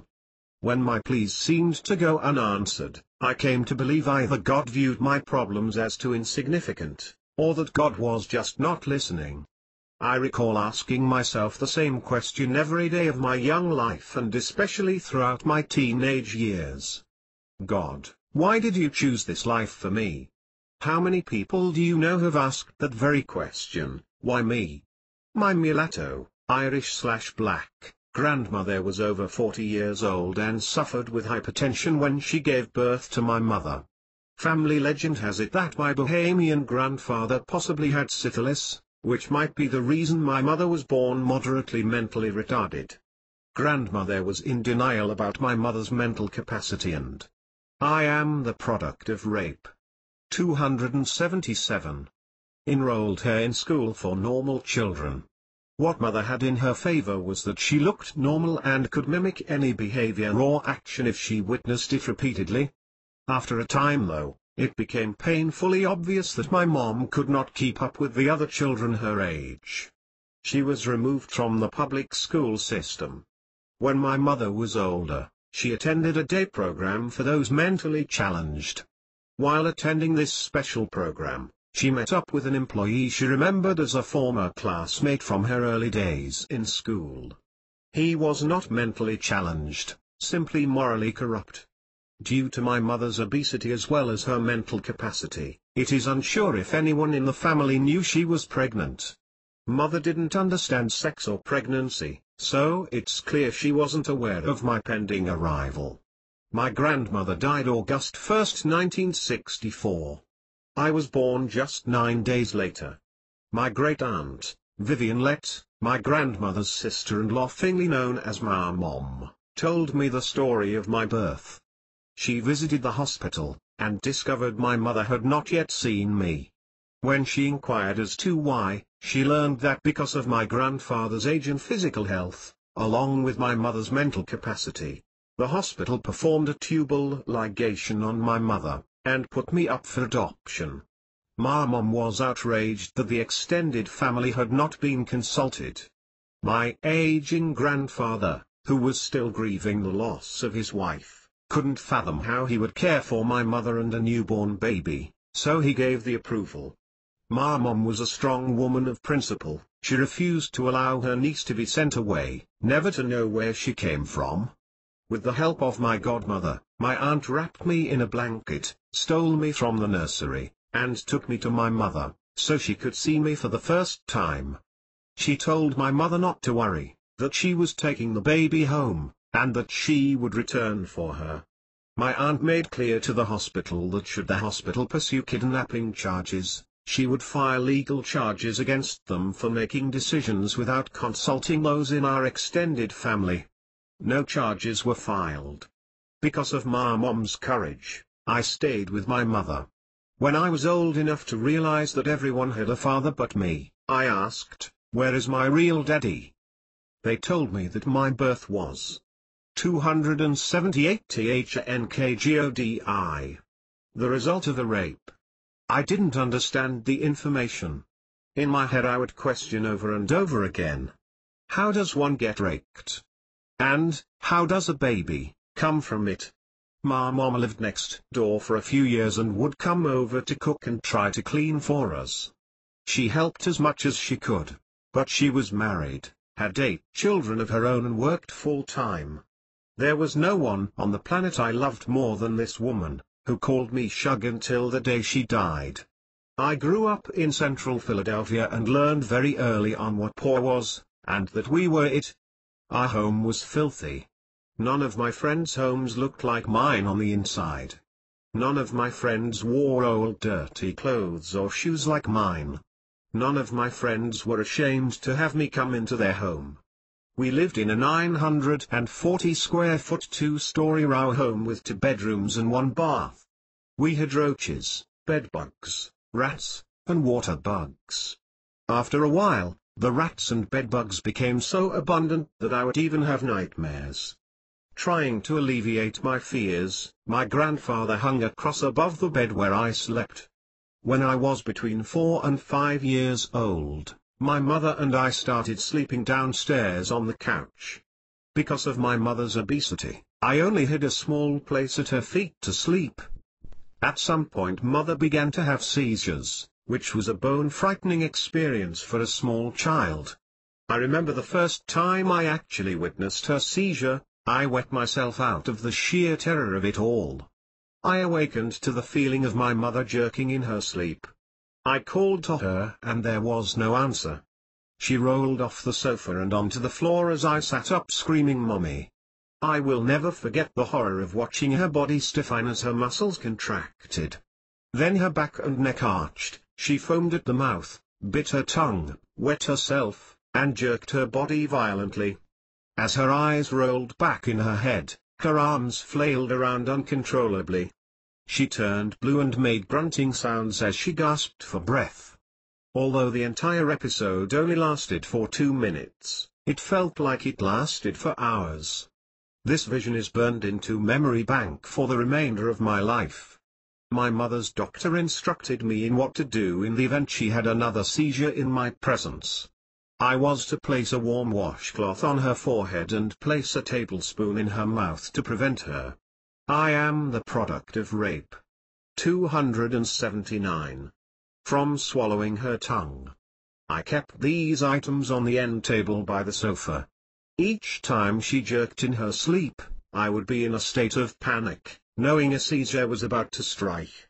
I was afraid to go to sleep or even wake her to take me to the bathroom, which was a frightening trip all on its own. Because of broken plumbing, we couldn't use the tub. To flush the toilet we would have to fill a bucket with water. The smell was horrific. I was convinced God hated me for sure. I attended a public school for kindergarten and soon encountered racism and cruelty. When mother walked me to school, Caucasian kids would scream, "Nigger," at her and ask what she was doing with a little white girl. How I hated being called white. The rocks they'd throw bloodied her face. Mother defended me, but because of her slurred, childlike speech, the teenagers became even more enraged and their attacks became even more brutal. Their words cut as badly as the rocks that hit my mother in the face. I would plead with her to ignore them, to not say anything, in hopes it would hide the fact that she was retarded. My family agreed to pool their money together to send me to the Catholic school on the other side of town to keep mother and me out of harm's way. But, the screams and torment of racism never stopped. My mother was dark-skinned and I was very, very light with extremely dark, long, curly hair. To Caucasian people I was white.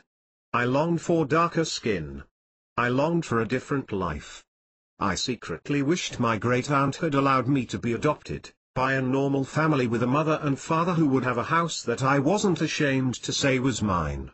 I never shared this secret with anyone I knew. Ever. I hated being in my neighborhood, my home, my life, and most of all I hated being me. One night when I was 6 or 7 a knock on the front door woke me up. My mother opened the door a crack, and I heard the voice of my best friend's brother. He pushed his way in, breaking the chain off the door. I hid under the blanket on the couch. As he shoved my mother to the floor, he shut the TV off so it was dark. The only light was coming in through the window curtain. I heard my mother scream stop, then I heard him hit her and tell her to be quiet or he would hurt us both. I heard her clothes being torn. He raped my mother on the living room. 280 THNKGODI. Floor as I pretended to sleep on the sofa. I could hear my heart pounding in my chest and I cried, afraid I might be next. Pulling on all my courage, I ran for the bathroom. At this, he got up, grabbed his clothes, and ran out of the door. When mother turned the light on in the bathroom, I saw that her clothes were torn and her face bruised. The next day I told my mom and grandfather about the incident. They were angry with my mother for opening the door. This same man tried to molest me one day when I was 8 and was visiting my best friend's house. I managed to run out of the house. I thought it was my fault, and since nothing apparently happened to him after what he did to my mother, I feared nothing would happen if I told someone, so I kept it in my box of many secrets. I never entered my best friend's home again. Eventually my grandfather's health began to fade. I was 10 years old when he died in his sleep. I moved in with my aunt's oldest daughter, along with her 5-year-old. I didn't realize then how difficult it must have been for her to take care of us without any financial help. Although I know she loved me very much, she was extremely strict and physically punished us often, at times for the most absurd reasons. I'm grateful for this experience because I know it's the reason I won't hit my children today. I now realize that she took her frustrations out on us, And this probably was the only way she knew at the time to cope with the pressures of providing for two, one of whom wasn't even hers. We all do the best we can, and I know some of my best qualities are a direct result of living with her. At age 12, I had my first and last encounter with my biological father. I was playing jacks on the neighbor's porch with friend. A man came over with his mother to visit his sister, my friend's mother. My mother and godmother, on the porch down the street, saw him approach the house. By this time, mother knew about sex and that babies resulted from it. She told my godmother that he was the one who raped her those many years ago and that he was my father. My mother and godmother went around the corner to my great-aunt's home. A few minutes later all three came back, told us to stay outside, then they walked into my friend's home. I heard him speak to my mother. An arguing broke out between him and my aunt. He stormed out of the "I am the product of rape. 281. House, his mother following. As she passed me, she touched my head, and with tears in her eyes said, "You are such a lovely girl." Then they drove away. I never saw him again. My aunt, mother, and godmother took me home and explained what happened. This man admitted knowing my mother, and that they did go to school together. He admitted working in later years at the school she attended. My great-aunt then told him I was his daughter, but out of fear of legal ramifications he denied it.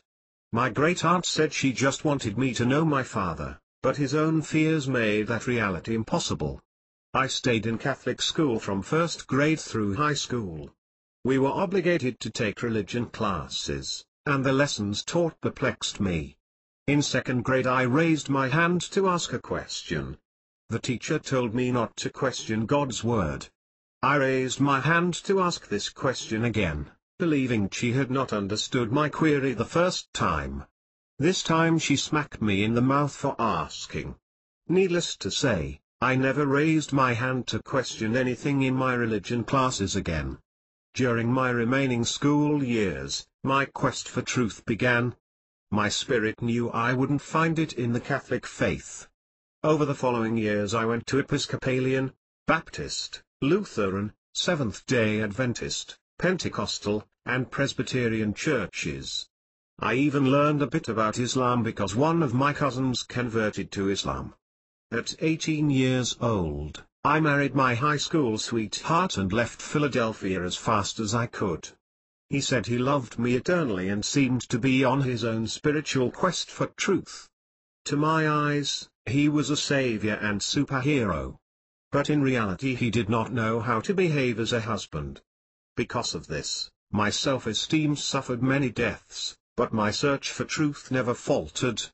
Although my family was in Philadelphia, God always sent angels disguised as friends to be my local family and support me in my unending times of trouble.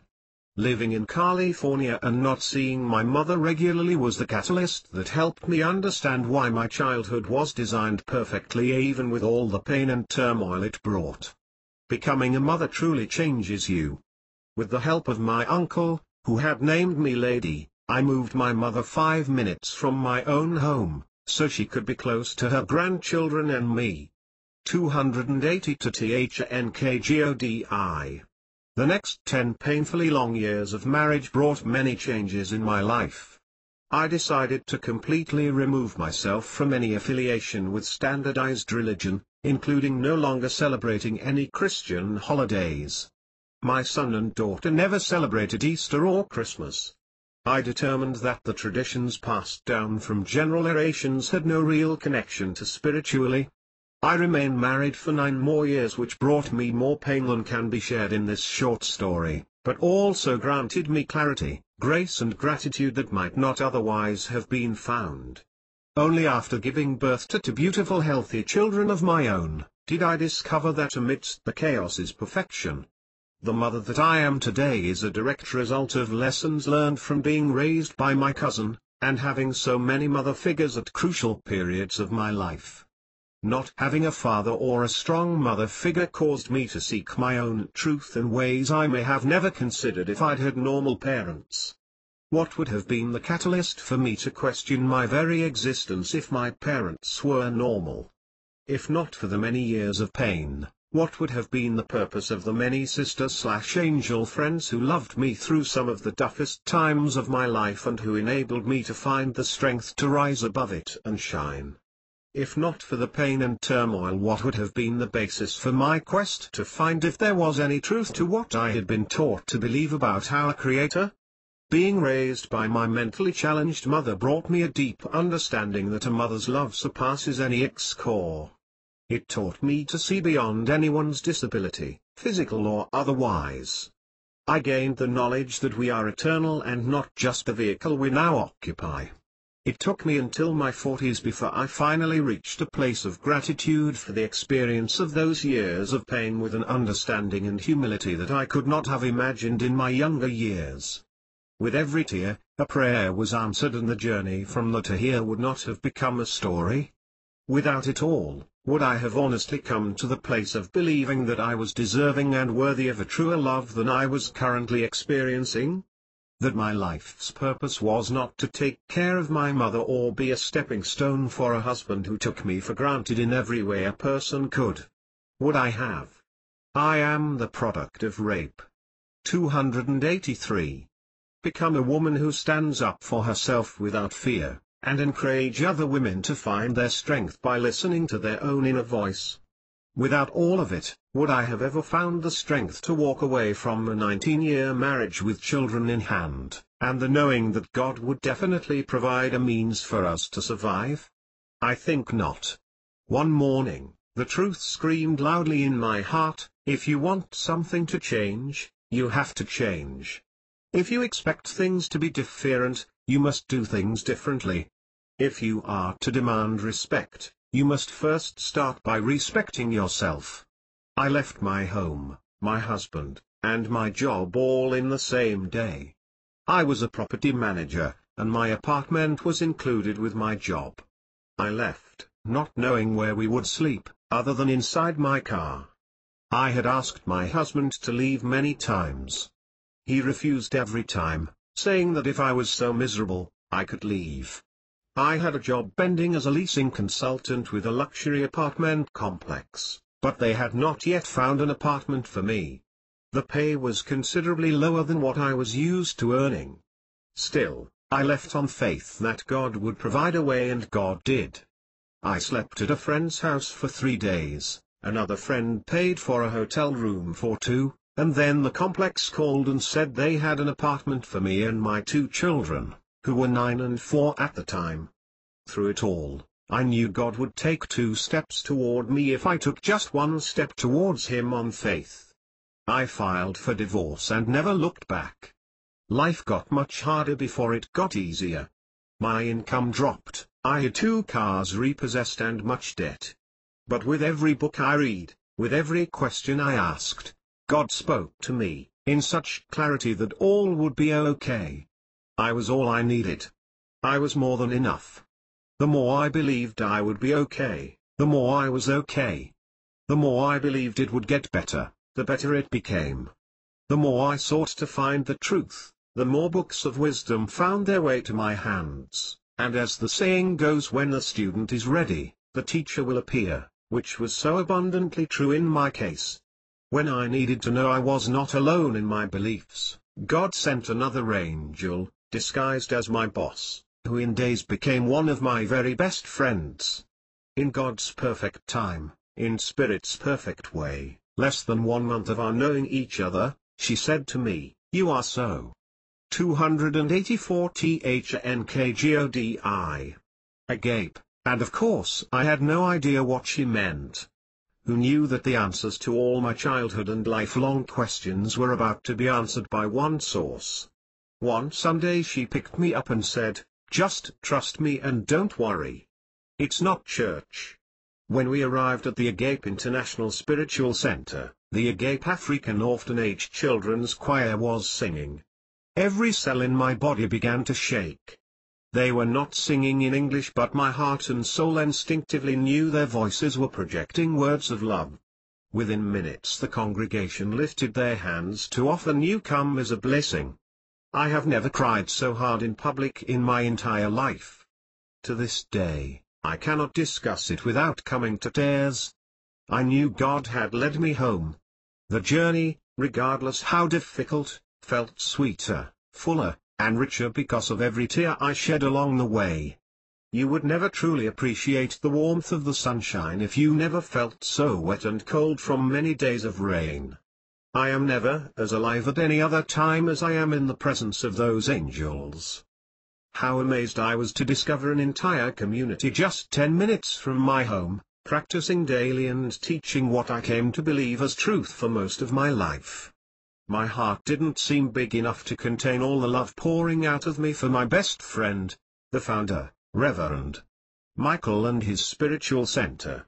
Since my quest for truth ended that day, I have never been the same, and I truly thank God for it. I dedicated my life to being a beneficial presence on the planet and being in service to Agape, along with my dedication to my fiancé and my beautiful children. The woman I am today, in my community, to my children, at my place of employment, as a writer and as a member of my spiritual community, would not exist if it were not for me being my mother's daughter. In January 2007, I decided to finally put my unique story to paper to share my gratitude with the world. I wrote the first chapter of my book with no idea of how it was to be published, and no idea if anyone really would be interested in reading it. But I knew from experience that if I took one step in faith, believing God would meet me more than halfway, then I had nothing to fear. Within 48 hours of finishing the first chapter, I was at the gate waiting for the event coordinator. I saw a flyer with the information about the book series, Thank God I, and their search for inspired authors. I laughed out. I am the product of rape. 285. Loud. I lifted my head to the sky, closed my eyes, and said, I knew you would meet me halfway, Lord. Thank God I showed up. Author of Thank God I Am the Product of Rape, lady resides in California. She is the proud mother of two, a 10-year-old daughter and a 15-year-old son. Her second marriage will take place in April 2008, and she will gain 3 beautiful stepdaughters. Lady is a speaker and career advisor. 286. Thank God I have herpes. A Montauk. I sat half naked in a cold, artificially bright doctor's office, listening to her clipped accent telling me what I already knew. My stomach dropped, my eyes filling with tears and my mind with horror. The family doctor I had been seeing all my life was not very sympathetic. Her detached, matter-of-fact disposition exacerbated my humiliation and intense embarrassment.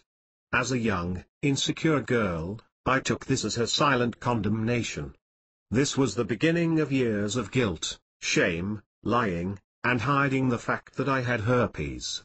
Herpes. Just the word conjures up all sorts of disturbing connotations. It's something comics on Vo joke about other people having. It's something that happens to promiscuous, dirty, irresponsible people. Or at least, that's what I thought. I felt like a slut and saw myself as damaged goods.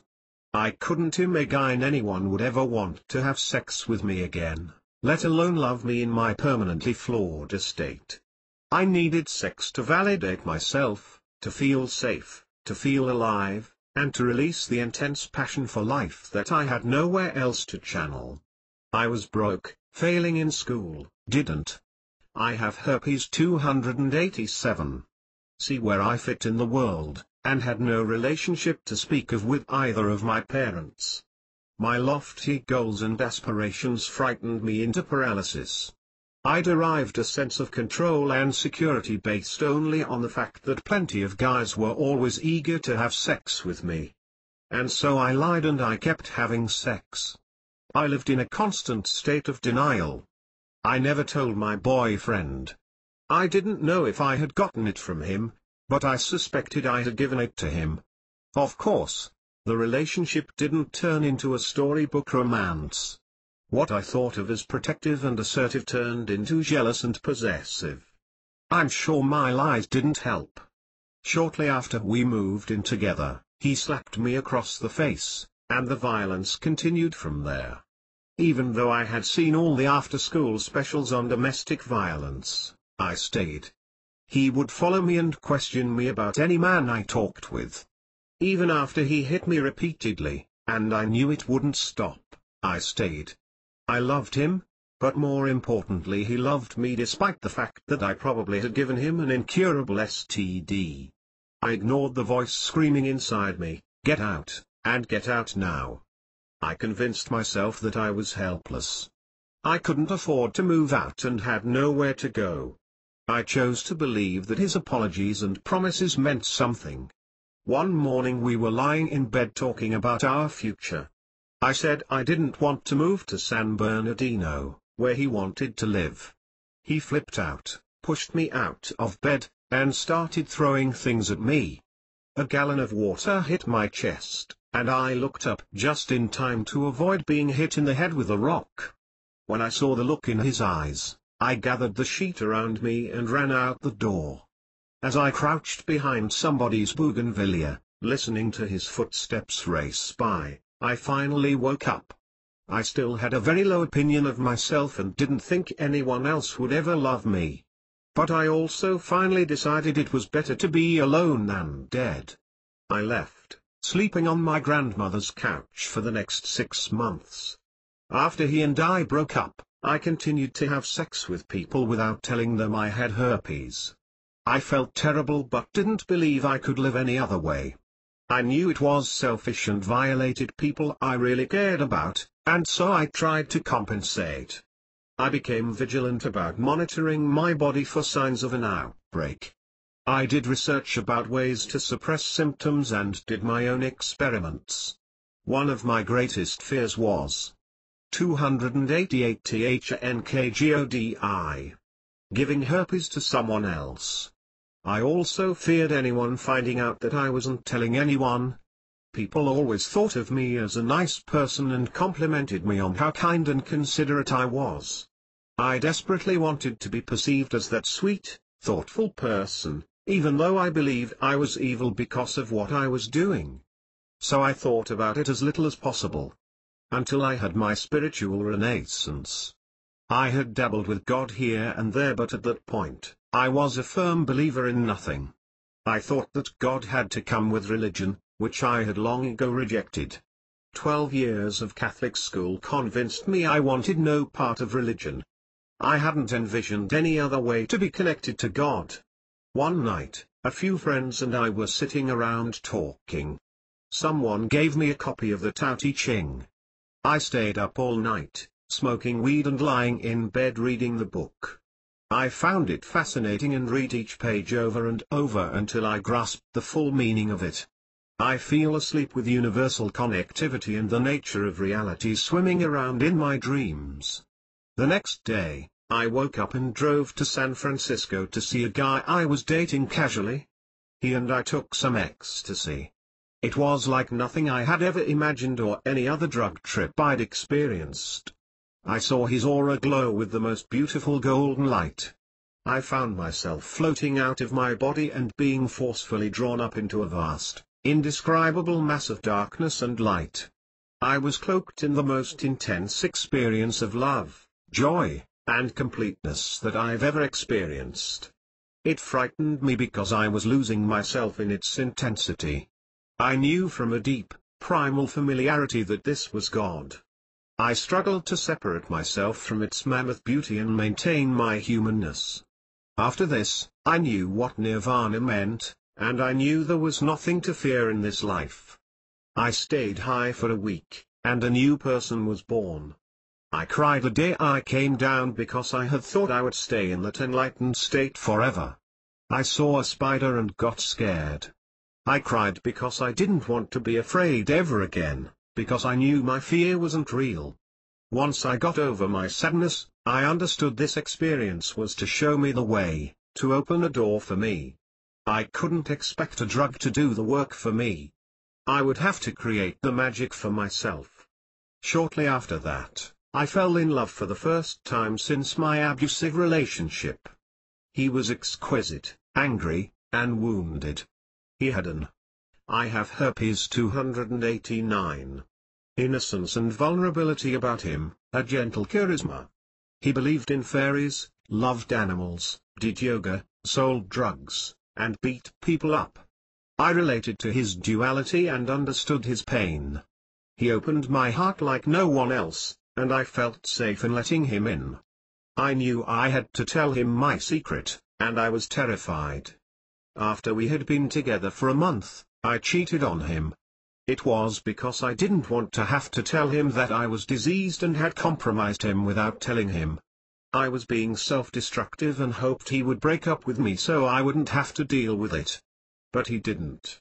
My newfound connection to the cosmos would not let me continue to hide. Everywhere I went, I saw signs that I should tell him the truth. Finally I decided to tell him that I had herpes, but I pretended that I had just found out. I told him I had to tell him something and to meet me at the park. I remember sitting in the car watching the shadows move across his face right before I told him, the genuine concern in his eyes. I turned away as I uttered the words, I have herpes. It was the first time in my life I said it out loud. Lightning did not strike. The earth did not open up and swallow me whole. Tears poured down my face as I stared out the window into the trees. I braced myself for his rejection, but it didn't come. I couldn't believe it. The weight of carrying this burden for years was lifted. I felt loved, really and truly, for the first time. I discovered that fear lives in dark places. All secrets revealed lose their power. Bringing them to light releases us from their bondage and peels them away to reveal deeper, richer levels of joy, peace, and existence. It augments meaning in our lives and the expression of the self. I allowed myself to think about what it meant to have herpes after that and why it had come to me. I was learning that there are no coincidences. I knew it had to do with my relationship to sex, which was complicated to say the least.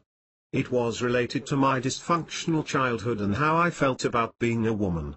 Underneath my hedonistic expression of sexual freedom was a repressed Catholic girl who had been sexually abused. She was dying to retreat from all things sexual and intimate. She felt safe only within many great walls. But I had ignored, denied, and shoved her down so deeply, I was scarcely aware of her existence. I believe that contracting herpes was partly about bridging the gap between her and my conscious self.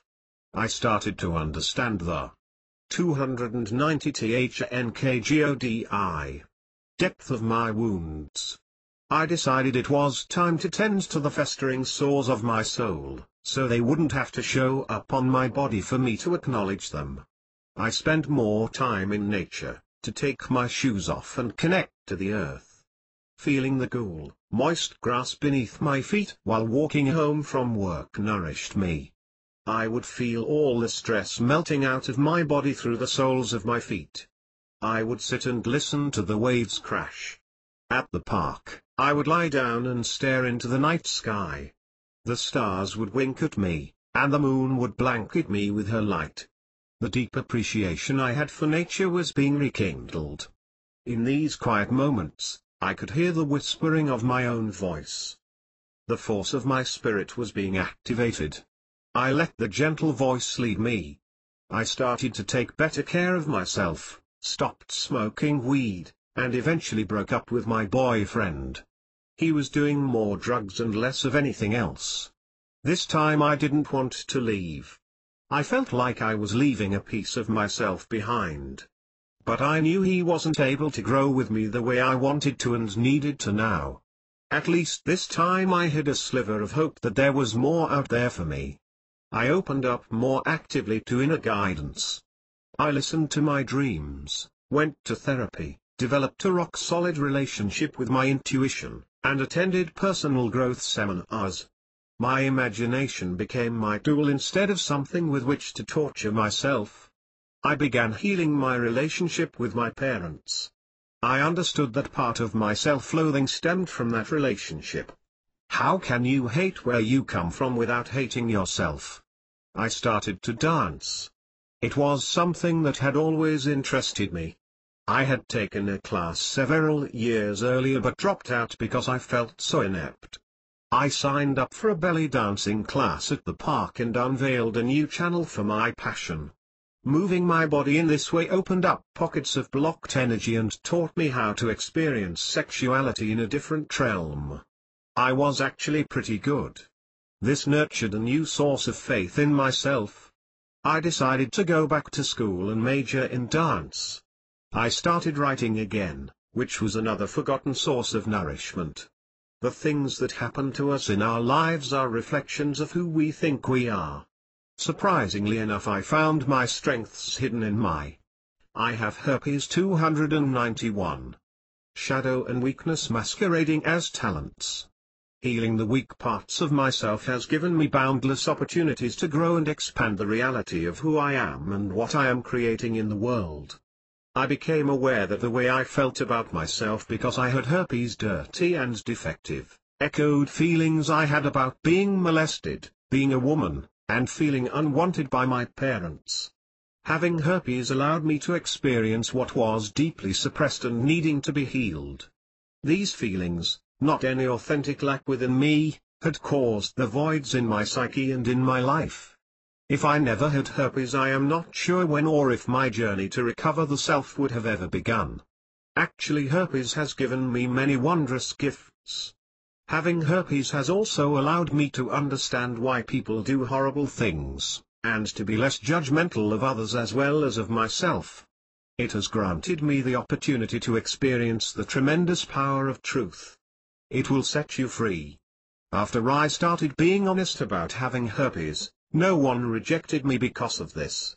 Now I am married to an amazing man whom I respect, admire, trust, and love deeply, and who feels the same about me. He knows my secrets and accepts me as I am. I've been dancing for 6 years. I'm writing and learning how to share my intuitive abilities with others.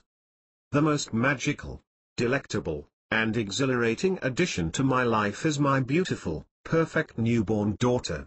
She would never have been born if I didn't have herpes. I have had numerous medical issues with my reproductive organs and was told it was highly unlikely that I would ever conceive. Because I was trying to purge the herpes virus from my body, I made numerous lifestyle changes. I did fasts, took supplements, adopted a healthier diet, meditated, and visualized my body, especially my reproductive organs, in perfect health. In January I went to the desert alone to do a vision quest and expunge some of my personal demons.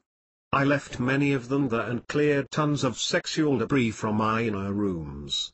I felt clearer and more certain about who I am, what I want, and what I deserve.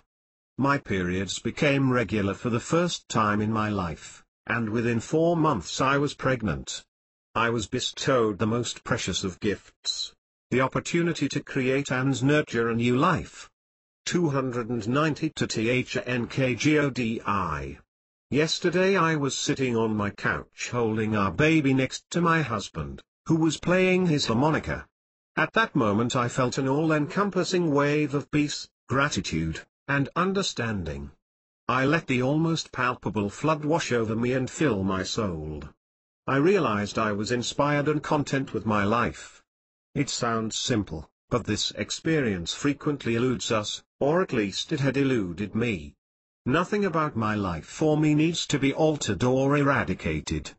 I don't have to postpone enjoying my life for any reason, and all the aspects of my past and present are perfect, clean, and steadily guiding me toward my destiny. Thank God that I got herpes. Montauk, a small business owner with a pet services business, Fetch Pet Care, is also a belly dancer and has done extensive study of the spiritual realm and universal laws. As well, she is an intuitive energy reader and a channeler. She is the mother of an 8-month-old baby. 293. Thank God I was a polygamist's wife. White Dove. N.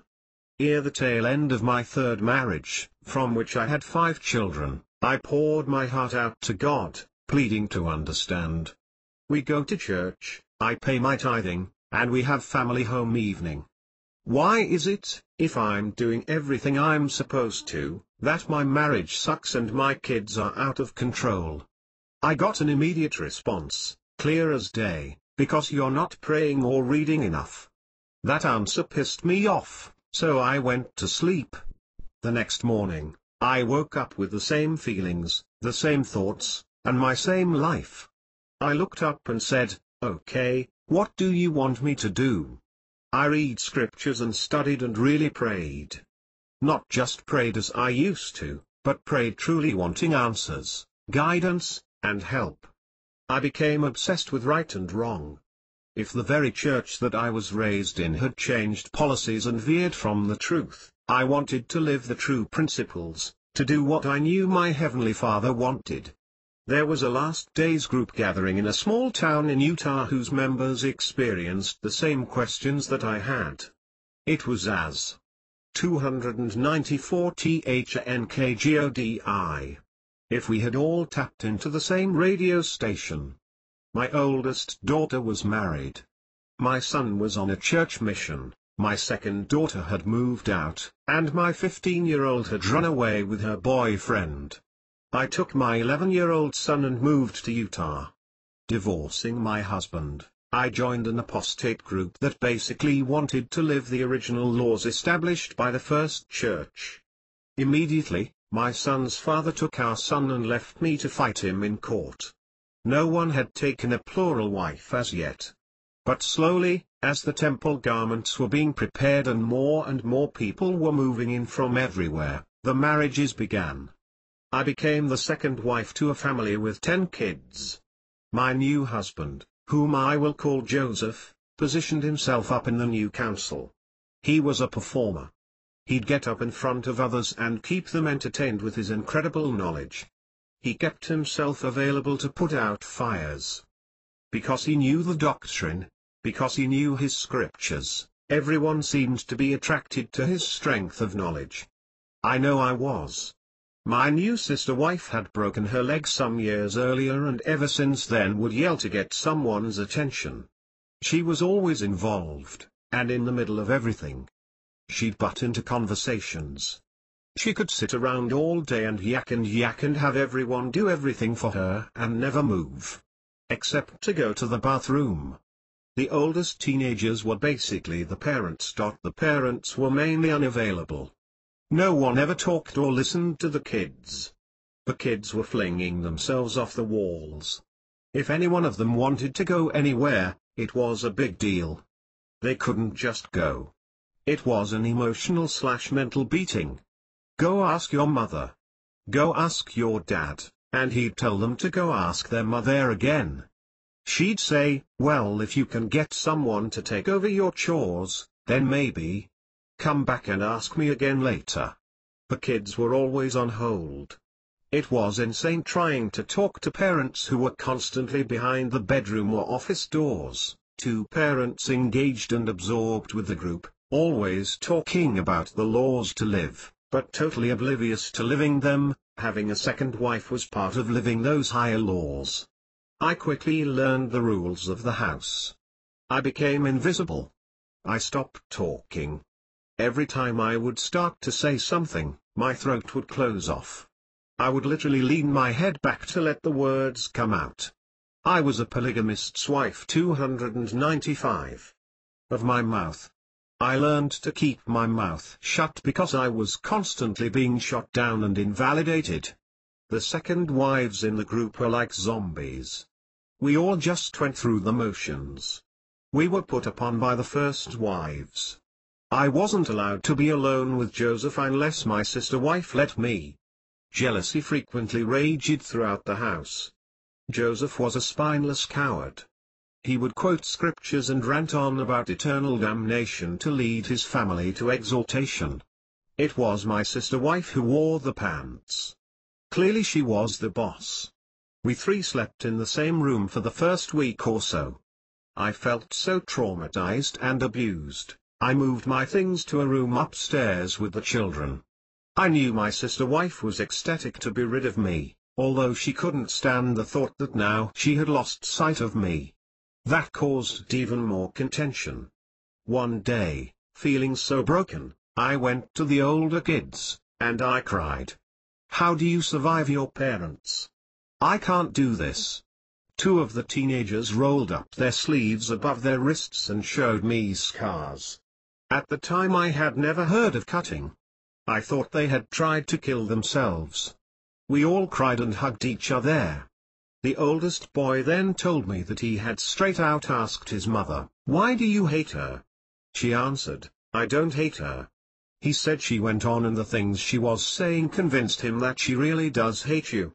The words of the parents did not match their actions. My sister wife would say that she loved me and was glad I was in their family. Of course, who wouldn't want someone to watch the kids, make meals, and do the laundry? I felt very connected with the children. They were good kids, having a hard life.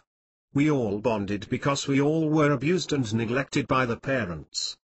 Kids just want attention, recognition, and affection.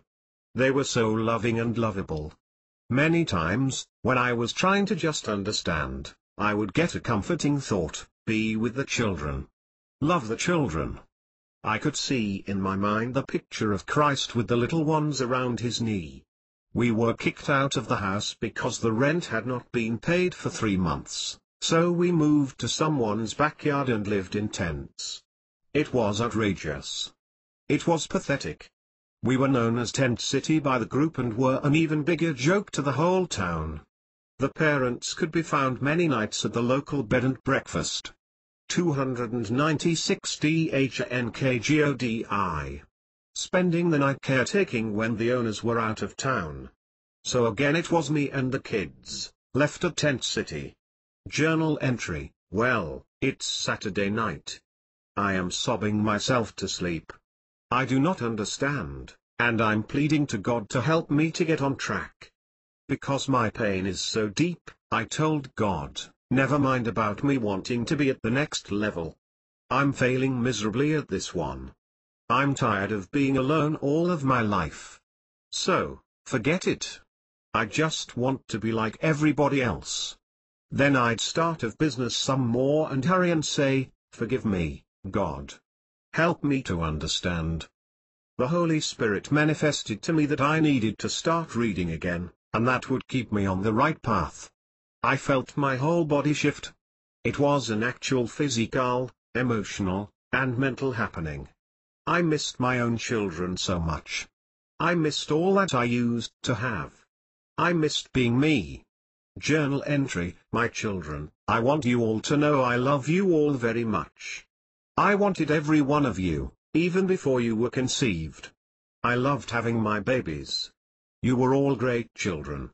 There had to be some bad times, but I can honestly say I can't remember anything but good. Everything still would be pretty good if I hadn't started talking to the Lord and asking for His guidance back to the celestial kingdom, instead of coasting with the church. That's when I started to lose everything in my life as I had come to know it. All I wanted was my children. I prayed and prayed, Father, where do I go to save my family, and get my children out of Babylon? And I lost my children. Father, I wanted to be married to my last husband, forever. To be married in the temple.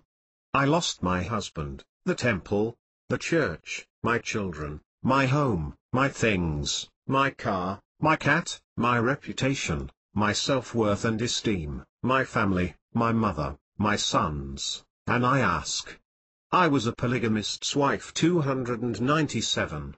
Myself. Why? Why God? Why? When I started to follow the Lord, I started to lose everything. Now I struggle to just hold on to my life. I'm writing this so that if I do give up that struggle, at least from this life, you, my children, might somehow read this and know I love you. I love all 5 of you. The pain of not having you near me is so tremendous. I have often felt my heart cracking open. I miss you all so much. To marry into a plural situation, I gave up having an exclusive relationship, motherhood, manners, etiquette, quiet, common courtesy, a house, meals together as a family, compassion, and love as we showed it. Father does not forgive suicide. Not for a long, long time. I want to believe that despite the hell spent for such action taken, that I will know why I'm in hell. I don't know why I'm in hell right now. I lasted 7 weeks as a plural wife. I knew I was going to hell. I was breaking my vows and sacred covenants, and I knew God would not forgive me. I was so broken, I absolutely did not care and would take my chances. Thank God being a polygamist's wife was the most unusual thing I've ever done. It was also the gateway that opened my world, my mind, my perspective, my heart, and my possibilities to really know myself.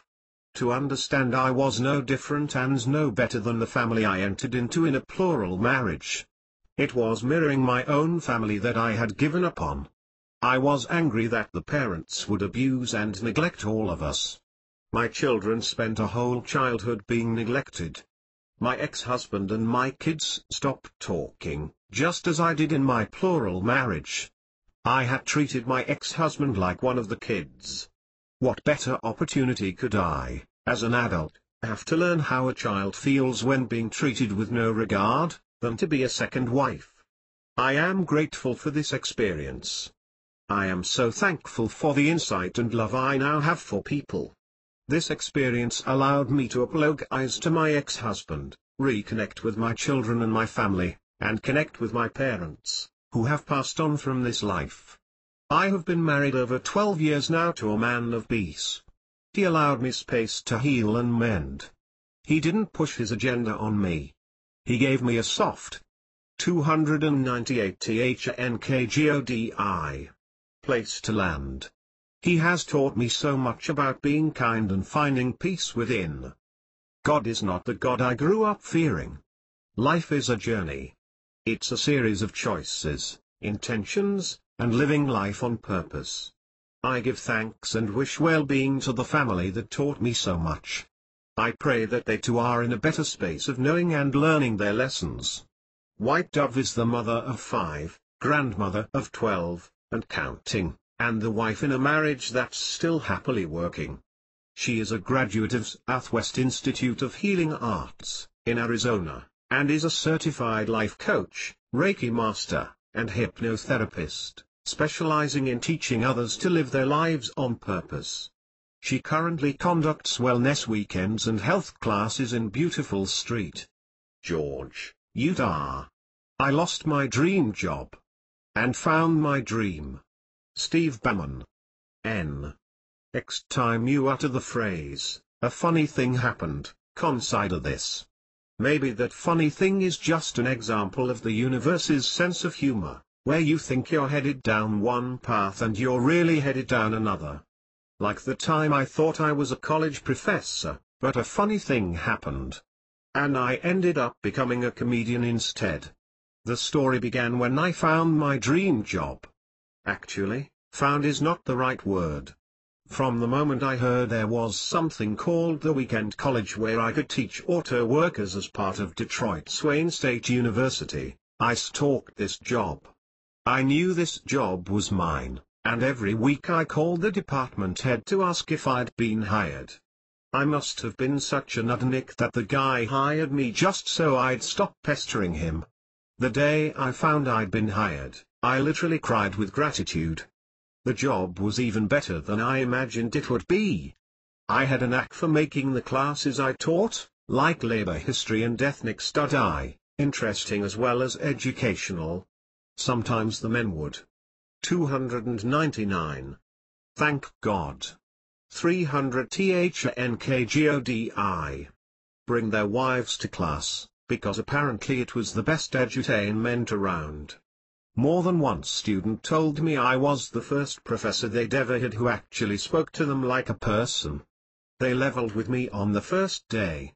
"We're just in it for the money," one of them told me. Apparently, under this program their stipend from the GI Bill was higher than their tuition, and they got to keep the difference. "Well then, I'm in it for the money too," I replied. After all, I was being paid more than I'd ever been paid to teach before. "Tell me," I asked, "do you have to pass your courses in order to get your stipend?" They admitted that they did. "Well then, we have some work to do, eh?" Those men worked very hard that year and were proud of what they learned and accomplished. They also found many more valuable reasons for being there than just the money. How popular was I? Toward the end of that first year, one traded in my Ford Pinto for a new Honda, considered a traitorous act in Detroit, and no one touched my new car. That summer there were no classes, and I took off to research a book I was writing on education, expecting to have my job when I returned in the fall. And that's when the not-so-funny thing happened. Wayne State needed to replace the part-time employees with tenured professors, most of whom hated the notion of teaching the auto workers as much as I enjoyed it. I was out of a job. For a semester, I tried to piece together other freelance teaching jobs, but it didn't add up to a living. Meanwhile, I had moved to Ann Arbor. I decided I needed to get a job, and that's when I saw the ad in the paper. The Ann Arbor Department of Parks and Forestry was looking for an equipment operator. Since I had operated farm equipment before, I was hired. My job was helping to take down trees that had Dutch elm disease, and this had my Jewish mother from Brooklyn a little concerned. She was afraid I might catch Dutch elm disease. Seriously? I assured her that people didn't get Dutch elm disease, although dogs get it. "Dogs get it?" she asked, concerned about Buster. "What happens to dogs?" "They lose their bark," I told her. For the first several months, the job was great. I enjoyed being outdoors, using my body, and giving my brain a rest. At night, I worked. I lost my dream job. And found my dream 301. On what would be my second book on education. My first, an account of my experiences starting an alternative high school in Washington, D.C. had been published by Simon & Schuster and had been widely reviewed. Even without a teaching job, I figured I could get back in the game with another book.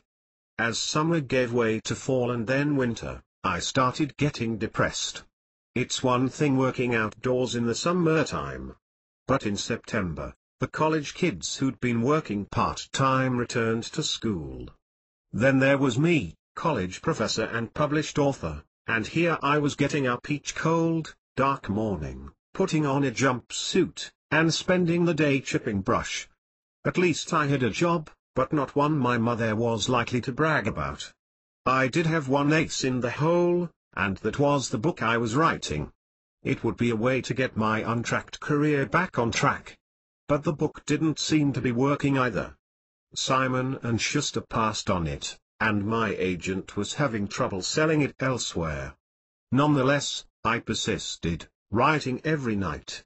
I was sitting at the dining room table one cold night working away at the book, when I distinctly heard a voice. I'm not accustomed to hearing voices, particularly when they are not attached to people, but I heard this one. "Let go of this book," the voice said. "The book is your past, and you need to focus on the future." "What's the future?" I asked. The voice was silent.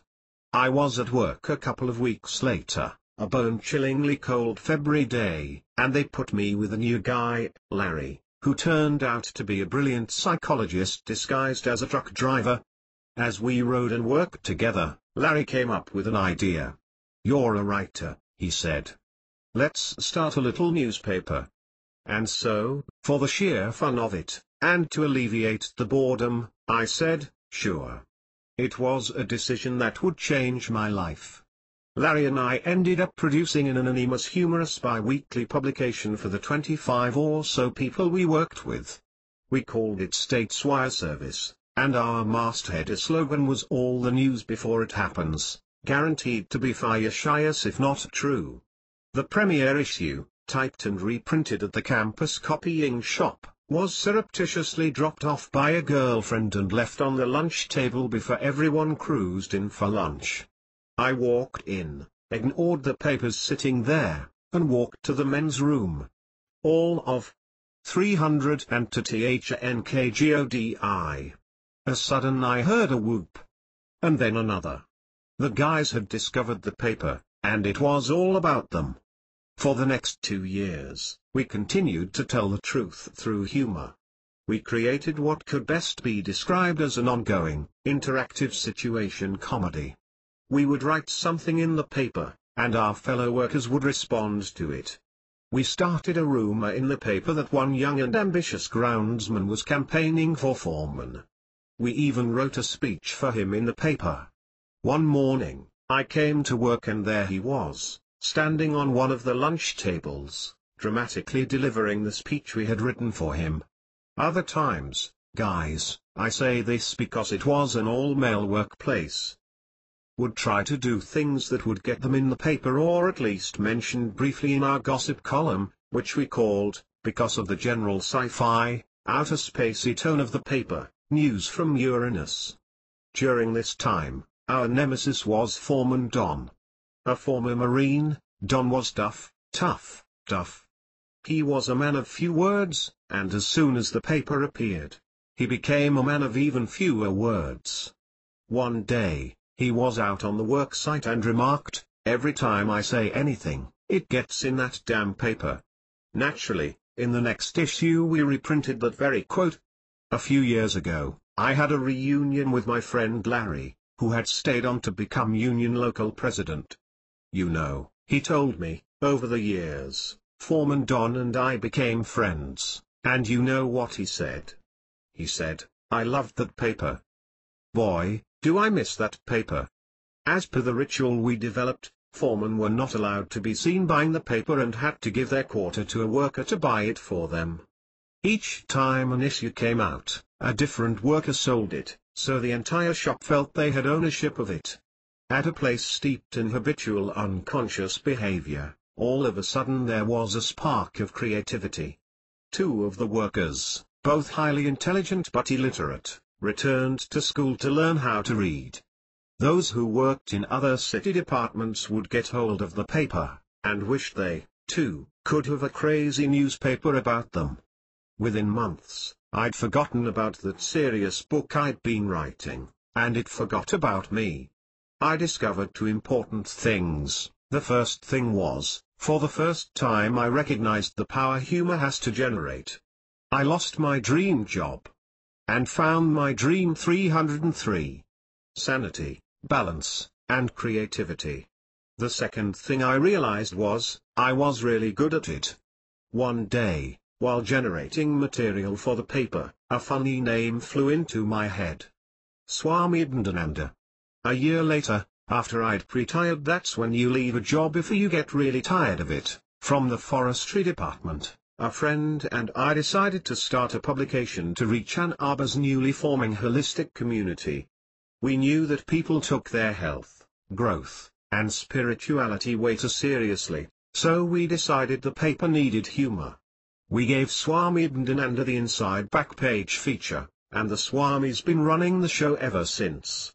Very quickly, the Swami became the most popular feature in our magazine. Swami's early columns like Teach Your Dog to Heal, Tantrum Yoga, and everything you always wanted to know about sects made their way into syndication around the country. In late 1986, my wife, Trudy, and I took to the road with the comic Swami Act, and the Swami and I have been inseparable ever since. We've met wonderful people, been to great places, and watched thousands and thousands of people laugh. It turns out the joke was on me, and a fortunate joke it was. My good fortune reminds me of the young immigrant who came to America from a little Jewish village in Poland. He needed work and, being a very religious young man, he went to the local synagogue and applied for a job as a shamus, a janitor. He almost got hired. But when he revealed he couldn't read or write, he was turned away. Desperate yet resourceful, he bought a little pushcart and sold cheap items on the street. He sold a little more, he bought a horse and wagon. And finally, he opened a storefront. Long story short, after 25 years he owned a huge department store. still religious, he made a large donation to the synagogue.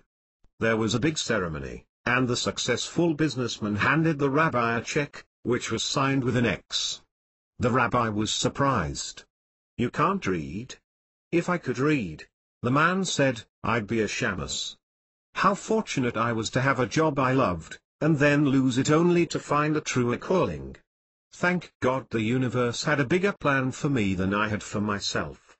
Thank God I lost my dream job and found a dream I never would have dreamed." 340 HNKGODI. Steve Bauman is a writer who performs comedy internationally as Swami Dandananda, the cosmic comic. As the Swami, Steve is the author of Driving Your Own Karma, When You See a Sacred Cow, Milk It for All It's Worth, Duck Soup for the Soul, and Swami for President, a 7-step plan to heal the body politic and cure erectile dysfunction. Steve is currently working on a more serious book with cellular biologist Dr. Bruce Lipton, called Spontaneous Evolution, Our Positive Future Now, to be published in fall 2008. He can be found online at www.wakeuplaughing.com.